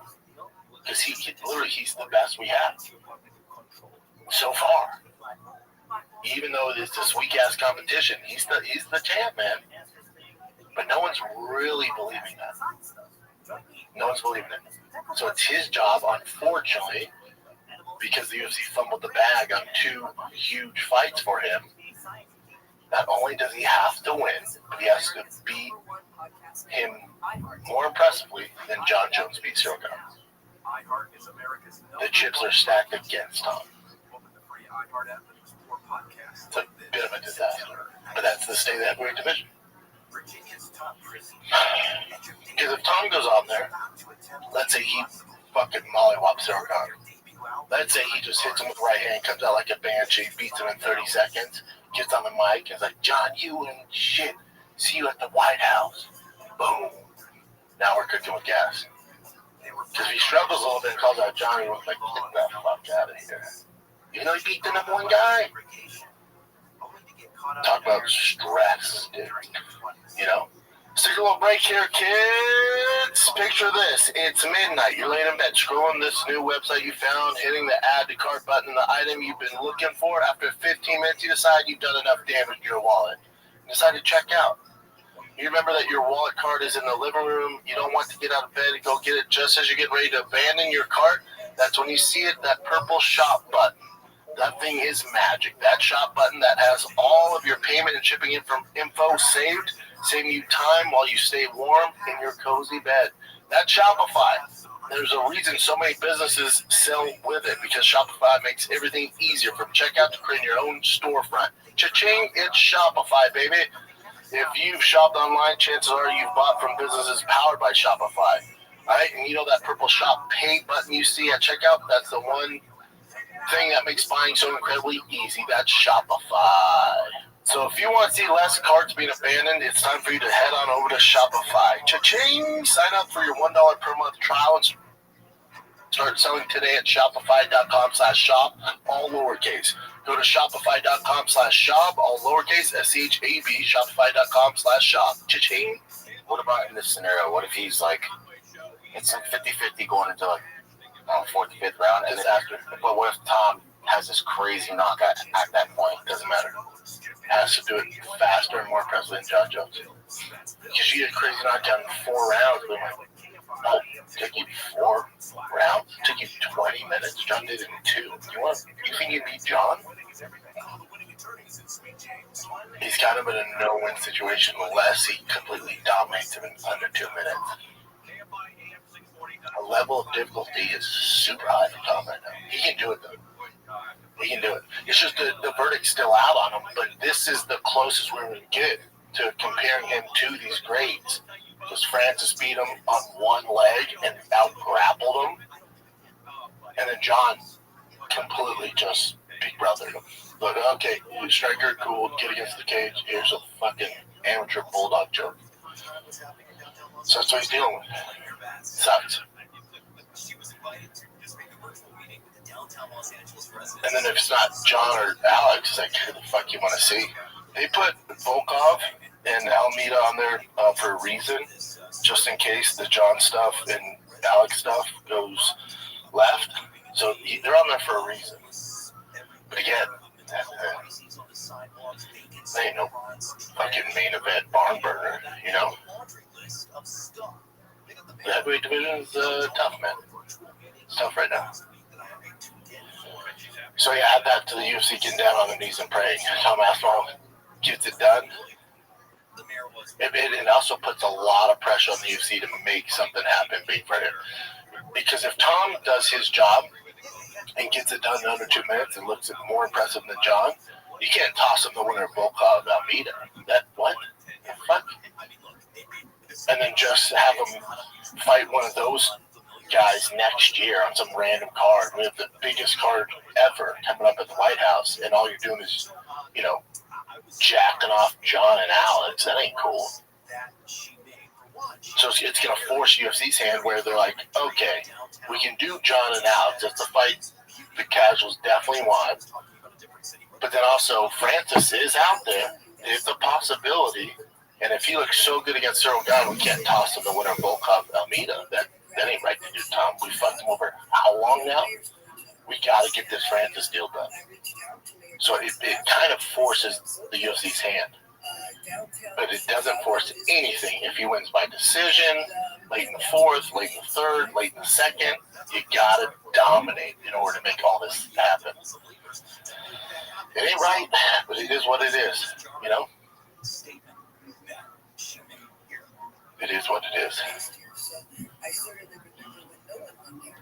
You had a fight night this weekend, jumping off of 321 real quick. Interesting fight night. It's referee issues. It's always going to be an issue. Here's the thing. Refereeing, judging will put those aside now, but refereeing in general in every sport's an issue. NFL, every game, there's a questionable call. MLB, shit happens. The refs at my son's freaking travel ball tournament. These fucking dudes. I mean, they're like 19. Just want to get out of there. It was a complete shit show. The point is, at every level, reffing has always been an issue. It's more an issue at sports. Newer compared to these other sports. And there's not a lot of people who be refs, so you just have the same guys over and over. And I think Dan, but, an issue. He heard the horn, didn't. There's no. What up? How are you, Sweets? Why would they change how man because what up, Jason? How you living, pimp? Not media, not fan base, even commission. How's your day? Do what the fuck they want to do. It's an issue. All right, are you watching Monday Night Football? Are you watching Monday Night Football?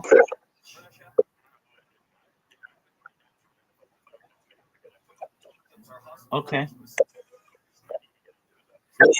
You do. It's amazing. All right. So, how was your weekend? What'd you do?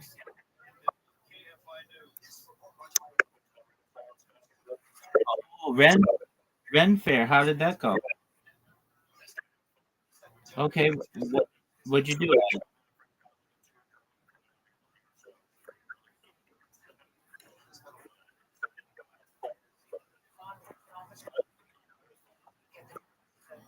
Okay.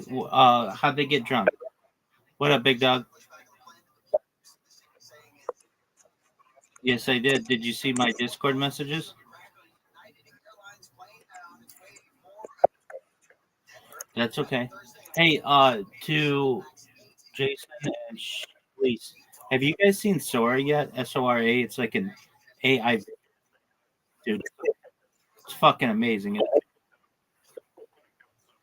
don't have to code. Just download the app and put in prompts. It'll make anything you want. No, I mean, you just. I haven't had a chance to watch it yet, dude. I'm talking with these guys.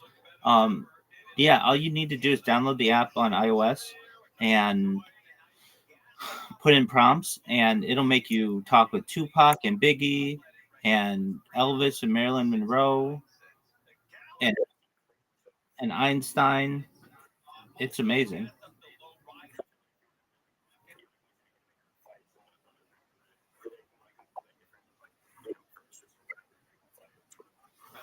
It's absolutely. It is. Yeah, it's hilarious. It makes a video up to 10 seconds, and you can make 30 videos a day.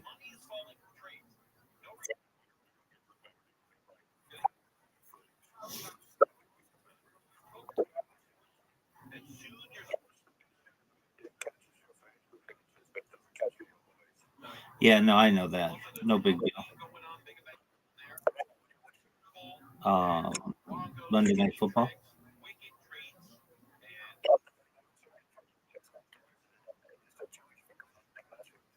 Oh yeah, that's Jewish lectures.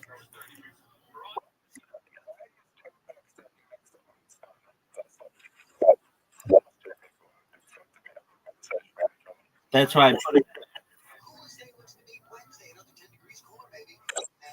That's why. Yeah.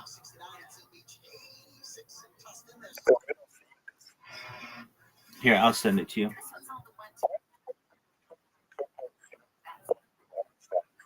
Because we're at a yacht party celebrating Bitcoin. Harry Potter Obama Sonic Tenino.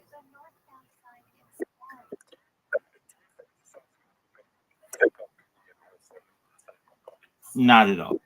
The last thing about which I fantasize.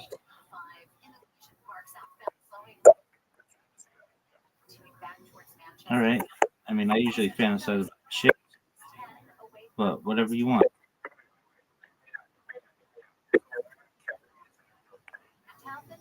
Yeah, I mean, she can get it. She's a beautiful woman.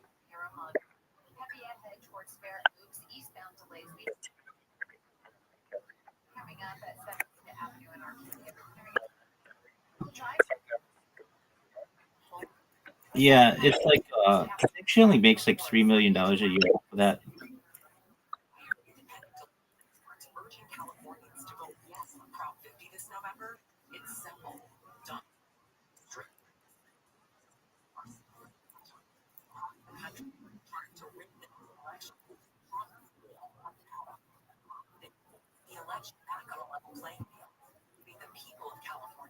All right, Jason, you've got it as well. Check your message.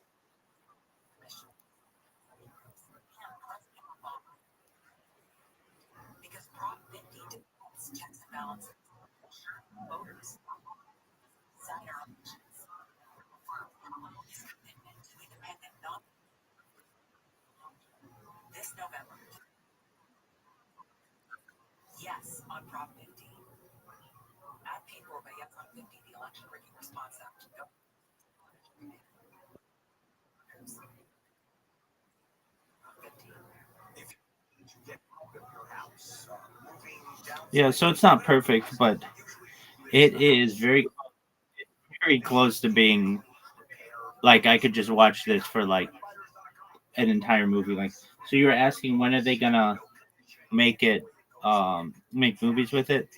They're already doing that to some extent. It's just really about audiences and how they choose to digest the content. So I'm sure you've heard, maybe you haven't, but major Hollywood agency signed the first or the most major digital or AI actor, and yeah, so there are people who are basically arguing that they shouldn't do this because it's going to put humans out of jobs. But if you know anything about the most recent SAG-AFTRA negotiations, the Screen Actors Guild with Fran Drescher, she argued that that this is going to put actors out of jobs, and did everything she basically could to save the current residual system. But it's just a matter of time. I mean, even with like Tupac and Biggie Smalls and Einstein, you're not supposed to be able to use their likeness, but all you have to do is just say, put a Tupac look-alike in there or Biggie Smalls look-alike, and it'll it'll it'll eventually get it wrong. And the funniest ones I've seen are the ones with Mr. Rogers, where he's teaching Tupac how to roll a blunt or like how to make prison hooch, or like they're just because it's like two worlds you normally wouldn't see, like where Mr. Rogers has this innocent child audience and Tupac who has this gangster rap audience combined, and they're hilarious together. I've been watching those reels for a few days on Instagram, and finally I was like, you know what?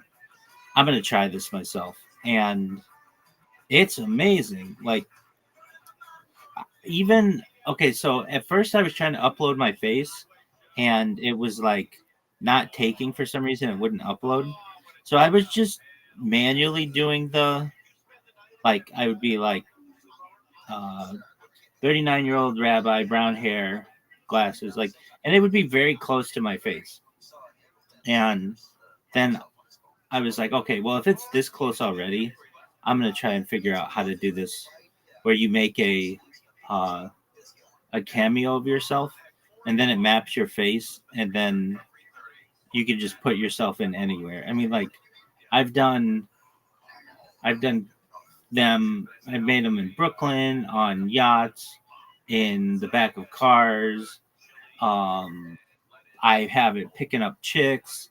I have it bitches. Like, I have one of me teaching Tupac and Biggie how to pick up women. I have them like sitting on the steps in Brooklyn, just teaching them how to rap. And while not perfect, it's like it's almost like they don't want it to be perfect in some ways. Like, I can tell you, like, I've told them, I've like said, like, I want you to use these lyrics, and it will not sometimes use copyrighted lyrics. So it's no big deal. It's it's fascinating how accurate it is, um and if it's not right, you well, that's what it is. That's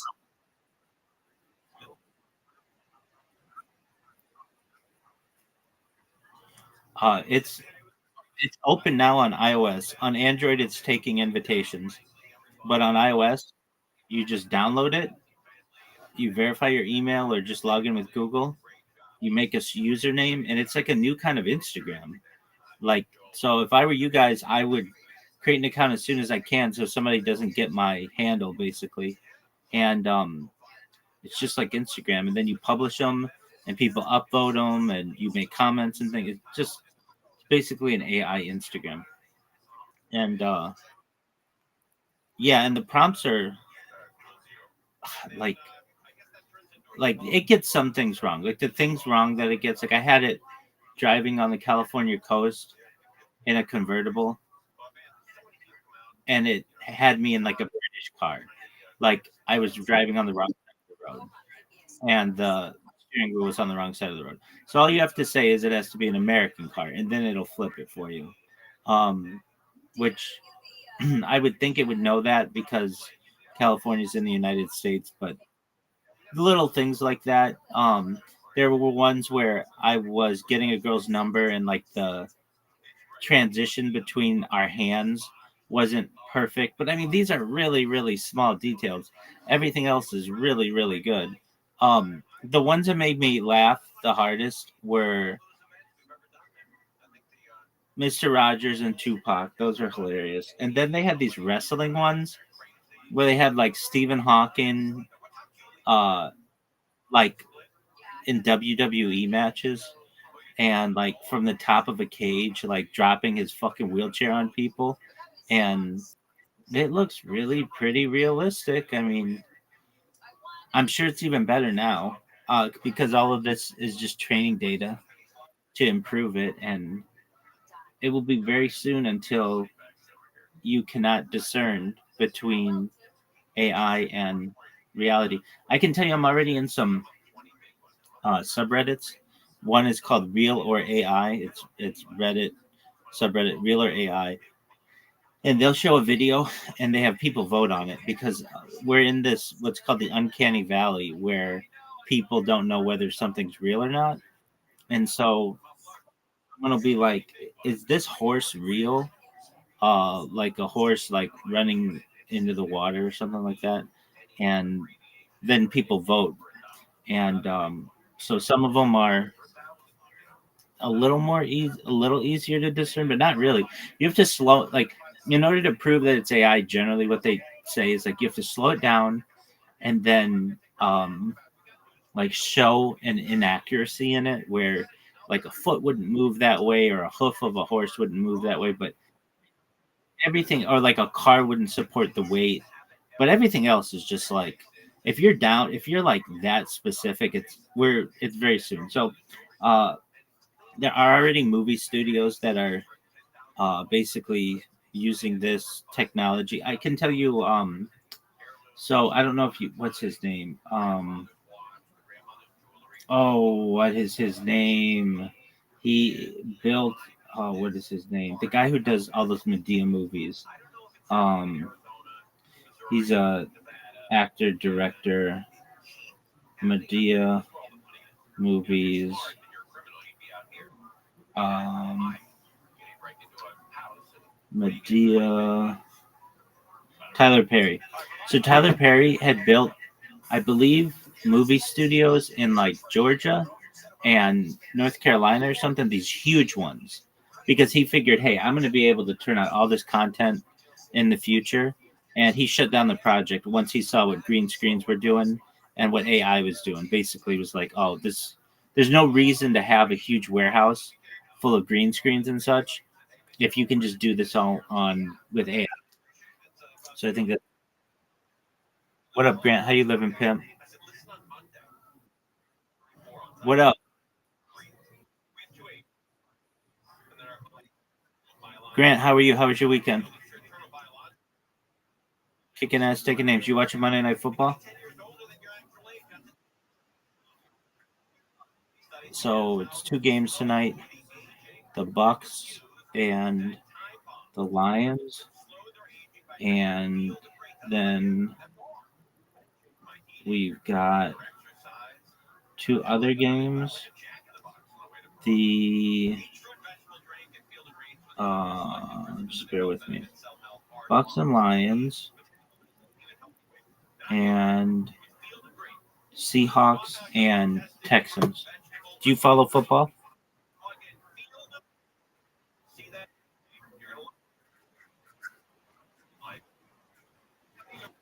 All right, who's your college football team?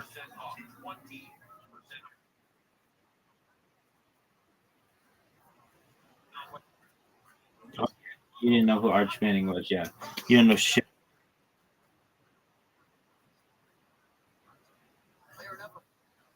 It, it it's not. It's their nephew. Yeah, dude, they barely escaped a loss to Kentucky this weekend. UT is maybe the most underperforming squad, or they were number one in the nation, and they've lost like two or three games already. Two games already.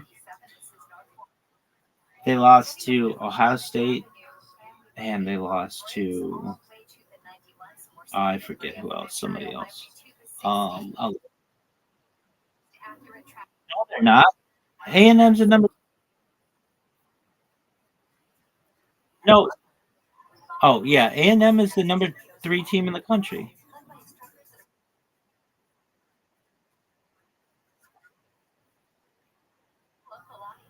All right. Well,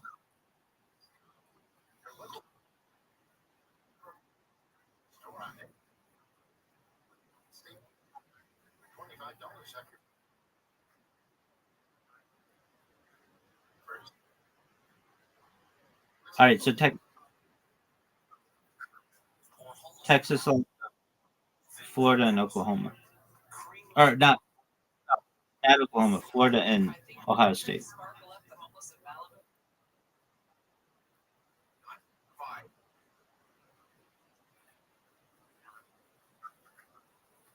Who's your own school?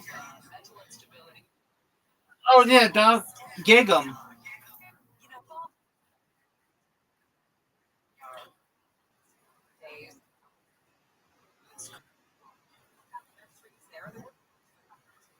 Dog. A&M has a big game this weekend. They have a big game this weekend.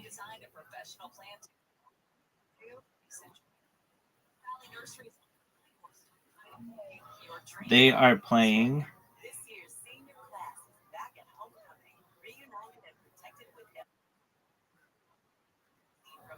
They are playing. They're playing LSU this week.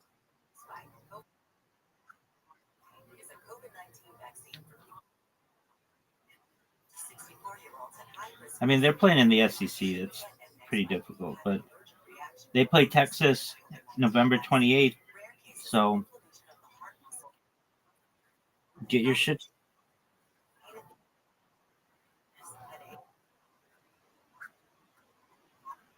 Florida sucks. They just fired their coach yesterday. They're terrible. Yeah, that's true.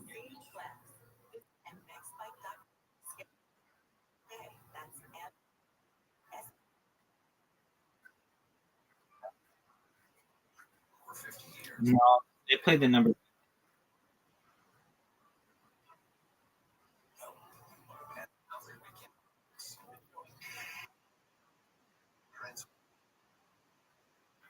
No, they suck. They've lost like 17, more than 17 straight conference games.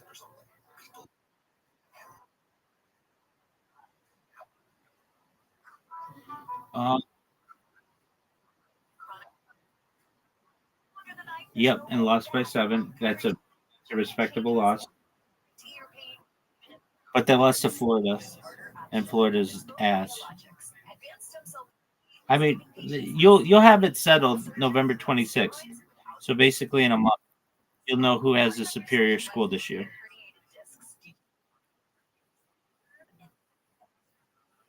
Are you a part? Are you a part of the 12th man?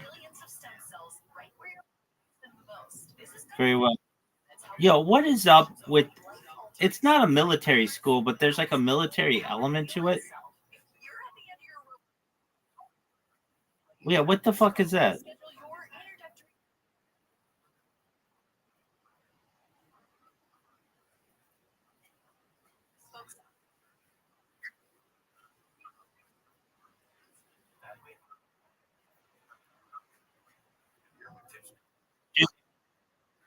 Do, do, do they pay for your school? Okay.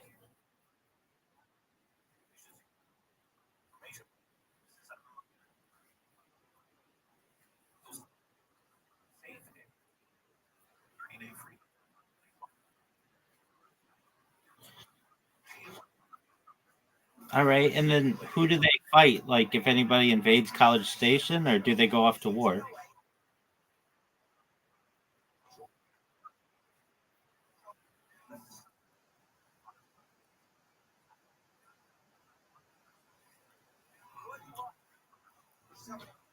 All right. And then to our other friend, do you go to University of Texas?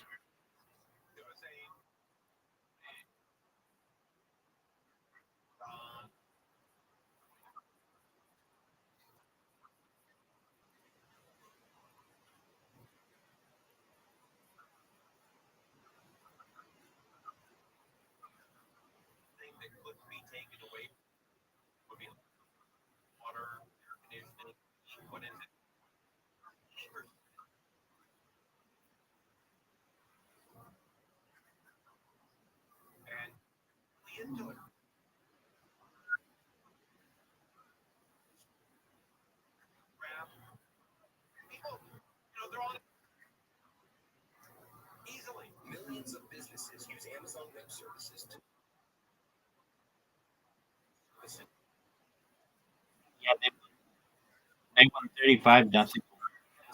A team this They won 35 nothing over a team on Saturday. 34 nothing. Yeah, but they're quite good. I mean, they're the defending national champions. All right, if you're in Austin, have you been to the Comedy Mothership? Yeah, it's Joe Rogan's. Hey, I'll be right back. I've got to use the restroom. Enjoy yourselves, boys. Oh, of course you will. Why wouldn't you?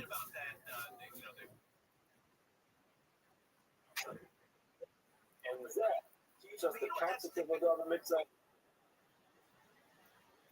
point. Rock says that is club.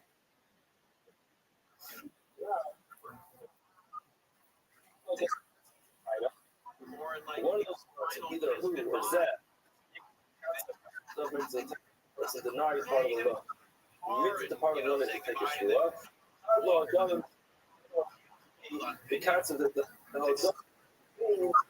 mentioned earlier, whatever you admit part, same law. Can't just be a random other item. Shua.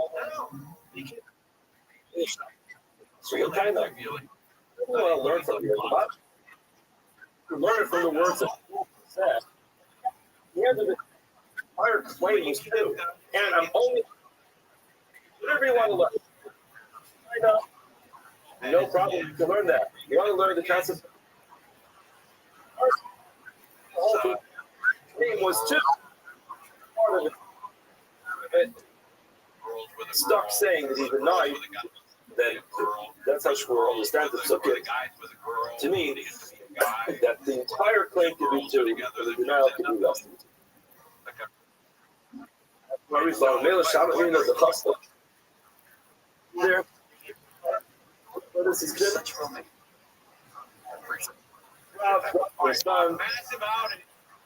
Kesef, he also used. He was talking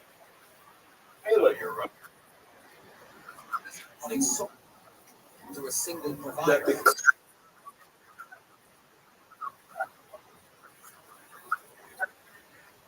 The denial. Or he took us up. Kyle took us up.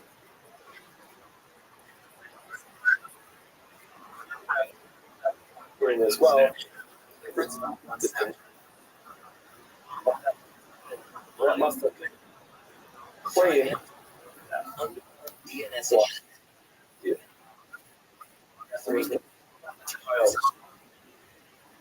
Mr. Rahman, meeting issue.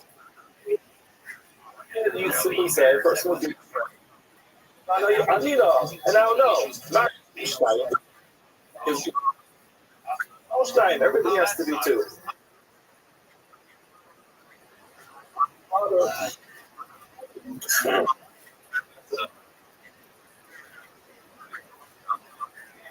It's not going to be relevant to the actual play.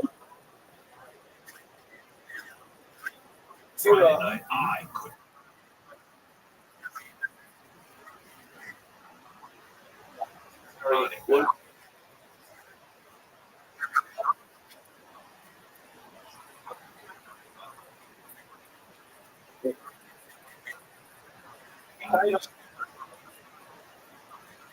There's the claim, the denial, according to Rob.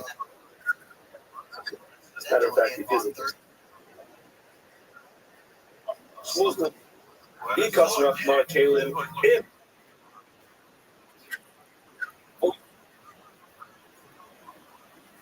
You know,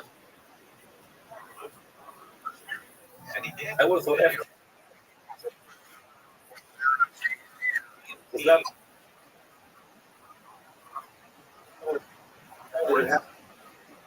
well,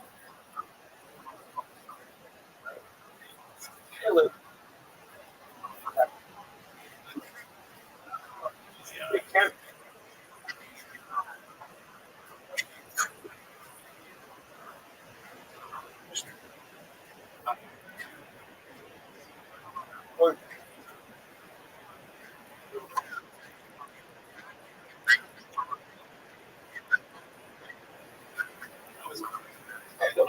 Again, it's a simple point.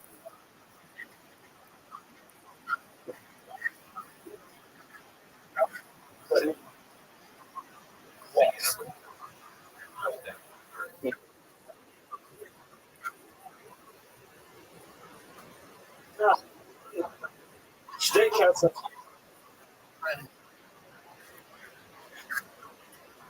Used to be a decha. Two coins in your hand. You said, myself, I have in your hand. Personally,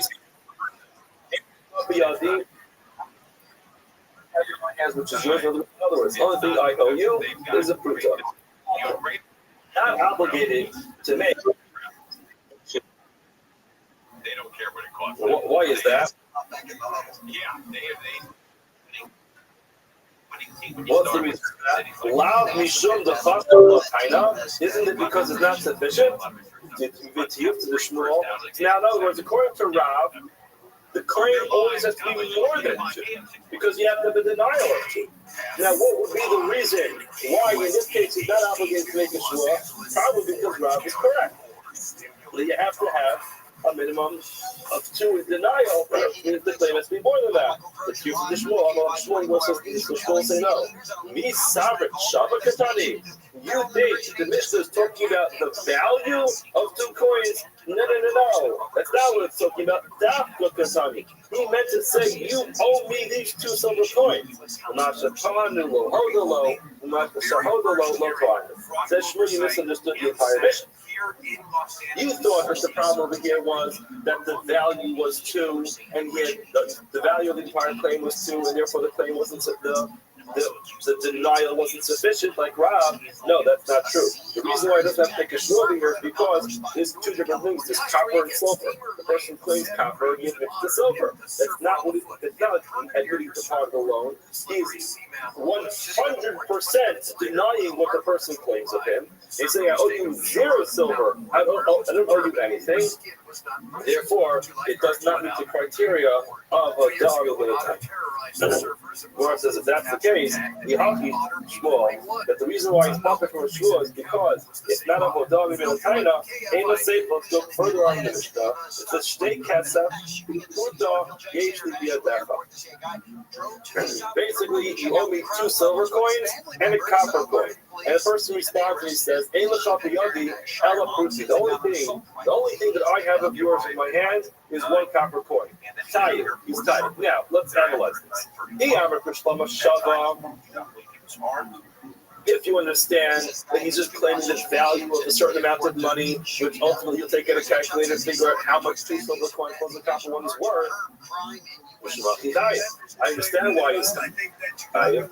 Because this is exactly what Rob said. You have a claim of a certain amount of money and a denial of sufficient amount of money, and therefore he's going to be tied. If you didn't tell me that he's specifically asking for silver coins and copper coins, am I tied? I'm not just telling you what he claimed. Lo hodolo, he didn't admit to.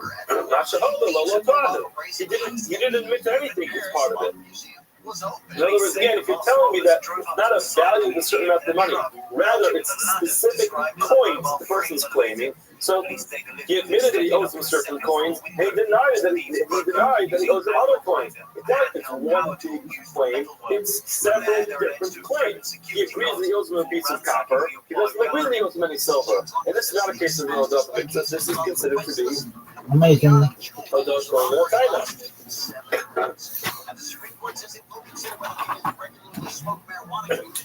Gemara says, "Me didn't time out with Shmuel." Remember, you're talking to Shmuel over here, says the Gemara.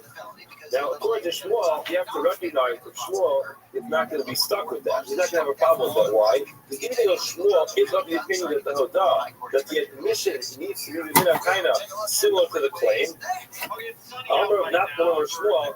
Probably if you meet this, or a person goes to someone and says, "We owe me wheat and barley, but how the low after mayhem," and he admits to one of them, he's going to be tied. In other words, that makes sense. In other words, you have to understand, even though there's a concept called the Hodah has to be within a taina, there are various levels of what that means. In other words, the most strict way of viewing it is that if there are several different items in the claim, then a partial claim has to admit to part of all those items. So, for example, if a person's claiming silver, gold, and copper, and the person admits to copper, so then it has nothing to do with the silver and the gold. That's the most strict way of viewing it, which is how Rav views it. Shmuel doesn't view it that way. Shmuel says it's true that you have to claim. That you have to claim part. You have to make a claim. Sorry, it's Shmuel. It's over again. Shmuel admits that it's true that you have to deny something which is similar to the claim, but if you have a wide claim, which includes several different claims, and you admit to part of it, that's the thing I don't understand. It's very different for to say you owe me $100 to say I owe you $100.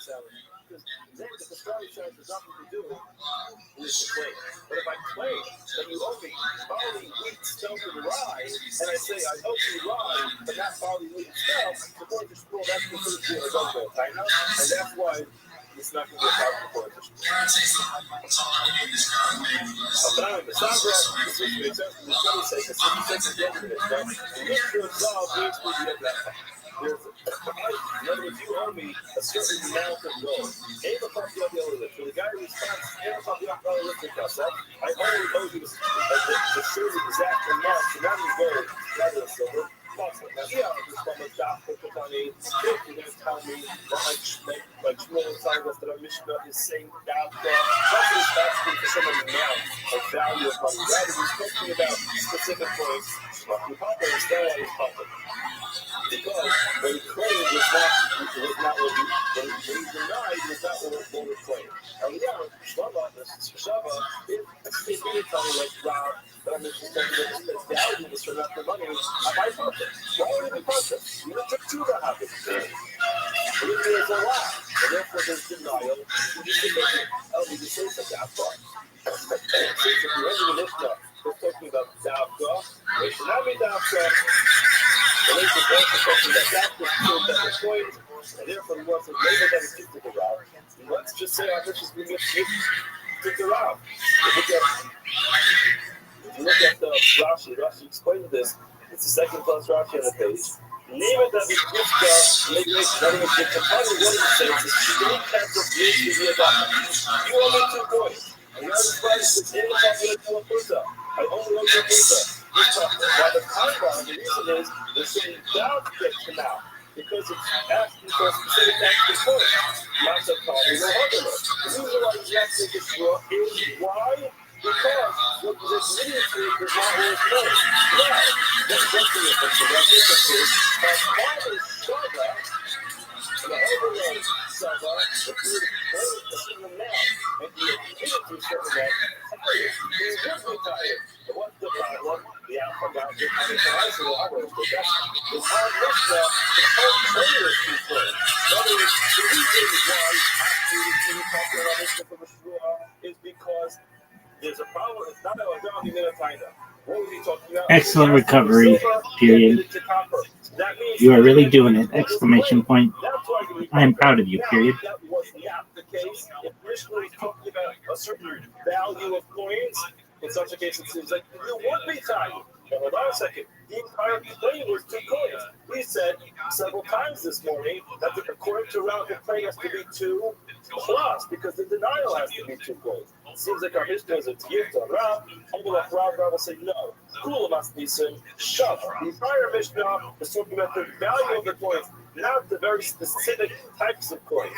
The litra, zav, shad. When it comes to a litra, did he do well? That's going to be very His joke's awful, but he recovered. Mallet and Kevin Holland, yeah, kicked him in the nuts. I told you guys that all this is very easy to fix.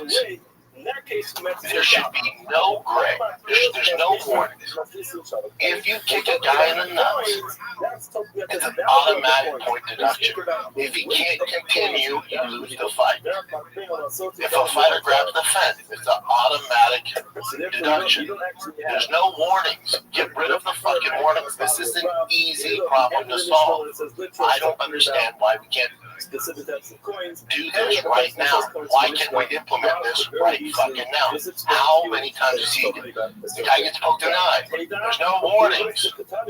We see guys get poked in the eyes 2, 3 times and just get warnings. Point strike, eye poke, fence grab, point deduction.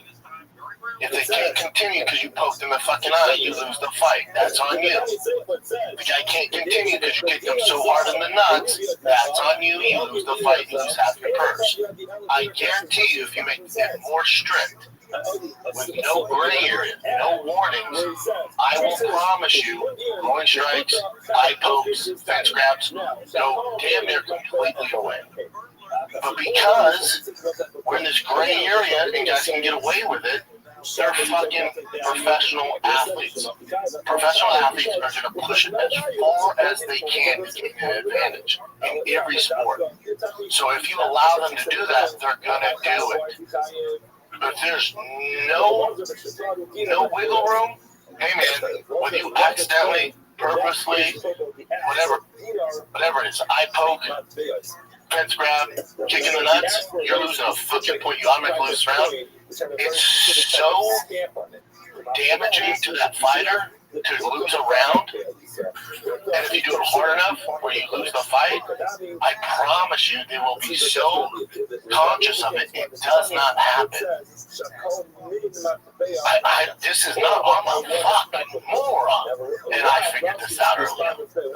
How does anybody not go, guys, the whole eye gouging and groin strikes, it's not good. We have got to, there's no more warnings. Sometimes they warn the guy 4 or 5 times.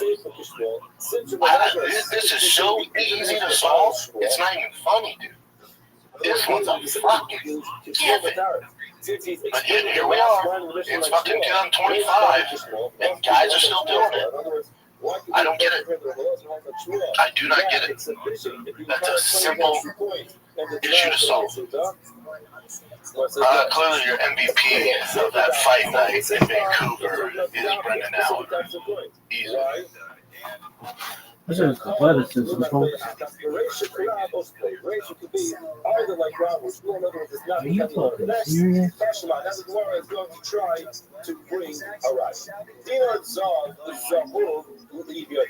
First, he goes to someone else and says, I have a Dinar Zav. Again, this Tashma is trying to prove whether it's Dafka or it's Shab. When a person makes a claim, is he asking for specific coins or is he asking for a value? Person goes to someone else and says, here's a dinar type of coin, which is the Zahab, the Zahab, and the Dafka. It's a minted type of gold coin in your hand. Hey, look, somebody have a dinar kasa. The guy responds and says, yes, I have something that's yours, but it's a dinar kasa. Time means time. What about time? What's the reason? Time is Amalei Zahab Zahab. It's only because he said that I have this minted coin. Astama. If you would not have said that, Shama Ka'amar. It must be that he would have meant the value. In other words, the only reason why it's considered to be a specific type of coin is because you said it. The Lord says, no, I'm going to how can come by call I'm making a Zahab, come making a Zahab, so I mean, but we're doing it right. The fact that it says Zahab Zahab doesn't mean he actually articulated the words Zahab Zahab. It just means when the person said, you have a golden coin of mine in your hand, what he meant to say was a stamped coin, which means Dafka, you don't have a raya. And had he not said it, it would be just a value. How do you know the Sayur the Rav? Rapia is going to bring the right to Rav. How is that? Sell leave you a person says, I have a coin in your hand. Person responds and says,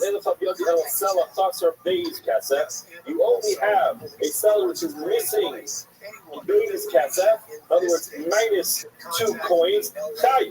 Plus or minus Allah, he's probably. This is 100% like Rav. In other words, here it seems like it's a little bit interesting language, but we'll just say it in English. The person says to someone, you owe me a seller. And he responds by denying 2 coins, he's not making a shvua. Who is that? That's Rav. Rav says you have to deny 2 coins. If he says, Shasar Ma'a, he says, no, I'm denying a Ma'a, which is less than 2 coins. It's a new partner. It's 100% like Rav, which is that the denial has to be at least 2 coins. The Gemara goes on. I'm going to have to the only time we learn that there's a requirement of the denial being a specific amount of money, where Rav says that's 2 points, that's only the kindness Nava Dodas Doba. That's where the lender claims something and the borrower denies it. About kindness Nava, what happens if the lender makes a claim, the Ha'adas ate apple, and one witness comes by and says he owes part of the money. The entire claim is one small fruta. Tayyib is going to make a shvua. In other words, an 8 apple, a single 8 has the ability to impose a shvua. My time up. What's the reason for that? The Ksiv, it says, Lo Yaakov 8 apple be'ish. The pasuk teaches us that an 8 apple does not have the ability to extract money from someone else. For any sin, for any chatas, an 8 apple has the ability to require someone to take a shvua. The Tanya we learned any time 2 Eidim, will require a person to pay money. and Efa could require shua. In other words, Eid Efa is exactly similar to 2 Eidim, except in the result. 2 Eidim can extract money, even if they claim the person owes somebody only a pruta. Same thing is true. Sorry. 2 Eidim could be behind someone, could obligate someone to pay money, even if it's only a pruta. Therefore, an Eid Efa, a single aid, could obligate someone to make a shua, even if it's only on a fee. But no, that's what is small. Tano Chitim, a person claims that someone owes him wheat and barley. He agrees to one verse. Let's just say he agrees to the barley and not keep what's halacha. Kai.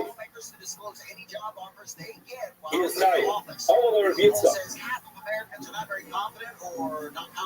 In other words, what's a person claims you owe me chitin, you owe me wheat, and the person says, no, I owe you barley. Everyone agrees that's not one of the mitzvahs because it's not a government time. That's like saying, I'm claiming one item, I deny that item entirely. So let's go with the Chitin own case. Ruben goes to Shimon and says, you owe me Chitin, you owe me wheat. Shimon responds and says, no, I owe you barley. That's not one of the mitzvahs. That's 100% denial and a voluntary admission. However, if he comes over to the person and says, you owe me wheat and barley, the person admits to the barley, that's considered to be a dog in a taina, and he is tied. Yes, this is true. In other words, yes, you're correct. And he responded and said, Yochanan says the same thing. Now, for the fact that he said, Rabbi Yochanan agrees to this, the father of Rish Lakish, it seems like Rish Lakish will argue with this. He could argue, some will say, no, that's not true. You have no right that Rish Lakish argues with this. And Rish Lakish would be of the opinion that if a person claims wheat and barley and he admits to one of them, what's in barley or the wheat, he's obligated to take it. And Rabbi Yochanan will say yes, take the shvua. Rish Lakish will say no, it's not take the shvua because it's not minataina. The reason why Rish Lakish did not comment was because Misha who Shahile. Rish Lakish, if you look at Rashi says Rish Lakish had this practice, but he was a very good listener. He didn't interrupt people. He would let the person finish talking completely. Look at Rashi. Kafa Yidar Rish Lakish. So you have to know it's the first one line of Rashi. It's bottom. Yochanan Omar, the Torah is mentioned. Yochanan says to be in the message. Hayashoa Ilahashim Aj Yigmur Yochanan called Sarfan. But called Tam tomorrow. The African Hayafel. You only speak up afterwards. Now that was so tough. Yochanan Yitzchak is not even message. Well, showing that before. So he had no idea the Rish Lakish argued because he left the message too early. Others say it's not that he was waiting for time to speak. He was drinking some water while Yochanan was talking. Mishasa, he was being quiet because he wasn't talking while he was drinking. Therefore, we don't have any indication of what Rish Lakish is doing. Well, we say, let's try to figure out to this point. Person claims you only wheat and he admits he owes him barley, potter. Why is he potter? We know because it's not a dominant title. But Gamliel disagrees. He says, even though it's not similar to the claim, he can be tired. He can reason this because he claimed he didn't know the Sarah and he only admitted with barley. What would happen if he claims both? He can answer the whole about them and he would drink with one of them. Time is Messiah. One says, no, that's not true. They don't write from there. What does the people say around from there? If the same reach true, even if they claim both wheat and barley. Why is it we said chitim? Yes, but the Gamliel went before the Gamliel. Gamliel says you do not have to have a hagam in a taina. So if we wanted to find the most extreme case of that, which is person claims wheat and he admits to barley, Gamliel's going to say yes, make a shvua. That's when we mentioned that. But again, the same would be true even if he claimed wheat and barley or admitted to one of them. Tashma, trying to be right. This kind of deal with car goes. Very silly. Person goes to someone and says, you owe me movable objects and real estate. So he says, you owe me that piece of property that he identifies piece of property and the lawnmower that's on it. Caleb, he admits that the lawnmower belongs to that person. He denies the car, or the other way around. Because he agrees that the piece of property belongs to Caleb. He denies the Caleb. Potter, he's going to be Potter. Why? Next case. What happens if he admits to part of the karka? Potter is going to be Potter. Admits as Caleb. If he agrees that he owes him part of those Caleb and those movable objects, object is going to be time. Now, time on the Kalim Karkos. What's the reason why we talk in all these cases? Because we're talking about movable objects and Karka. And what's the problem with admitting the Karka Rabbi Shmuel? You can't swear about Karka. Kalim, what if it was two different movable objects? So the whole problem in this case is that one of the items is real estate. Real estate is not subject to a Shavua. What happens if it's Kalim and Kalim? There's two movable objects, two the Kalim Karkos. We just think it's Kalim Karkos. Basically, it's two different objects. So he says, for example, wheat and barley. Time would be kind of think you can get this to one of them. What's it now? What if you're going to say we make sure even if it's two movable objects, something kind of Kalim Karkos. What's the reason why it says Kalim Karkos? My friend is secret to Allah. He knows it's a Kalim. If you would have made the part of the Kalim, Time would be that out ala Karkos. You'd have to put the straw even on the Karka. Why? Mashmor to teach this. So you can teach me that Allah so you can roll one short to the next. No, there's no reason to teach that. In other words, what's the reason why it says Karka in this case? Just teach me the halacha that when you're swearing on movable objects, you could stretch the shmur to swear on the Karka as well. But what's the point of teaching that? We know that already. The one says no. And this is actually the first place we learn it. This is the main place we learn the halacha. You write above the tzim, learn the halacha somewhere else. Here we just parenthetically we're talking about acquiring karka on movable objects. So we mentioned it there, but here the actual respect to the teacher. And yes, marrying this karka and movable objects. We want to teach you once to swear on movable objects, you can swear on karka as well. Now it's exactly the opposite. The entire inverse of the previous Gemara. Rabbi says they were real. A person claims Ketis, misorder, and pardon. The whole document, he admits to one of them. Exactly the opposite. We just got one saying inside. Here it says, Papa, no screw. While Rabbi Yitzchak Yasher, didn't Rabbi Yitzchak tell us before he was correct? Then Rabbi Yochanan says it, another complete total contradiction. Before he told Rabbi Yochanan says, he's going to be kind. Here it says, he's going to be kind. There's a Raya, my focus. On the Raya, so touch about Shabbat Raya. Exactly what's in the fourth. A person claims you owe me. He admits to the barley. Doctor, you're going to be on the fire because the world says he's time. But what's the reason why it's going to keep on the fire? We only move to barley. I'll keep it in the fire. What if he was up there? I'll go back. That's time. So he will be kind. The word says no. What is the case of this arm now? He said we make sure you sorry. In such a case, it's still a part. Why did it say like this? Why did it have these two? Why did Tony Hockey? Why did it say only keep it or it's horrible? They have to put customer the wheel. Or they make the point that the wheel says he's going to be chayiv if he only admits to one because he said it does not be a little bit of time. Tashma al-Chadri Ryan, who's correct. Don't have Kalim Karkos, exactly one before. Person claims you only movable objects and real estate. The whole of the Kalim, he admits the Kalim Karkos. He denies the Karka. Or the other way around. The Karkos, he admits the real estate of the Kalim. He denies that the movable objects are his. Why? Because dealing with real estate. Now, what happens if you how do you make the Karkos? What if you admit the part of the Karka still part of the why? It's real estate. How the other way around, it's Kalim. What if you admit the part of the Kalim? Time is more time. The time is the Kalim Karkos. What do we say? The reason why we touch on this case is because we're talking about movable objects and real estate. I feel like they're going to kill it. What if you movable objects and the city to get them done, whether it's to touch movable objects or not, what to be? If you die, it wasn't the Tanaraya, what would you do? Then we get to read it with the father. The last one is each of the whole different scale of Chayiv. If you admit your partial Kalim to Chayiv, in other words, once you admit the part of the movable object, you have to exclude either on the real estate. The person what's the point until he teach me that? Mike Marshall, so can you teach me the concept you have to drag a shul from movable objects onto Karka? You didn't learn that already. So you can start to ship the sheets from Matthias. To start on land, they can roll in the custom sheets from Matthias. In other words, the real estate versus the Sekarats, Ha'ikar, the Arguar is the main source of it. He Agro Grover Basket. The other one was just mentioned parenthetically. Hey, so rather came by Abba. I'll ask with you, but Abba probably Shar will do the set. First of all, you owe me an ox. He admits goes to a sheep. Seth was little to Bashar. He said, you owe me a sheep. He admits goes to an ox. Potter Bashar, if he claims Bashar, who is Seth and an ox, the whole that man, he admits to one of them. Tayyip. I'm not going to go Who is that? That's who go Leo. In other words, the other right from there, that's a good real. for not even a time. So you can live. If that's really the case, even if he claims you owe me a sheep and he admits to an act that he's also it's Abel. Remember we had Abel on our Mishnah. It's Abel. Remember talking about the jugs, the wine in the jugs, the jugs, not the wine.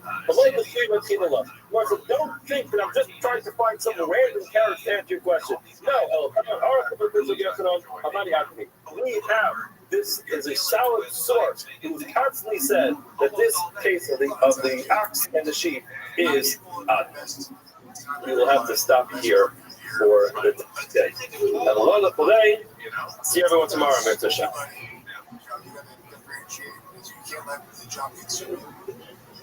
It does take a toll, but you gotta decompress and realize that we are catching people at maybe one of the lowest moments in their life, at least the lowest moment of the day or their year. No one likes to get pulled over, no one likes to get arrested. Doesn't define them as a person, you know. But yeah, you do hear the angst of those situations. You can't take it personally. Yeah, and you're right. All right, girls. Good. People, it is a human being. They may have been, great for 40 years. They've had one bad day and they run into you. Right. All right, you're a gun expert. Good morning. Let us begin. Begin by thanking all of our sponsors for this morning's share today.